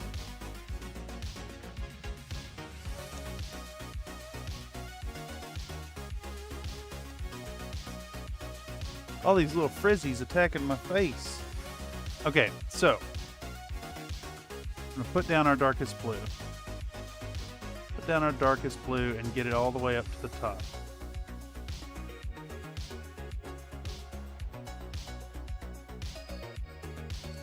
We want a large amount of it too.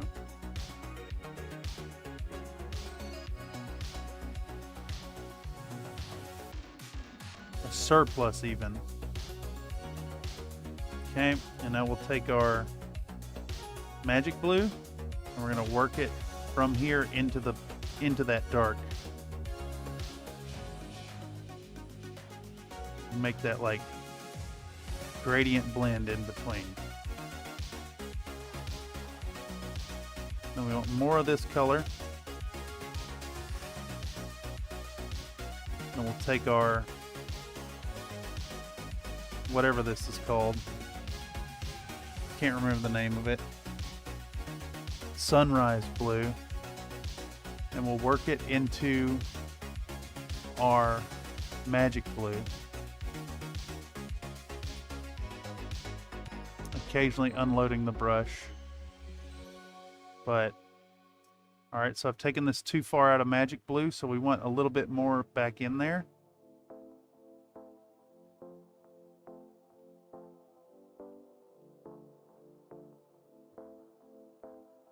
We'll pull some of that dark blue into it.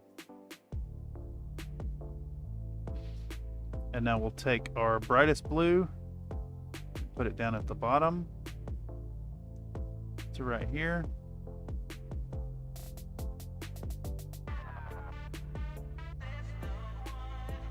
A little bit more magic blue.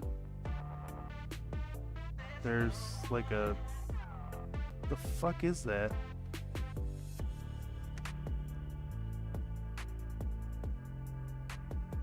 There's a nice little acrylic booger peeling back from something. I think it's the red. Great. These aren't wet enough, I think. Part of what's going on here. Yeah, there's like a front that's like just peeling. Okay. So what we have to do, each of these needs a drop of water.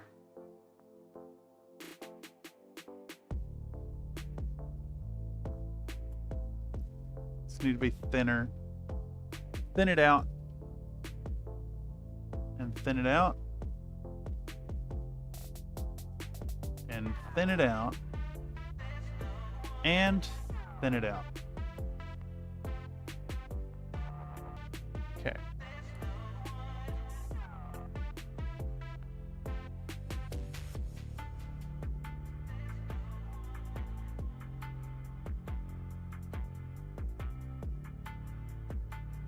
Okay.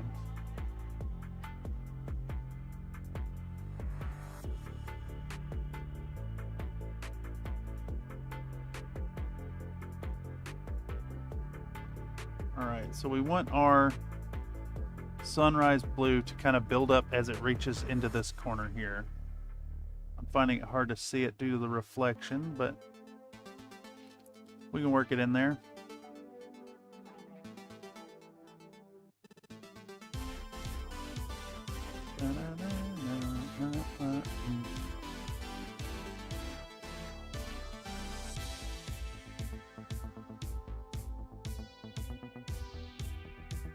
All right, and then we want to build up this like L shape right here of this color of our sunrise blue.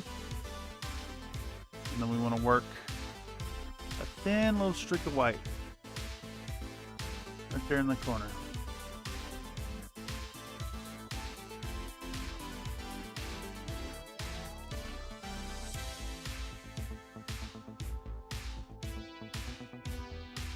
All right, and then we'll come over here and we'll do a specular highlight right up in there.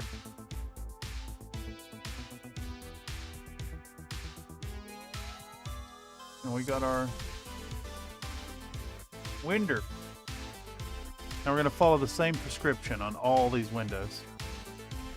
So it's simply we're doing the bright crescent to the bottom right. And we just don't we don't stray from that rule. That's all there is to it. So let's get a front of our magic blue going up into our imperial blue. We'll get a band of our magic blue to blend into. We'll grab our sunrise blue and we'll run a band at the bottom here. And we will blend that into our magic blue. Actually, I kind of want to push the magic blue, sunrise blue into the corner. So now we have like a clear delineation between the colors of the car and where we're doing our sunrise blue. So now we'll take the sunrise blue and we'll run it in that bottom.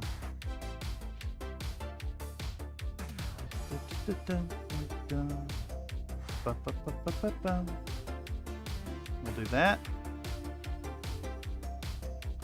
And we're going to go back over and we're going to do another pass of this and try to get it full strength without blending it too much. And we'll go back in and we'll take a streak of white, very tiny streak of white, and then a very tiny streak of white coming up this way.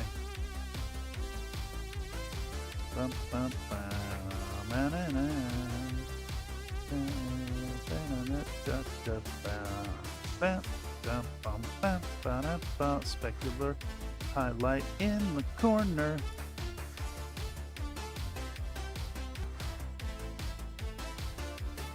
I like it. And we're gonna do the same thing 1, 2, 3, 4, 5, 6, 7 more times on this car. The other car might just get fucking painted with mud, to be honest.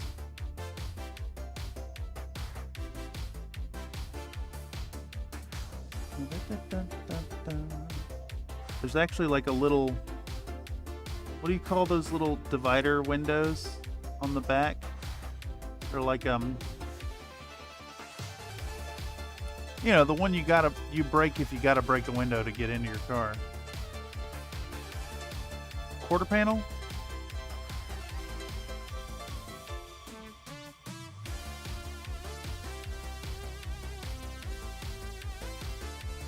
Alright, same here. Except we're just gonna mix a straight blend up to down there.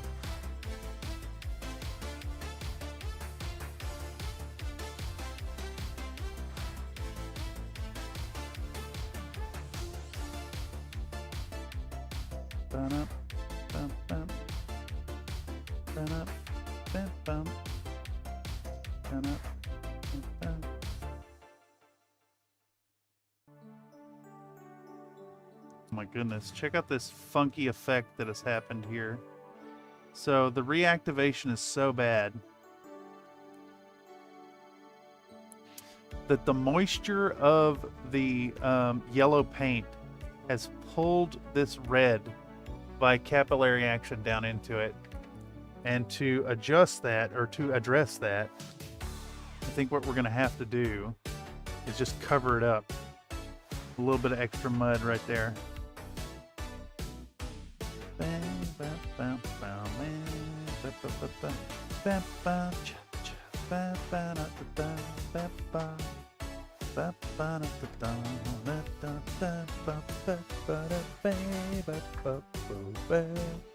Those are the most expensive and hardest to replace, but typically, yes, they're called quarter windows.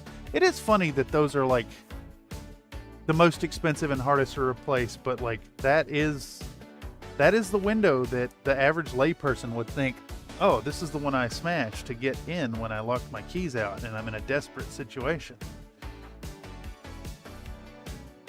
Funny.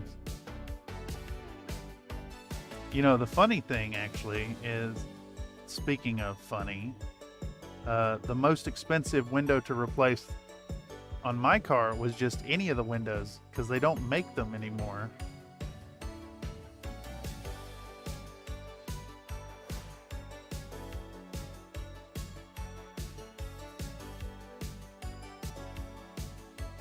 I tell you, it was fun.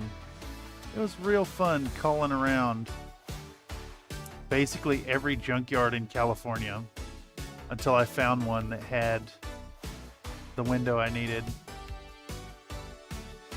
I enjoyed that quite a bit. This is my serious face.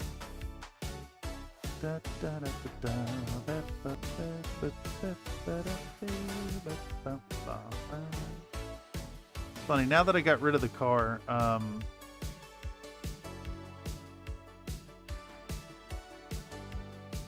miss it sometimes, definitely. It's like almost like a sense of panic knowing I can't just drive myself anywhere, but not having to deal with parking, kind of nice.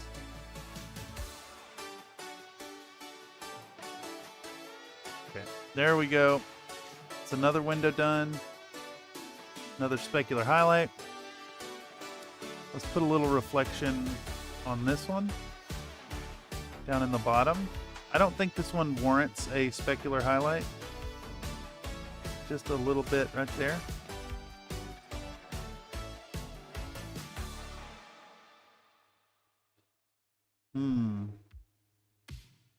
Now that those windows are filled in, I want to fix this frame into its proper red color right here. Right across that.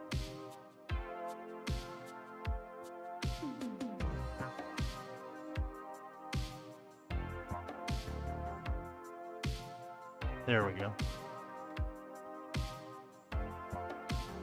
I think this back panel is also supposed to be a window. Pretty sure this thing had windows all around. Let me check the reference. Let me check that reference. Checking the reference.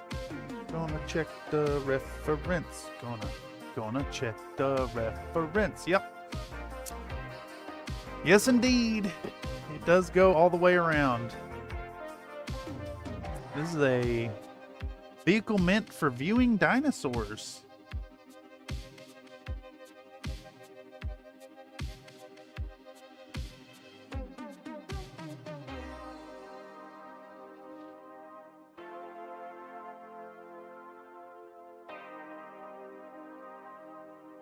In my mind, not once did it dawn on me that this was going to be the most time-consuming part of the paint job.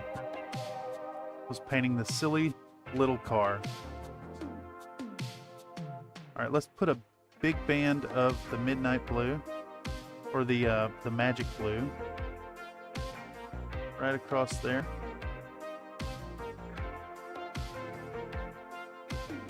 I went a little too low with it, so I'm going to have to make an illusory line.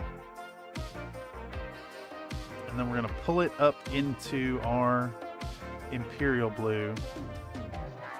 There we go. And anytime you're finding that your color is polluting the other too much, you can empty your brush and come back in with just a moist brush to address that.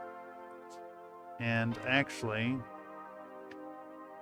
while I'm thinking of it, let's fix this line of red as well, because this whole thing across the top should be red. Down the whole damn thing. Oh god, I'm getting fucking white thumbprints on shit.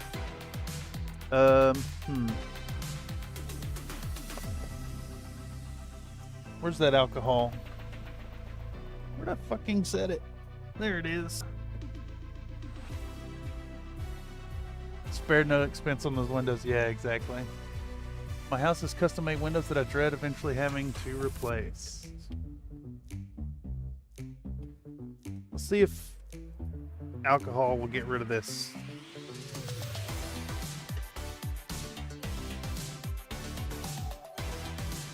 It's also a minivan? What's a minivan? What's a minivan? It's not a minivan. It's a sport utility vehicle.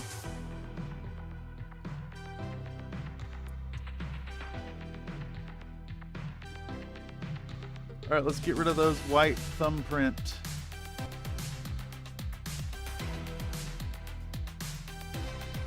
There we go. You know, it's funny, the red from underneath is leaching through this color. Okay. I get why people hated the original speed paints. That's pretty fucking heinous. Alright, so new path of magic blue. We're going to do a line of our sunrise blue. Empty the brush. Again, that's part of why I lick the brush. Don't lick your brush. It's bad for your health. I'm in a hurry to paint the shit. So instead of unloading the brush like I should, I'm consuming the paint. The delicious, delicious paint.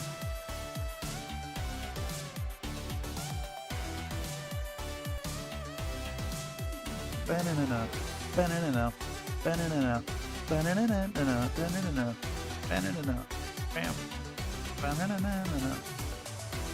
All right, little streak of white going up there. And a specular highlight in the corner. Pink. I think it looks pretty fucking good, honestly.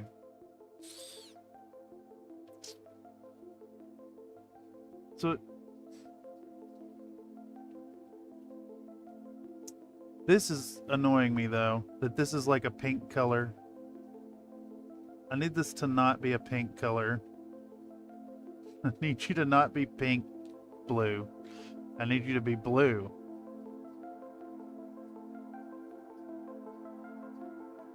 This is the same problem I had with the Transformer mix. Ford Explorer. It's a minivan that pretends it isn't.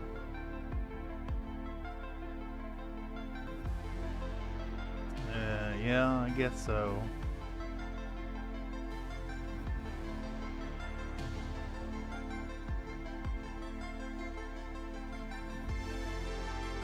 All right.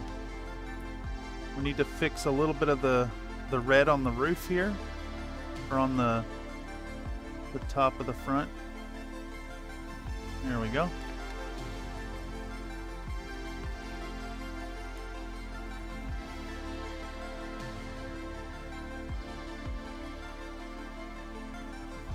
And then generally, no matter what side of the vehicle you're on, You can just continue following the same rule, and it'll make sense.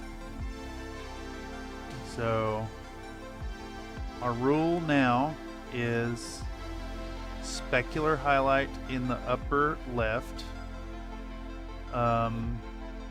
regular highlight in the bottom right. So let's get down our Imperial Blue. Big fat band of the magic blue right there. And then we'll push it up into our Imperial Blue. Just give it little circular motions till it blends nicely.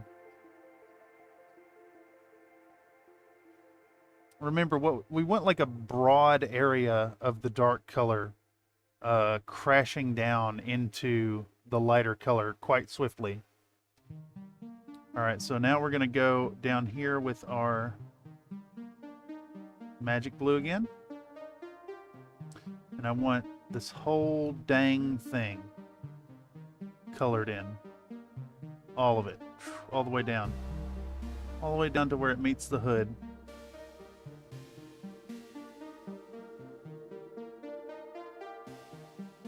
Okay, and now we can take our sunrise blue. We'll run a band across the bottom. And we're just going to go back and forth in it. And it's going to create a happy little blend of a lighter color.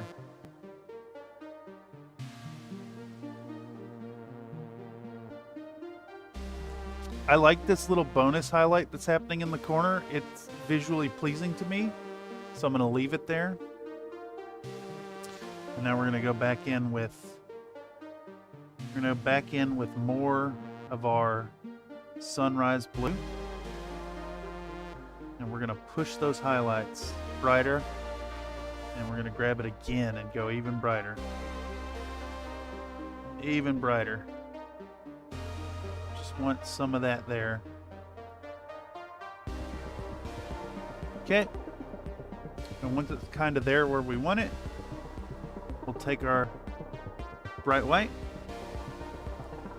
Do a very gentle streak of the bright white. And we'll do it again. And we kind of want to do this when the paint is still a little bit soft.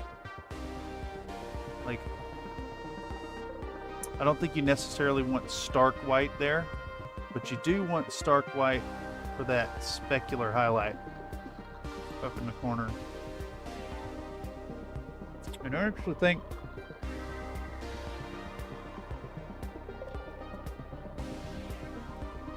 we've pushed it a little too far on this side. So I'm going to take a little bit of moot green and I'm going to fix this A-frame.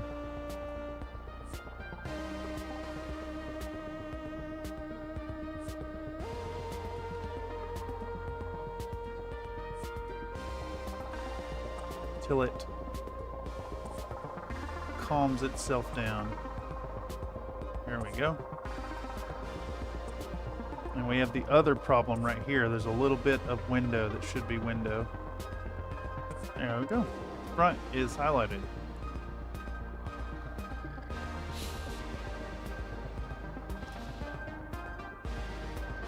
Alright, we're going to continue around the back. First, though, I want to take our Mephiston red. Mephiston. And I want to kind of push out the red edge here a little bit.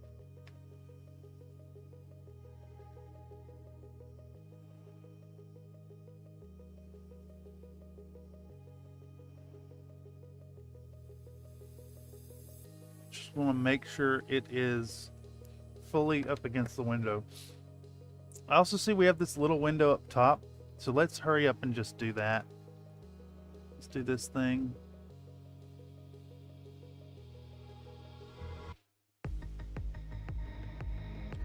We're gonna fill it in Imperial Blue. We're gonna run our Magic Blue into that corner. We're going to run our sunrise blue further into that corner and blend it out. And then we're going to put a tiny little, just a tiny little streak right there and a dot right there. If I could get a damn dot to come off the brush. Tiny little dot.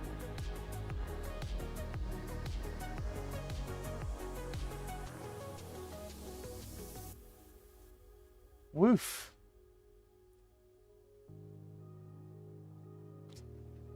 Let me get some water. We've been at this for 9 hours.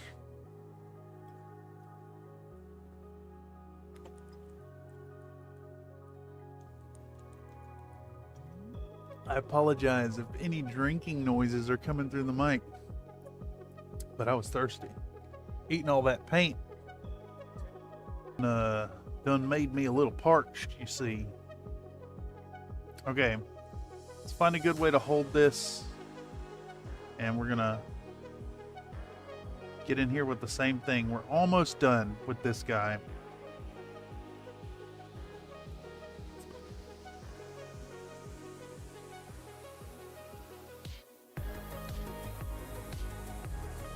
I'm starting to get a little dubious that I'll finish this thing by midnight, to be honest. We're going till it's done. Till it's done.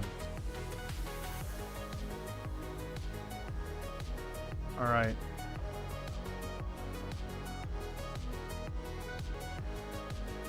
Doing our damn this thing.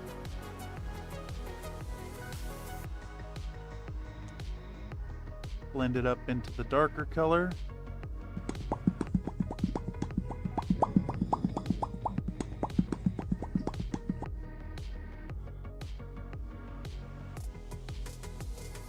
We're talking about the thug. Talking about T the is for terrible, thug. H is for hell, U Who is for ugly, and G is G's for jail. because a thug can't spell.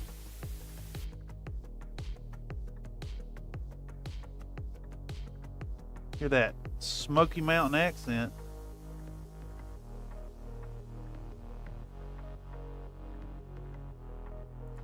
All right, so now we can come back in and do our little white streaks here.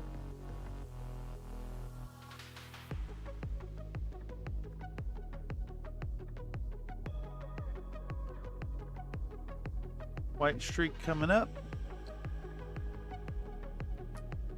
Specular highlight up in that corner there. All right, almost done. Home stretch.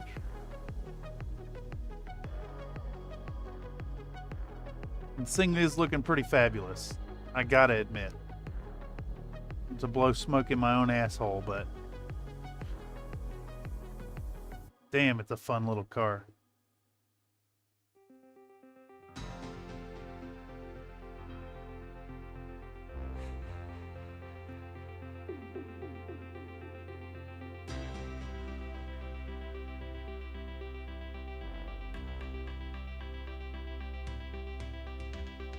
Alright, so top half, Imperial Blue. Middle bar, Magic Blue.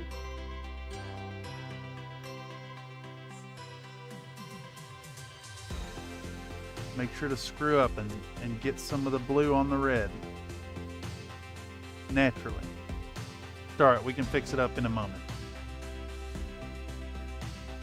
Alright, we take our Magic Blue and we blend this front. Blend that front. Push it up into the blue. Okay, and now we take our Magic Blue again. And we make sure to try to get it in line with the damn body this time.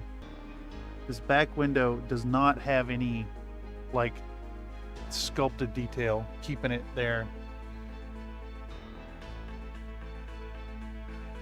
Still the first truck. Yeah, it is still the first truck. I think the second one, what we'll do is just like give them a bit of a blue glazing.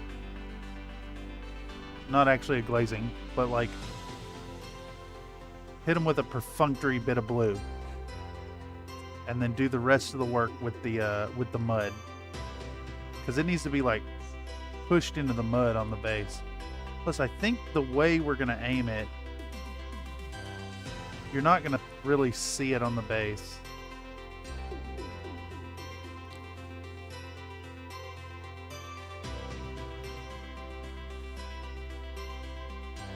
Alright, so I'm doing this wrong. I just did that wrong. Let's cover over that white.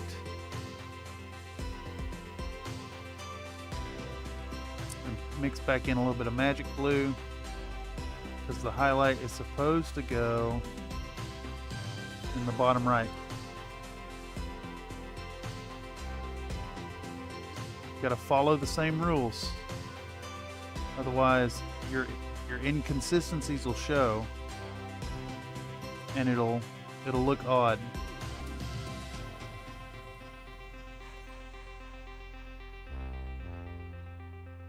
All right, feather that up. Now we'll take I guess we'll take the sunrise blue, and we'll work a little L in the corner. And we'll take our white, do the tiniest little, just a streak, and then another streak right there. It's too much, but that looks decent, so we're just gonna roll with it. I'm gonna pop that up in the corner. I'm pretty sure this is the hero face anyways, so like this side will be kind of aimed more inwards towards the thing. They're supposed to live in Kanto, yeah, so they should be Hicks. Wait, what are you talking about? Oh, according to the manga, both Goku and Chi-Chi have a Hick accent, so really Goku could have been like, y'all done did it now, Freezer. Yeah, that's funny.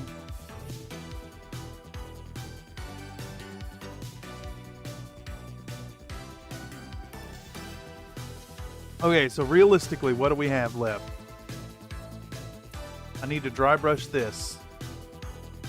I need to do the lens jeweling there. I need to do the lens jeweling on the mech. I need to wash these with a sepia flesh tone or a pallid bone. I want to do the glowy bits. And I think, like, if we run out of time, we could do, like, no metallics on this thing. And then the laser jeweling. Fuck.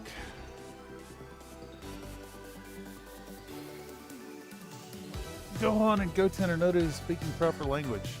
Interesting. Alright, here we go. I'm feeling fatigue of a work day. But rip and tear until it's done.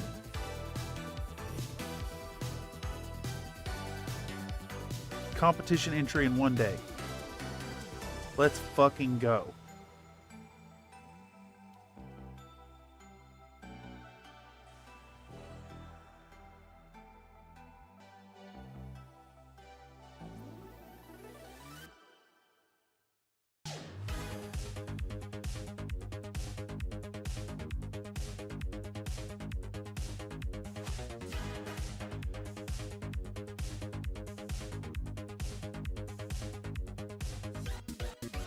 Bum bum bum bum.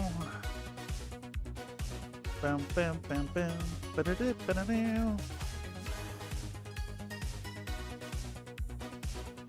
God, I've heard all these songs so many times.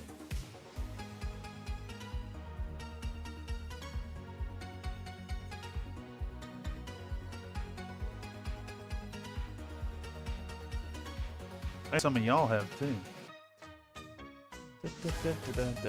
Chi-Chi would have been like, ooh boy, you done better study them books or you gonna get me. go get me a switch. Don't make me get up now.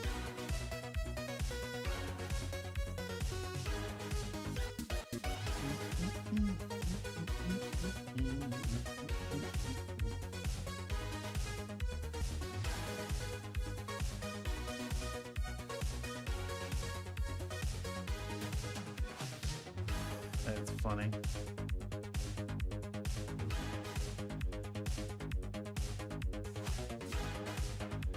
Okay, just about there with this one.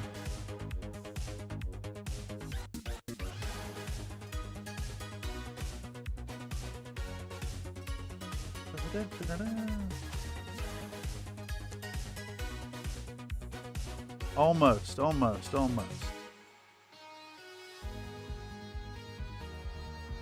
Never give up. Never surrender.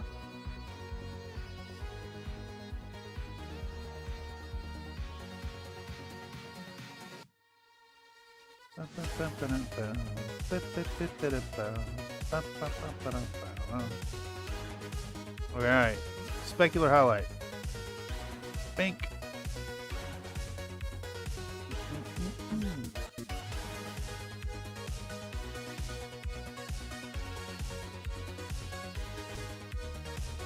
All right, last window.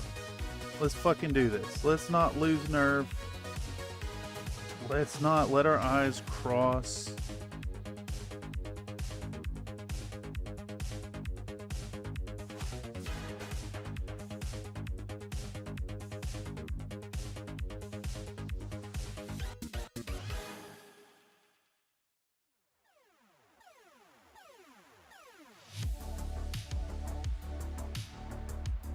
Big old pad of magic blue right there.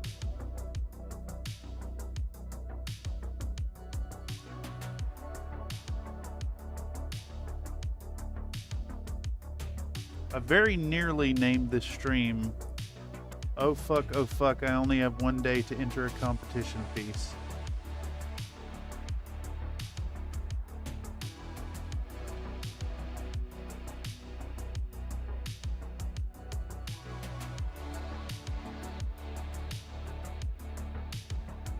All right, sunrise blue, let's go.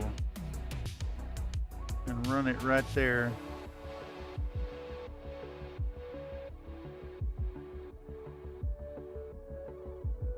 A little bit more. Streak it right into that corner. Streak it up. White right on top of that. Fuck, that was too much.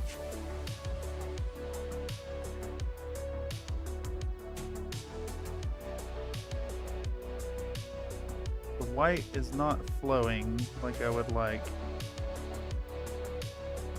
There we go. All right, a little white dot in the top. Bam. Now, looks pretty fucking good.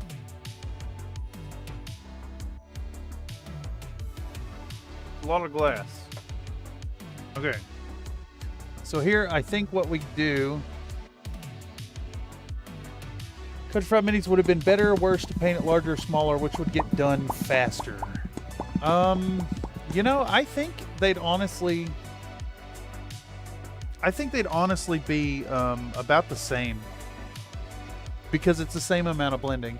Another night, it says, pretty sure we've looped the playlist twice already tonight. I bet, yeah, it's 9 hours. Yeah. But you do workout. I do. Give me 10. Fuck yeah. Okay. You best believe it. I'm hitting them's. Bye, everyone. She can go on forever.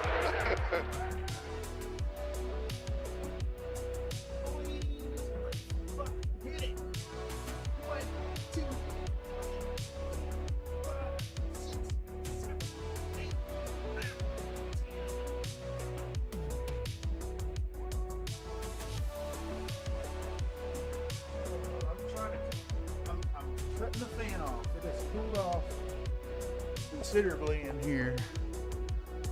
Thank you, Sleek, for your concern about my physical well-being.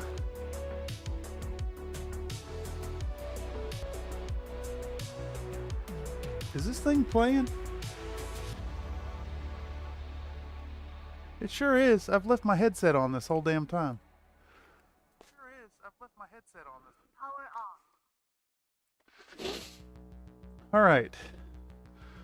All right, 4 more sets and I can end the stream. But I mean, this is going to continue till it's done, regardless either way. So, you know, it is what it is. All right, how do we make this look kind of like busted up glass? I think what we can do is just paint it dark blue, like that.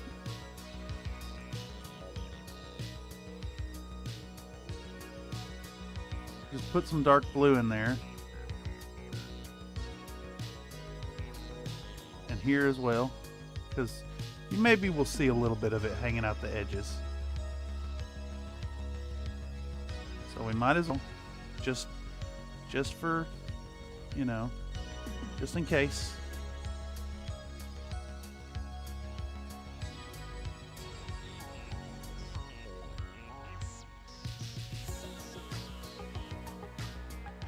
Let's see, how's this going to be facing?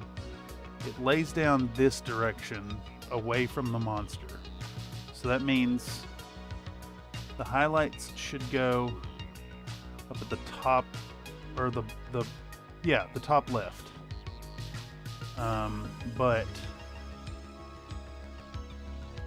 this is like busted up glass. So I think the way to do it is to just put a few little, like, kind of haphazard highlights on it. A little here, a little there, little streaks of bright.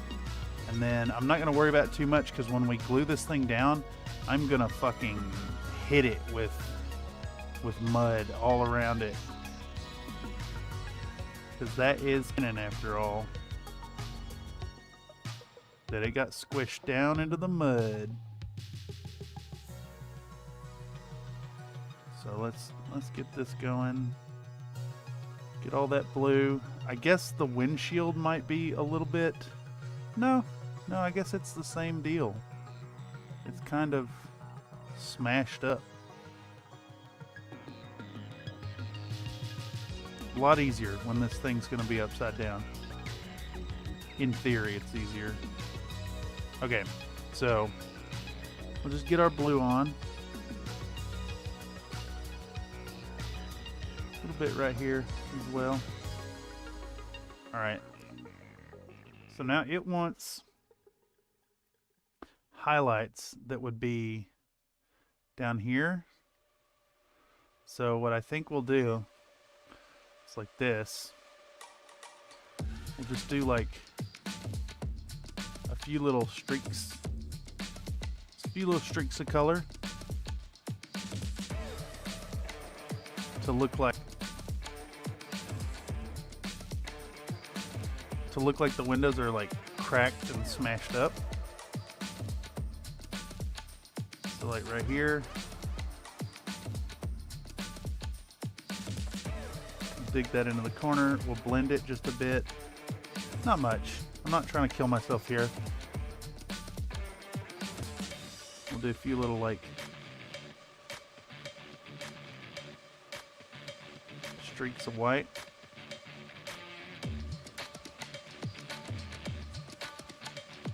That, yep, there we go. Same here. Let's do that windshield like it's got a few pieces of brokenness.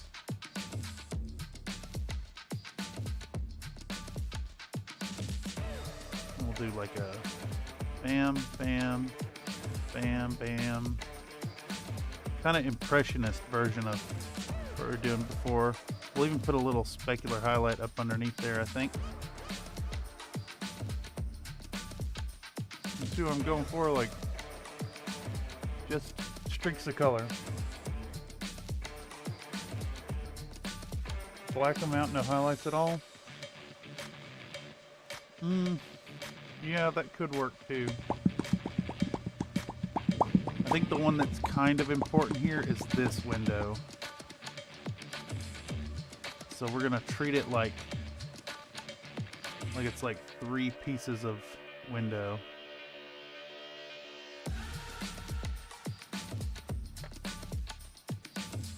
We'll do like bam, bam.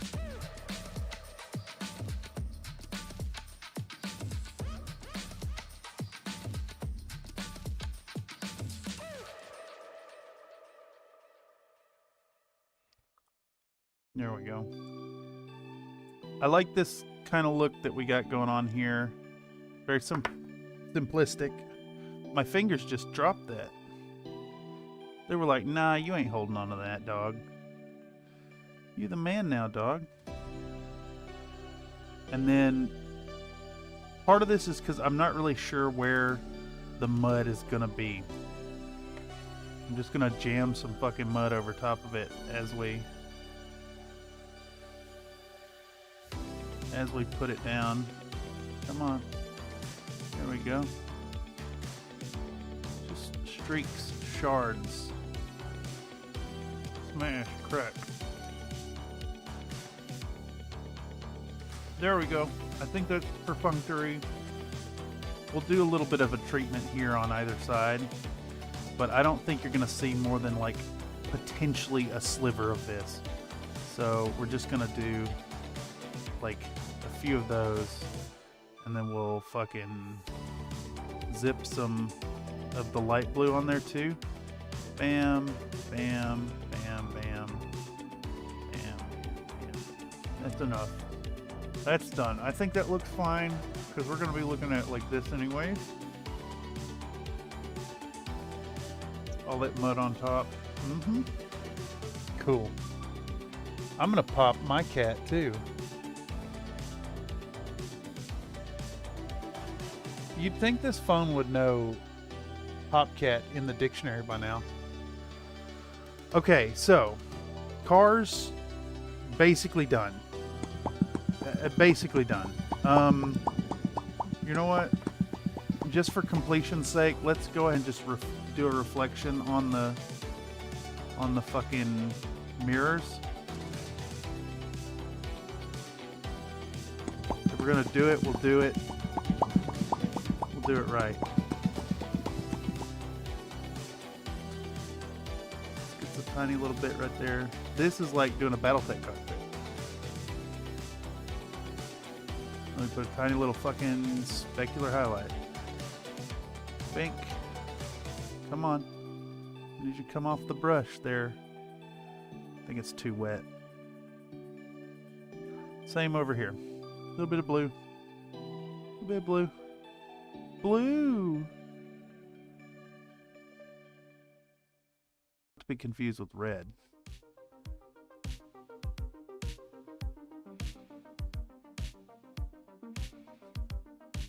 And then we'll do a little highlight in the corner, just a little bit. Bam. Grab our specular on the other side. Nope, needs to be a little bigger. Come on now. Pick up the paint. There we go. That's like done. No. This mirror that is somehow intact will be the one piece on this car that is properly highlighted.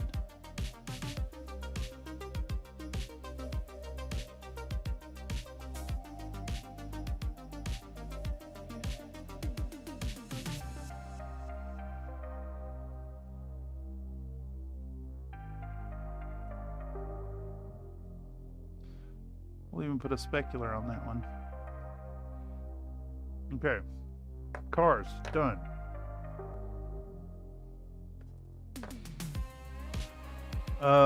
What does that fucking leave at this point? I've been working on the Adventure Town map today. I think it's a good starting point to put checks on the list. Centerfold should be the world map. Oh, fuck yeah, dude.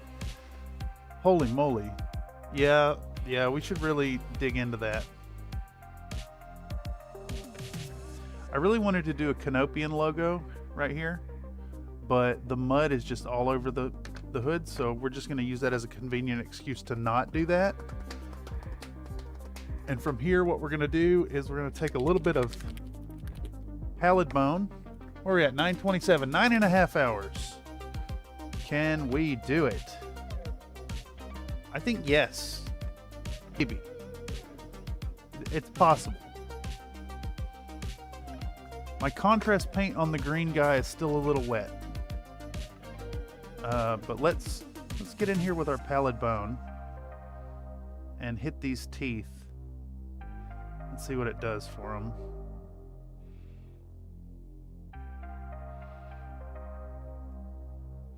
I should have thinned it some, actually.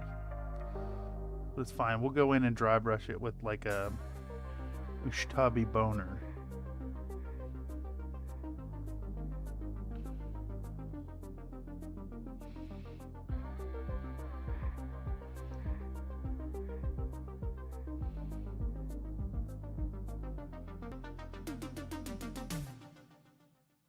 How you feel about when music goes like that?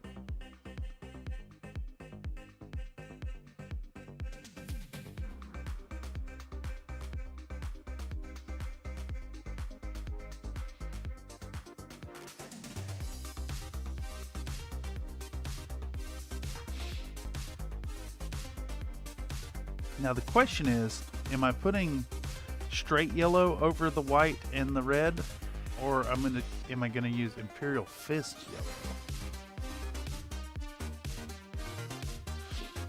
I kind of think we want to tie it back to that phalanx yellow we've been using the whole time.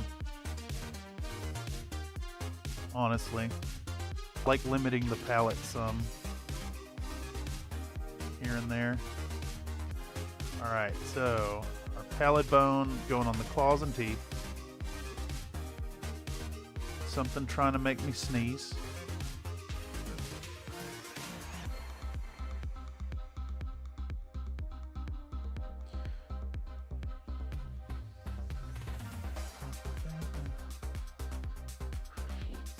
Should give it a bit of ice yellow, makes it a bit gross as far as teeth go. Sorry, not stream topic. LOL, just exciting. No, I disagree that it's not a stream topic. Community topics are always stream topics. This place is about the community. It is like over the last 6 months or so, I think that Country Fried Minis has definitely like shifted to being about the community. I'm just here painting models, begging for your money.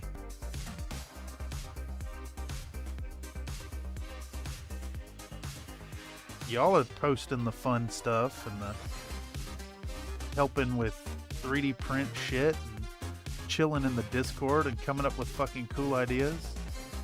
No, CFM is y'all. 100%.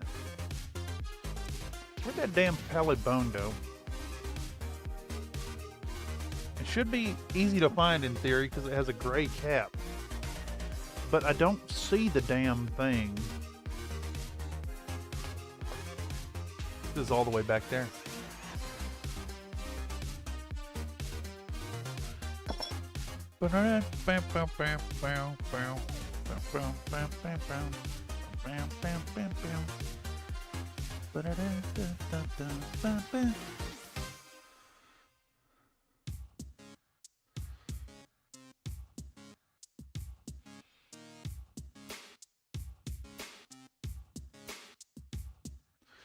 Today has been enlightening, though.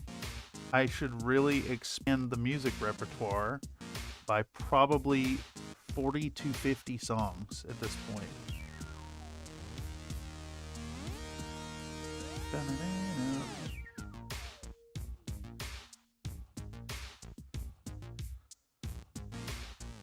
Alright. Our claws have pallid bone on them. Our teethies have pallid bone on them.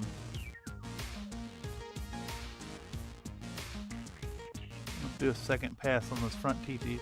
They look pretty good, actually. I think I'm still going to hit them with the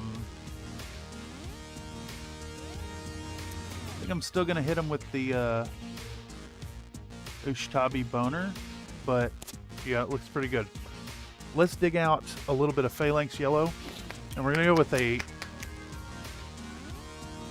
think I need to do something and use up my 1.0 speed paints. I think honestly, you should hold on to them like the treasures that they are, and like if you find an application where you want the reactivation, I think that's like where they're unironically gonna really shine. This is still a little wet. Let's black out some laser ports. Let's black out the laser ports. We'll do a single drop of water if I can find a thing.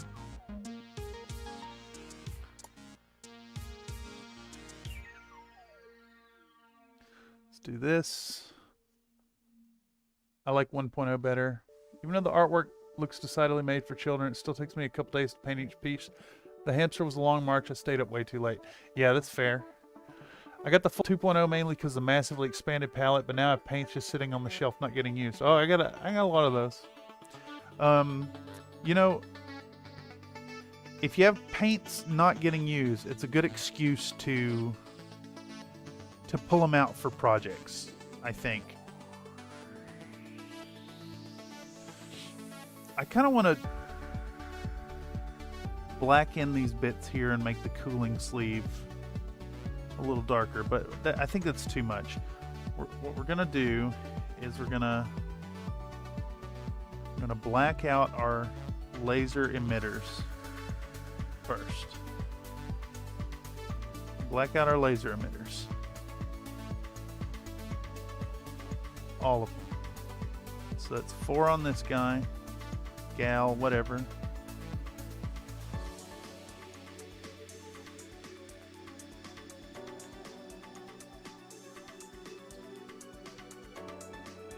Boom.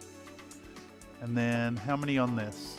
This guy gets 3. Yeah, there's 3 visible. There's 1 being crushed under the boot, so we won't really see that. What are the weapons on a Black Knight's tummy like that? Are these all large lasers?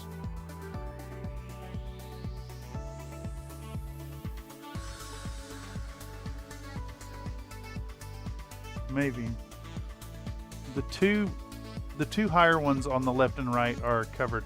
I think this is what, a large laser and then 2 medium lasers there.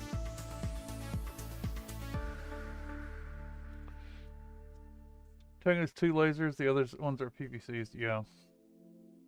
Technically. I'm gonna black out this hole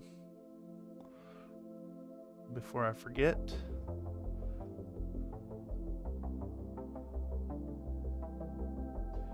I'm kind of thinking we could skip the metallics on this model here. Though the legs are a little boring without them. I'm still deliberating on it. If we do skip the metallics, what I'm gonna do is just do like a charred pigment coming down this gun barrel. What can we do next? We can do this cockpit, I think. So let's get out a little piece of our quickly dwindling and drying phalanx yellow.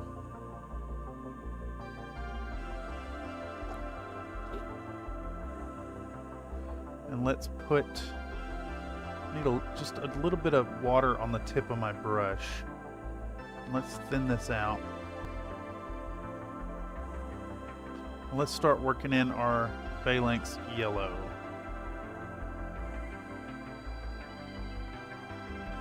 Did the T-Rex have a round pupil?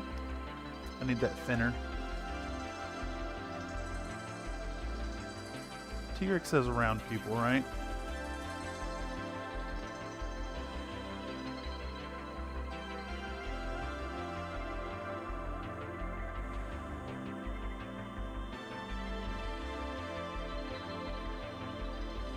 Oh, that's a fucking gnarly tide mark I just made. Awful.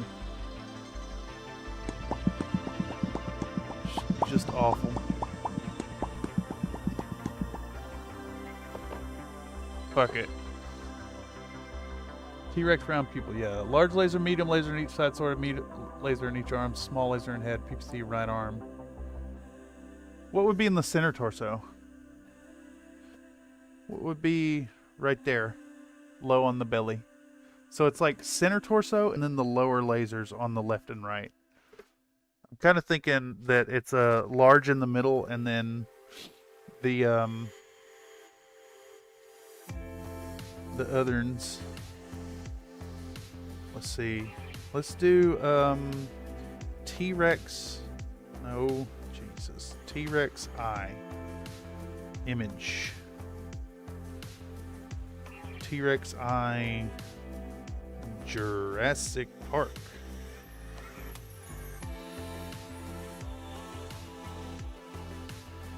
Okay. It is kind of like kind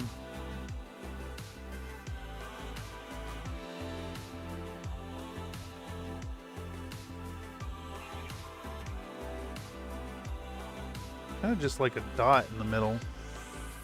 Okay, so here's what I think we can do. We take our yellow ochre, because I am not pleased at all with what has happened with the yellow here. That tide mark just fucking ruined it. CT is empty. Well, it must be a variant then.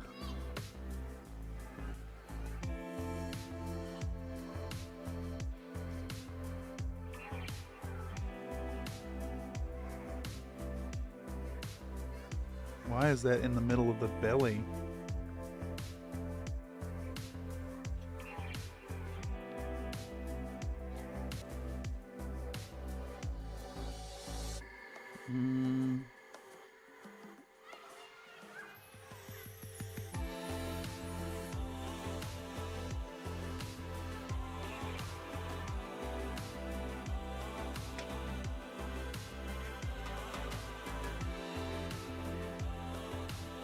What is the one? There's got to be one that added. Yeah, okay. The BL9 Clan Buster has a large pulse laser added to the center torso. That makes sense. That explains it. Alright, so we're changing.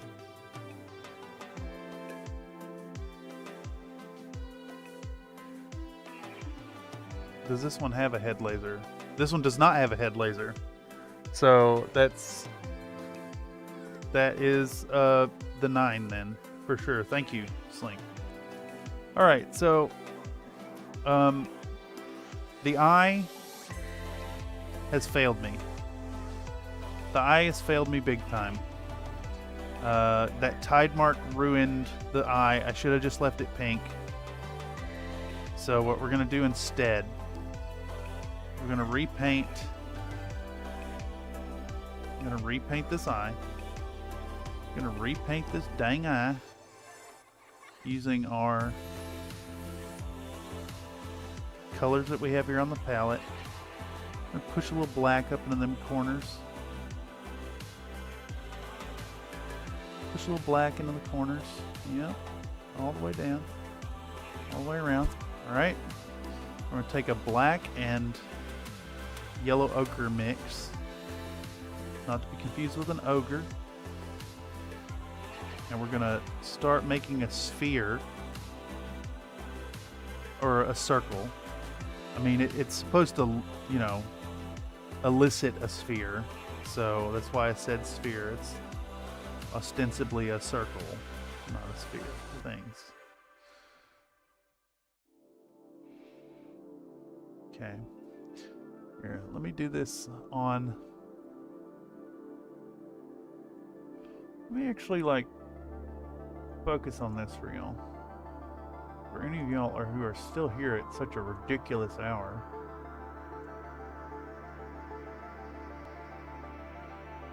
Okay. This can come down too. Alright, so we're going to take our black and ochre mix and we're going to make those corners real dark. Make those corners super dark. Okay. Take black and ochre.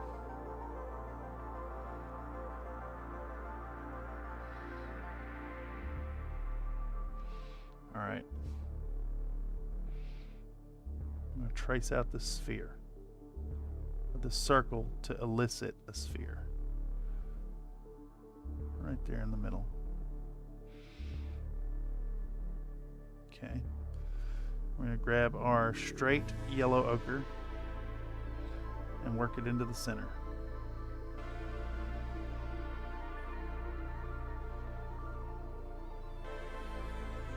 Try to push it really far to the edges so that our sphere kind of comes forward out of the darkness.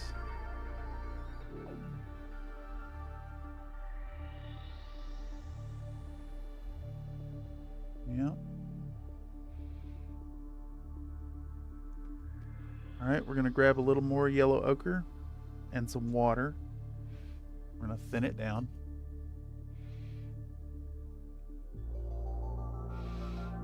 And we're going to start jabbing that in the center. Start just moving it in there. Okay. I want to blend the edges.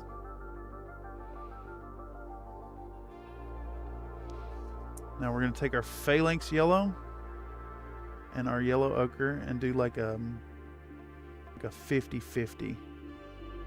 A little bit of water in it. There we go. We're going to put that towards the center here. The whole deal. Okay. And then I want to brighten that even further with more phalanx yellow. So I should really move this palette around. And we're going to kind of do that same highlight deal. This time we're going to put it down to the bottom right. We're going to put it to the top left as well. But we're going to leave a little gap for our color. So we actually need some straight yellow ochre in here now. Move this fucking thing so I'm stop reaching across. Alright, yellow ochre actually needs to be like all the way out to here.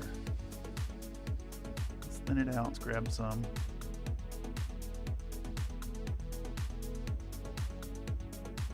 Okay.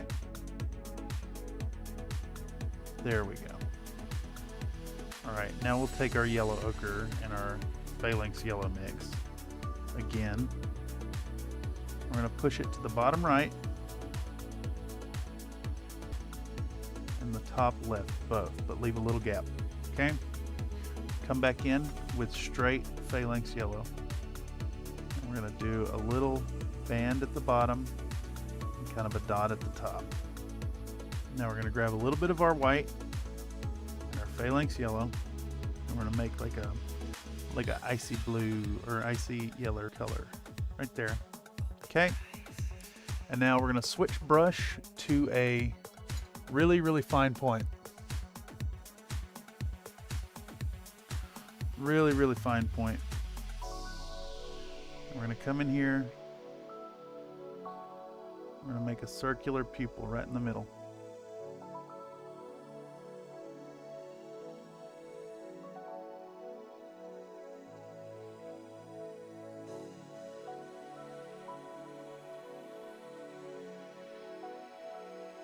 And we're going to take straight white now.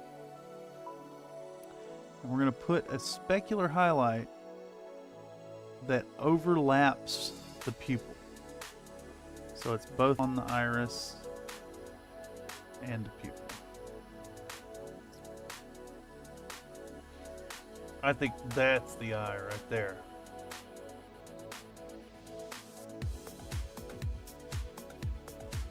You maybe need to bring the yellow out a little bit too.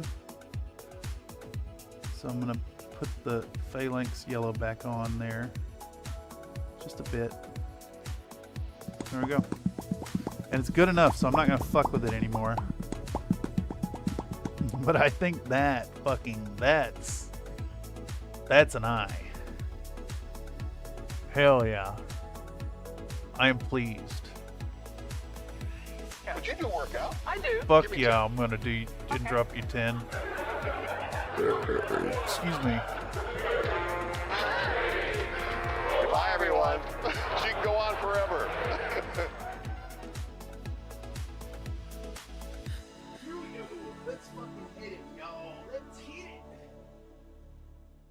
1, 2, 3, 4, 5, 6, 7, 8, 9, 10. Brother, you got it.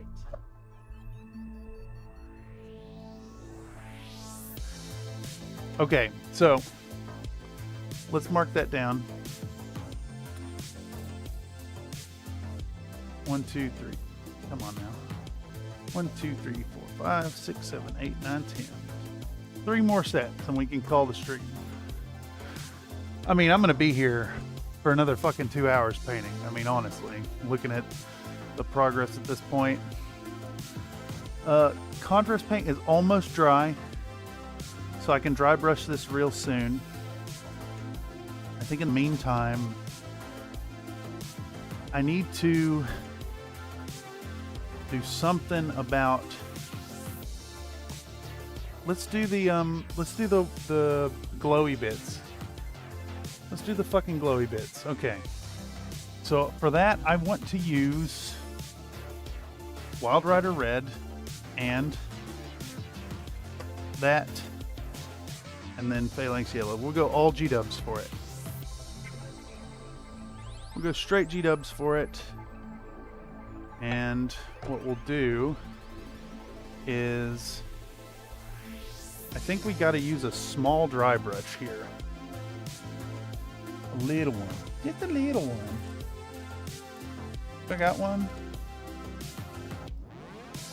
Do I have a small dry brush? This one can work. I think this one will still work.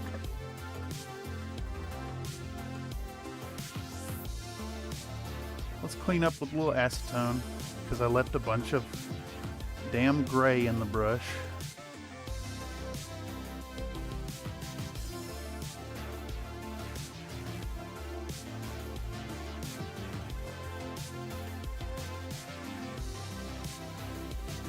That's what we call negligence. Okay. Fucking 10 o'clock at night. 10 hours of this fucking thing. It's fine. Alright, let's move our cars. Let's get out our Wild Rider Red. I'm just going to take it right out of the bottle. Bam.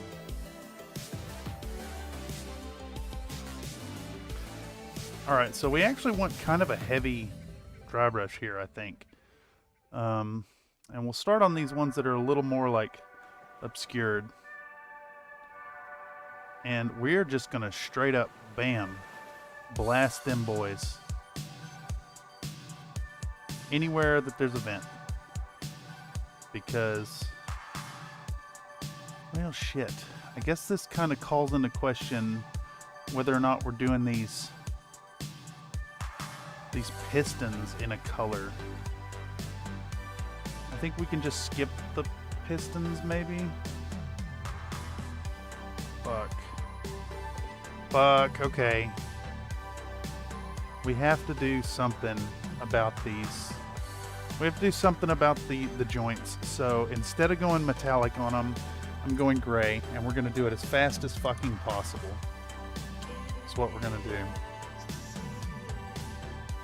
If it's worth doing, it's worth doing right. I'm going to be here till fucking midnight. Which is how it is. Alright. We're going to start with our German gray. Skip the piston. No. No, they gotta be done. So we're just gonna come in here and we're gonna hit them, bam. Blast them with just gray. Instead of going with a metallic, I'm gonna go with the generic gray on them.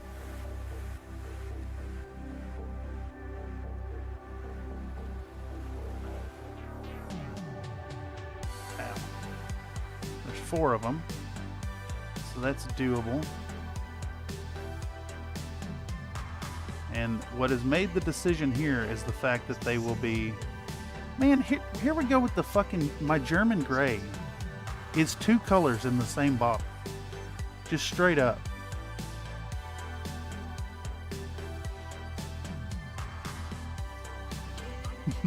This jackass of a paint. It's like, it goes on light, and then the more you rub on it, the darker it gets. Weird. It's a weird paint. But,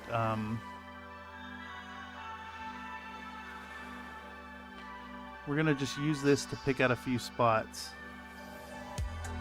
to accentuate our mech look and feel, and then we can dry brush really quickly the rest. Mix this shit up. Okay. Just put my thumb right on that. What are these like flakes of red? Keep ending up on my model. Alright, right here. Boom, gray. Boom, that one's gray. This one needs to be gray. We're gonna come back in with a lighter gray and just twizzle the tips, you know. So part of the reason why I was thinking I want a gray is because I need this, like, this ankle joint needs to be a gray color. And then instead of doing metallics, we'll just make them a neutral gray. This one, the ball joint is exposed. Oh yeah, this is it right here. So part of this ball joint just has no color on it at all. So we want that gray, gray, gray, gray.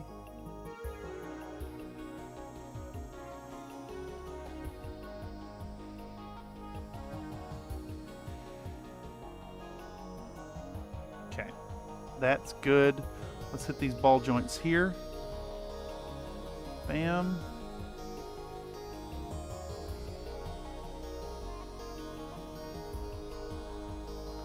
This should go really fast. Definitely way faster than the next step we're about to blast into.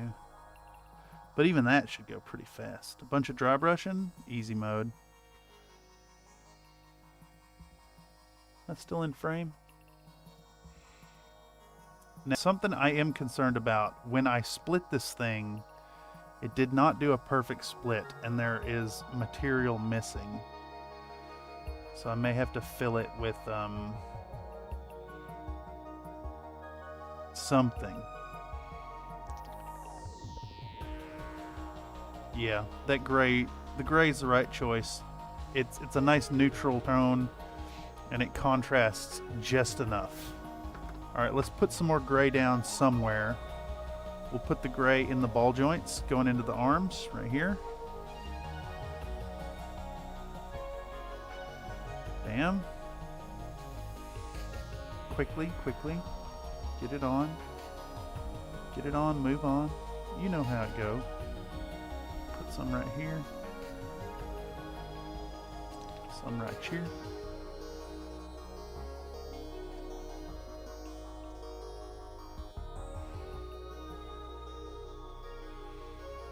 On the inside of the arm now. Put my hand in the blue. The red flakes have to be from opening a paint. Yes, I agree. I agree. I think it came out of the lid of the speed paint.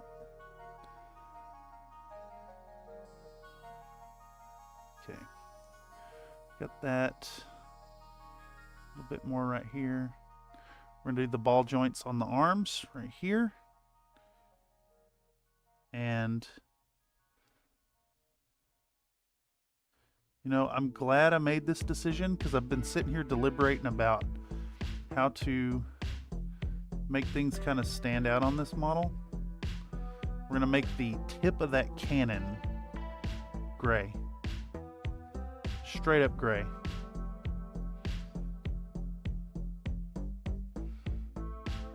Bam.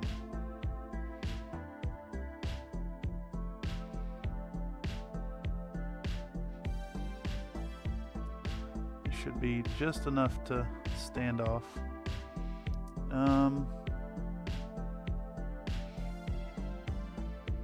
Yeah, this whole assembly right here.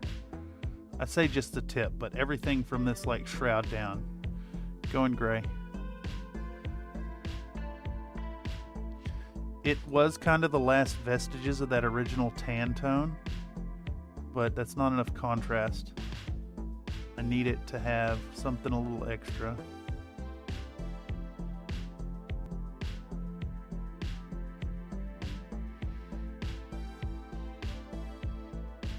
And this crazy fucking German gray. It's two colors. It's just straight up two colors. Has Vallejo's like quality control been slipping lately?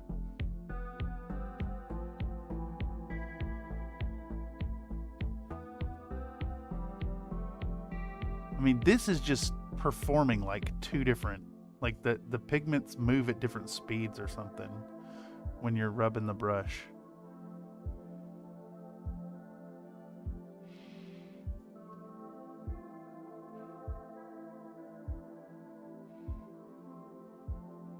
Definitely one of the worst experiences I've had with a Vallejo color.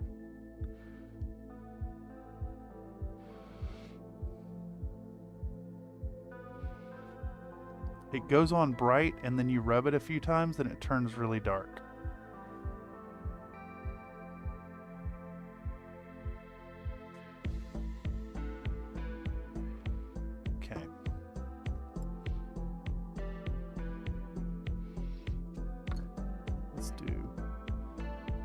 Go. Anything else that really demands it? I don't think so. No, I was thinking the joints, but they're fine as they are. Less is more here. Roll some TP into thin noodles with PVA and jam them into the gap.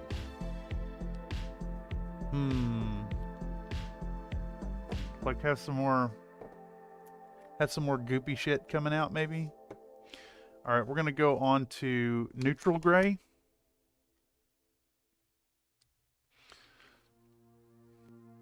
And try to do this as quick as possible. Where are we sitting at? 10 hours. Okay.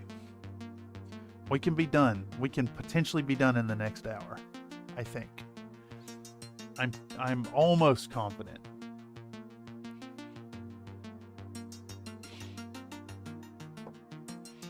All right, so I'm going to take this neutral gray, a little bit of German gray, and I'm going to blast some highlights right there. That's maybe a little too bright, but it's fine. I don't really care if it's too bright. It's a crease highlight that maybe needs to be exaggerated anyways.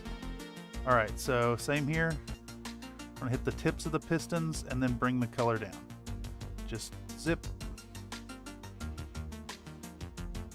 I am absolutely wrecking this brush tonight. But honestly, this seems like a good project to fully sacrifice my Vallejo 1 brush on anyways. Alright.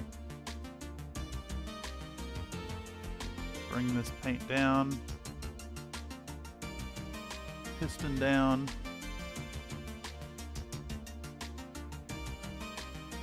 Same here. Just a little streak on the back.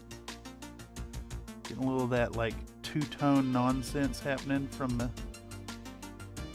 little bit of the German gray that's in there. Same here. Bow. Done. This end. Let's hit the front of this arm.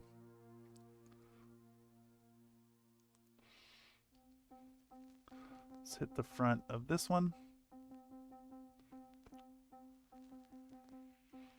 Right here, same deal. Just a little bit of highlight in there, the tiniest bit. Same here, it'll go on top though. Bam. Here, we want to do like the top middle of this gun. And then this one kind of around this curve. And then moving backwards.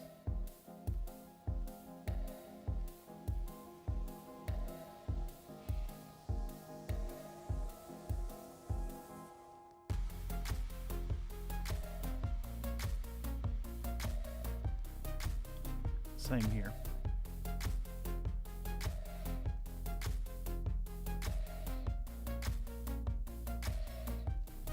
Bringing it way back.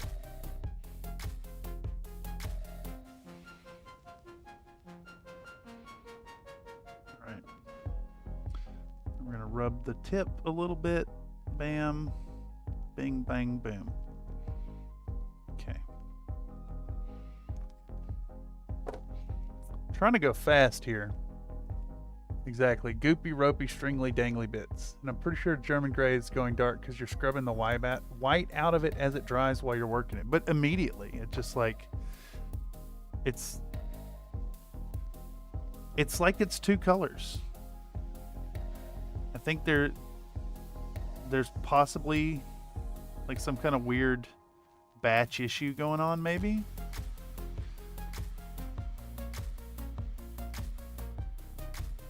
Or just weird performance from the white pigment.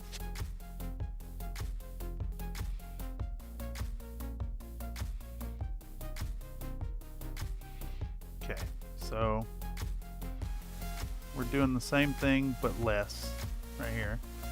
We're taking our medium gray, or neutral gray, I think it's called, and we're just tickling tips and pulling highlights down. Yeah, they look really good. It was the right choice. Little highlight there. Bam. Little highlight there. Zip. Little highlight there. Bam. Highlight here. A little bit right in there. Let's feather it out with a little saliva moistened tip.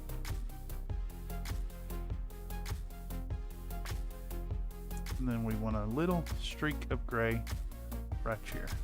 Bam. That's done. On to this one, same treatment. A little bit here. A little bit there. Bam. A little bit here. Bam. A little bit right there. Zip. That's it. And then we're going to walk around the tip here. And we're going to hit the inside of the lower lip with a very sharp highlight, as sharp as we can manage. We're going to streak this back. We're going to streak it back and kind of feather it out, blend it out into nothing.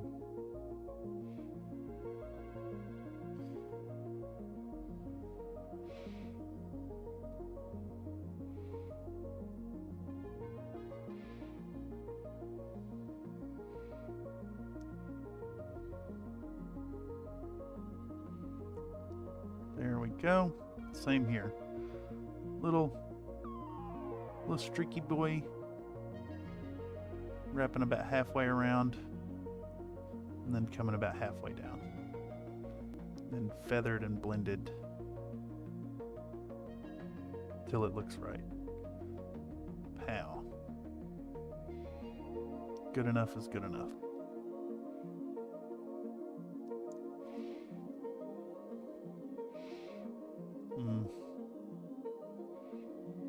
screwed up a little bit right there.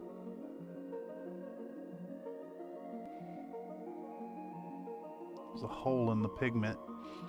That's fine. It creates a little bit of surface variation that I don't find displeasing.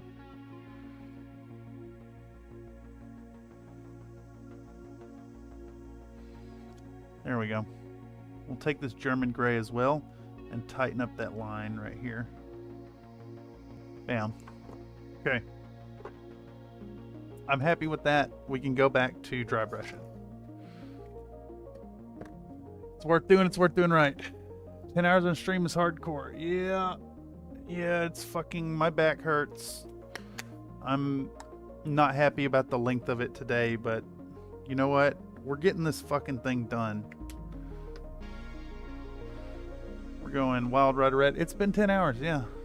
And it's probably another hour, realistically.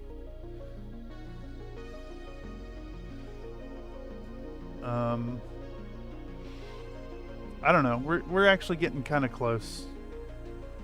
We're actually getting kind of close. All right, so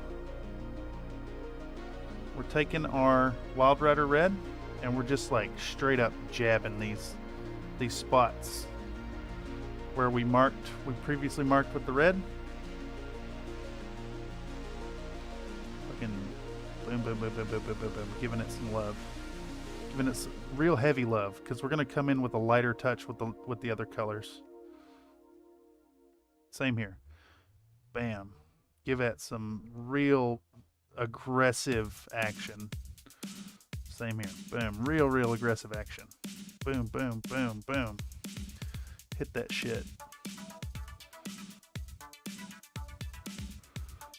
Here, there.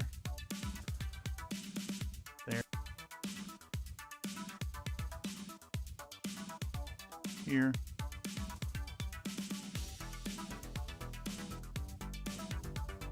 I want them glowing ports. This thing is hot. Just fought a damn Black Knight clan buster and won. It is hot, hot, hot. Steaming hot, even. I mean, all in one sitting for Dyrom's pretty intense. Yeah. Yeah, I agree.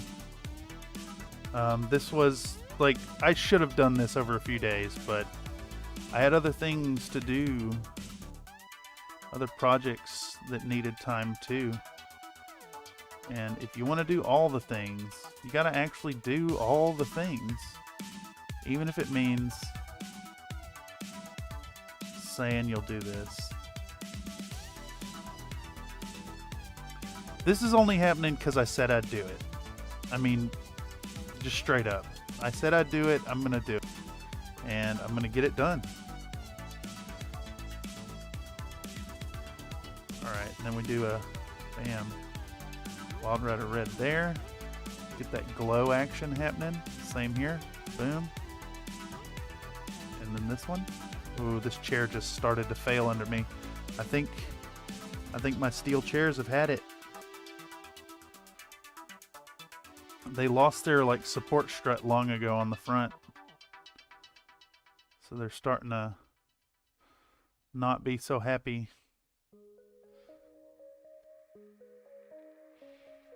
There's no way I could do this in that camping chair.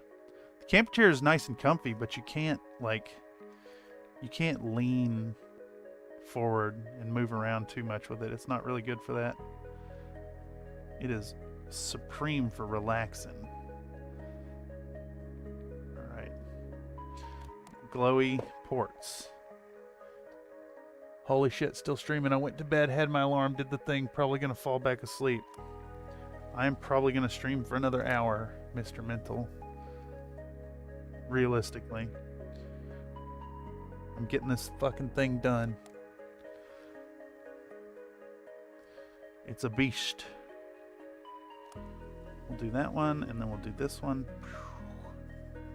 Glowy, hot, hot ports. I kind of want to get that feel that you get from the...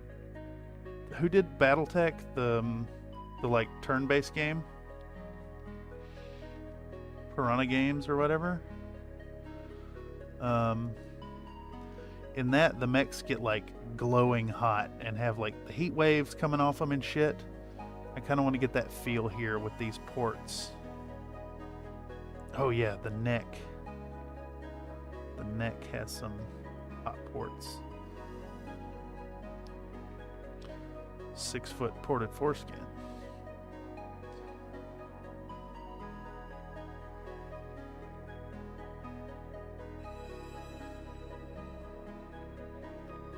Alright, glowy gun ports. We got a few underneath the arms here that need some love.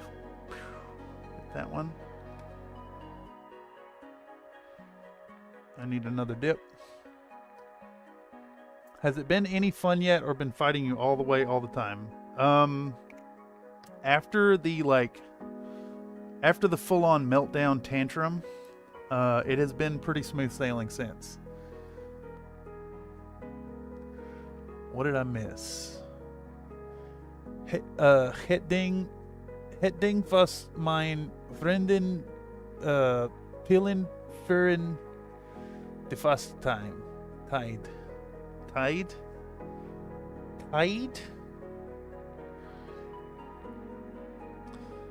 My Dutch is actually not getting good.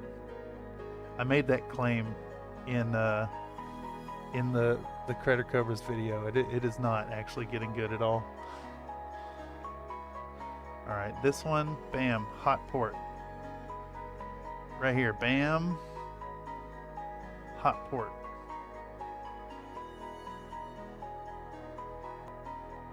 This one, hot port. This one. Bam, bam, bam, bam, bam, bam, bam, bam. Hot port. Okay. Next, done. Ports on the back, ports on the front. It's all doing its glowy thing. That's all of them. Okay. So, I think I need a smaller brush now. This one is just not going to cut it. So, what about... Surely I have like a small brush that can be a dry brush now. How about this 0? I think this is the one. I wish I had a little wedge. I do have a wedge. I have a wedge. This wedge. This wedge is about to get acetoned. That was in response to Nathan. He typed Netherleans.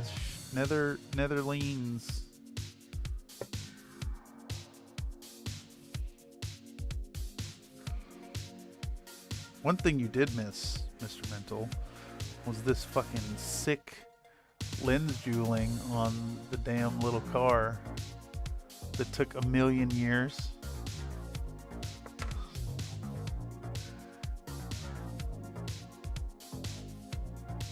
All right.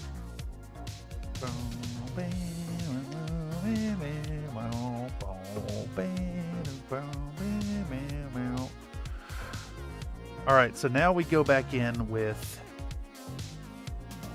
Fire Dragon Bright. And just do the same damn thing. Same damn thing. But in a smaller scale. More tightly controlled. Kind of in the center of each of these bits.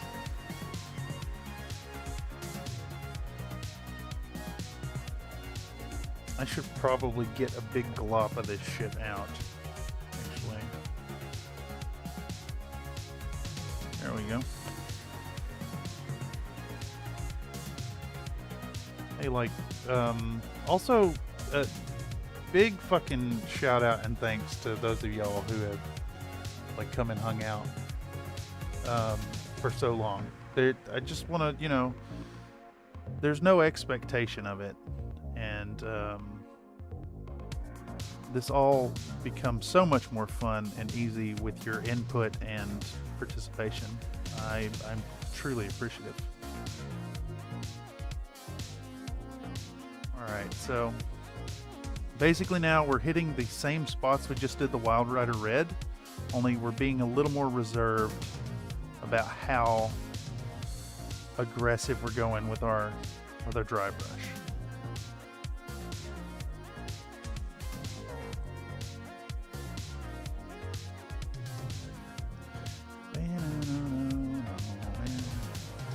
Same deal.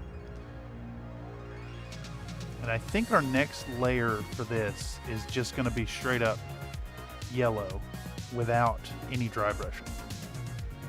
Just across the middle of the grates. And then a little bit of white in the core. Gonna look awesome.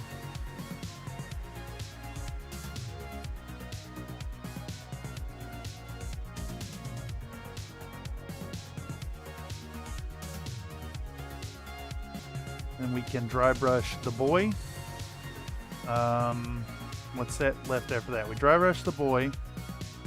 We do the weapon jeweling. And I think we glue it together and we flock the base and it's done. So it could be done in the next 40 minutes. Can I get it done before y'all make me do 200 push-ups? Is the real question.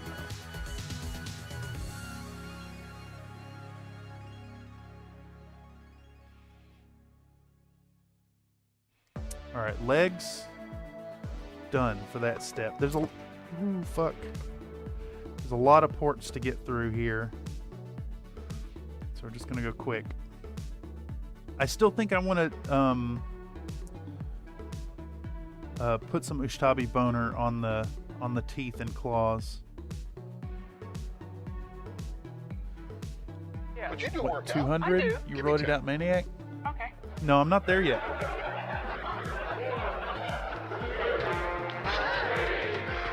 Bye, everyone. She can go on forever. 1, 2, 3, 4, 5, 6, 7, 8, 9, 10.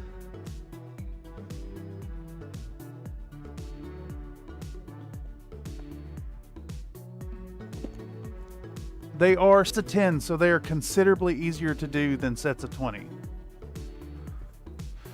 But that is now... That's 120, 140, right? 10, 20, 30, 40 per row. 120 plus, yeah, 140. We're at 140.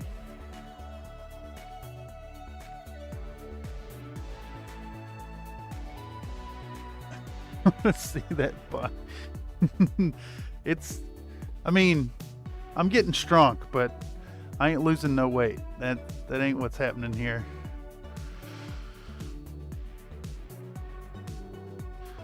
It's not how any of this works. Which one were we on? I think we're doing this now. Boom.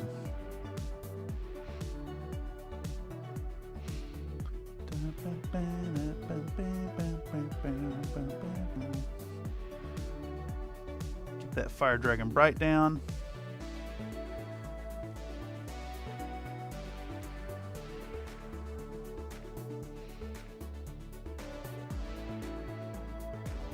Bam, right there. Do this thing right across the middle.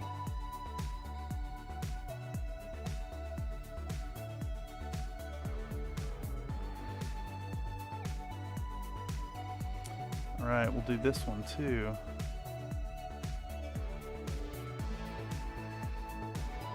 I'm trying to not get too much OSL coming off of this color. This needs to be reserved for like the vent themselves. Let's do the neck. Kind of picture this thing as like almost straight up fucking breathing fire out of its neck. Ooh, too much, too much.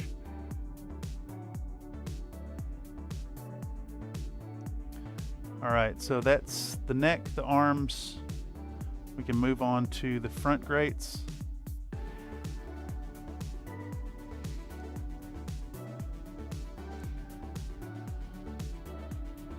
Blue-footed boobies.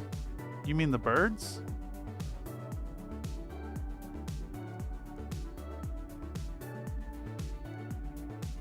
They are birds. They're seabirds, right? Or are they coastal birds? Can't remember if a booby actually goes out over the water too far. They're not like an open water bird like an albatross.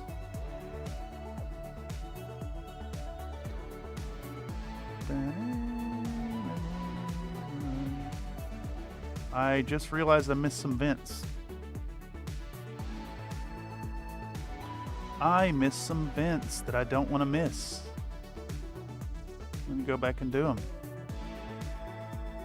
Because they're going to look fucking awesome. This thing glowing like a goddamn chaos engine. Wild Rider Red, where is my dry brush? Dry brush and brush, right here. I need to get the ones on either side of the face. They're coastal. They float all right. I mean, birds float. I ain't impressed with the bird floating. I've seen plenty of ducks, you know. All right, we need this right here. Bam.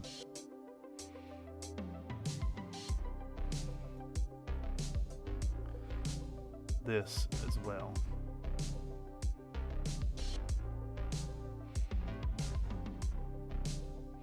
Try not to hit the teeth at all. Okay, there we go. That is glowy hot. Okay. Gonna go back in with our fire dragon brat. Captain G-Dubs giving us some fantastic effects here. I'm gonna try to just do the same thing but keep it a lot more controlled.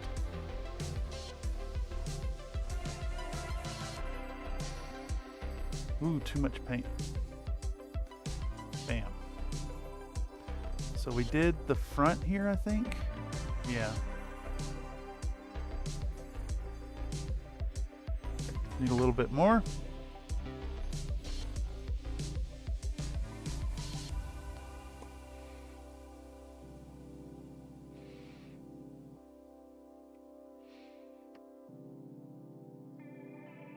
Reminder to folks to come on over to the Country Fried Discord and share your work. Come on through and show off what you got going on. We'd love to see it. We'd love to talk Battletech and miniature painting and 3D printing, all the fun things. Come on over and join the community. This whole space about community. And we'd love to have you as a part of it. Let's hit this. My dry brush is actually like letting off powder. It's so dried out at this point. Okay, those are done. So we just have the back now. Man, and this one.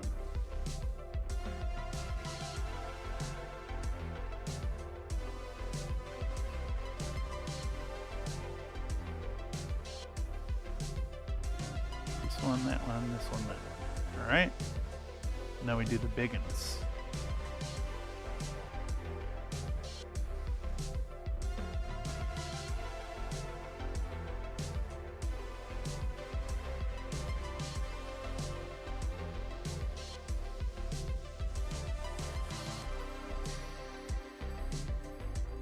Now I guess the question here is, do I go back in and dry brush just the vents with yellow, or do I just paint a streak of yellow on them?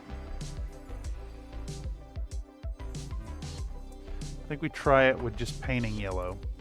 No, we'll dry brush it. We'll dry brush it. We shall dry brush it. And I want like a really strong fucking yellow, and I don't have one. I got this here lemon yellow. I got this here deep yellow. I think deep yellow is the color. It's kind of orangey. With the time attack. Bringing it back. What else weighs the same as wood? Well, witches.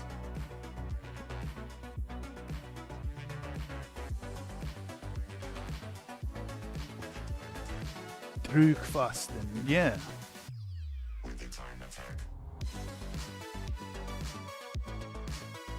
Trying to work this color down to like more yellow than orange.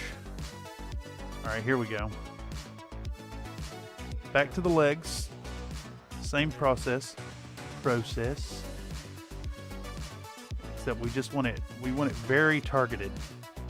It's like a pretty heavy dry brush, like a pretty saturated brush, but like right in the middle of the thing. The time attack. Bringing it back.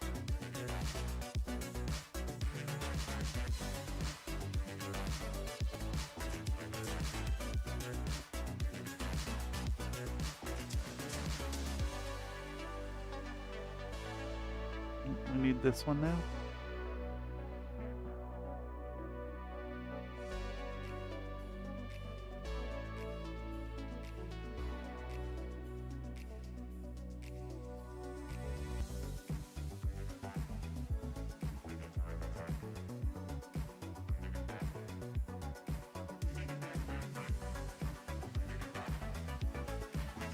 Bringing it back with the time attack. With the time attack.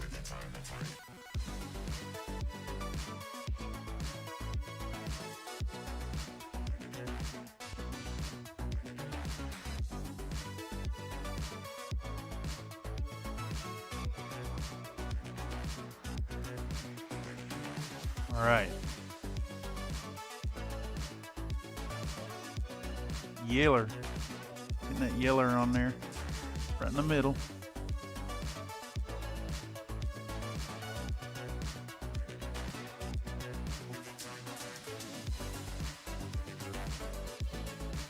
I mean, they look kind of glowy.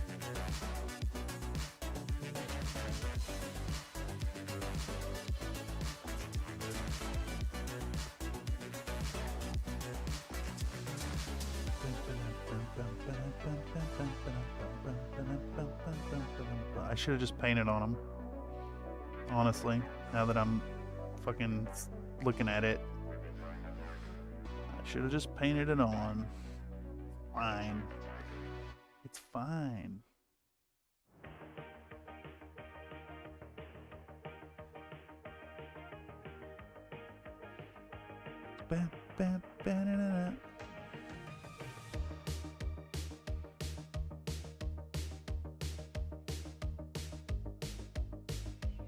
Trying to condense this to like a stripe across the middle of these sections.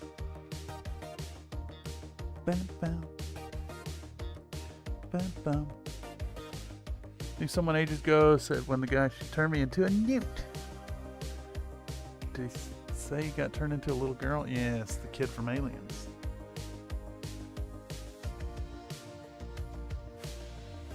They mostly come at night. Mostly.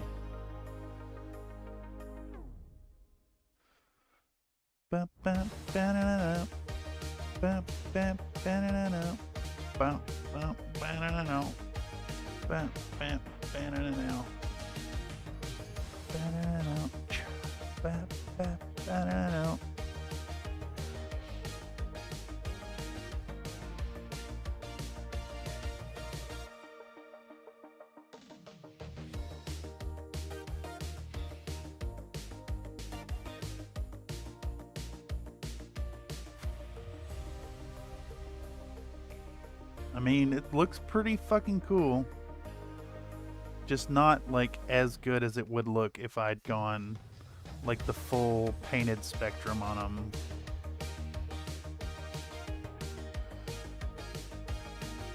I think I could compensate with one last pass of white, just like a single stroke in the middle.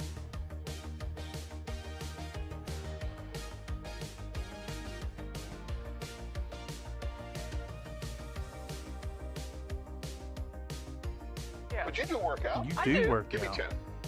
Okay. All right, I got 4 vents. I'm gonna do these and then I'll give you your push-ups. Who gave me those? Bye, everyone. Another Nate. You can go on Caring about my forever. noodle arms. Thank you.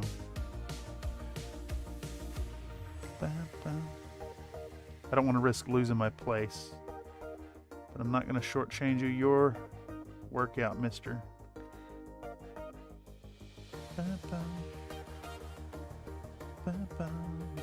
Here we go. All right, let me give you your push-ups.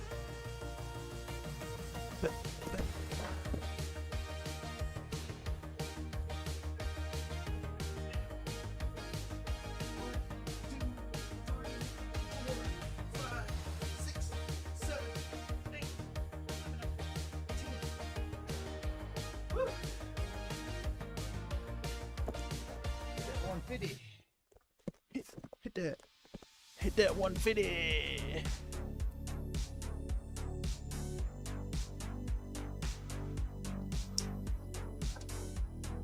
Boy.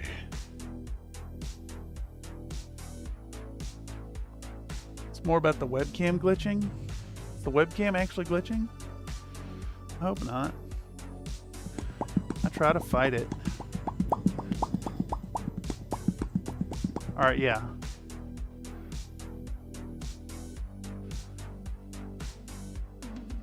These need like a tiny little hot spot right in the middle to really sell the effect.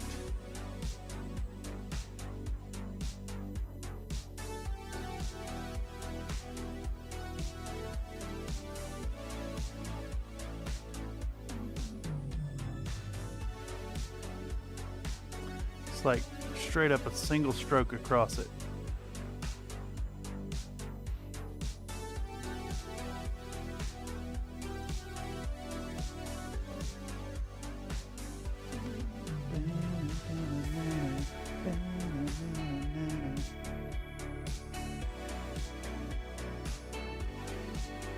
Oh yeah, that really made them pop. It's not realistic to have them like white hot, but it adds so much to it. Okay, well worth. Let's blast through these really quick and then we'll move on to the next little bit.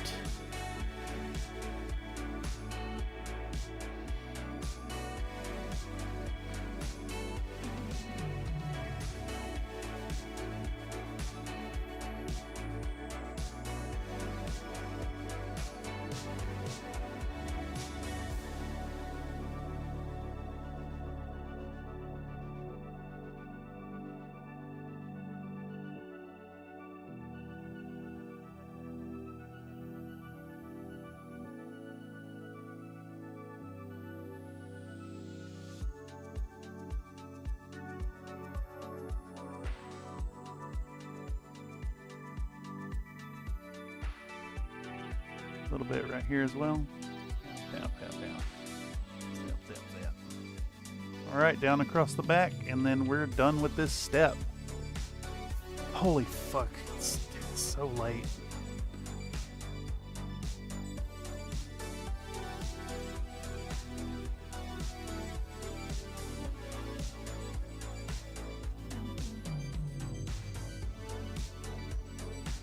All right, we're done with the glowy effects.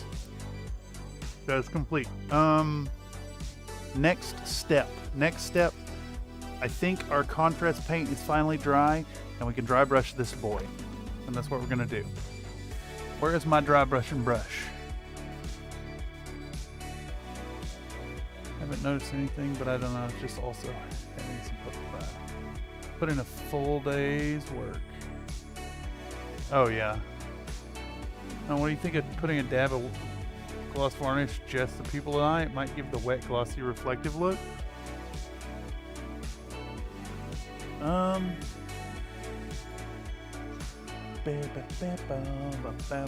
Not the worst idea. Not the worst idea at all.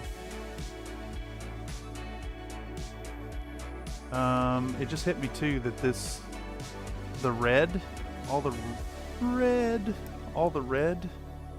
looks kind of like poopy shit. So we're gonna hit that real quick. It's just another one of those, if it's worth doing, it's worth doing right, and it won't take all that long. So let's clean this brush out of its white. Blast some red over the expose neck tendons and such. Here we go.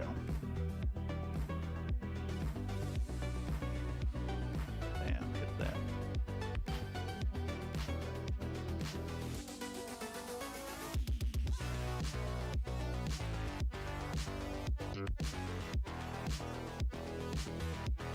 Jam some red in there. I want to jam some red in the mouth too.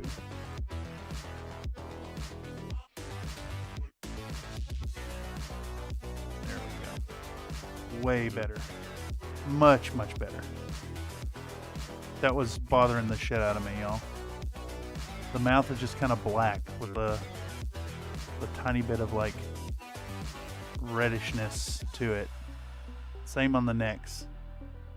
The neck bits here, they're just like black red instead of, you know, red. They looked really red when the shit was wet, and then all of a sudden they didn't look red. Okay, cool. Now, what do we need? We need green on our boy, and our color was this, and I think we're just going to use the same uniform green from before. Much love your way, you say? It is late, brother. 90 minutes before midnight. Yep. Yep. I'm hoping that we're actually done in 20 minutes, and then I can photograph it and post it. Though I guess it's due. I'm not sure. Is it due tomorrow, or is it due before tomorrow?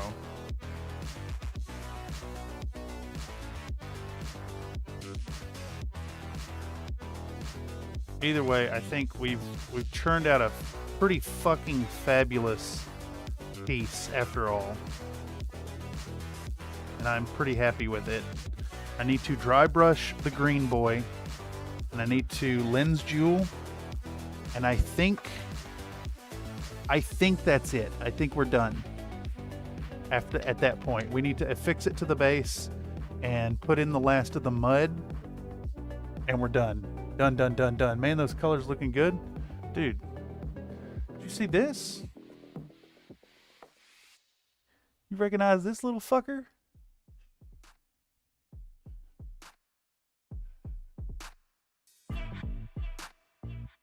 It's a car. It's that car from that movie. And this is a fucking T-Rex, dude. A glowing hot, evil, one-eyed T-Rex. All right. Now we take this and we make our boy green again.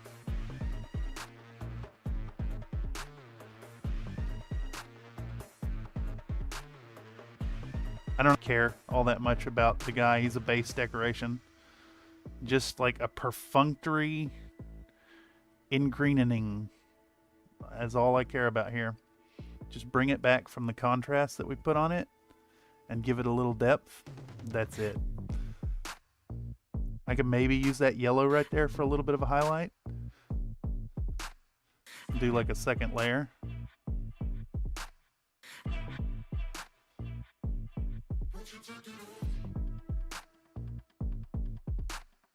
The shit that you can do in a workday. Oh, I got to do the lens jeweling for our cockpit on the Black Knight, and it's going to be kind of facing the same way, so it's down and to the right. All right. Dry brush it up. Dry brushing. Dry brush.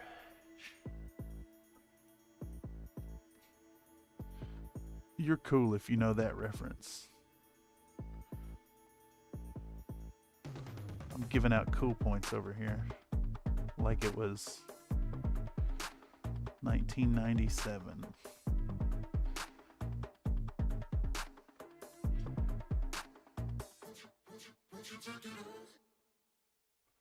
All right. Get some green in there. Fucking aggressively dry brush. aggressively drop it. do work out. Oh, you would. You got it. Okay. Who dat? Who's responsible? That's Mr. Nathan. 10 coming right up. Bye, everyone. She can go on forever. Back down we go. 1, 2, 3, 4, 5, 6, 7, 8, 9, 10. Push-ups. I love a push-up. When you want to woo woo. I love a push-up. I love a push-up. You know what I'm saying? Some neighbors are saying it way too loud. That's only in the morning. That's Supposed to be up it's cooking 160. breakfast for somebody, and so that's like a alarm All right, y'all. clock. 4 more sets. Bring me 4 more sets, please.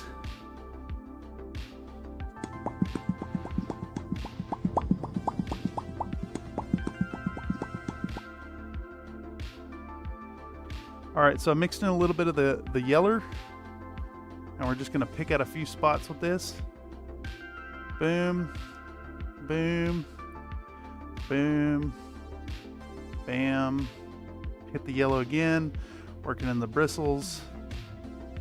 Hit the same spot here and there and there.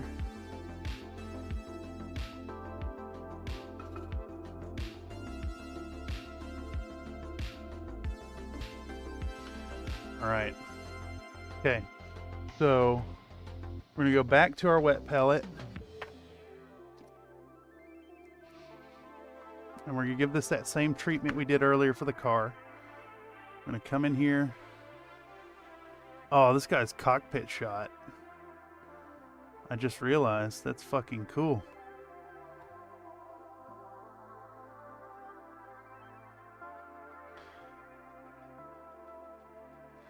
I want to incorporate that here into the paint job. So I think to do that, what we have to do then is angle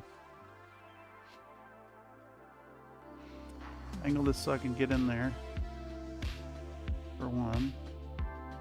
Alright, so we get that on, and we're going to take our magic blue, we're going to do that same deal. We're going to fucking streak and blend that up from the corner.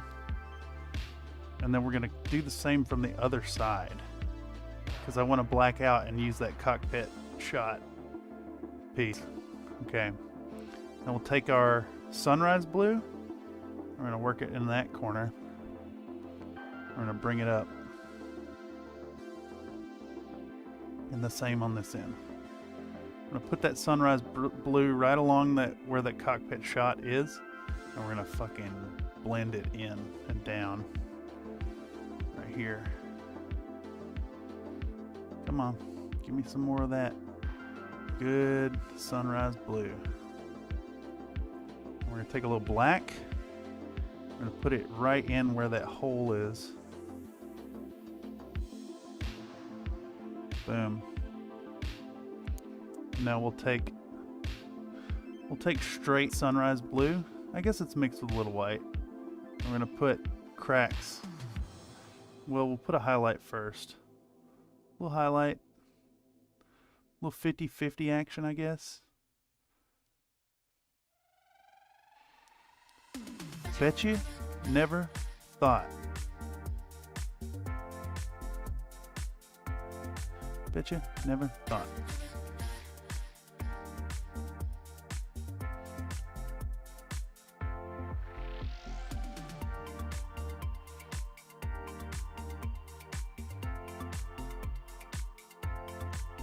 Alright, I need like a tiny ass brush here.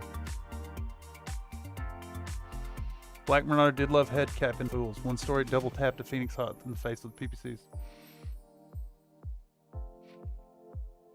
Okay, so I think what we're going to do here now is we're going to take this white and we're going to try to trace some little like cracks coming off this cockpit wound.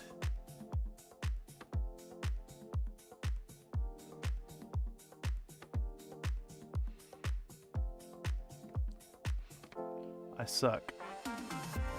More accurately, this fucking brush sucks.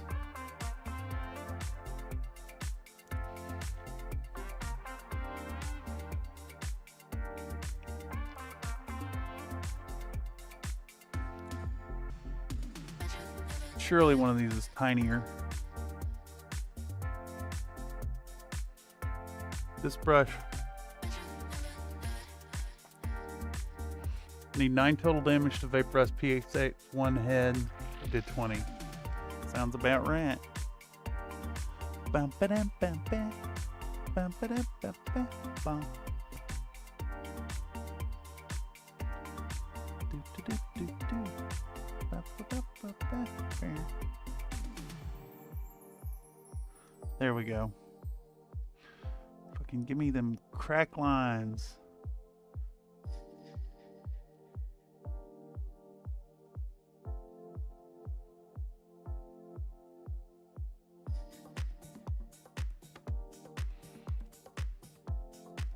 Took a hit right in the fucking eye. Okay. So from here, what I need to do then is make this a large pulse laser. And I'm going to do that with the blue. And then we'll go into the next blue down. And then we'll take the next blue down.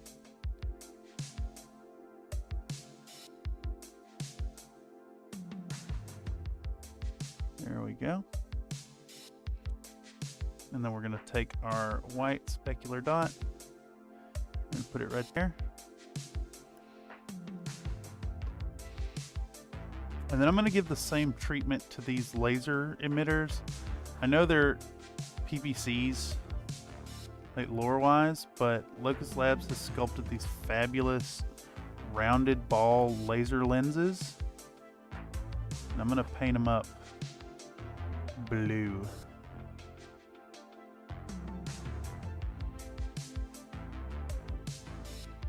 I like there to be like a little bit of a story kind of there. These two machines are almost like adequately matched. Almost. Not quite. This pilot didn't realize what it was facing wasn't a mech but a monster.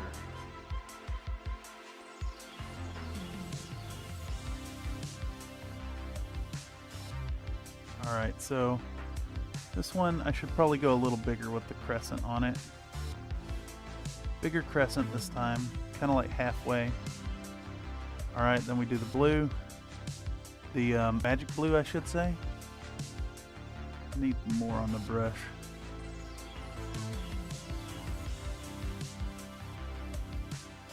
A little bit more on it even. And then we'll take our sunrise blue. How much time we got? Fucking 9 minutes. Jesus. Well, that was for the 11 o'clock. We're almost done though. Alright. My blue is not really reading as blue too well here. So I wanna bring it out some. I'm gonna hit both of these with another pass of the magic blue. There we go. And we're gonna go back in with sunrise blue. It is a smaller crescent. There we go. That looks a lot better. Alright, and now I need to do the same thing but with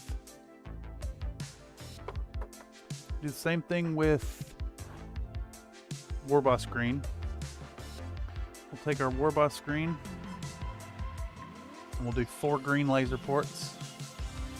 I still think BM was built by Rogue AI Factory. It's gotta be. Definitely not humans. Alright, so we're gonna take our Warboss green. And actually we need to mix a little black in that, I think. Just to make it blend into the black background. We'll do the same thing here. Take a little bit of black, a little bit of Warboss green. We'll rub it right there.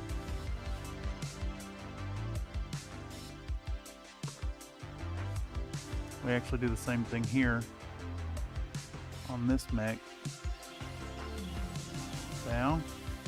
One more right here.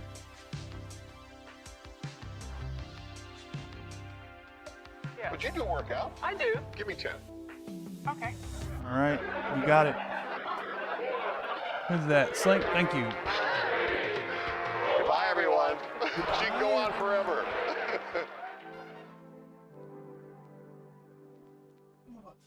1, 2, 3, 4, 5, 6, 7, 8, 9, 10. I'm slowing. I'm definitely fucking slowing down. That's for sure. I'm feeling them. Feeling it set. So fucking close to done. Where's my pen? There you are, pen. So we got 1, 2, 3, 4, 5, 7, 8, 9, 10. 3 more sets. The shit's over.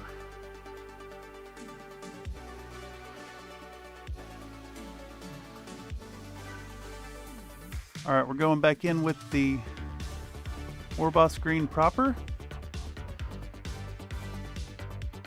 And we're gonna put a crescent and try to feather it a bit, make it look nice. Same deal here.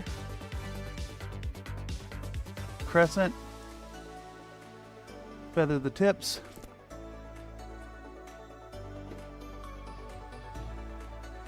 Same here. Warboss green.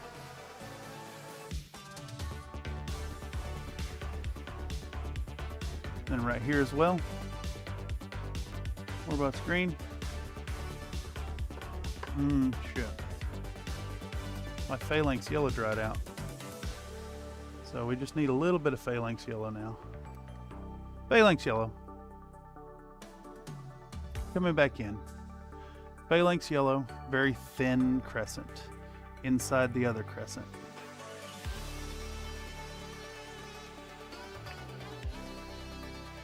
That one was not a very thin crescent, but I don't care. It's the base element. We'll do it again better right here.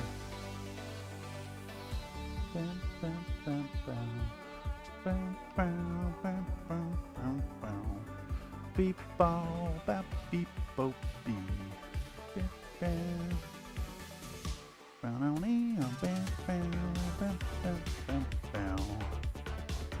And now we take white. And we fucking specular dot.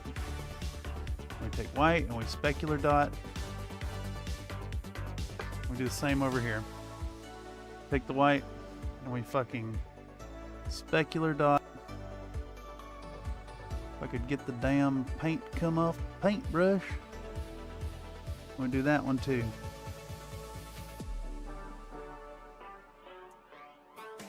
And now, well, let's check on our mud.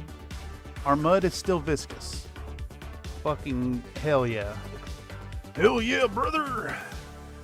All right, now we take some super glue. And we're gonna fucking do the thing. We're gonna rim our top. And we're gonna fucking marry these two pieces together.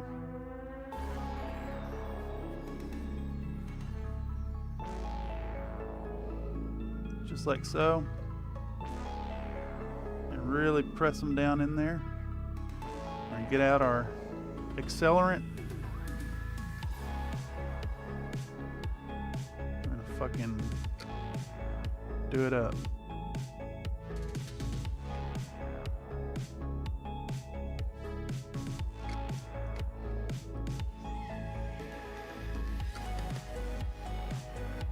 Alright, so we do have a problem that we need to address. I got a big old fucking gap right there. And I think the way we're going to deal with that is how we started earlier. We're going to take a piece of fucking paper towel. We're going to get out Booba Lady one more time. We're going to find those shitty pinchers. Find them shitty dang old pincers. If I could find them, I would find them. Where the fuck are they? Where are you at, you dang old tweezers?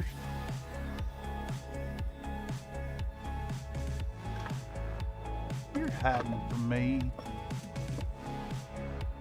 Fuck if I know. Really now? Come on.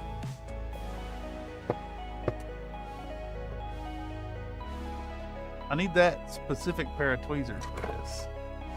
I tried to unclog the white glue with them, or the white paint with them, and I don't know where they're at, and I need that pair specifically for this application. Where the fuck are they?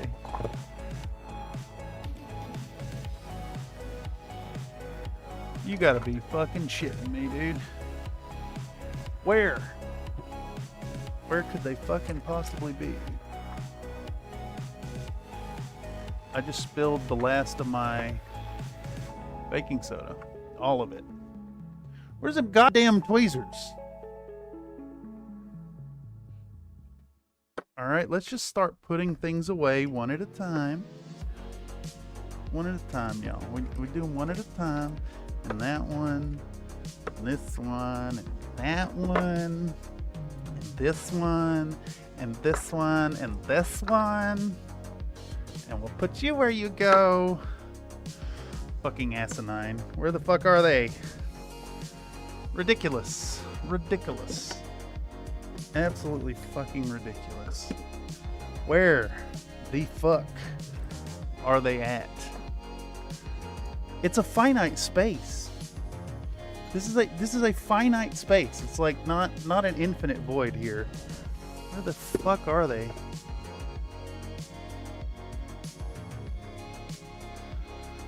I have to assume at this point that the same goddamn goblin that took my fucking airbrush shit took them.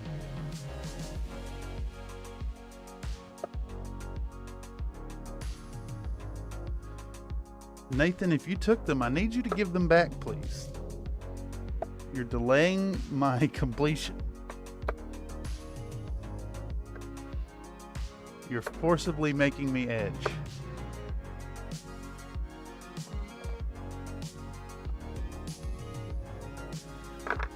I mean, I'm just going to keep putting things away until they suddenly appear. But it's looking more and more like they're not here. And I didn't throw those because I used them. I used them to try and unclog that white paint, which is on the white paint's on the floor. Yep, there we go. They're on the floor. And so is the side to my computer case. All right, so back on track. What the fuck was I talking about?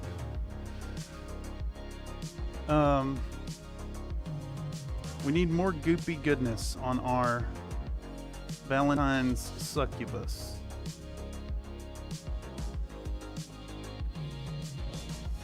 Come on. I want the last of this glue. I would like the last of this glue, please. There we go. Alright, so we're going to do that same thing we were doing earlier. And I'm just going to like twizzle up some paper towel and start stuffing it in with a toothpick, I guess.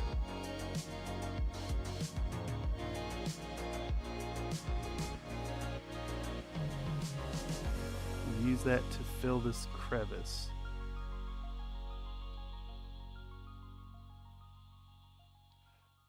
Okay, there's a little bit. We need to do another round. Sticky bits, yeah. I need this lady's sticky bits. Well, mostly because I need to smear it in the super glue. Alright, so we get enough in there. We should be able to do one more pass right here. Really soak it down. Push that in there.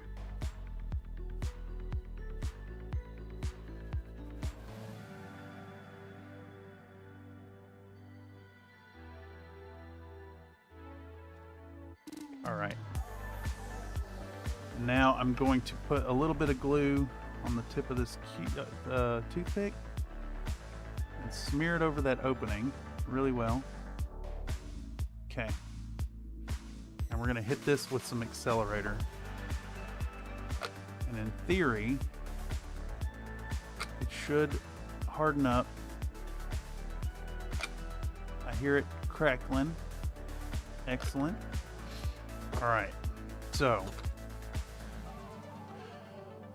3 minutes after, we're almost there. The next step now is to get this out and get some PVA out and start putting a little bit of flock down. I do need some flock back here. It's a little boring without it.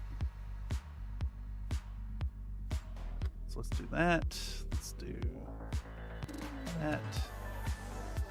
Do some patches of grass and such.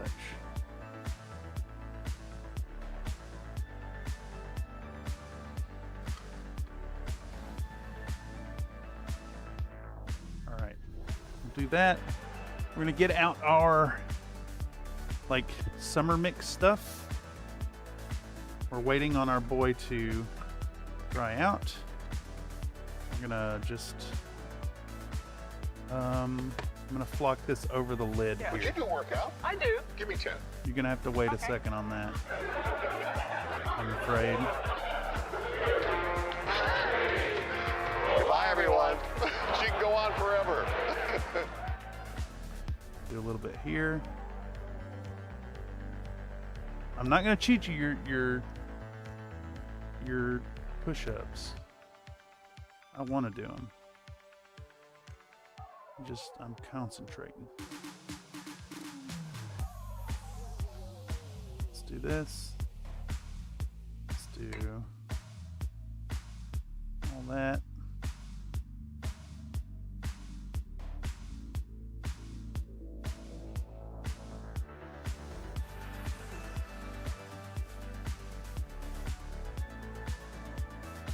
Alright, and we'll let this cure for a little bit, and then I'll tap off the excess when I'm done doing some push-ups.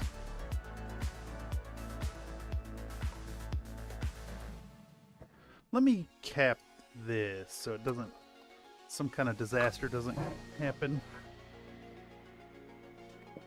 Alright, we're almost there. Home stretch. Home fucking stretch, y'all. 1, 2, 3, 4, 5, 6, 7, 8, 9, 10. Blood. I feel it. Feel them. I fucking feel them every time now. It's 180.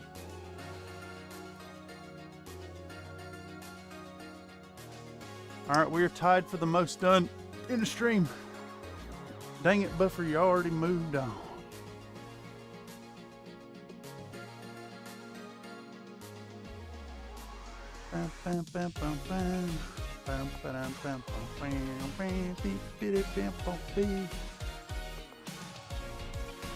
All right, so next up, I want a few grass tufts. So we're gonna do those. We're gonna use my dad's grass tufts. And we're gonna use super glue for those. And we're gonna do like, I don't know, one right there. Where's my dang tweezers? I should use better tweezers, I think, for these. Do one right there. I mean, obviously these would be way better if I painted them, but I'm not fucking doing that. Not now. No way. Absolutely not. And it's funny, these are self-adhesive, but I don't trust that fucking adhesive.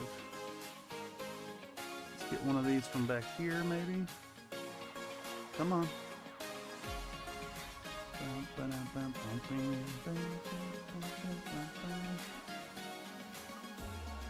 Want a few more over here. How about one right there and one there? Do a small one there, I think.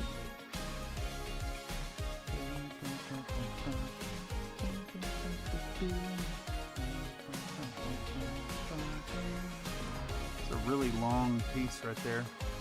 I should snip that off now.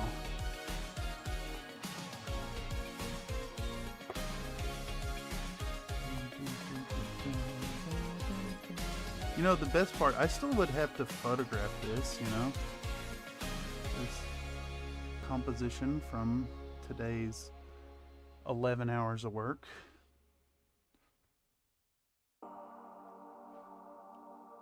I want this piece.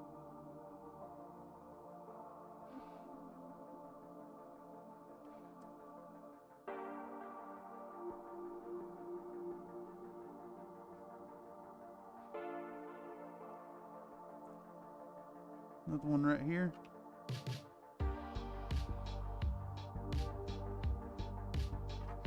Alright, and then we do one more grass tuft.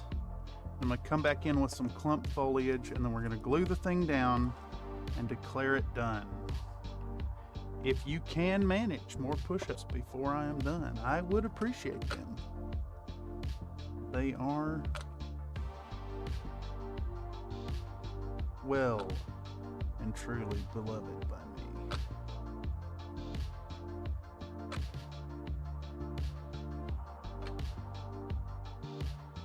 Alright, let's do a few clump foliage. Put away my scenics here.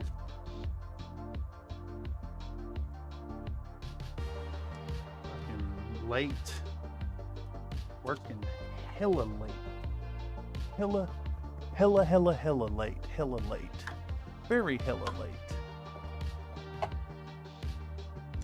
I think we're also going to do a few of these. Yeah. Would you do a workout? I do. Yeah. Give me 10. Okay.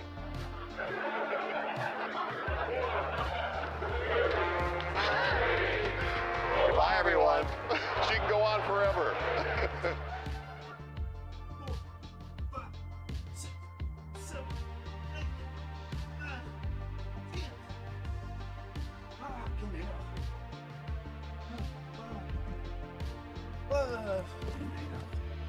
That's 190. Tomorrow's gonna suck.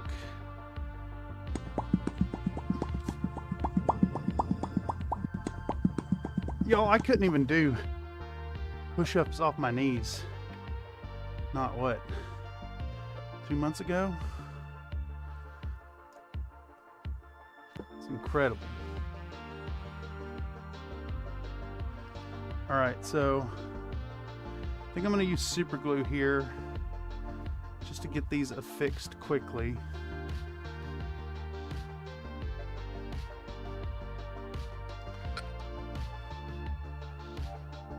Want them clump foliage down. Let's put a drop of it right there.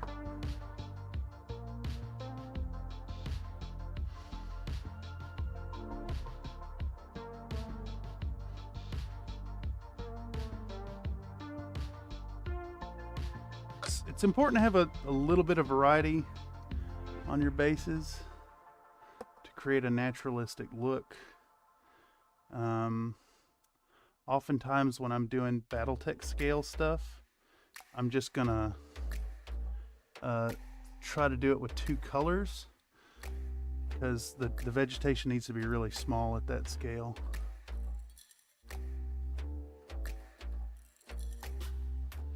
This is a little more believable. 15 mil scale, you could still have some big ass bushes. The trees are out of scale, unfortunately, but what are you gonna do? I want a big blob of it right there, where nobody's ever gonna see it. Right there.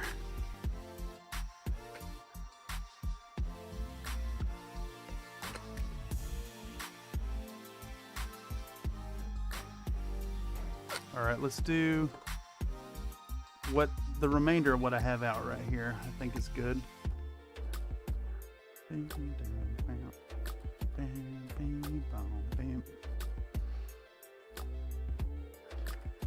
Alright. We're just about there, y'all. You can fucking believe. Diorama in a day.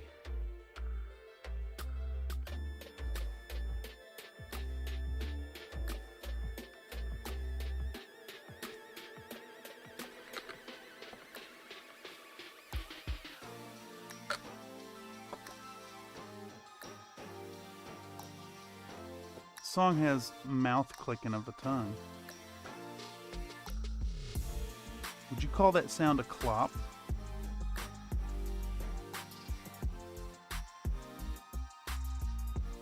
Oh, come the fuck on, dude. Get in the spot. Trees can get tall as fuck.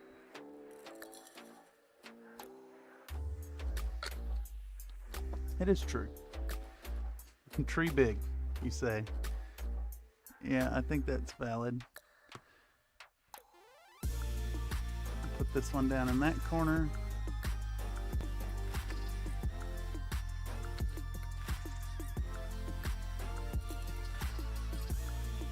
I think it's enough, actually. I think it's enough. I think it's done. Boom. I'm not going to put any more leaves. I'm going to call it done. Right there.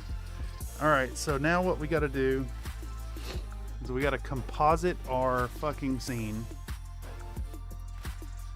Alright.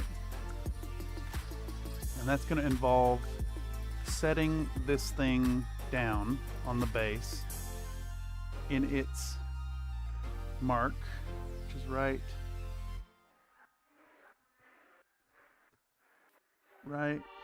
here. Yeah, just like that. Okay. So we're gonna do fucking big ass globs of super glue. Gigantic globs of super glue. Absurd amounts of super glue. I want this thing firmly adhered forever. I really should put a little B7000 in there too, but that's fine.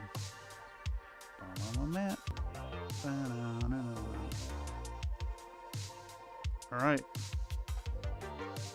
She's on the base.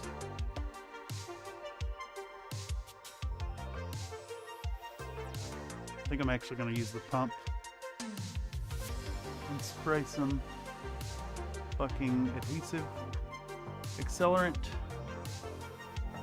up under there. Alright. We gotta find a spot for our car, which is like right there, I think, is what we're going for. And it feels like it's sitting right on the roof. So we're just gonna big old drizzle right there. Gigantic drizzle. Drizzle blizzles.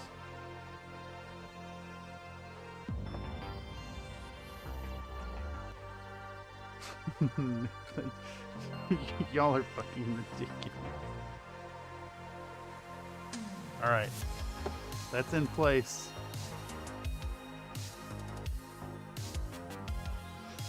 And then this one sits right there. Yep, just like that. We're gonna put glue on all 4 of its tires.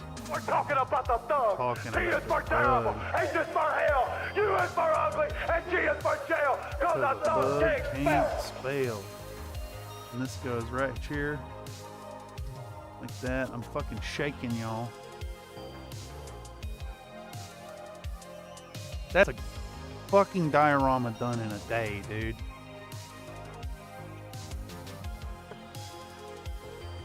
There's a few little touches I'd like to give real quick before I end it, of course.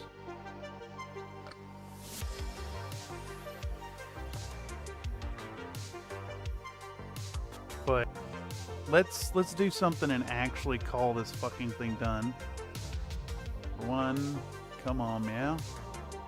I think it's not exactly what I expected. It's not perfectly in alignment with the mental image that I had for it. But it is pretty goddamn cool. And to wrap it up, to really cement that we're done, we're going to take my golden fluid acrylic black paint. We're going to thin it with a drop or 2 of water. Or 3. I'm going to pull out this here stiff-ass 6 brush. 12-hour diorama's impressive. Well, I'm glad you think so, Mr. Slink. It's been a long fucking day. I need to still... I gotta wait on a few things to dry so I can photograph this thing proper. The glue definitely needs to dry, and it can't be actually done until we rim this boy. Rim him good. Or gal. I think it is a gal, right? Because the T-Rex was a jungle queen.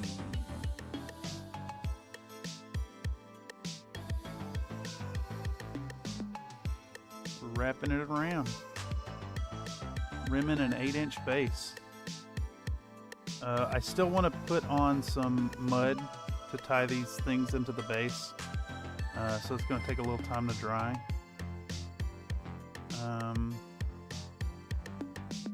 And I'll post pictures over on the Discord. But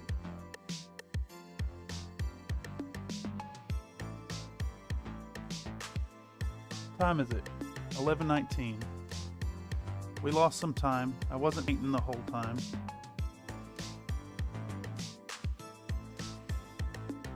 At the start of the workday, these were all, you know, today's been a weird day, y'all. Long work day, weird emotions. Like, big fucking shout out to y'all who have come through and checked it out and looked at this thing during the course of the day. I don't know if I could do another 12-hour stream anytime soon, but December is going to be insane. We're going to be streaming every day in December. So if you do like the streams, if you like coming through, hanging out, seeing what's going on, just keep an eye out. I'm sure something will pop up at a convenient hour for you at some point. We'll be doing some at the 6 p.m. slot. We'll be doing some at the noon slot. But yeah, we are done. She is done. She's complete. I'm gonna work a little mud around a few of the things here to kind of integrate them into the base some. That's it.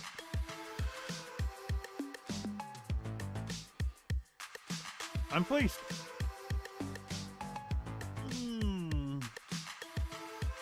It's 190 on the 12th day of Christmas. A painted country fried minis. That's funny. In fact, I'm gonna do this. I'm gonna do this for y'all. I guess it's for me.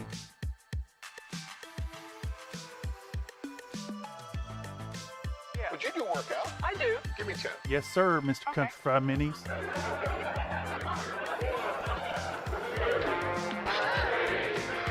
Bye, everyone. She can go on forever. 1, 2, 3, 4, 5, 6, 7, 8, 9, 10. Fuck, I felt that.